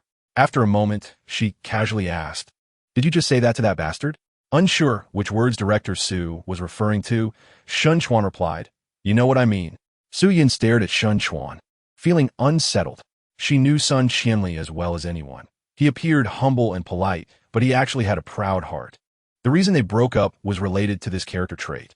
The fact that he was willing to set aside his pride and let Chuan come to him must have been moved by Chuan's words. Chapter 271, seeing her helpless expression, Chuan couldn't help but want to say something comforting, but at that moment, Jiang Wenru tugged at him. When he looked over, he saw the tenderness in Jiang Wenru's eyes. Chuan fell silent. He had anticipated such a situation, but when it actually happened in front of him, he realized that he didn't have the means to manipulate things as easily as he had imagined. After a moment, Song Mingyan smiled as he walked out of the administration building. But when he saw Song Qingwei and Chuan's group, his expression darkened. "Qingwei." Song Qingwei seemed not to hear and instead looked at Chuan, her eyes flashing with a painful plea.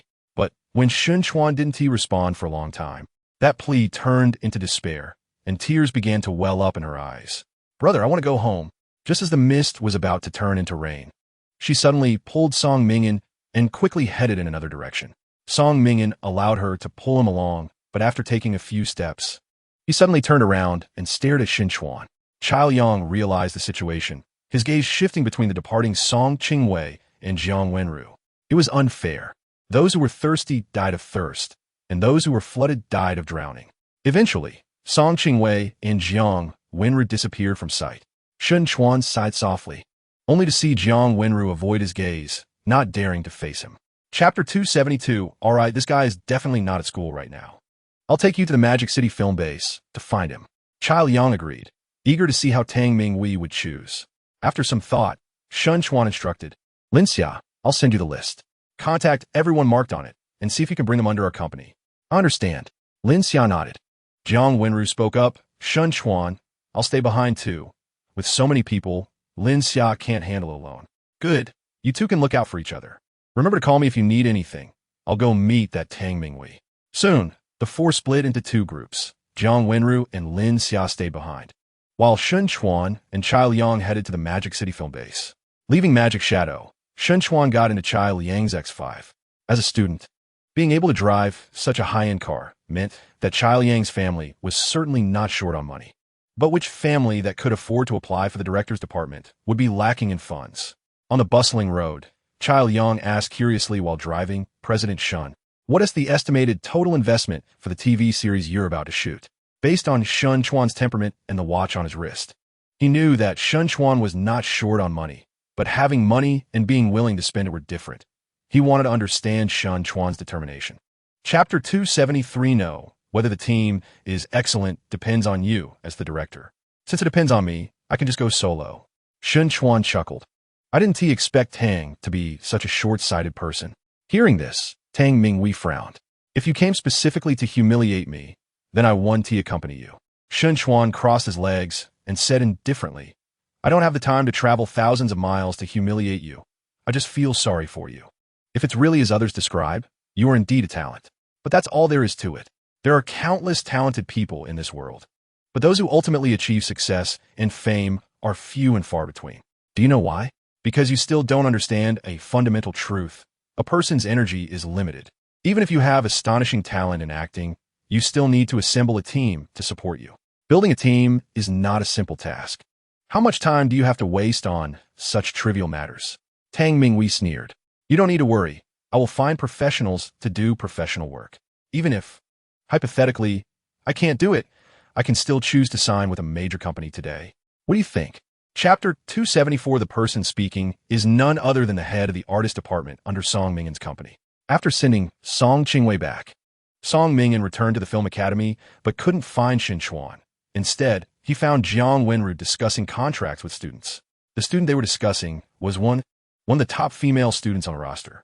She is one of the school beauties in the acting department and an exceptionally talented student.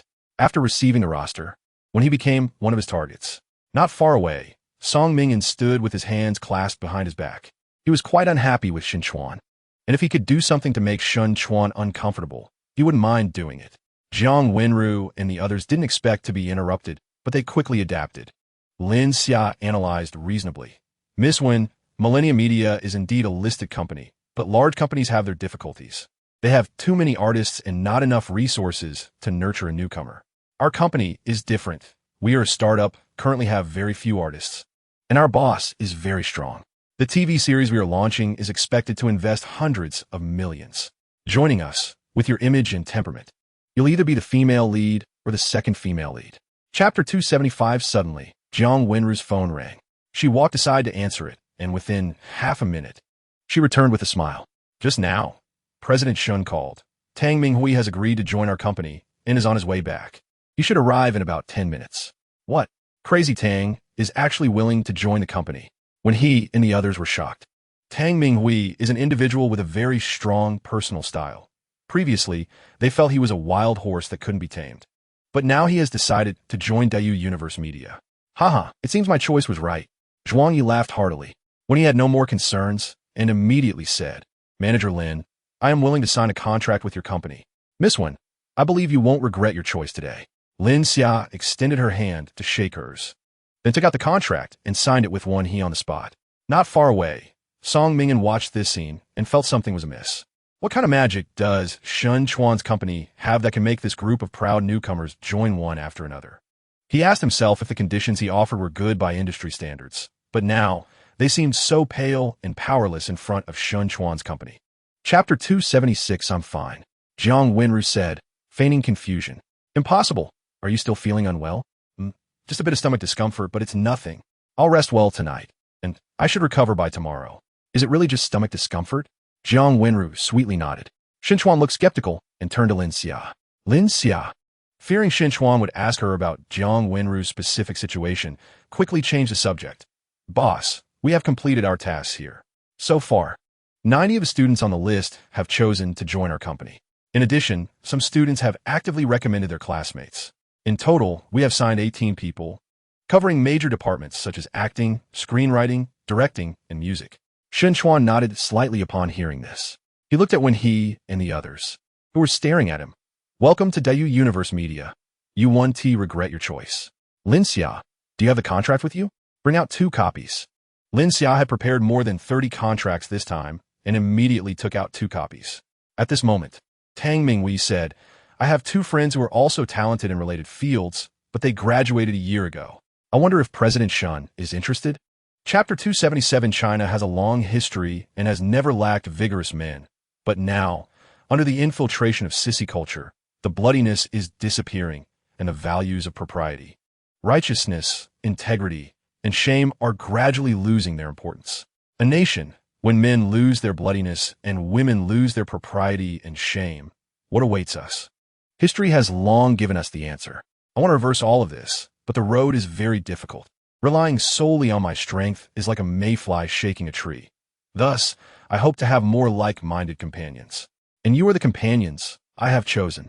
You are the best of the new era, possessing excellent qualities, unmatched foresight, and the talent to change all of this. Ding. Major event triggered. Dominate the entertainment industry. Ding. First major event triggered. Completing it will yield surprise rewards. Just as Chuan was passionately painting a grand vision, he suddenly froze. A major event? Special rewards? His heart raced. The system determined it to be a major event and explicitly stated that there would be surprise rewards. How amazing could this reward be? At least it should be a reward that surpasses a 6-star robot and a 10x cashback card. I will conquer the entertainment industry. Chapter 278. Whether a movie or TV series can succeed depends not only on the script and the staff before and behind the screen, but also on promotion, which is essential. Promotion has always been one of the major expenses for media companies. Douyin, major navigation websites, and those Weibo influencers in mainstream media must all be covered. By the way, I wonder how many fans Zhao Wenyu has now. During this period, Chuan rarely used his phone, so he hadn't kept track of Qin Haowen's development of Zhao Wenyu. Thinking of this, he took out his phone and searched for Zhao Wenyu's account on Douyin, quickly finding it. 38 million? Chuan frowned. The growth rate of this fan base was somewhat below his expectations. An account with millions of fans wouldn't have a significant impact on promotion. It seems he needs to urge Qin Haowen to push Zhao Wenyu to the forefront quickly. On the 26th, Chuan and the others took the high-speed train back to Jianshan. Around 3 in the afternoon, they arrived smoothly in Jianshan, took the company's car at the exit, and went straight back to the company. As soon as they arrived at the company, Chuan held a meeting to share the results of the trip to Magic City and informed everyone that the filming of Snow Domain Hero would officially commence, asking all departments to coordinate accordingly. Chapter 279, Where is it? Wang Feng and Qin Haowen looked at Lu Yi. A place that elevates the soul. TCH, I thought it was some good place. It's just a massage parlor. Wang Feng and the others immediately lost interest. The foot massage is not very appealing to the two of them. You don't know anything. The girls are so young that you could practically squeeze water out of them. They're only 18 or 19 years old. Aren't you interested? Really? They won't be 30-year-old aunties in disguise, right? Lu Yi exclaimed. Can't I tell their age? Then what are you waiting for? Hurry and take us there. Wang Feng and the others urged. What a character. Just now you were pretty reserved. Lu Yi scoffed, winking at Chuan. Chuan, let's go together. Are you kidding? Am I that kind of person? Chuan firmly refused, disdainfully adding. You three make me feel really low. Please don't call me for this kind of stuff in the future. A few days later, Tang Minghui and the others arrived at the company one after another. And with the cooperation of the procurement department, they purchased all the necessary equipment. On March 3rd, everything was ready. Wenro, after going over there with the crew, be sure to pay attention to your personal safety and contact me immediately if anything happens. Chapter 280. In half a month, his car balance will reach 900 million. And after the cashback, it will be 2 billion. This is a huge sum of money, but Chuan still feels it's not enough. Suddenly, he muttered to himself, I wonder if I can take out a loan? With that thought, he silently asked himself, and in the next moment, a dangerous red light suddenly flashed before his eyes. Seeing this, Chuan felt a chill in his heart and immediately dismissed the idea. Sure enough, trying to exploit the system's loopholes is almost impossible. With a bitter smile, Chuan gave up on the idea of taking out a loan. Well, 2 billion is enough for everything I need right now. Having come this far, Chuan was too lazy to think about how to maximize profits. In the following days, Chuan remained carefree, occasionally visiting Qian to catch up. The filming of the two major crews was going very smoothly, and Tang Minghui and the others performed beyond Chuan's expectations. Although they didn't reach the top level, with the secret help of the two deputies, everything was developing in an orderly manner. In addition, the family group chat was also very lively. The elders, led by Shan Wu and his wife, had already started traveling around the country, and the group chat was updated with a batch of photos every day. Seeing these photos, Chuan felt a sense of accomplishment. Chapter 281 Bold. How dare you speak to my brother like that? Dong Hai immediately reprimanded. Dong Shushan frowned slightly, a hint of coldness in his eyes. He had learned about the incident involving Dong Hai afterward, and had even secretly searched in Shadu Film City, but to no avail. He didn't expect to encounter it now. Looking at this young man's attitude, he showed no fear at all, instead speaking calmly and with indifference, which made him feel wary. In Shadu Film City, he could cover the sky with one hand, but at the foot of the Imperial City, he didn't dare to be careless. Dong Hai, you have no right to speak here. Chuan pointed at Dong Hai and said coldly, do you remember what I told you? I will sweep you out like garbage. And it seems the timing is just right. You little brat, what a big mouth. A powerful voice rang out, belonging to the old man next to Dong Shushan.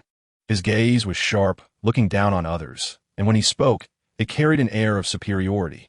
Who are you? The old man said proudly. Mianyang Film, Ding Chong Shan. Mianyang Film? Chuan recognized this media company, which was several levels above Song Mingan's Millennium Media in the entertainment industry, with a market value exceeding 15 billion. Chapter 282. Soon, a few people arrived at the chairman's office on the top floor of the Zhuli Film headquarters. Chuan casually sat in the chairman's position, while Xiao Minghua stood beside him obediently. Xiao Minghua, you just made a correct decision. Otherwise, I would have had to let you pack your things and leave. All right, stop acting formal in front of me. If you want to check, just hurry up and check. Xiao Minghua didn't dare to be careless and began to check the relevant change records in front of Chuan. In just 5 minutes, he confirmed it. From today, no. To be precise, from yesterday afternoon, Julie Film has become a subsidiary of the Dayu Universe Media. Julie Film's general manager, Xiao Minghua. I have seen the chairman. Xiao Minghua bowed deeply. There's no need to act like this. I won't dismiss you in the short term, but whether I will in the future depends on your performance. Chuan waved his hand and said, Shiwu, it will be hard work for you from now on. If there's anything unclear or you need assistance, just directly ask General Manager Xiao. Of course. Xiao Minghua nodded repeatedly. I'll have a legal department come over for the handover right now. Also, inform everyone that at 8 a.m. tomorrow, a meeting will be held and all management must be present. Latecomers will be dismissed on the spot. Chapter 283. The few of them laughed heartily. After a moment, an ordinary-looking man looked at Chuan and said, Buddy, what's your name? Want to set a time to hang out again? Next time? I guess that's not possible. I'm in Beijing for business, and we'll have to head back in a couple of days. That's too bad. I had a great time playing ball with you. Miao Ge. What's so regrettable about that? Let's schedule another game tomorrow. The one speaking was the crew cut man, who was also inviting Chuan, referring to the ordinary-looking man as Miao Ge. Tomorrow doesn't work. I promised Nanner to take her to the Australian casino for a couple of days. Miao Ge is so carefree, can go wherever he wants, unlike us who still have to be held back by the old man at home. That's right. I was thinking of traveling to Australia for a while, but my mom insisted I manage the company. The few of them started complaining, while Chuan just shook his head. These people's lives are something that very few people in the country can enjoy. They may not know how many people work hard for a few thousand yuan a month. This is a typical case of being unaware of their blessings. Buddy, what's your name? Want to go out for a late-night snack together tonight? Zhang Miao is a straightforward person. He admired Chuan's basketball skills and thought about whether he could make a friend. Chapter 284. Really? Wow. Chuan, you acquired such a big company? Everyone present, except for Zhang Miao, showed expressions of shock. To be able to acquire a company worth hundreds of billions, this power made them feel astonished. Chuan waved his hand and said, Keep it low-key. Ha, how can this be low-key? No way, buddy. You have to give me an unlimited movie-watching card, so I can enjoy some perks from you. Big shot. Su Tian laughed heartily. Su Tian, that's enough. Zhang Miao interrupted. Su Tian shrugged and stopped causing a ruckus. Chuan's power indeed surprised them, but to say they felt awe, that wasn't the case. Their families didn't lack money. So even if Chuan was wealthy, they could only envy him a little. After both sides introduced themselves, the atmosphere became even more harmonious. Clearly, Chuan's incredible wealth made them very willing to be friends with someone like him. Chuan didn't think much of it. He simply wanted to make friends. He didn't care about money when making friends, as no one was wealthier than him. Soon, the food was served, and everyone began to eat and chat happily. Among Zhang Miao's group, one person was allergic to alcohol, so they didn't order any drinks. Chuan was quite pleased with this.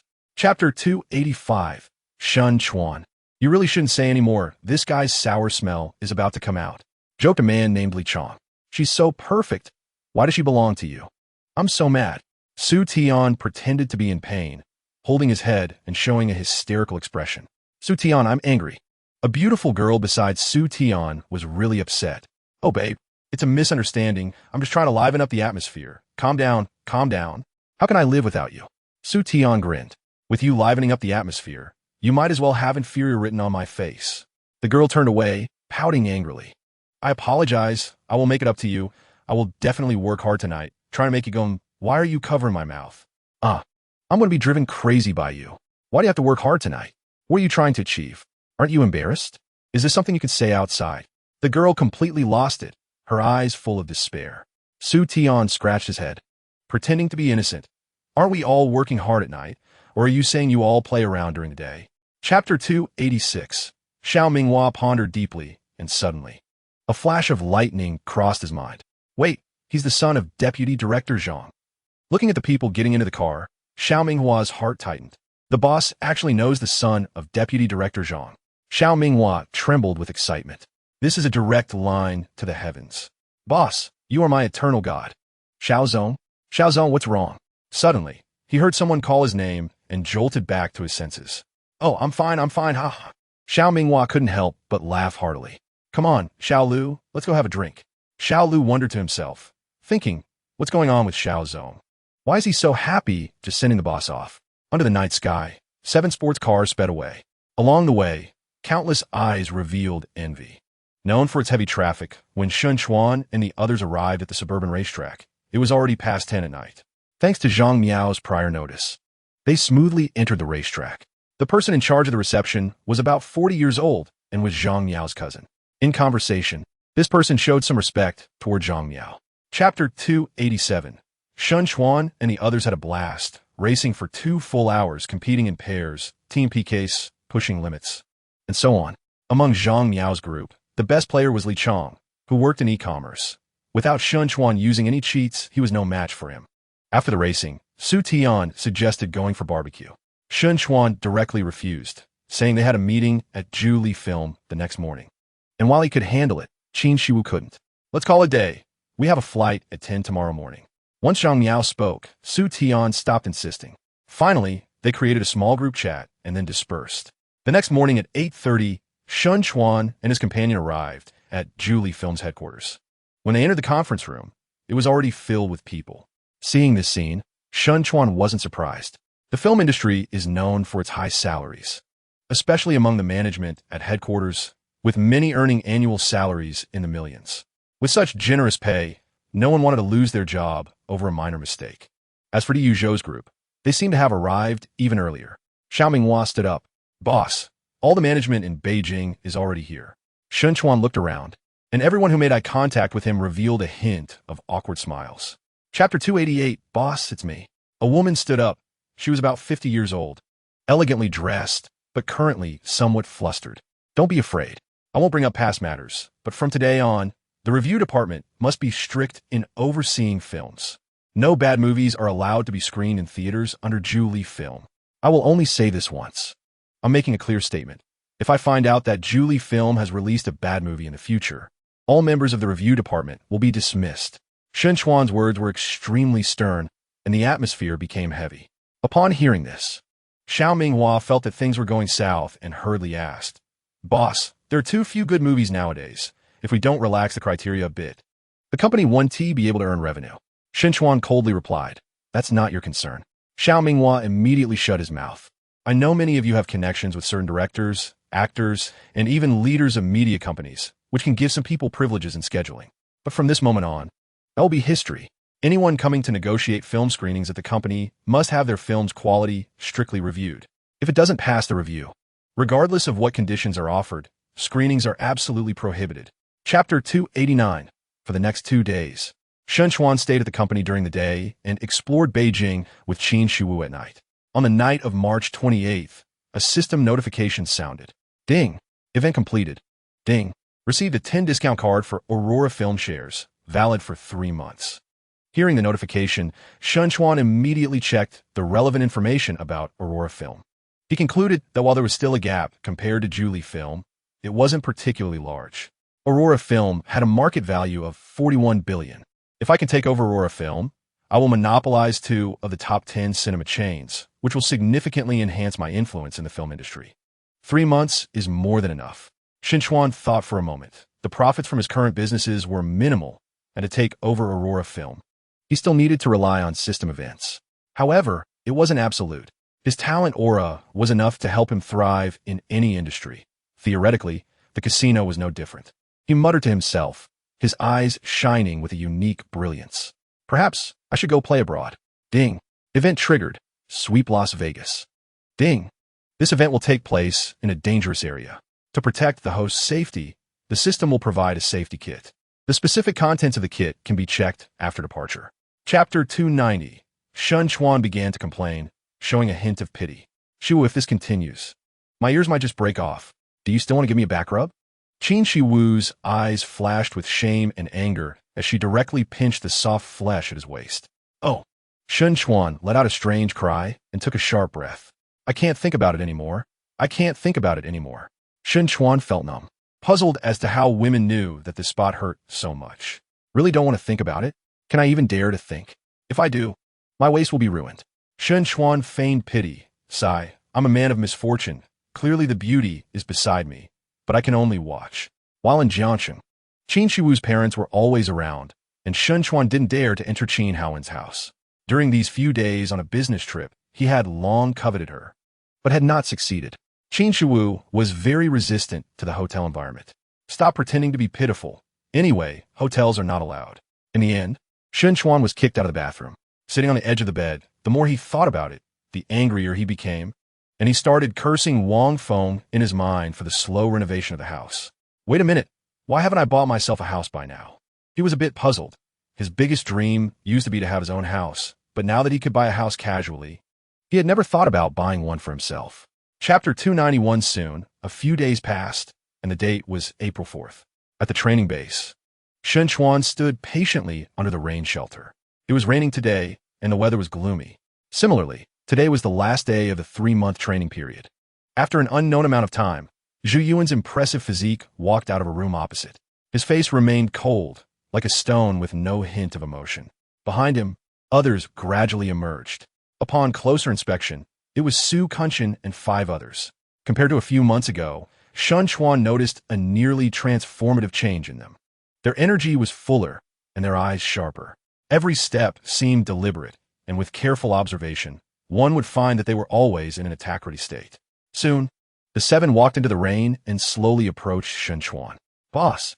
Except for Zhu Yuan, the others called out in unison. Good. Chuan looked at them with a very satisfied expression. He could tell at a glance that their individual combat abilities had far surpassed the past. Looking at their hands, each had developed thick calluses, indicating they were not only skilled in hand-to-hand combat, but also proficient in the use of some sharp weapons. Chapter 292 in a room. The 8 of them sat down separately. Now you have officially become company-contracted bodyguards, and it's time to assign you tasks. Jiang Meiqiu. Boss. Jiang Meiqiu immediately stood up. I will give you a location shortly. My company is filming a television show over there, and you will go protect a woman named Jiang Wenru. Do not reveal your identity. It's best to approach her in the role of an extra. If you can become friends with her, even better. Once you get there, I will arrange for someone to assist you. Additionally, any earnings from your work there will belong to you. Jiang Meiqiu's beautiful eyes flashed with interest. She was originally a teacher, but now it seemed she was going to be an actress. Moreover, she would be acting on orders and earning double pay. Instantly, she cheerfully said, "Got it." Chuan smiled, arranging for Jiang Meiqiu to go there as a reward for her outstanding performance over the past 3 months. Chuan did not decide to promote her to an actress. Her duty was to protect Jiang Wenru. Li Jie, here! Li Jie shouted loudly and stood up. She originally weighed 120 pounds, but after 3 months of intense training, she now weighed 130 pounds. Chapter 293, I already have the resolve to face death. Su Kunshan said decisively, I believe what you say is true. From the first person who accepted the test and considering their performance in the 3 months of training. Su Kunshan indeed had a fierce spirit of not fearing death. For your arrangements, it'll be like this for now. Jiang Meiqiu, Li Jie. You will start your actions tomorrow, and any matters in the future will be reported to your chief instructor. Yes. Su Kunshan, you stay. The others left, leaving 3 people in the room. Yuan, from now on, you will stay by my side. Yes. In a few days, I'll go to Las Vegas. You will come with me. It's not safe over there. Yuan, I'm not worried about you, but can you use a gun? Su Kunshan's heart tightened. He had never thought he would have the chance to handle a gun. I can use some firearms on the market. Good. I will allow you to go home and spend time with your child for the next couple of days. I will notify you when we leave for abroad. Su Kunshan felt deeply moved. He was willing to work hard for such a boss. What are you still doing? Don't you want to go home and see your child? Yes. Su Kunshan rushed out the door. He seemed to have no car. Was he planning to walk back? Chapter 294 at 8 in the evening at the Dongwang Entertainment City. The lights were just coming on, and the night was enchanting, with the entertainment city bustling with people. The dance floor, bar, and booths, dim lighting, long legs exposed, and enticing figures dazzled the eyes. Chuan led Zhu Yuan into Dongwang Entertainment City, reserved a booth, and sat down. Zhu Yuan held a bag in her hand, placed it on the sofa, but stood there coldly. Chuan was looking for Shan Liang. If he could find him directly, that would be perfect. The 2 of them were indeed eye-catching, and many night ladies came to flirt with them. More women approached Zhu Yuan than Chuan. Chuan sighed. There really were a lot of wild women. By 9 o'clock, Chuan had no luck. It seemed he needed to find another way to locate him. Chuan glanced to the left. There had been a pair of eyes staring at him for about 30 minutes. It was a bald man in his 40s, looking fierce and intimidating. Chuan knew why the other party was staring at him. because his female companion occasionally stole glances at him, and she looked quite appealing, not very old either. At their table, there were 5 people in total. The other 3 were men, all big and burly, seemingly involved in some special line of work. Chapter 295. After a moment, a dense sound of footsteps approached. Nearly 20 henchmen surged in. Leading them was a fierce-looking man with a buzz cut and triangular eyes. Old Wu, who the hell is causing trouble here? Manager Wu coldly pointed at Chuan and the others. Looking for death. Everyone, go up and break their limbs. The fierce man shouted and charged forward. The people around them looked shocked. To start with breaking limbs was too brutal. Some showed a hint of reluctance and turned their faces away, not daring to look further. Chuan squinted his eyes, searching for Shan Liang's figure as the group of people rushed out. Soon, he nodded slightly. Shan Liang was indeed among them. But what puzzled him was that Shan Liang's appearance was drastically different from before. In Chuan's memory, Shan Liang was slender. But at this moment he looked round and plump, especially his belly, as if he were pregnant for 10 months. In the blink of an eye, a fierce-looking man had pounced on him. Zhu Yuan stared coldly at him, and the terrifying physique made the fierce man's heart race. He regretted being the first to charge forward, but it was too late. With a loud bang, Zhu Yuan casually sent him flying, then turned his back on him, charging into the crowd like a human-shaped Tyrannosaurus Rex. Chapter 296. Under the night sky, a Cullinan sped through the tunnel. In the back seat, Shen Liang was still justifying himself, feeling extremely wronged. He hadn't taken anything. Shen Chuan looked at him, and his stern face suddenly revealed a hint of a smile. Seeing Shen Chuan smile, Shen Liang's fear magnified again. Just as he was about to break down, Shen Chuan blinked. Brother Liang, don't you recognize me? Shen Liang froze in place upon hearing this. Ha, I'm Shen Chuan. It seems we really haven't seen each other for a long time. You've gained a lot of weight. Shen Chuan laughed heartily. Shen Liang was completely bewildered. Why, you are Xiao Chuan? Of course it's me. I was just joking with you earlier. Shen Liang suddenly began to breathe heavily, the sudden release causing him to go limp. After a long time, Shen Liang started to complain. Xiao Chuan, do you know you almost scared me to death just now? But how did you change so much? Wait, how did you know I was here? No. Why did you bring me away? He was somewhat incoherent, suddenly snapping back from despair, feeling utterly confused. Don't worry, let me explain slowly. The reason I know you are at the Dongwang Entertainment City is naturally because Aunt San told me. Chapter 297. On April 5th, Wang Yin sent word that the house had been chosen. The address is number 1 Ping'an Road, Jianghu Liangjing, and the community is named Huasheng Tianxia, with the layout being a large flat with 1 elevator per household. The average price in the community exceeds 40,000 per square meter, completed 4 years ago, and the environment is impeccable. Wang Yin chose 2 units, and Shen Chuan finally settled on a 400 square meter unit on the 26th floor, with a total price of nearly 25 million. The interior was already renovated. Although the materials were not the top tier, they were still very good. Right in front of the community is a magnificent river, and 2 to 3 miles behind is Swan Lake, surrounded by luxury mansions of Jiangxing. The tranquility was slightly lacking, but the environment was indeed excellent. At this point, Shen Chuan finally owned a property under his name. That night, he took Zhu Yuan to stay at Huasheng Tianxia for a night. On April 6th, Xiao Minghua called, informing him that the deal for the Zhuli film in Xingqing had been finalized. After receiving the news, Shen Chuan immediately took Zhu Yuan to Xingqing. Xingqing, Qingshan Street. This is a famous street in Xingqing, as it gathers many painting enthusiasts. Although it's called a street, it's actually just a steep path leading up. The path is steep, and at the end is a low hill about 50 meters high, which attracts many famous painters due to a uniquely shaped giant rock at the top. Over time, this place has become a gathering spot for painting enthusiasts. Chapter 298. I want to go eat seafood. Sun Yulan slightly raised her head, her eyes filled with the man in front of her.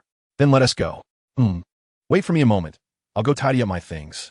Sun Yulan quickly ran back, only to see Zheng Yu standing there in a daze. Mr. Zheng, are you okay? Huffed. Zheng Yu felt his heart being wounded again. I'm fine. He forced a smile, but it only made him suffer more. As Sun Yulan had merely asked out of courtesy, her heart already fully occupied by that man. She casually asked a question and began to pack her painting tools. Then, she turned and left. Seeing this, Zheng Yu gritted his teeth and followed her. After walking about 20 to 30 meters, his face turned pale. There was a Cullinan parked there, and Sun Yulon got in. Didn't you say you'd come after finishing the shoot? In the car, Sun Yulon was snuggled up to Chuan. I initially planned to come after finishing the shoot, but then I realized it would take a year and a half. How could I resist coming to see you? Really? Sun Yulon smiled, her eyes narrowing with joy. Of course it's true, and I prepared a little surprise for you this time. I don't want surprises, I just want you to come. Chapter 299. That's great. Uncle, with our combined efforts, we will surely achieve great things. Stop flattering me. The only reason I'm helping you is because of her. Dad, why are you bringing me up for no reason? Sun Chinli glared at his precious daughter, showing a hint of helplessness. His little cotton-padded jacket's elbow was sticking out, and as her future father-in-law, he naturally had to exert some effort. As a father, he had to do something for his child. Moments later, Yang Hong called Sun Yulon into the kitchen, and soon, steaming dishes were served on the table. 6 dishes and 1 soup, all full of color, aroma, and taste. The few of them sat around the dining table, and Sun Chinli praised, "You kid are lucky to eat my wife's cooking. Thank you for your hospitality, Aunt." Chuan expressed his gratitude and ate in a polite manner. Upon meeting again, Yang Hong's attitude towards Chuan had changed somewhat. This was thanks to Chuan's actions. Acquiring Julie Film not only demonstrated Chuan's financial strength, but also sent a signal that he was seriously implementing his ideals. This indicated that Chuan was indeed a man of his word. After the meal, as Yang Hong was clearing the dishes, she suddenly spoke up. Chuan, Aunt sincerely apologizes to you. Chapter 300 Whoosh. Sun Yulon immediately snatched the pen, quickly signing her name and ID, mumbling in a sulky tone, "No way." Seeing her sign, Chuan nodded with satisfaction. "Old Xiao, thank you for making the trip personally. Let us have dinner together tonight." Xiao Minghua smiled widely, repeatedly declining. "Stop being so insincere. It's at 7 p.m. at the Guoyin building." Chuan glanced at Zhang Chunmin, who also showed a hint of anticipation in his eyes. "Mr. Zhang, bring the several responsible persons along for dinner so they can familiarize themselves with the route." "Yes." Zhang Chunmin and the cinema manager exchanged gleeful looks. Opportunities to dine with the big boss were rare. He had been with the company for over a decade and had only seen the previous boss during anniversary celebrations. As for the cinema manager, he was even more surprised. Although the cinema now belongs to Sun Yulon, they are still employees of Julie Film, and whether they can be promoted depends on the boss's word. "By the way, get us 3 tickets. We'll watch a movie here this afternoon. Please wait a moment. I'll arrange it right now." The cinema manager immediately hurried off to get the tickets. "You two don't just stand in front of me. Go do what you need to do." Chapter 301. In the next 2 days, Chuan accompanied Sun Yulon to tour Xingqing. Before long, April 10th arrived. At Xingqing Airport, Chuan boarded a plane to Modu. On the plane, Zhu Yuan sat next to Chuan, his large frame filling the entire seat. Chuan sat by the window, looking down at the beautiful scenery from thousands of feet in the air. In a row of 3 seats, Zhu Yuan sat in the middle, while on the aisle side, a person dressed in floral shorts with a dragon tattoo on his arm looked like a small quail. "Are you blind? Your hand is already in my space." The person cursed inwardly at the one next to him, but maintained a friendly demeanor. He had urgent business in Modu and couldn't get first-class tickets at the last minute, which made him feel slightly frustrated, but what annoyed him even more was that he was sitting next to a mountain of a man.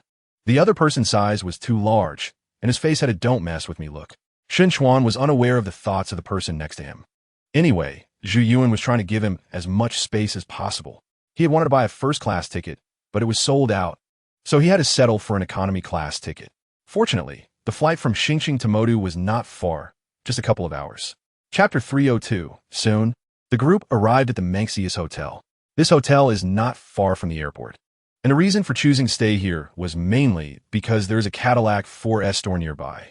Las Vegas is over 400 kilometers away from Angel City, and flying there would actually take longer, so Chuan planned to buy a car here for transportation. Influenced by movies, the Cadillac Escalade fit Chuan's aesthetic perfectly. Its nearly 5.7-meter length made it look imposing.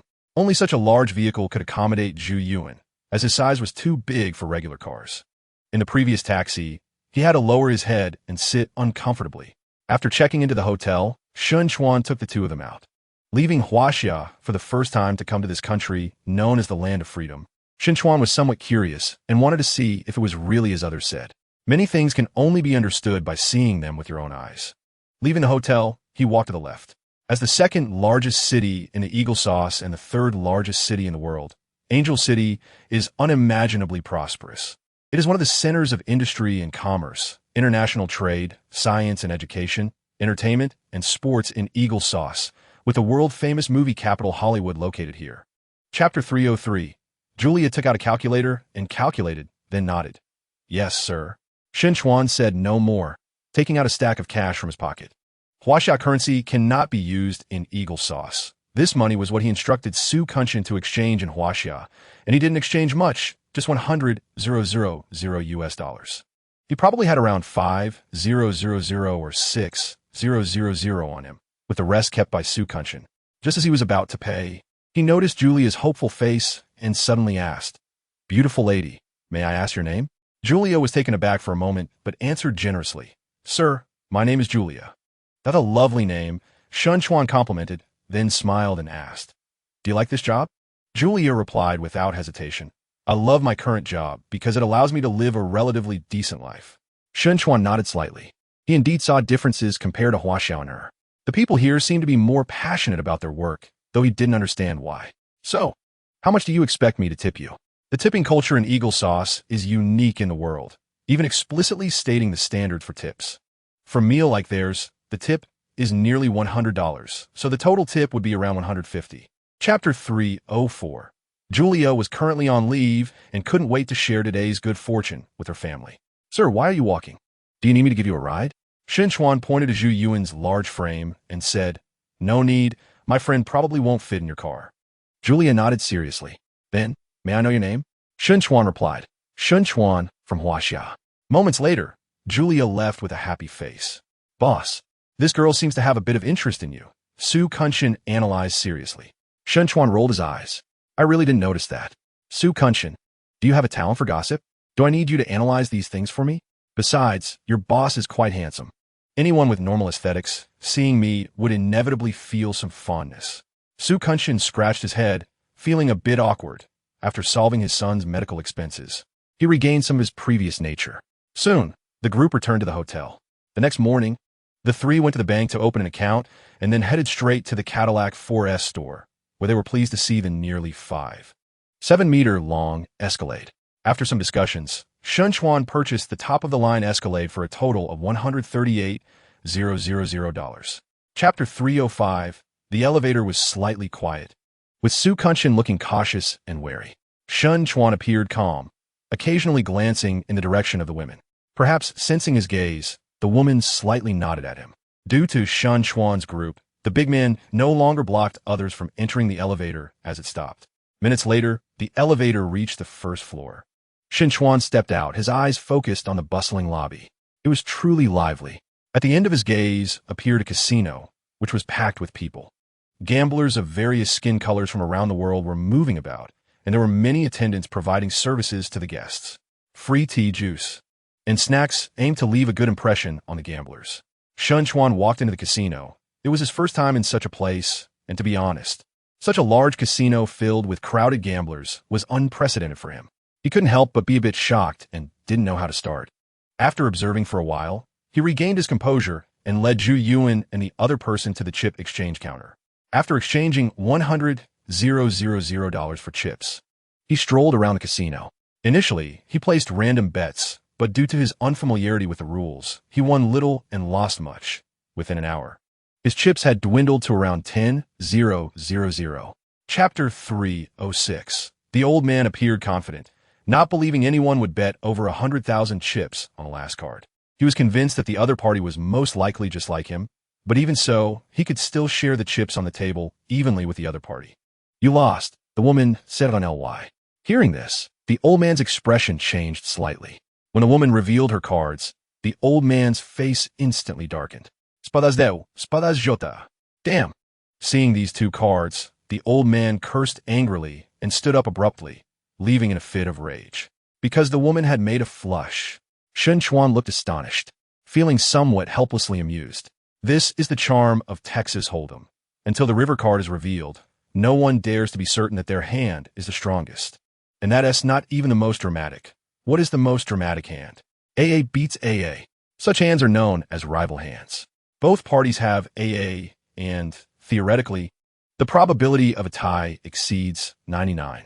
But there are always unexpected events. When 4 cards of the same suit appear on the table, the AA beats AA hand is formed. In the end, the woman calmly swept all the chips back. The people around whispered among themselves, showing even more interest. The unkempt man seemed a bit tipsy and instructed the dealer to exchange for another 200,000 chips. Chapter 307. Nevertheless, no matter what, the strongest hand formed on the table means that his hand is the strongest. Therefore, he unhesitatingly bet 80,000. Such a large bet was enough to scare off those who were trying to steal the pot. However, he did not expect that St. Bill would think for a moment and then double the bet. He bet 160,000. Florence narrowed her eyes, as if trying to see through St. Bill, but saw him smile slightly at her, exhibiting a certain gentlemanly demeanor. Oof! Florence snorted coldly, weighing her options for a long time before deciding to call. Damn, it can't be this unlucky, can it? Could there be another hidden 3? Chuan was somewhat uncertain. Over the past several hundred hands, he had been beaten by hidden 3s several times and already had some psychological trauma. However, at this moment, he disguised himself as a tipsy gambler and had no reason to give up. Immediately, he added 80,000 chips to the pot. The turn card was revealed, and it was AK. Seeing this card, Chuan felt slightly more at ease. With 2 pairs, as long as he didn't hit the hidden 3, he basically couldn't lose. 80,000. He tossed an 80,000. St. Bill's gaze was deep, seemingly contemplating whether to continue raising. After hesitating for a moment, he chose to call. However, Florence unexpectedly raised by 100,000. Chapter 308. You lost. Florence began to collect the chips. Chuan slammed the table in anger, revealing a fierce expression as he stared at Florence, as if he wanted to devour her. Sir, please calm down, the dealer advised expressionlessly, wearing a headset that could report the situation at any time. If Chuan dared to cause trouble here, the person in charge would not hesitate to throw him out. Florence looked at him, don't know why, her eyes holding a hint of mockery.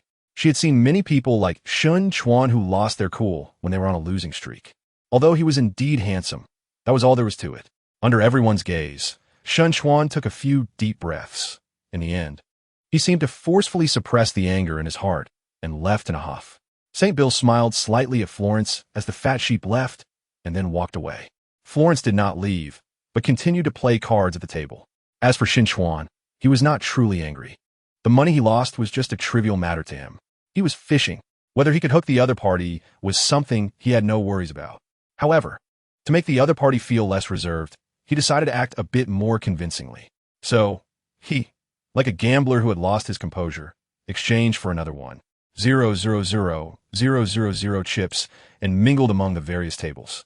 Chapter 309. Shun, please do not say such rude words that might affect your image in my eyes. Oh, what kind of person am I in your eyes? Florence stepped forward, tilting her head slightly, her eyes hiding a glimmer of suggestive light. You're the most handsome man I have ever seen, one who regards money as dirt. Chuan smiled slightly, seemingly confused as he looked at her. If that's the case, why don't you want to spend the night with me? Florence sighed softly. I don't want to involve you. Her voice was melodious and yet seemed to hide infinite concerns, evoking a sense of pity. I am an ominous person. Being with me will not lead to a good outcome.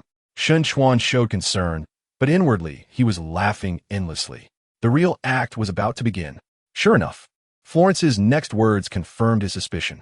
According to her, she had offended a very powerful mafia boss because she had won a lot of money from him. He had threatened to kill her and, before doing so, wanted to have some fun with a few of his brothers.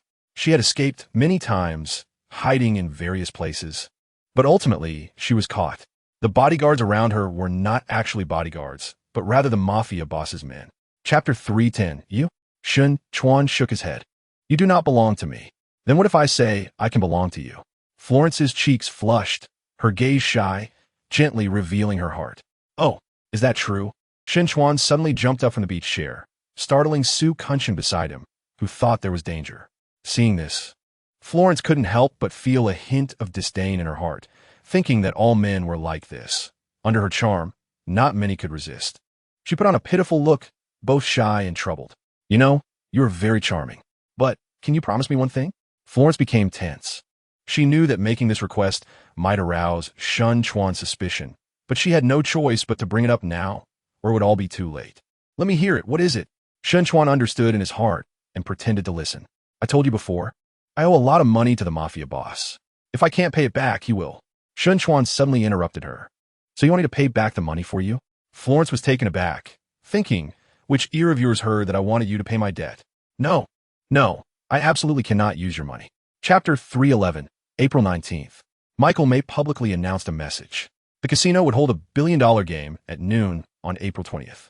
The message detailed what the billion-dollar game was. Once this news broke, the city was in an uproar, even making it to the most influential newspaper in the Eagle Sauce. On major software headlines, news about the billion-dollar game consistently topped the charts. With the intentional and unintentional promotion by mainstream media and self-media, the news spread rapidly, even appearing in short videos within Huaxia. On April 20th, the casino was packed with people. The spacious hall was filled with gamblers. Some had come to witness the grandeur of the high-stakes game, while others were simply there for the excitement. However, even those who were just there for the thrill couldn't resist buying some chips to play a few hands. It must be said that the manager of Michael Berry Casino was quite adept at marketing.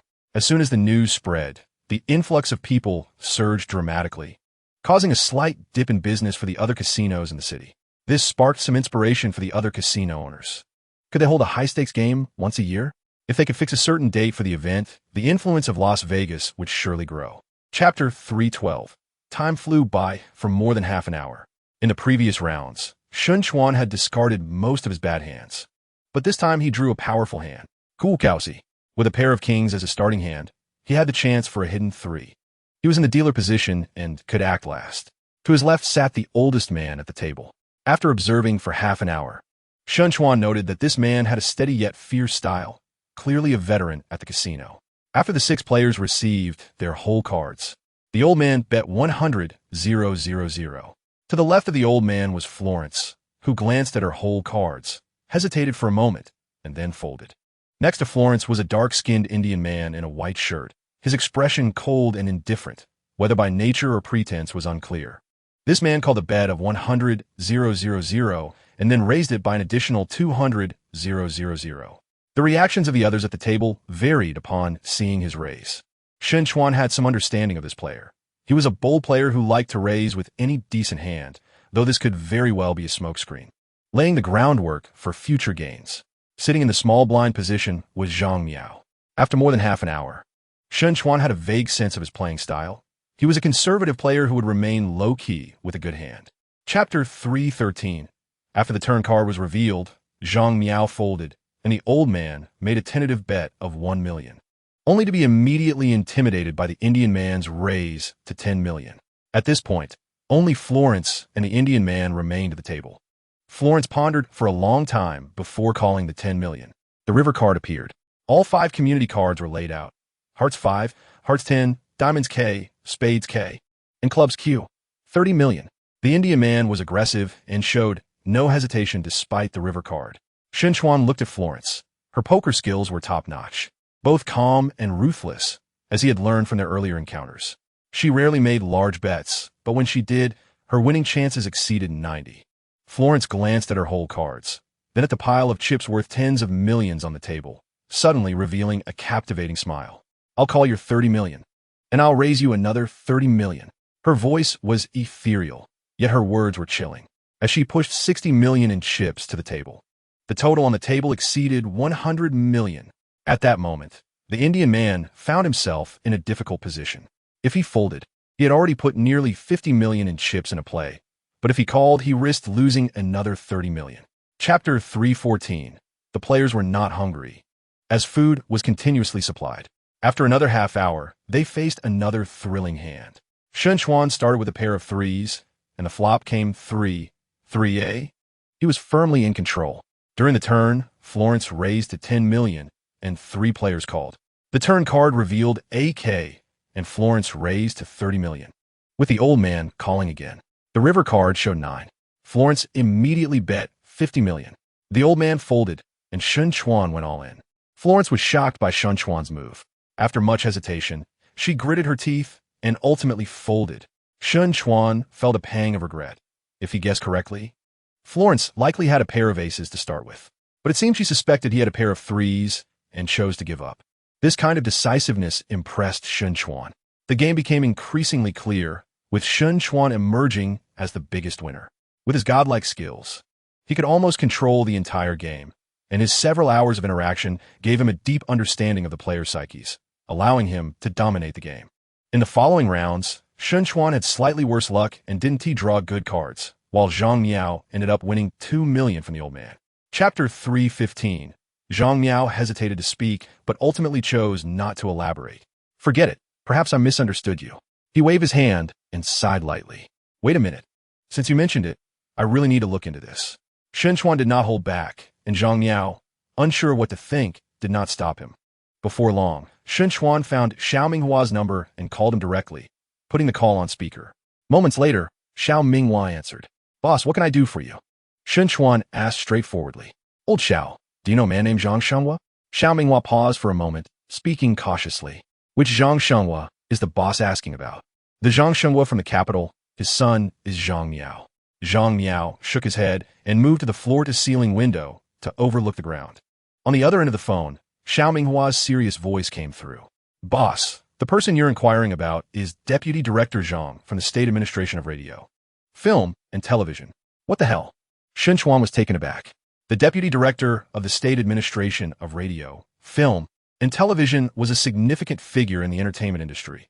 In this field, one had to be mindful of others' opinions. Are you serious? Isn't the Deputy Director's son someone who has played with the boss before? You didn't know he was the Deputy Director's son?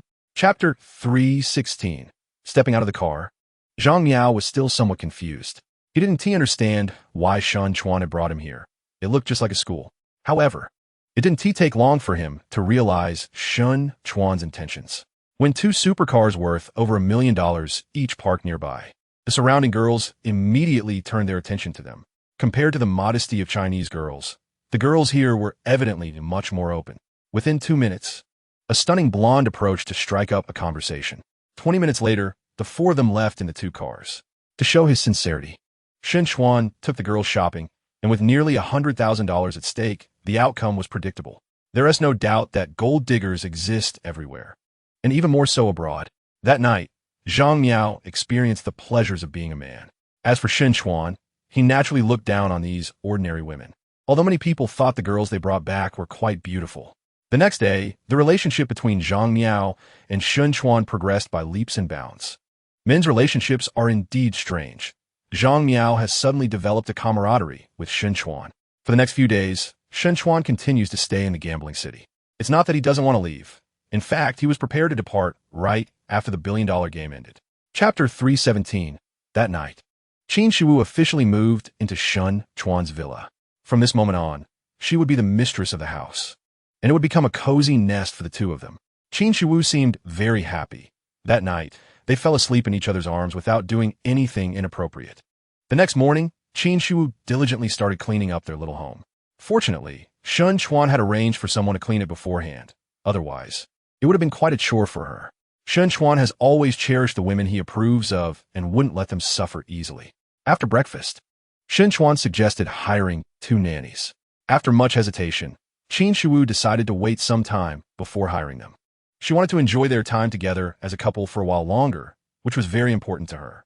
After the meal, Chuan got into Qin Shiwu's sports car, and they headed to the company together. When Chuan arrived, there was a noticeable stir in the company. Zhu Wenyuan had already learned that the boss was coming, so he was well prepared in the office. As Chuan entered the office, everyone in the company speculated about the big boss's intentions. The company had been established for some time, and they had their guesses about their big boss. Everyone believed he was a man of action who rarely came to the office, but whenever he did, it meant something significant was about to happen. Chapter 3:18. In the western region, in the village of Angry Snow. Hurry up, the staff urged. Action, in a canyon. The first crew from the Great Universe Media was engaged in intense filming. Tang Fengzi sat in the director's chair, constantly directing the actors' angles and expressions. At that moment, several hundred meters away, there was a village. Inside one of the houses in the village, a very beautiful woman was lying in bed with a frown. Wenru, are you really okay? Another beautiful woman in the room Jiang Meiqiu asked. I'm fine, just have a bit of stomachache. Meiqiu, you can go down first. On the bed, Jiang Wenru sighed inwardly. By now, rumors had already spread in the crew because her belly had a noticeable bulge. She was very worried that this news would reach Chuan's ears. Jiang Meiqiu left, somewhat doubtful.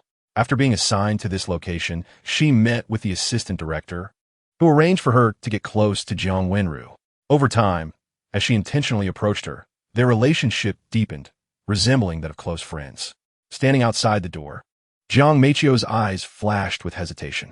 She had naturally heard the rumors and had hinted several times, ultimately concluding that Jiang Wenru was indeed pregnant. Chapter 319. Jiang Wenru did not know that Chuan was on his way and had already learned about her pregnancy. That night, a Cullinan slowly drove into the village, attracting a lot of attention. Chuan instructed Su Kunshin to watch over the car while he followed Jiang Meiqiu to Jiang Wenru's residence. Just as he was about to push the door open, he suddenly heard Jiang Wenru's voice talking to herself inside. Shoo! Chuan gestured for Jiang Meiqiu to step back. After she left, he focused intently on listening to the voice inside. In the room, Jiang Wenru lay on the bed, gently caressing her slightly protruding belly. Baby, I'm so sorry, I still can't tell your dad. Maybe in the future, I can only raise you alone. I hope you won't hate me for that. It's not that I don't want to tell your dad. I'm just worried that if I do, he won't allow you to come into this world. By the way, your dad is called Chuan. He's a very handsome guy, and he's very talented and ambitious. He's the best man I've ever met in my life. If you're a little boy, you'll definitely charm many girls if you look like your dad. If you're a little girl, looking like your mom won't be bad either. Chapter 320.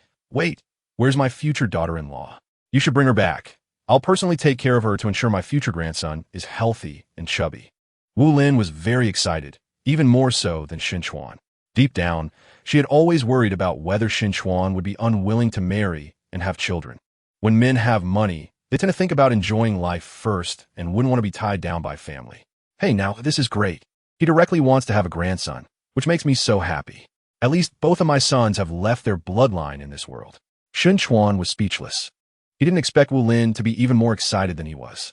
Mom, please don't get too excited. For now, you don't need to take care of her. I'm planning to hire a few nannies to take good care of her, so you don't have to tire yourself out. Just enjoy your time outside. What nonsense. That's my future grandson.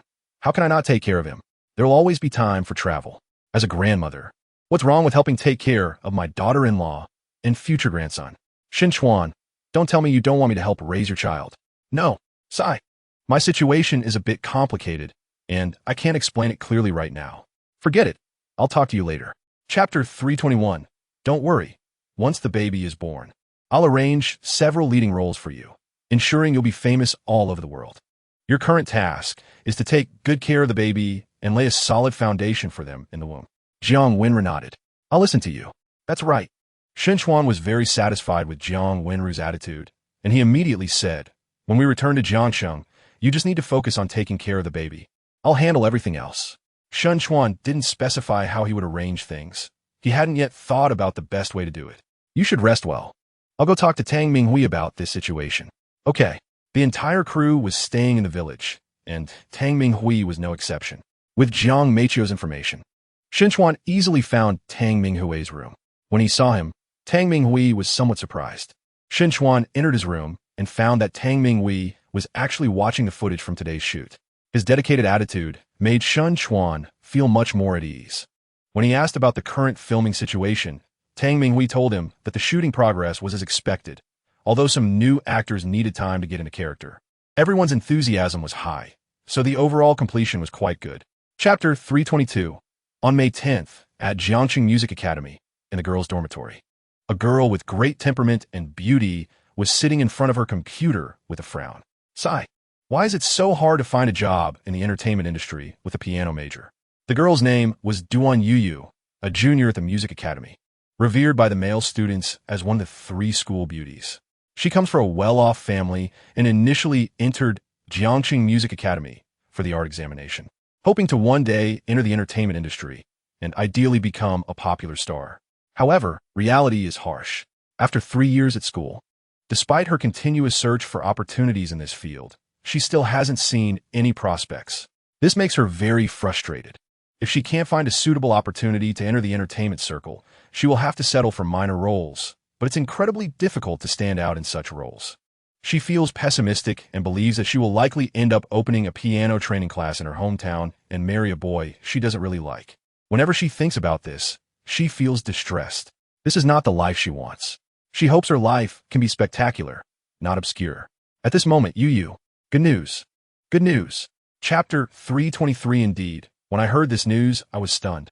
Lu Xiaoro patted her sizable chest. Recently, there have been reports of frequent celebrity sightings at Financial Harbor, and they are true. Those people from the entertainment industry are just trying to get familiar at the Renmin Universe Media. It is said that the company currently has a TV drama and a film in production, and they will meet everyone by the end of the year at the latest. Speaking of this, Lu Xiaoro mysteriously added, but that's not the main point. Duan Yu was once again dumbfounded. If that's not the main point, then what is?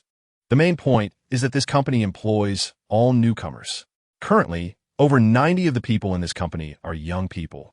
And in the film crew that is currently shooting, the proportion of young people exceeds 95. What does this indicate? It indicates that this company is willing to invest in nurturing newcomers, and newcomers have the opportunity to shine. I learned from insider information that this company's philosophy aims to change the current culture of effeminacy, which is a tremendous ambition. Duan Yu felt a yearning in her heart, wishing she could join this company immediately to strive together and achieve her life goals. Chapter 324 Financial Harbor, Universe Media, General Manager's Office. Chuan sat on the sofa, unable to hide his smile. In recent days, Universe Media has been in the spotlight, and the mastermind behind it all is Zhu Yuan. As he put it, since they want to nurture and select newcomers while enhancing the company's influence, it would be better to invest in a super talent show. Chuan found it feasible, and the two discussed the details, eventually reaching a consensus. When the news was announced, all the employees thought their boss had gone mad. It's not that talent shows are unviable, but investing such a huge amount of money is labor-intensive and thankless. However, no one expected that shortly after the news was released, it would cause a huge uproar, significantly boosting Universe Media's visibility. President Zhu, many people in the industry want to meet you these days. In the office, there were not only Chuan and Zhu Yuan, but also Zhu Yuan's secretary. This is not urgent. You first screen them.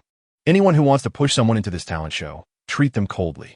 As for those who want to cooperate with our company, pick a few with clean backgrounds who are in difficult situations. I will find time to meet them. I understand. The secretary nodded. Chapter 325, he felt somewhat fortunate that China ultimately has wise individuals. The initial ban on Korean cultural imports blocked the continued invasion of Korean culture. However, the impact of Korean culture has not completely ended. After companies in China tasted the benefits, they began to cultivate Korean culture. Idol trainees have become one of the best examples. Since then, having solid works is no longer the standard for measuring actors. Popularity has become the object of capital's fervent pursuit. Popular young stars do not need acting skills. They only need to show their faces to earn astonishing wealth. A work that costs over $100 million in investment ultimately fails to meet even the standards set decades ago. Why is this so? The crew ran out of money.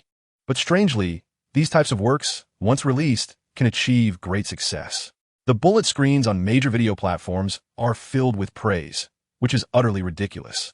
In the end, investors receive astonishing returns. Idols get the rewards they desire, and audiences become the ultimate victims of garbage works. Yuan, what do you think I should do next? Zhu Yuan smiled faintly and said, as the old saying goes, a bird in the hand is worth two in the bush. Haha, that's right. I have the same intention. Chuan's thoughts aligned with Zhu Yuan's. Chapter 326 Song Mingyan actually came to Jiangchen. Chuan showed a thoughtful expression. Could it be that he is here to seek cooperation? When he first met Song Mingyan, Chuan viewed him as a business elite and the godfather of the entertainment circle. However, as Song Mingyan's strong rise and control over Millennium Media progressed, he seemed to gradually lose his luster. Back in the car, Chuan instructed Shan, go to the Jiangtan Grand Hotel. Yes, Song Mingyan is currently at Jiangtan Grand Hotel, and he didn't come alone. He is accompanied by some senior executives from Millennium Media. When Chuan arrived at Jiangtan Grand Hotel, Song Mingyan was already waiting at the entrance. Brother Song, why are you waiting for me here? You are now a big shot in the entertainment circle. If I don't lower my stance a bit, it would be difficult to see you. Song Mingyan joked. That really flatters me. Although Universe Media is my property, I'm not the one truly in charge. I'm just a hands-off manager. Song Mingyan was taken aback. Then filled with envy. If what you say is true, I would be envious to death. I dream of being a hands-off manager, taking my wife and kids to travel around the world. Ha ha ha. Brother Song is too humble. Chapter 327. Chuan inexplicably felt some anger. I know the country has policies, but I also know that this is not a mandatory requirement. With the connections and influence of your Song family, she doesn't have to go at all. Life over there is tough and has safety risks. She. Hey, wait a minute, Brother Song. Are you still her brother? Don't you know that it's dangerous over there? What if something happens to her? What will you do? It was her who applied voluntarily. Song Mingyan remained silent for a long time before slowly saying, You should know why she applied to go to the Philippines. I should know. Chuan laughed in anger. I only know that your family is neglecting her and letting her do whatever she wants. Chuan, Song Mingyan shouted angrily. Stop pretending to be confused with me. You know very well why she wants to leave China. What do I know? Chuan's anger flared. You keep saying she is your beloved sister. Yet now she's going to the Philippines, and you actually agree to let her go. Song Mingyan, let me tell you, if anything happens to her, I will be the first to go after Millennium Media. Upon hearing this, Song Mingyan was instantly furious. He stepped forward and grabbed Chuan's shirt, saying fiercely, You have quite the authority. How do you know I didn't try to stop her? How do you know I didn't oppose it? Chapter 328. I don't want to have a pointless argument with you. Chuan coldly glanced at Song Mingyan. You don't even understand my attitude towards her. Then tell me, what exactly is your attitude? Song Mingyan stiffened his neck, losing his usual gentlemanly demeanor. At some point, Su Kunshan appeared beside them, staring at Song Mingyan with a dangerous gaze. As soon as Chuan gave the order, he would unleash a shocking blow. What attitude? Chuan mocked with a laugh, staring intensely into his eyes. Didn't you say I'm a bastard? As someone labeled as a scumbag, trying to approach her and deceive her feelings. Do you think that that's appropriate? Song Mingyan was taken aback. It was precisely because I didn't want to hurt her that I stayed away. Forget it. I'm too lazy to explain to you. Which country did she go to, and what's the exact address? Song Mingyan took a deep breath and said in a deep voice, Oromia, Ethiopia. Give me the contact information. Chuan's face was cold. His intuition told him that it was dangerous over there, especially for Song Qingwei. Beauty is often the source of evil, especially in the impoverished and backward regions of Africa. In today's world, not every country is as safe as Huaxia. Chapter 329. Perhaps after completing a certain event, he would unlock the system all. He guessed that perhaps his current level was not high enough, which was why he couldn't unlock the system all. With this thought, he set aside his worries, and his eyes filled with excitement. Just a few items he had seen earlier, any one of them could change this world. But he had a deeper speculation about them all. Naming it with the number 1 was certainly not a coincidence. These 5 items, from a certain perspective, belonged to the ceiling of level 1 civilization. If his speculation was correct, then the value of the system all was simply terrifying. Even the entire world might not be worth a single hair of it. If 1 represents level 1 civilization, then what 2 represents is self-evident. Following this logic, the number 9 very likely represents level 9 civilization, which is a super god level civilization hypothesized by scientists. Super god level civilization. This is the eternal civilization at the end of the universe, traversing past and future. With a thought, the universe could be created or destroyed. Thinking of this, Chuan's blood boiled. If the numbers in the mall represent the height of civilization, could it be that he, with the system, would one day obtain divine objects within level 9 civilization, thus crossing dimensions, or even become a god of super god level civilization? Chapter 330. A full 2 or 3 hours passed before Chuan reluctantly closed the mall interface. He was excited and found it hard to calm down. There was no other reason. The things in the system had given him an overwhelming shock. Livelihood, medical care, technology, military, culture, not to mention. There were many things Chuan had never seen or heard of. For example, Super Viagra, extending the duration to 2 hours, priced at 50 yuan, with 0 side effects. Another example is insect-destroying power pills, placed in a home, no mosquitoes dare to come within a 20-meter radius, also with 0 side effects. 1 pill can last a month, priced at 80 yuan. Also, pure natural seedless mango, super sweet, super large, super satisfying, priced at 10 yuan per pound. Similar items include seedless pomegranate, easy-to-peel kiwi, and so on. There's even super shampoo, which has miraculous effects against hair loss and promotes hair regrowth. Effective with just one bottle, priced at only 100 yuan. It's simply something every balding man dreams of. There were countless good things like this. Chuan even had the urge to become a second-hand dealer.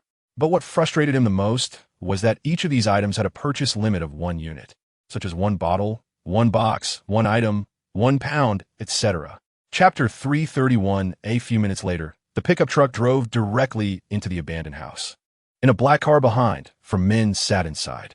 Upon seeing the pickup truck disappear, one of them immediately shouted, "Hurry, follow them. Kainisa, don't panic. We haven't lost them. They just entered an abandoned house." The driver was a man with a whip, around 30 years old, with a sinister expression and fierce eyes. His name was Borja, from another state, primarily a grocery store owner, occasionally moonlighting as a robber to earn some extra income. It is worth mentioning that the startup capital for his grocery store came from murder and robbery. Over the past 10 years, he had done quite a few similar things, which allowed him to live quite comfortably, and therefore, he was very experienced in such matters and felt no psychological pressure. The other few were his accomplices, each with a regular job, and they occasionally collaborated to take down a big fat sheep. The reason he called his accomplices to follow Chuan and his group was precisely because Chuan and his companions had bought a lot of food from his convenience store. The branded clothes and expensive watches on them made him drool, so he brought enough weapons and followed them, preparing to make a fortune in a deserted place. Chapter 332. At this moment, Su Kunshin suddenly pointed at Borja and said, "Boss, this person is the owner of the grocery store we encountered before." Sure enough, hearing what Su Kunshin said, Chuan's eyes turned colder. "Kill them." He tossed out a cold statement and walked out without looking back. Su Kunshin frowned, seeming a bit hesitant. Borja and his group were terrified, though they couldn't understand the conversation between the two. They could tell from the tone that it was definitely not good for them. Taking advantage of Su Kunshin's moment of struggle, they immediately pounced, trying to snatch the weapon and turn the tables. Bang, bang, bang. However, they forgot that there was still someone standing behind them. Zhu Yuan showed no mercy. Directly pulling the trigger, 4 bullets accurately hit the back of the heads of the 4 men. In an instant, red and white matter splattered everywhere. Borja and his companions fell straight to the ground, completely becoming cold corpses. This was the first time, and also the last time. Zhu Yuan coldly dropped a line and walked out of the room. Su Kunshin looked at the 4 corpses on the ground, his brow tightly furrowed. He had been a soldier, held a gun, and seen blood, but watching 4 living lives wither away right before his eyes had a huge impact on him. Chapter 333. Qingwei. You should immediately tell Director Hu that I think it's best to cancel the plan to go to the village 10 kilometers away tomorrow. It's more reliable to directly have the patient's family bring them here. A male doctor beside Song Qingwei expressed his concern. "I'm afraid that won't work." Song Qingwei put down her book, her tone carrying a hint of helplessness. She was not a naive and sweet girl. Her experiences over the past few days made her deeply understand one thing. This place is not Huaxia. There is no safety to speak of. Not to mention the far away. Just in these past few days treating patients in the city, countless people had looked at her with a greed that was terrifying. This made her feel extremely uncomfortable. But fortunately, there were armed personnel nearby for protection, which prevented any accidents. Why? The male doctor was extremely confused. Song Qingwei sighed and said, "Because that patient only has one family member, an elderly grandmother in her 70s who is physically disabled. This family is very poor. And now that the patient is injured and has lost their source of income, they cannot come to the city anymore. If I remain indifferent, he is very likely to die." The male doctor, named Du Chong, frowned at this moment and said, "But it's too dangerous over there. The transportation is inconvenient. And the information is isolated. We know nothing about that place." Chapter 334. Local time, May 16th, morning. A medical vehicle from the Huaxia medical team slowly drove out of the city, heading toward a village 10 kilometers away. Shortly after this vehicle left, 3 other vehicles quietly followed. No one knew about all this. About 10 minutes later, a battered pickup truck quickly drove in from a distance and finally entered the city. On the truck, Chuan had a serious expression. Along the way, the 3 of them had engaged in no less than 20 firefights with people who harbored ill intentions. This brutality was shocking.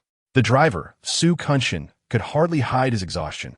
He had hardly slept well in the past few days. Fortunately, they finally arrived at this small city today. After entering the city, Chuan asked a passerby for the location of the Huaxia medical team's base. The person he asked had a somewhat strange expression when looking at the three of them. After a malicious aura detection, it was found that the person harbored a slight malicious intent towards the three. However, Chuan didn't care anymore. The malicious aura had played a huge role along the way, and wherever they went, anyone with ill intentions was clearly detected. It was just ridiculous that among 100 people, there were at most 4 or 5 who were not malicious. This astonishing ratio truly made Chuan sweat for the medical team. Chapter 335. Chuan was not surprised and immediately asked, "Oh, what location in the city?" "In the city? Dr. Song is not in the city. She went to the countryside over here, and it's been almost half an hour, I guess." Hu Chuan vaguely pointed in a direction and smiled.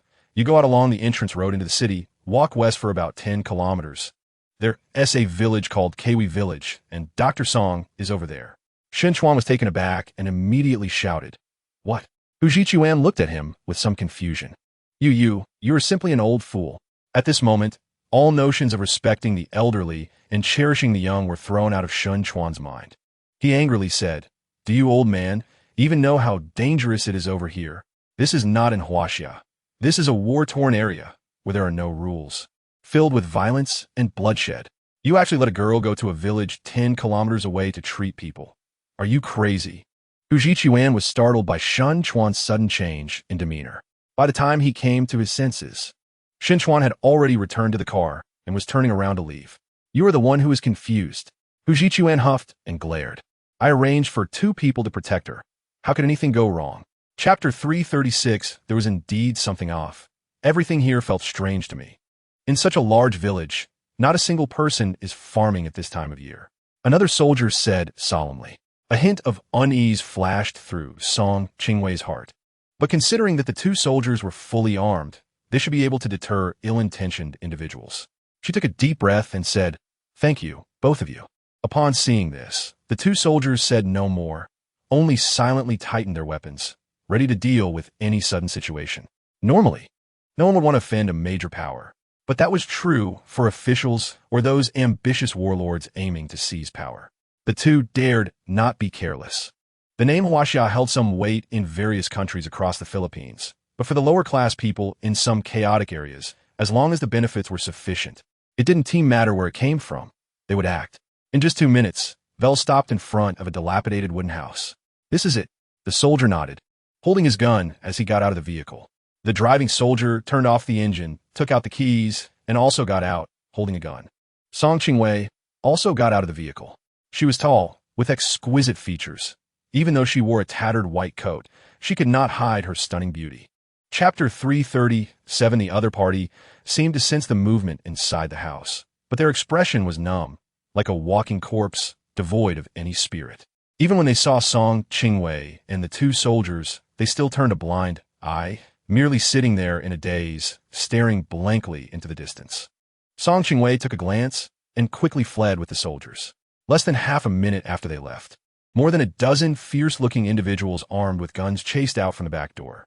After a few of them came out, Balages also ran out with a pale face. They headed towards the nearby woods. The old woman at the door spoke. "Balages, you are really useless, allowing them to escape. Hurry and chase them. We cannot let the angel get away." Vels's face turned angry as he took the lead in chasing after them. "Vels, rest assured, they won't get away. Yes. We are very familiar with that patch of woods. They don't have a vehicle, and they are with a woman, so they won't escape our grasp." A few people spoke up, not worried about the escape. Vels nodded expressionlessly. They were right. That patch of woods wasn't large, only about 500 meters in diameter. And once they ran out of the woods, it would be flat land. At that point, with just 2 legs, they would never escape. Chapter 338 ahead. Song Qingwei and the 2 soldiers, who were fleeing in a panic, instinctively turned back to look when they heard gunshots and cries for help. Upon seeing this, the 2 suddenly felt a sense of surprise, as if they had survived a disaster. Song Qingwei exclaimed, "Did Director Hu send someone to save us?" It's no wonder she thought so, because how could there be such a coincidence in the world? This isn't a movie. It's impossible to just happen to encounter the enemies of these scum from Kiwi Village. The soldier cautioned, Dr. Song, don't be careless. The ones coming might not be our people. I think we should cross the river first. If they are rioters, our end may be just as tragic. Song Qingwei's expression changed, and without saying a word, she continued running towards the river ahead. Suddenly, bang! A pit suddenly appeared 3 meters in front of them. Be careful. It's a sniper rifle. The soldier's face turned grim, a bitter smile appearing in his eyes as he said, This is a warning to us. If we take another step forward, they will shoot. Upon hearing this, Song Qingwei hesitated and dared not advance further. At this moment, there were screams and pleas for mercy from behind. The two turned back to see 2 fully armed individuals suddenly emerge from somewhere, currently beating the 3 people on the ground who were surrendering. These 2 were naturally Chuan and Su Kunshin, and at this moment, Chuan was filled with rage. Chapter 339 Humph. Such a strong-willed character would rather die than be my woman? I'm starting to like you more and more. Chuan said playfully, suddenly turning the gun and pointing it at the soldier, coldly stating, So, I give you a choice. Either be my woman and I'll let this soldier go, or I'll kill this soldier and let you go. You, despicable and shameless.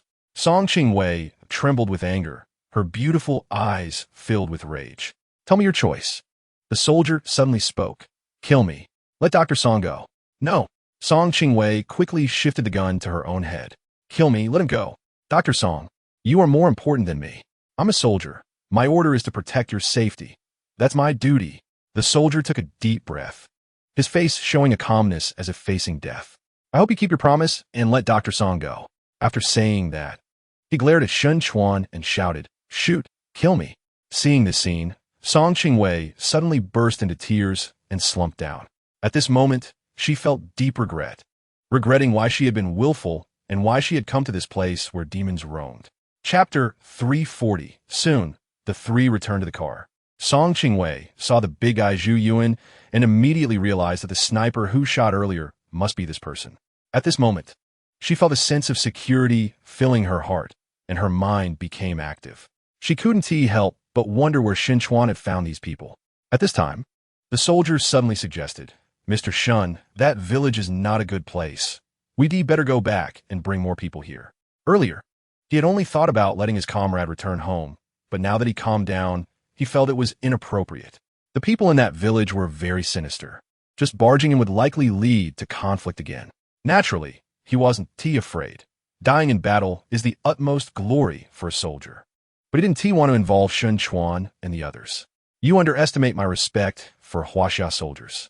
If I didn't know about this, that would be one thing, but since I know, how can I turn a blind eye? Chuan waved his hand, his tone not allowing for refusal. Who knows if the martyr's body can still be found after a long time? Besides, you underestimate my strength. After saying that, Chuan laughed heartily. See you in, John. Go to the back and get that big guy out for the soldier to see. Su Xinjian didn't say a word and brought out a mortar from the scrap pickup truck. Chapter 341. Chuan patted his shoulder and said, Zhang Wei was injured while protecting Dr. Song. I am deeply saddened by this. The deceased is gone, and all I can do is provide some compensation for his family. You know Zhang Wei's family contact information, right? Please tell me their details. I will definitely visit them personally when I return to the country to ensure that his parents won't have to worry about food and clothing for the rest of their lives. Zhao Weiman was very saddened but refused. In his words, Zhang Wei's death had nothing to do with Song Qingwei. This was their mission, and sacrificing in the line of duty is the utmost glory. The state would provide for Zhang Wei's family, and Chuan's extra help was unnecessary. No, this is my heartfelt intention. If you don't tell me about his family, I will never find peace in my life. I am someone who repays kindness, especially since he used his life to save Dr. Song. Moreover, the state's subsidies are limited, even if they receive compensation. It's hard to guarantee that his parents will have a worry-free life for the rest of their lives. I, on the other hand, am very wealthy and can ensure they won't have to worry about money anymore. Even if you don't consider my feelings, you should think about his parents. Shouldn't you? Chuan earnestly persuaded, and under his persuasion, Zhao Weiman ultimately told him Zhang Wei's family address. Chapter 342. Chuan began to act pitifully, and Song Qingwei was deeply moved upon hearing this. If it weren't for Chuan, she would have been a corpse by now. Thinking of this, her eyes were filled with smiles. Such a man is worth her giving everything. Thank you. She gathered her courage and actively offered a kiss. Chuan smiled with pride and savored it. At this moment, he had already figured it out, since he already owed emotional debts to more than one person. Why should he pretend to keep his distance from Song Qingwei? Rather than leaving regrets, it's better to embrace openly.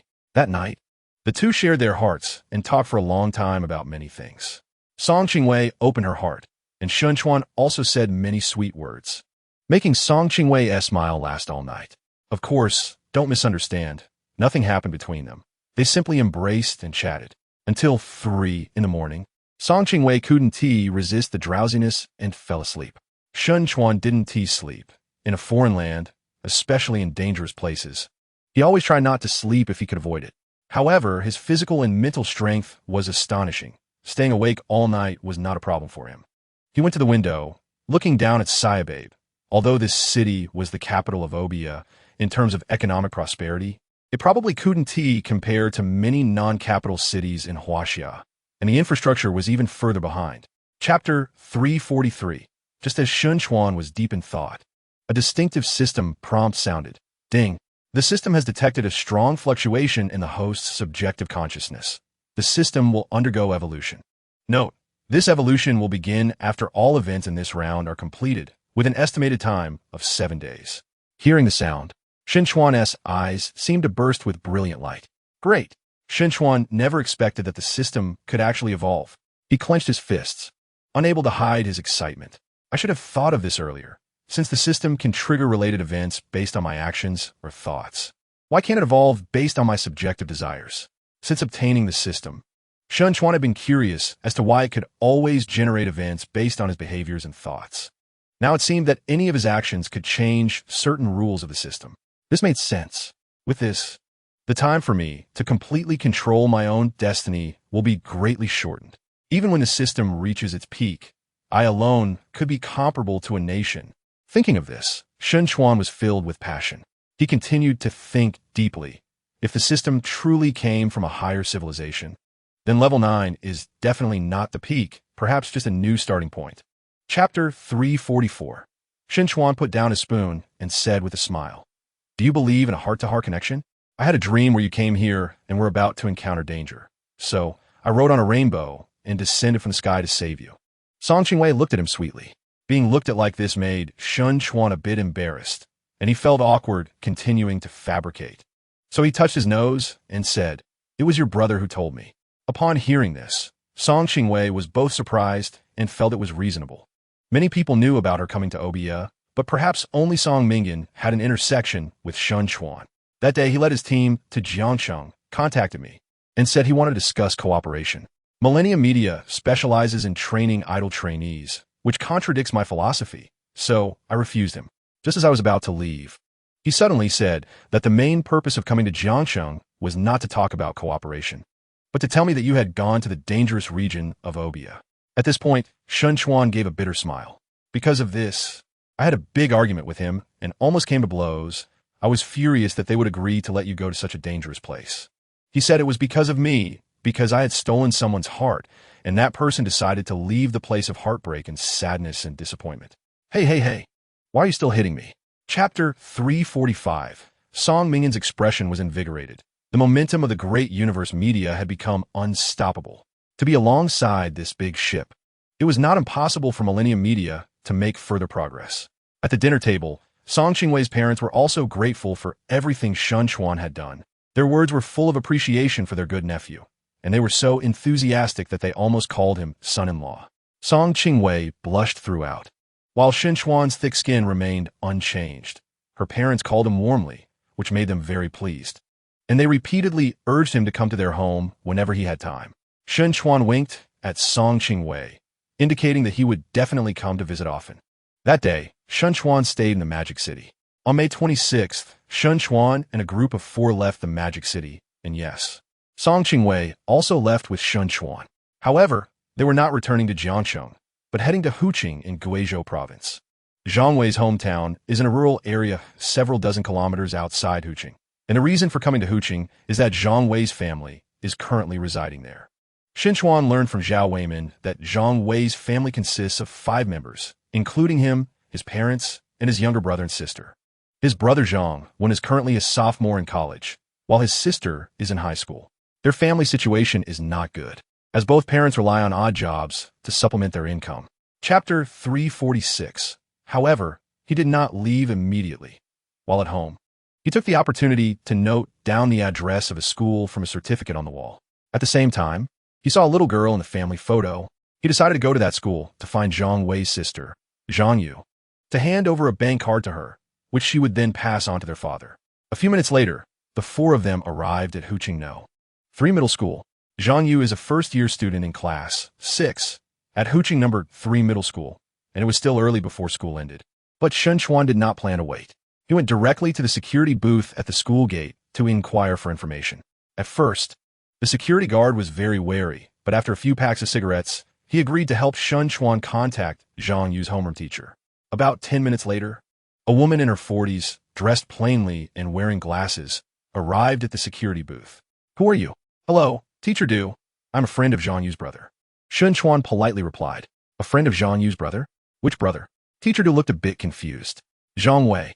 He asked me to bring some things and insisted I hand them directly to Zhang Yu." "Zhang Wei." Teacher Du's expression softened a bit as she inquired. "I heard that Zhang Wei went to the army after graduating high school. He should be abroad now, right?" Chapter 347. Sigh. Song Qingwei sighed with a frown, feeling a bit resentful and powerless. The man she liked was so excellent that she had to admit at this moment that Chuan was not solely hers. This fact was hard to accept, but she had no choice but to accept it. You go find her. It's been so long since you last met. She must be very worried." In the end, Song Qingwei made a difficult decision. Chuan felt both guilty and comforted, and he blurted out various sweet words, causing Song Qingwei to roll her eyes frequently and push him out the door. After leaving Chujiang Dongjun, Chuan collected his thoughts. A man who wants to enjoy the blessings of multiple partners must have a strong heart. In this regard, Chuan admitted he had not done enough, but he believed he had the potential for it. Of course, ordinary men should have some self-awareness about this. Without further ado, Chuan drove to Longdao Garden. Upon seeing him return, Jiang Wenru was overjoyed. Chuan inquired about the situation over the past 10 days with concern, and Jiang Wenru said everything was fine. Additionally, Jiang Meiqiu had moved in to live with her. Chuan feigned surprise. In fact, this was also his arrangement. Chuan placed his palm on her belly. After not seeing her for 10 days, her belly had become more pronounced. Chapter 348. On the day he returned to Jiangcheng, Chuan went to the company and listened to Zhu Wenyuan's report on the company's recent developments. According to him, the revenue from the broadcasting rights of the recent Super Show was astonishing. First, the television broadcasting rights were purchased by Mango TV for a sky-high price of 1 billion. And this price was for 2 seasons. In other words, next year's Super Show television broadcasting rights also belong to Mango TV. As for the exclusive online broadcasting rights, unsurprisingly, they were snatched up by Penguin. As for the price, it was 20 billion. This is an astronomical figure, and, similarly, it is not just for 1 year's broadcasting rights, but for 3 years. Averaged out, the annual value of the Super Show's online exclusive broadcasting rights is over 6 billion. This means that before the Super Show even officially began, Great Universe Media had already earned 30 billion. If this were to be told, who would believe it? But this is just the broadcasting rights, not everything. There are also sponsorship fees, advertising fees, and other income, adding up to nearly 400 million a year. This is still because it belongs to the first season. If this Super Show is successfully held, the booth fees for the next season will be even more expensive. Therefore, overall, Great Universe Media has directly made a profit of over 30 billion. Because of this, Great Universe Media trended on social media and topped the charts for several days. And even today, the popularity remains undiminished. Chapter 349. After leaving the company, Chuan went to see coffee, ordered a cup of coffee, and sat there quietly savoring it. Looking at the relative emptiness compared to the past, and contrasting it with the current bustling crowd, where the probability of handsome men and beautiful women appearing had greatly increased, Chuan felt an inexplicable sense of accomplishment. All of this could be said to have been created by him. The surrounding businesses should be grateful to him.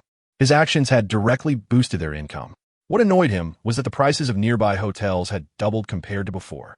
This ugly behavior of raising prices left him helpless, but there was nothing he could do about it. When market demand exceeds supply, such situations will arise.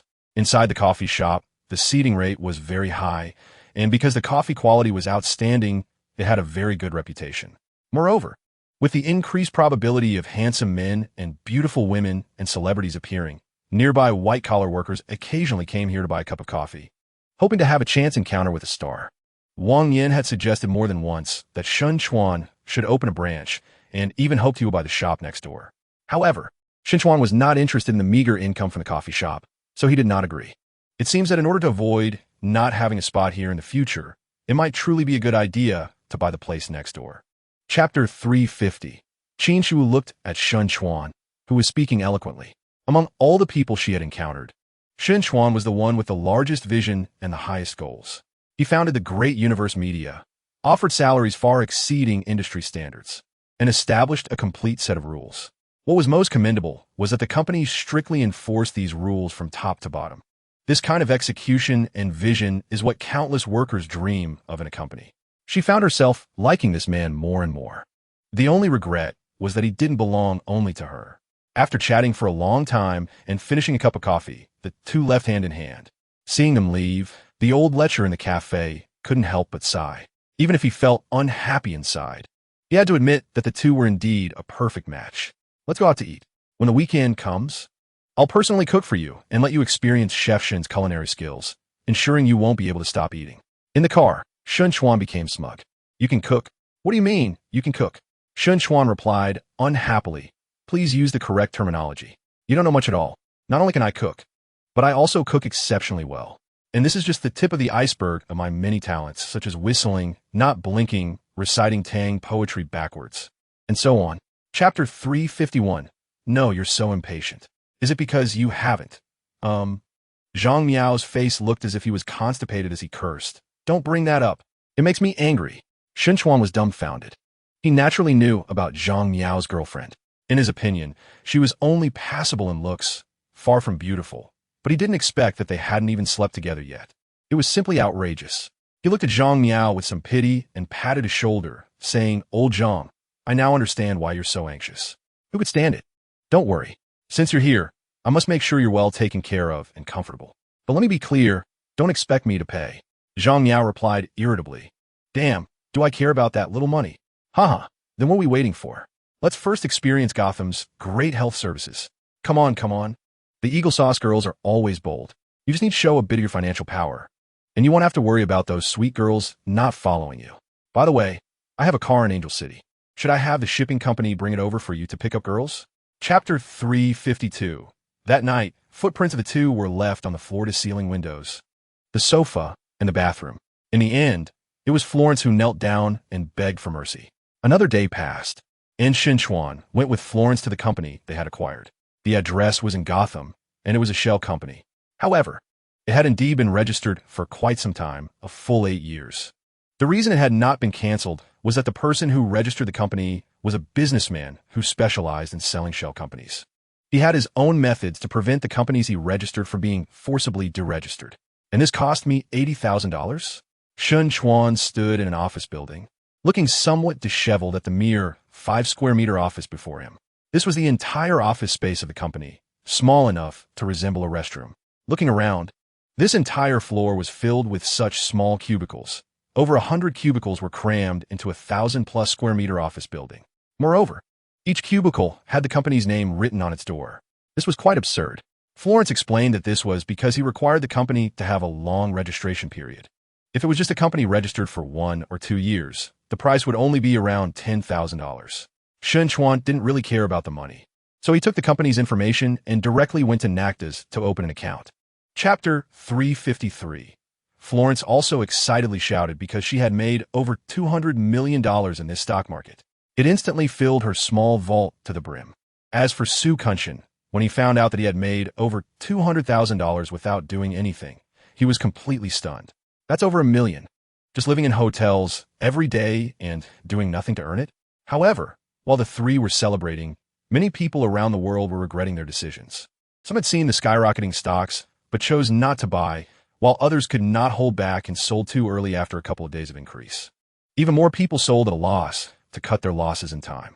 Chuan became a big winner in these stocks, but he was definitely not the biggest winner. The biggest winners were those institutions and the behind-the-scenes operators. However, he was already super satisfied.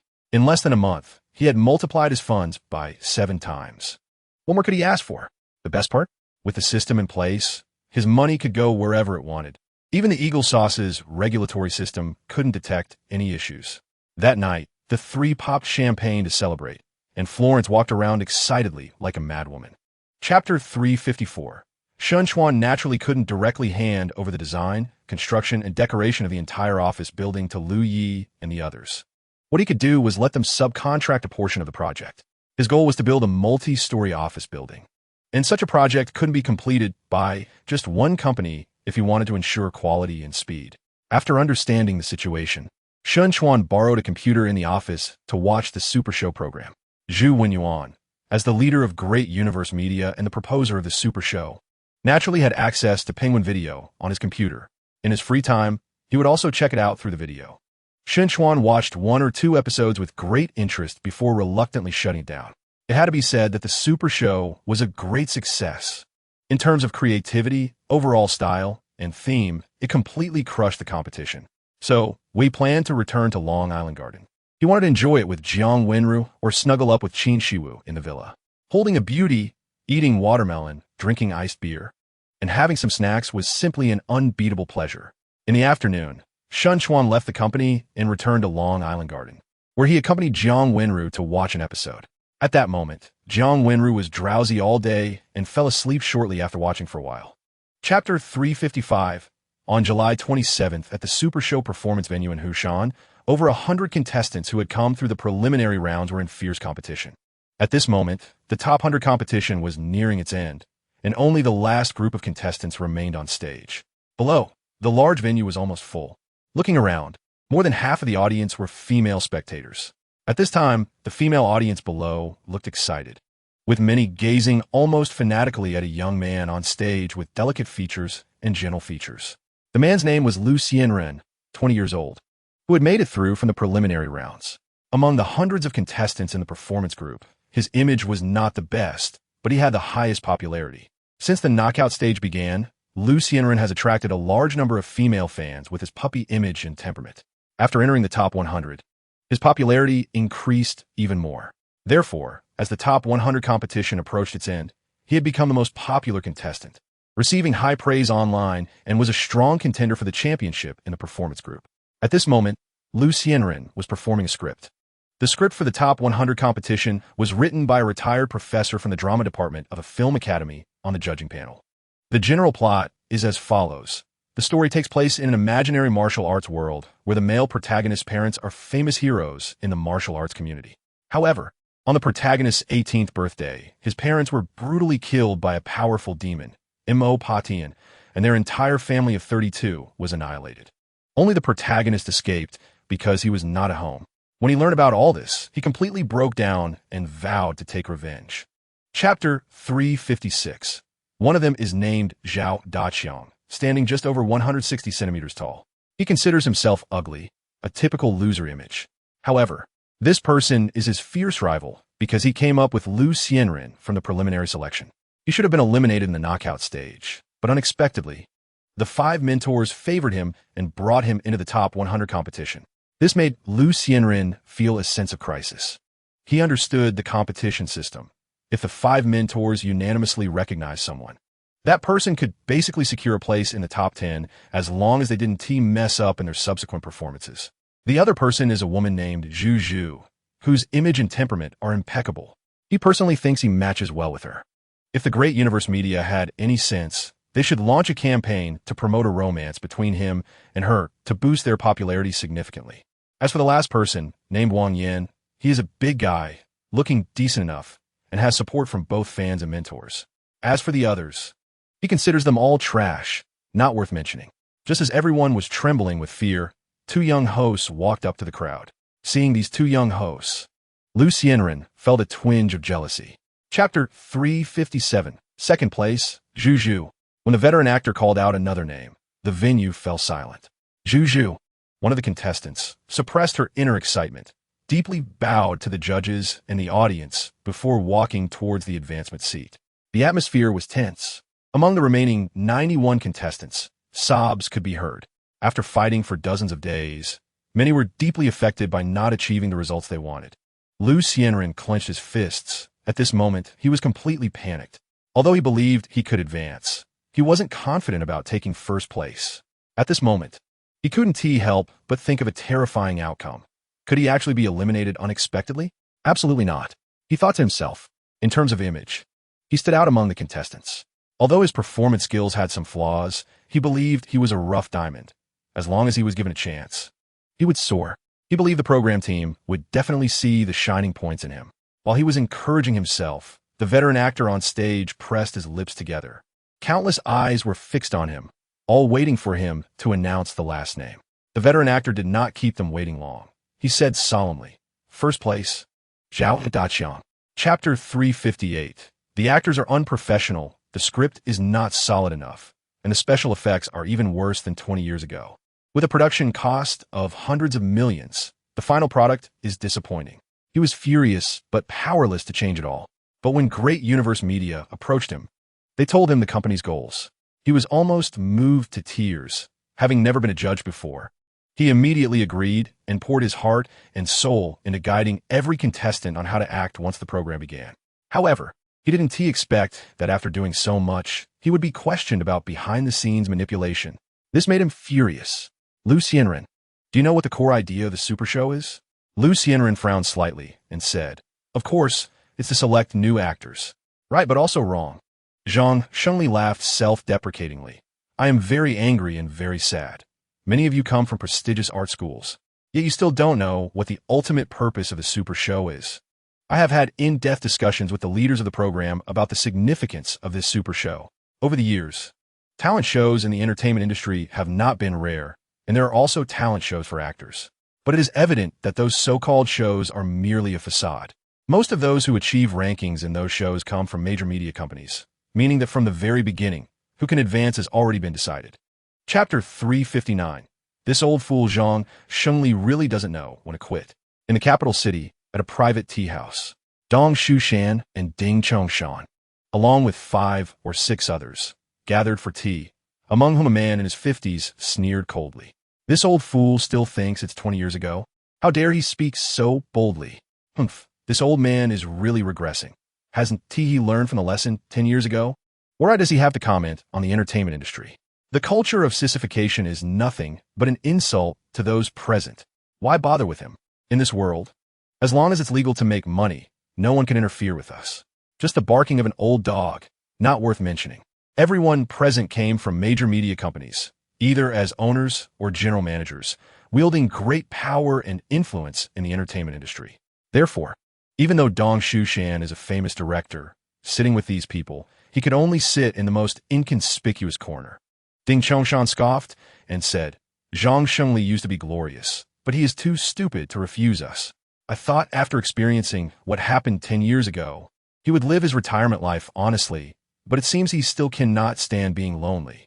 Chapter 360. July 28th, evening. At Long Island Garden, Chuan sat on a sofa next to Jiang Wenru, and the two were watching a parenting program. In the kitchen, Wu Lin was busily preparing nourishing food. Since moving in, Jiang Wenru has experienced what true happiness is. Although Wu Lin's cooking skills are not that great, she truly knows how to create various nutritious soups and special dishes. She has watched countless guides, so during this time, Jiang Wenru has visibly gained weight. Jiang Wenru loves and fears this. She wants to eat more to ensure her baby is healthy, but she also worries that once she gains weight, she won't be able to lose it. Chuan, will my company be okay if you stay with me every day? Chuan looked relaxed and comfortable. No need to worry. With Yuan here, nothing will happen. But I saw a lot of negative news about Great Universe today, and some of the malicious smear attacks make me really angry. Jiang Wenru took out her phone and said, "Look at this news.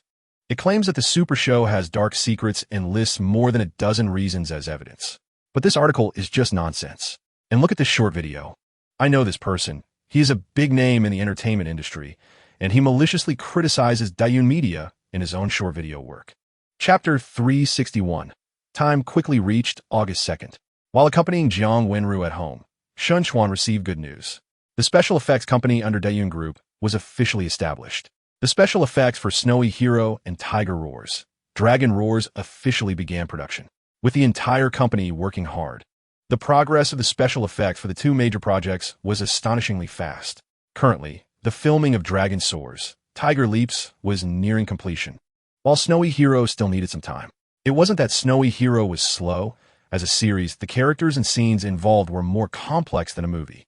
Normally, the filming time for a TV series is over 6 months, while the filming cycle for movies is much shorter, with some taking just a month, while others can take several years. Dragon Soars, Tiger Leaps was actually a big-budget film, but both the director and the newcomers were full of enthusiasm. Plus, the script arranged by the system was explained in great detail regarding how to shoot various scenes. Therefore, nearly 5 months later, it was still nearing the end, which was actually considered quite slow.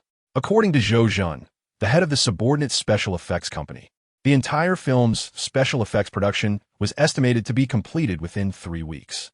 Chapter 362. The little one was still crying loudly. His skin wrinkled like a little old man, but Chuan could vaguely see his own shadow in the child. He smiled like a fool. Jiang Wenru lay on the delivery bed, silently watching this scene, her eyes filled with joy. No matter what happened before, as long as Chuan liked the child, her future status would not waver. Chuan hadn't held enough, yet when the nurse took the child away. "Come with me, baby, yes, father. Let's take the baby for a bath." Soon, under the nurse's arrangement, the child had his first bath, and then he was placed on the scale in the delivery room. 6 pounds and 5 ounces, 51 centimeters. The little guy was then wrapped tightly in a blanket. The newborn liked to see light. When he opened his eyes, he kept looking up at the light, but the little guy still had very little energy, and after a short while, he fell into a deep sleep. About 2 hours later, after Jiang Wenru regained some strength, she was pushed out of the delivery room. As soon as she was pushed out, Wu Lin, Shen Bing, Shen Qian, and Luo Jiao, who was holding Yashi, gathered around. Seeing the little one, the family was overjoyed. Finally, they returned to the single suite. For the next 3 days, the family stayed close, revolving around the little one and Jiang Wenru. Chapter 363. A big surprise? Chuan was puzzled. Tiger Roars. Dragon Roars was indeed a good movie, but Sun Qianli, as the head of this area in Xiangxiang province, shouldn't be so excited, right? Perhaps sensing Chuan's confusion, Sun Qianli quickly composed himself and said, "I'm happy. Your company's work is definitely a groundbreaking classic, a pinnacle work that combines martial arts and special effects. I can imagine how much surprise this movie will bring when it hits the screen and how much impact it will have on today's entertainment industry. You may not know, but we are facing a lot of difficulties now. There are many people online cursing us. But what can we do? Although we are responsible for supervision, we can't help but see that the market favors those rough works. Nowadays, media companies only care about money, and they have no patience to polish their works. But now, I see hope in your work." Sun Qianli laughed heartily. "I can assure you, this movie will definitely be a hit. When your work is released and achieves amazing results, everyone will understand that only good works can win a market." Chapter 364. The next day, Chuan flew directly to the capital with Sun Yulan and Su Kunshan. After landing, he took Sun Yulan to visit Julie Film and Aurora Film. After that, they played around the streets near the hotel for most of the day. Around 8 o'clock in the evening, Sun Qianli arrived in the capital and sent someone to pick up Sun Yulan. After she left, Chuan sent a message in the small group, informing Zhang Miao and others that he had come to the capital. As soon as the message was sent, the group became lively. "Wow, the big shot is in the capital? Worship the big shot. Big shot, sent a location. I will come to pay my respects immediately." Chuan was amused. Ever since Diyun acquired Julie Film, the people in the small group had started calling him Big Shot instead of Chuan. It was originally just a joke, but after Diyun acquired Aurora Film again, and with the recently held Super Show that sparked nationwide discussions, the guys in the small group completely changed how they addressed him. "You guys are enough. Let's go out for a late-night snack together when there's time. When there's time, there must be time. Miao Wanya, Miao Go, let's go have fun." Zhang Miao didn't speak in the group, but in fact, just 1 minute after Chuan sent the message, he received a call for help from Zhang Miao. Chapter 365. Zhang Miao deliberately stayed behind, and after Su Tian and the others had indeed left, he said with a resentful expression, "Old Shun, you are not being considerate. What a rare opportunity one have, and you actually call these two guys out too. What are you panicking about? I still have to stay here for 2 days." Wait for my news. I guarantee you will come out smoothly and enjoy yourself. You said that.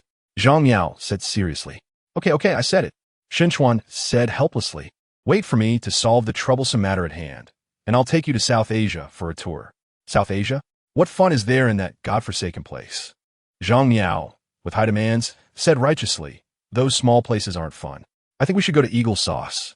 The blonde and blue-eyed ones are much more pleasing to the eye. You don't understand this. Small places have their own charm. The girls in Eagle Sauce are not obedient. South Asia is different, small and lovely girls, and the service that treats customers like gods is something that only the girls in South Asia have. Zhang Yao showed interest but still looked somewhat disdainful. Is it really that mysterious? Of course. I will take care of this for you. Just wait for my notification. Chuan patted his chest and said, after a few enjoyable experiences over there, you probably won't want to think about going to Eagle Sauce anymore. Chapter 366. Chuan was taken aback, somewhat confused. Uncle Sun, my old man has mentioned you a lot in front of me, and even complained that you are narrow-minded for not visiting him all these years. Zhang Yao said with a smile. Sun Qianli's expression was somewhat unnatural, and he forced a smile. I've been busy with work and couldn't get away. Zhang Yao did not comment on that, and said, I roughly know some of the grievances between you two, but my old man said that the matter back then is not to be blamed on him. It was the decision of the master. Since you came today, why not come to my house and sit for a while? No need. It's better for both sides if I see your father less. A hint of resistance flashed in Sun Qianli's eyes.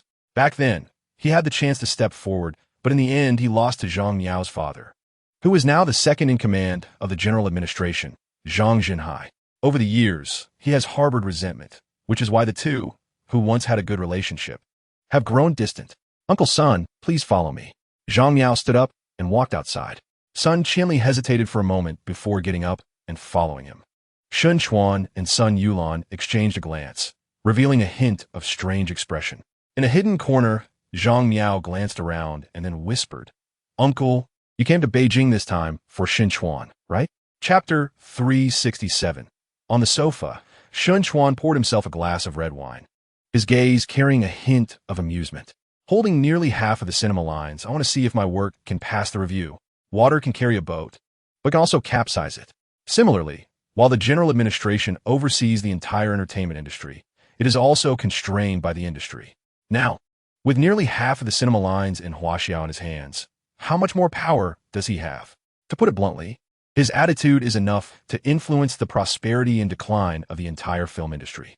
The Great Universe Group has become a colossal entity, and even if the general administration wants to move against him, they must weigh the consequences.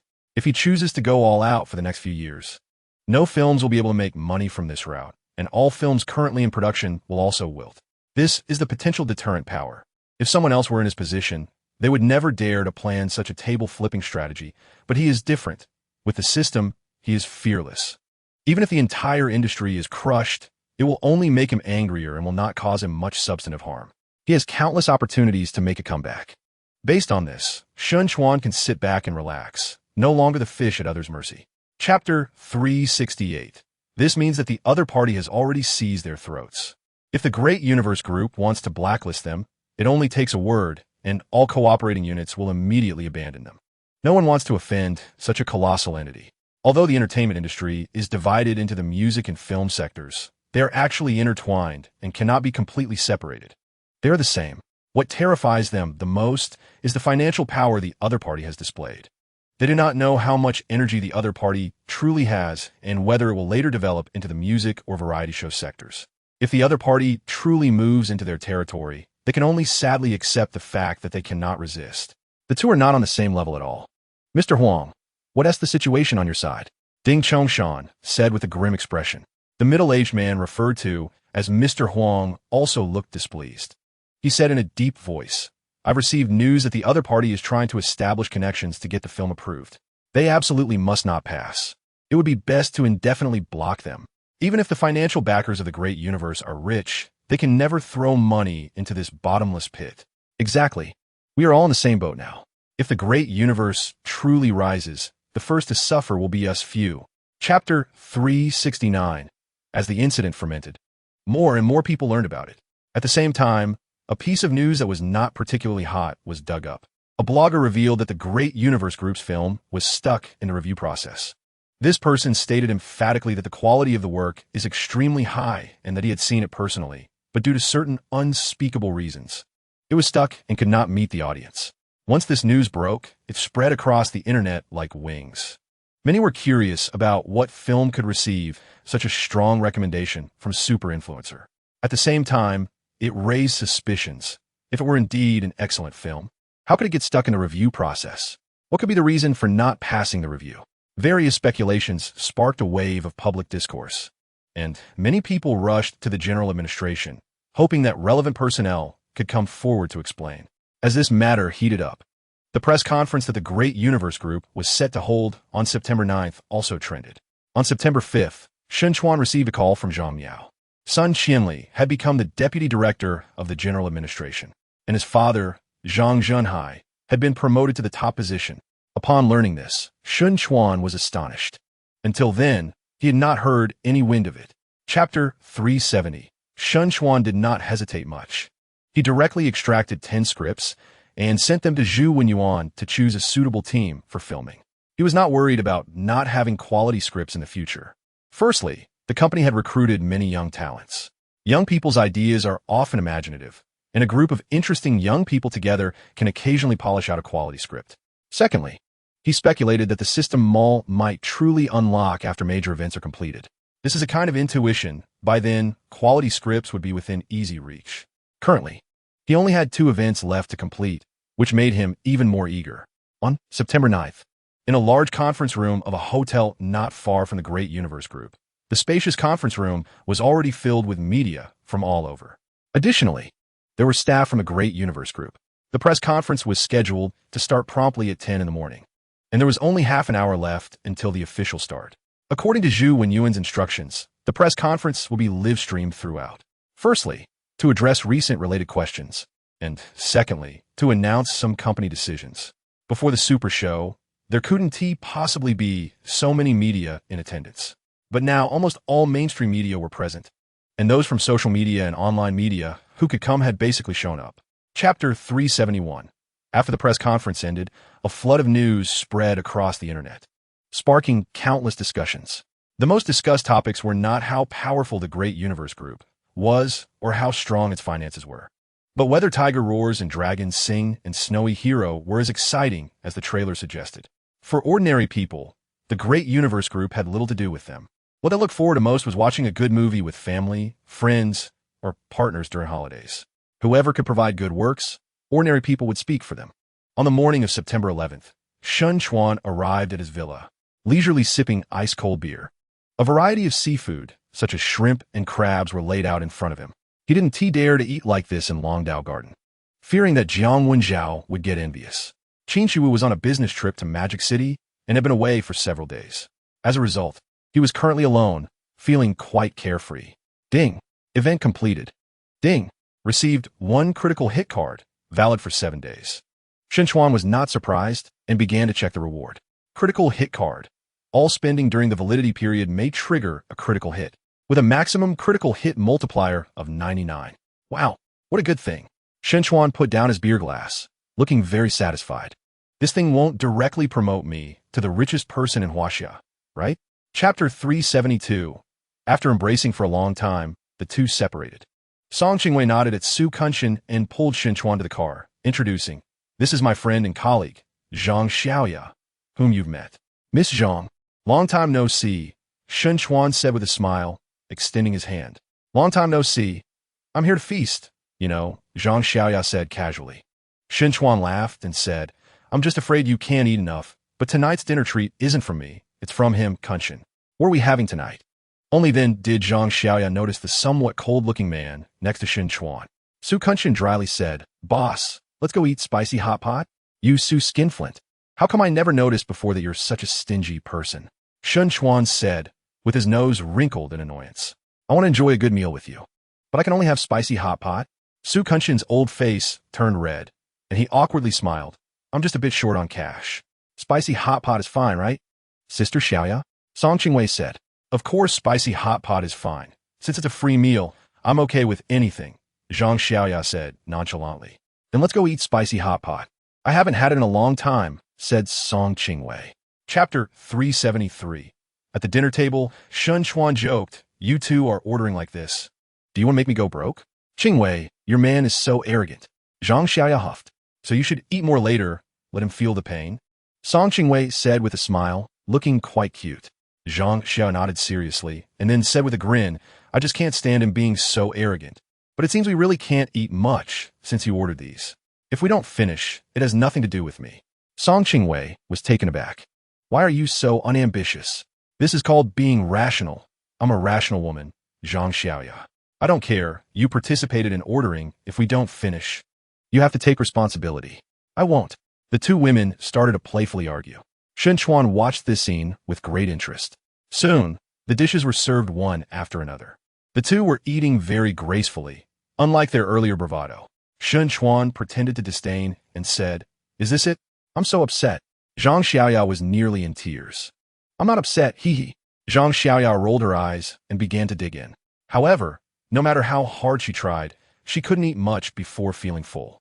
Next, she witnessed what a real glutton looked like. Chapter 374. The night quickly passed. On the morning of the 12th, Song Mingyan and Su Kunshan came to Jinhu Tiandi. When Chuan welcomed them in, Song Mingyan's expression was quite remarkable. Looking at the house under his feet, he was restless inside. As a local of Modu, he naturally knew the value of this property. Chuan came here yesterday and moved in yesterday, which meant something he was very clear about. Before long, Song Qingwei and Zhu Xiaoya walked out from the same room. Last night, the two had slept together, talking for a long time, so they got up later. Seeing Song Mingyan sitting in the living room, Song Qingwei felt a bit uncomfortable. Zhu Xiaoya, on the other hand, greeted him casually, "Brother Mingyan." She had a very good relationship with Song Qingwei and had naturally visited her home before, so she knew Song Mingyan. Song Mingyan nodded slightly, showing a bit of smile, and beckoned to Song Qingwei. "Qingwei, come over here. I have a few questions for you." Song Qingwei pondered for a moment before walking over as instructed. "Brother, what's up?" Song Mingyan glanced around. At this moment, Chuan had returned to the bedroom. Su Kunshan was measuring and observing in the room, and Zhu Xiaoya had gone to the bathroom. So he whispered, "I want to ask you, did Chuan buy this house?" Chapter 375. An auction was about to be held here, auctioning a yacht valued at 800 million. The group quickly arrived at the entrance.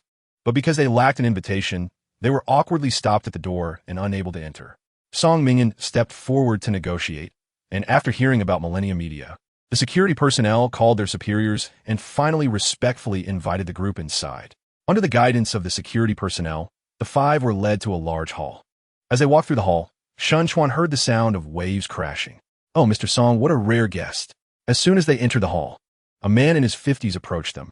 Song Mingyan did not recognize this person, as the yacht under his name had not been purchased from the Devil Fish Group. Perhaps sensing Song Mingyan's awkwardness, the man cheerfully introduced himself. "Haha, I am Zhou Xingyun, the general manager of Devil Fish. We met at a banquet before, Mr. Song." Song Mingyan began to engage in polite conversation. He still did not know who this person was, but he guessed that the other party probably didn't recognize him either and was just randomly trying to establish a connection. After chatting for a while, Zhou Xingyun enthusiastically said, "The auction will not be held in the conference room, but on the yacht. The yacht is currently floating on the sea. Please follow me." Chapter 376. Just as Zhou Xingyun finished speaking, a man in his 50s raised his paddle. Upon seeing the person raising the paddle, Zhou Xingyun simply reported the price without calling out his name. Those present could certainly buy this yacht. But Chuan glanced and knew that only about 3 or 4 people were really there to bid, while the others were just there to go through the motions. Before long, the yacht's price rose to 8.5 billion. This price for a consumer-grade yacht was rare globally, and not many would be willing to pay it. Moreover, the maintenance costs for such a yacht were frighteningly high, requiring millions each year, making it truly unaffordable for ordinary people. Chuan raised his paddle 2 more times, and a few minutes later, the price reached 8.9 billion, with only Chuan and a man in a baseball cap left bidding. The other party raised his paddle multiple times, and Chuan saw that the person was also young, probably under 30, but his eyes made Chuan feel somewhat uncomfortable, as if there was something off about them. 9 billion. Chuan raised his paddle again, pushing the price up to 9 billion. This selling price was already far above the yacht's actual value, and Zhou Xingyun was secretly delighted. He couldn't wait for the two to compete and pushed the price of the yacht up to 1 billion. Chapter 377. Fishing was something that not only Chuan was a novice at, the others were not much better. They didn't have any skills, just sitting there with their fishing rods, waiting for the fish to bite. The sea breeze was refreshing, and the sun was high in the sky. But fortunately, they had umbrellas overhead, so it wasn't unbearably hot. After about half an hour, the four hadn't caught a single fish. They looked at each other, awkwardly smiling. Suddenly, Song Qingwei exclaimed excitedly as she saw her fishing rod shaking violently, clearly indicating that a fish was biting. She tightly gripped the fishing rod, trying to reel it in. However, the fish was probably not small, and she was struggling to pull in. Chuan and the others looked at her, curious about what kind of big catch she would bring in. After a full 2 or 3 minutes, Song Qingwei, panting, finally reeled in the fishing line. As they focused their attention, Zhang Xiaoya exclaimed enviously, "Wow, what a big fish! Is this a bass?" Song Qingwei was overjoyed, grabbing the struggling fish with both hands to remove the hook. When they weighed it, they were astonished to find it weighed 48 kilograms. Hee hee. Looks like I don't have to cook tonight. Chapter 378. Around 8 o'clock, with the two of them working together, they finally managed to bring a table full of delicious dishes to the table. Su Tsunjan cleaned up and called Chuan and the others down. Wow. Seeing the table full of food, Chuan was somewhat surprised, while Song Qingwei gave a thumbs up, praising Xiaoya.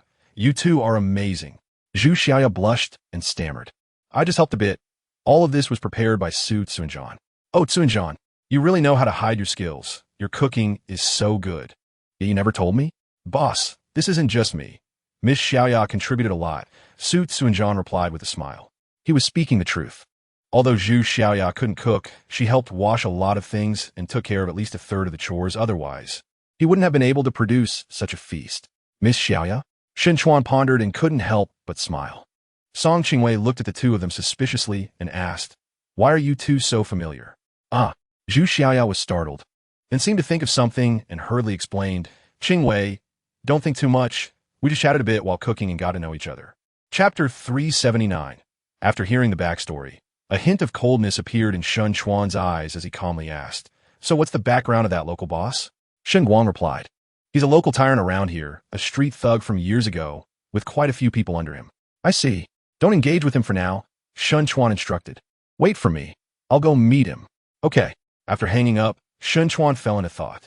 The land in Jiang province was part of his plan, related to future raw materials for medicinal herbs, so it absolutely couldn't go wrong.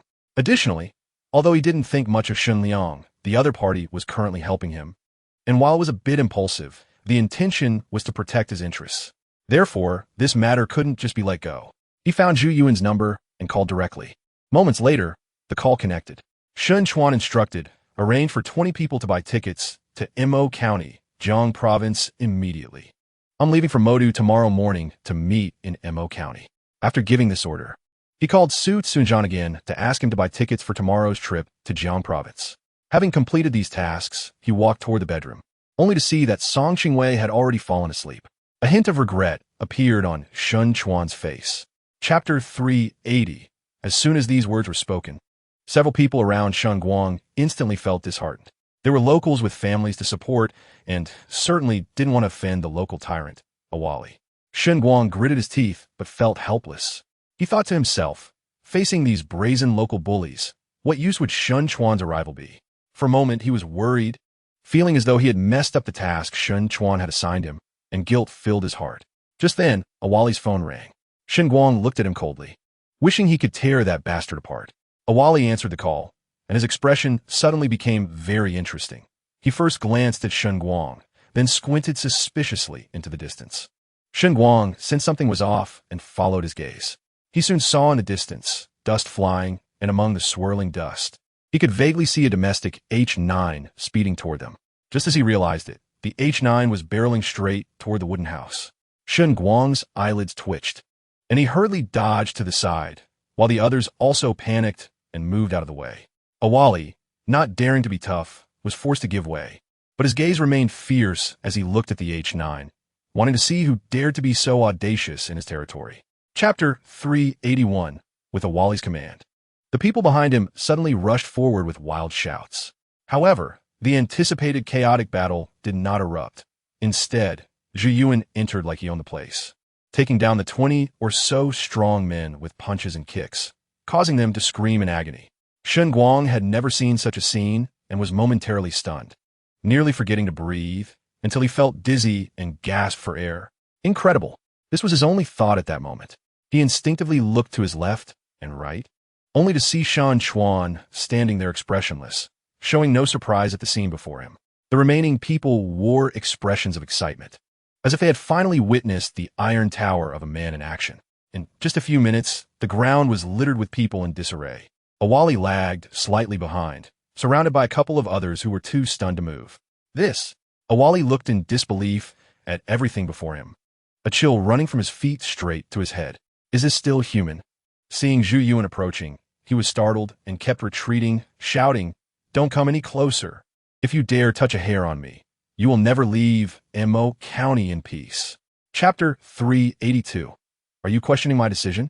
Awatu's wolf-like gaze fixed on Chuan, his tone filled with undisguised threats. He naturally knew about Awali's actions. They were his instructions.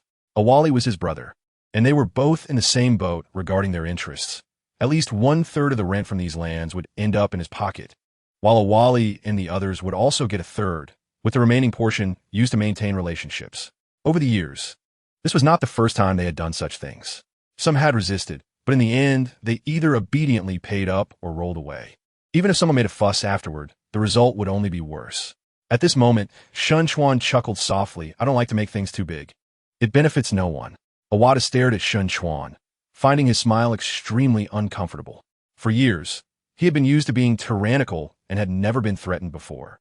He truly did not believe anyone could do anything to him in this territory, and he immediately replied expressionlessly, "Are you threatening me?" Chuan calmly said, "You could interpret it that way." Awata seemed to hear the biggest joke and immediately laughed in anger. Awali looked at Chuan as if he were a fool. Although Awatu was not the top boss in Mo County, he was an insurmountable mountain for the vast majority, and the consequences of opposing him would often be very severe. Chapter 383. Inside the car, Shen Guang was anxious and restless. He had never experienced such a terrifying moment, standing silently for a while, unsure of what to say. Su Tsuanzhan drove, taking a few turns before returning to the main road, heading straight for the county town. Chuan maintained a calm expression, but deep down he was contemplating how to vent his anger. Since obtaining the system, he had never been wronged, so he was determined to release this pent-up frustration. However, before doing so, he needed to understand the situation better. He spoke calmly. "Tell me about this Awali." Chuan shivered slightly, feeling that he was becoming increasingly unfamiliar. Not only did he have immense financial power, but he also had many loyal subordinates, and his temperament had become difficult to fathom. In his eyes, the police were not to be provoked at all, yet Chuan not only provoked them, but even dared to stare down the barrel of a gun without flinching, which made him feel uneasy. At that moment, he no longer dared to think of himself as the older brother, and quickly replied, "Awali is from Santang Village in ASE Township. The police officer just now is his brother, named Awatu. I've heard that these two brothers lost their parents when they were young and grew up without supervision. Awali has a violent temper, hasn't read much, and got involved in street life early on, making a name for himself as a notorious thug in the area."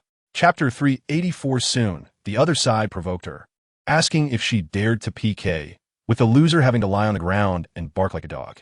Zhao, when you didn't want to PK at all, but suddenly, she glanced at her phone and her eyes lit up with surprise. "Let's go." The PK quickly began. Although Zhao Wenyu had many detractors, she also had quite a few fans supporting her. In a short time, her PK bar increased significantly. However, the other side clearly came prepared.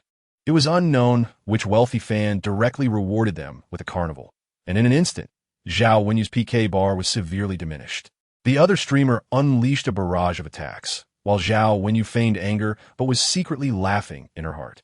However, she was also somewhat annoyed because some of the haters in her live stream room had actually gone to the other streamer's room to send gifts, seemingly wanting to see her bark like a dog. Chuan found it amusing and casually donated $1 million. At this moment, his thoughts had changed from before. He used to think that spending money to send gifts was a foolish act. Now, however, $1 million seemed to him like merely a dime to an ordinary person, hardly worth mentioning, and he no longer found it absurd. He clicked on a few carnivals casually, causing the bullet comments to explode. Chuan laughed heartily, feeling what it was like to be worshipped as a wealthy person. Chapter 385. In the blink of an eye, September 15th arrived. Zhu Yuan had not returned, clearly still detained at the bureau. Su Kunshin and a few others were out gathering information, sending messages at regular intervals. Progress on the other side was quick. Awa Li and his brother were creating chaos in Mo County, causing harm to many, so gathering information wasn't too difficult. However, these were all relatively minor matters.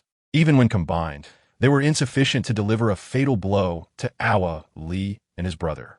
Chuan was not in a hurry, patiently waiting. Over the past 2 days, Awa too had not come to seek him out, clearly not intending to reach a reconciliation. Chuan knew very well that these two were used to being arrogant and overbearing. How could they lower their heads to seek peace just because of a few words from him? But this suited his intentions perfectly. That afternoon, as Chuan was heading from the cafe to the hotel with a few people, Awa too suddenly blocked their path. "Are your people investigating me?" His eyes glinted with a cold light, his voice hoarse and eerie, making one feel a chill. This question seemed to be an inquiry, but was actually a confirmation. Last night, he had suddenly received news that a group of outsiders was probing in his secret matters. After hearing this, Awa too felt uneasy.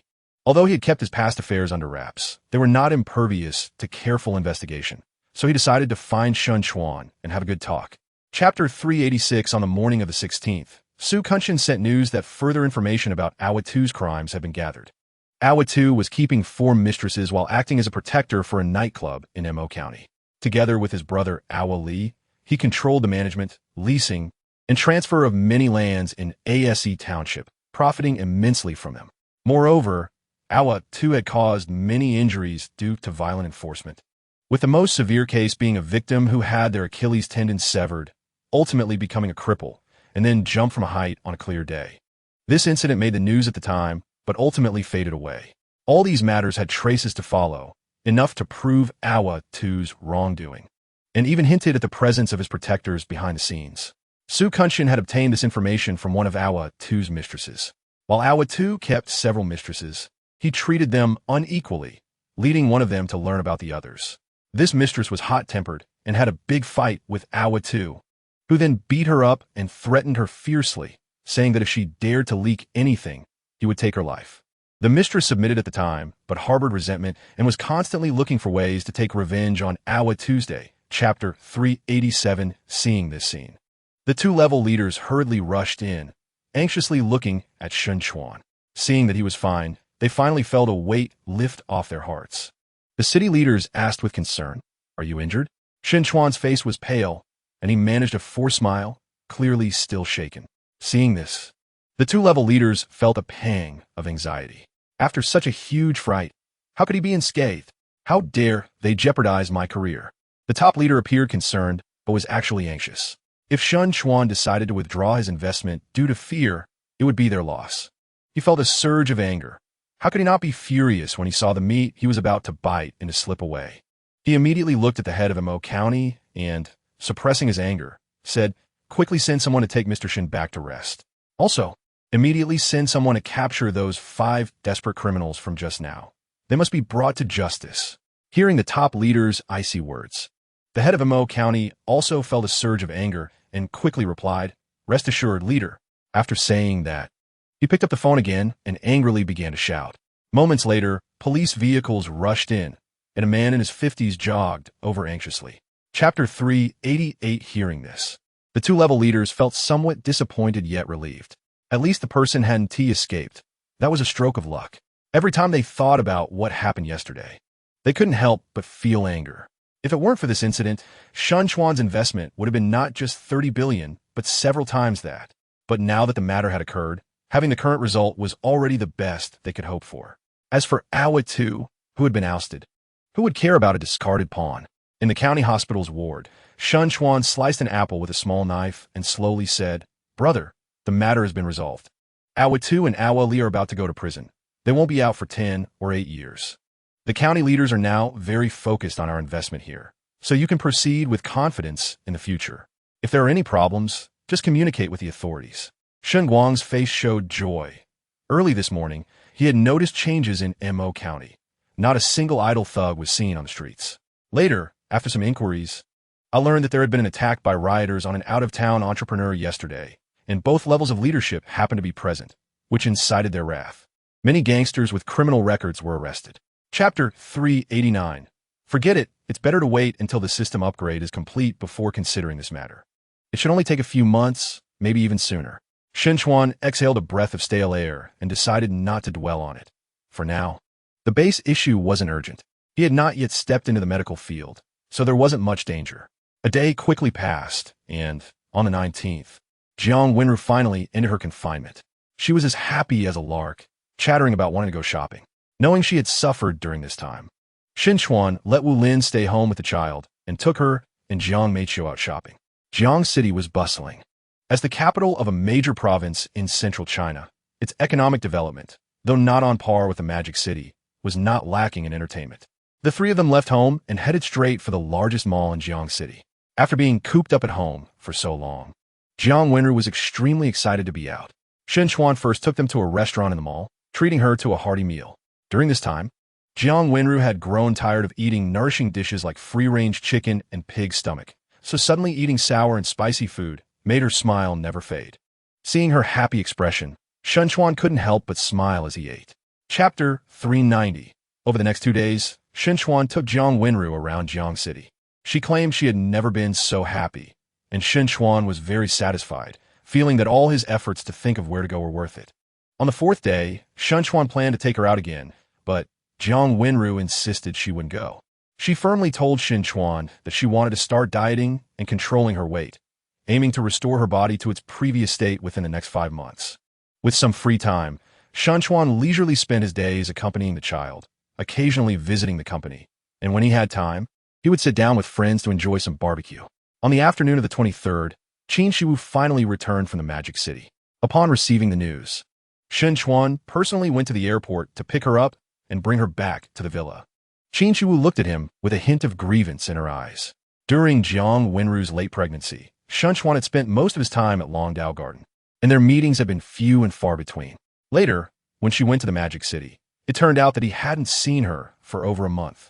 Being a woman, she inevitably felt a bit sentimental at times. Chuan noticed a change in her heart and felt guilty.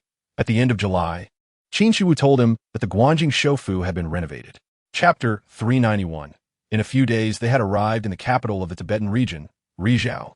The customs and habits here were vastly different from those in the central provinces. Chuan accompanied Sun Yulan as they explored Rizhao, experiencing the unique local culture and tasting the distinctive cuisine of the Tibetan area. In just one day, Chuan's backpack noticeably became heavier, filled with Sun Yulan's purchases. After 2 more days, the group headed northwest, crossing the Tibetan mountain range, traversing snow-capped mountains and passing through grasslands, from high mountains to plains, and then from plains to deserts. Before they knew it, October had arrived. The entire country celebrated the festival, and everywhere they went, they could see conspicuous flags waving in the wind. The group entered a small city in the Xinjiang province and found a hotel to stay in. This place was different from Rizhao. Chuan and Sun Yulan wandered through the narrow streets of the small city, savoring the taste of the weathered red and green bricks and tiles. 3 days passed in the blink of an eye, and Sun Yulan had recently been bursting with inspiration. Sitting on the balcony every day with her easel set up, facing the north wind, yet not putting brush to canvas. Occasionally, the sunset's afterglow would bathe her in golden light as she closed her eyes and tilted her head back, seemingly lost in thought. Chuan stood by, smiling at her. Chapter 392. Before long, the barbecue was served, and the two clinked their drink bottles together. Sun Yulan had indeed never drunk before, and after consuming less than half a bottle, she began to feel a little tipsy.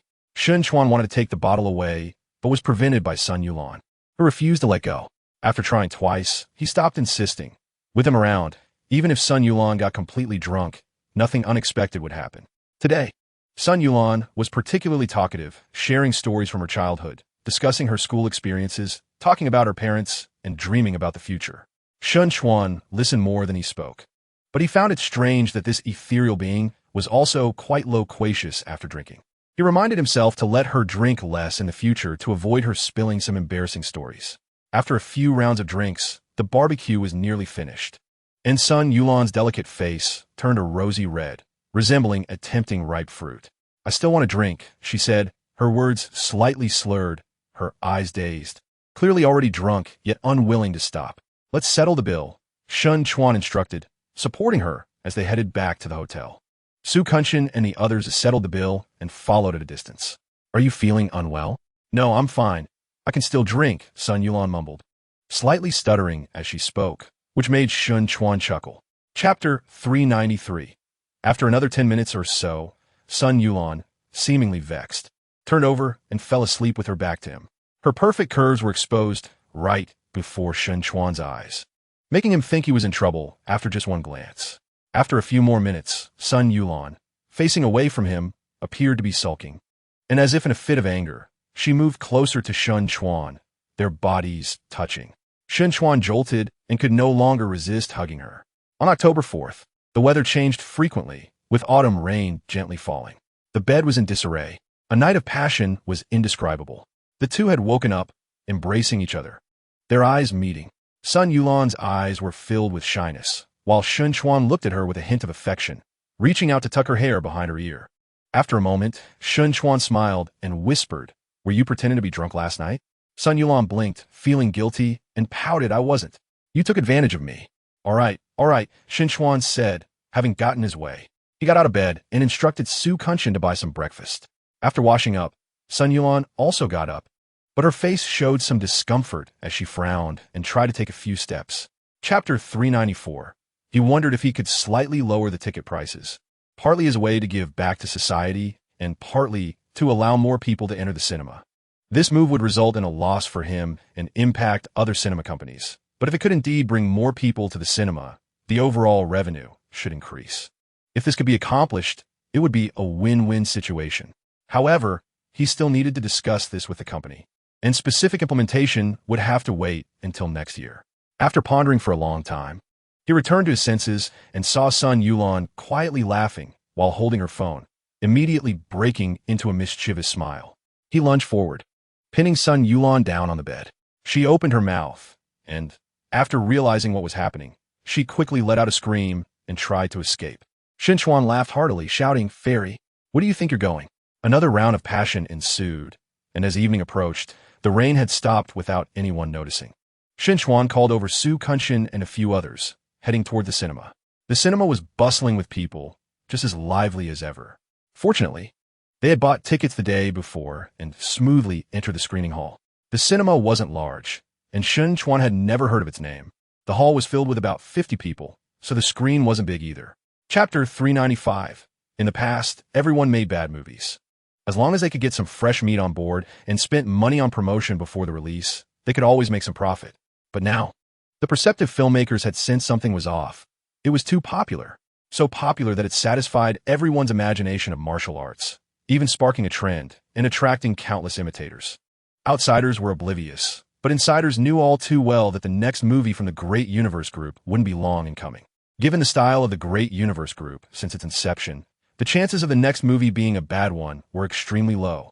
If it were another classic, then the market dynamics would inevitably change, and the era of bad movies and even the era of fresh meat would likely become a thing of the past. In fact, the success of Tiger Roars, Dragon Chant not only terrified those in the film industry, but also made media companies that primarily dealt with TV dramas fearful. Because compared to another work under the Great Universe Group, Tiger Roars, Dragon Chant had relatively less promotion, which hinted that the Great Universe Group valued Snowy Domain Hero even more. If Tiger Roars, Dragon Chant was already this outstanding, yet the Great Universe Group still placed more importance on Snowy Domain Hero, it was self-evident what that meant. Chapter 396. Chuan forced a smile and made a few perfunctory remarks. "Do you have any difficulties?" Jiang Wenru blinked, hinting, "No, I don't have any difficulties." Chuan said with a mournful face, he had plenty of difficulties. Sun Yulan had clearly stated that she would definitely come to accompany him for his birthday this time. Song Xingwei also told him that she would celebrate his birthday with him. Qin Shuwu seemed to sense something as well and clearly told him during their last meeting that the two of them had to spend this birthday together. Now Jiang Wenru knew the news too, and the day Chuan feared the most had finally arrived. "All right, let's think about how to celebrate tonight," Jiang Wenru said, and then stopped talking.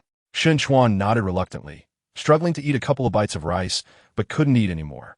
How strange, Wu Lin murmured.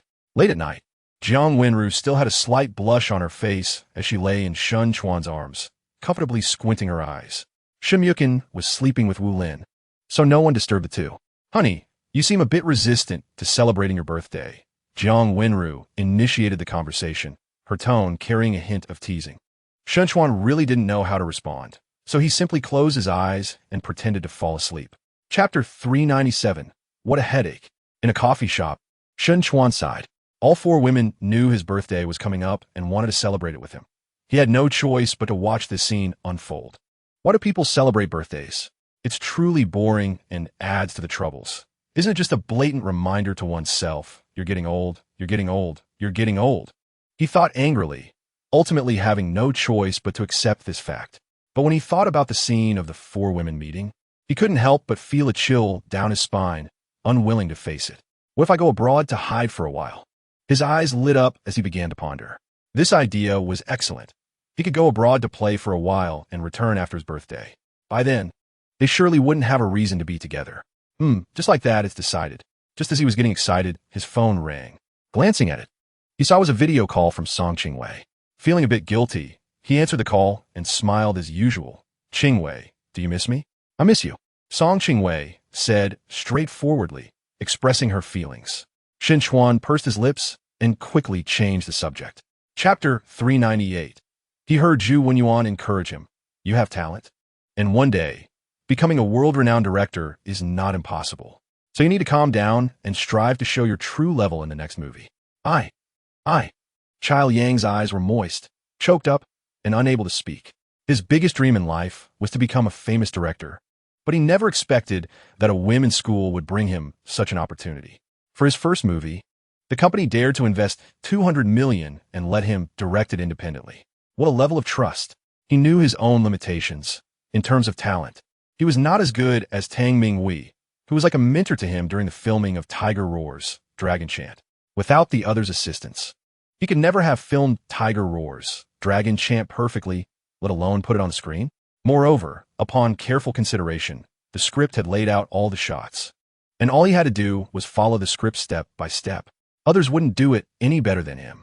Now, with Tiger Roars, Dragon Chant exploding in popularity, the box office was expected to reach $10 billion, and it might even enter the overseas market. He was undoubtedly the biggest beneficiary. Chapter 399. Shun Chuan's body jolted, and all his thoughts scattered as he began to look forward silently. However, after a moment, the reward prompt for completing the event surprisingly did not appear. He was taken aback, and various guesses floated through his mind. Just when he was lost in thought, a mechanical yet somewhat authoritative voice slowly sounded. The mall has opened. Just a few simple words made Shen Chuan ecstatic, and he didn't have time to speculate why the voice had changed. He eagerly focused ahead while silently wishing to summon the mall interface. Just as his thoughts began, the authoritative voice came again. The top 10 events have been completed, and system evolution has officially begun. Soon, the voice fell silent, along with the system. Finally, the day he had been waiting for had arrived. Although the system had gone silent, Shen Chuan was not surprised but rather delighted. He had been looking forward to this day, but he didn't expect it to come so quickly. He had thought that achieving dominance in the entertainment industry would still take some time, at least until Snowy Domain Hero officially debuted. But he didn't expect it to be accomplished in October.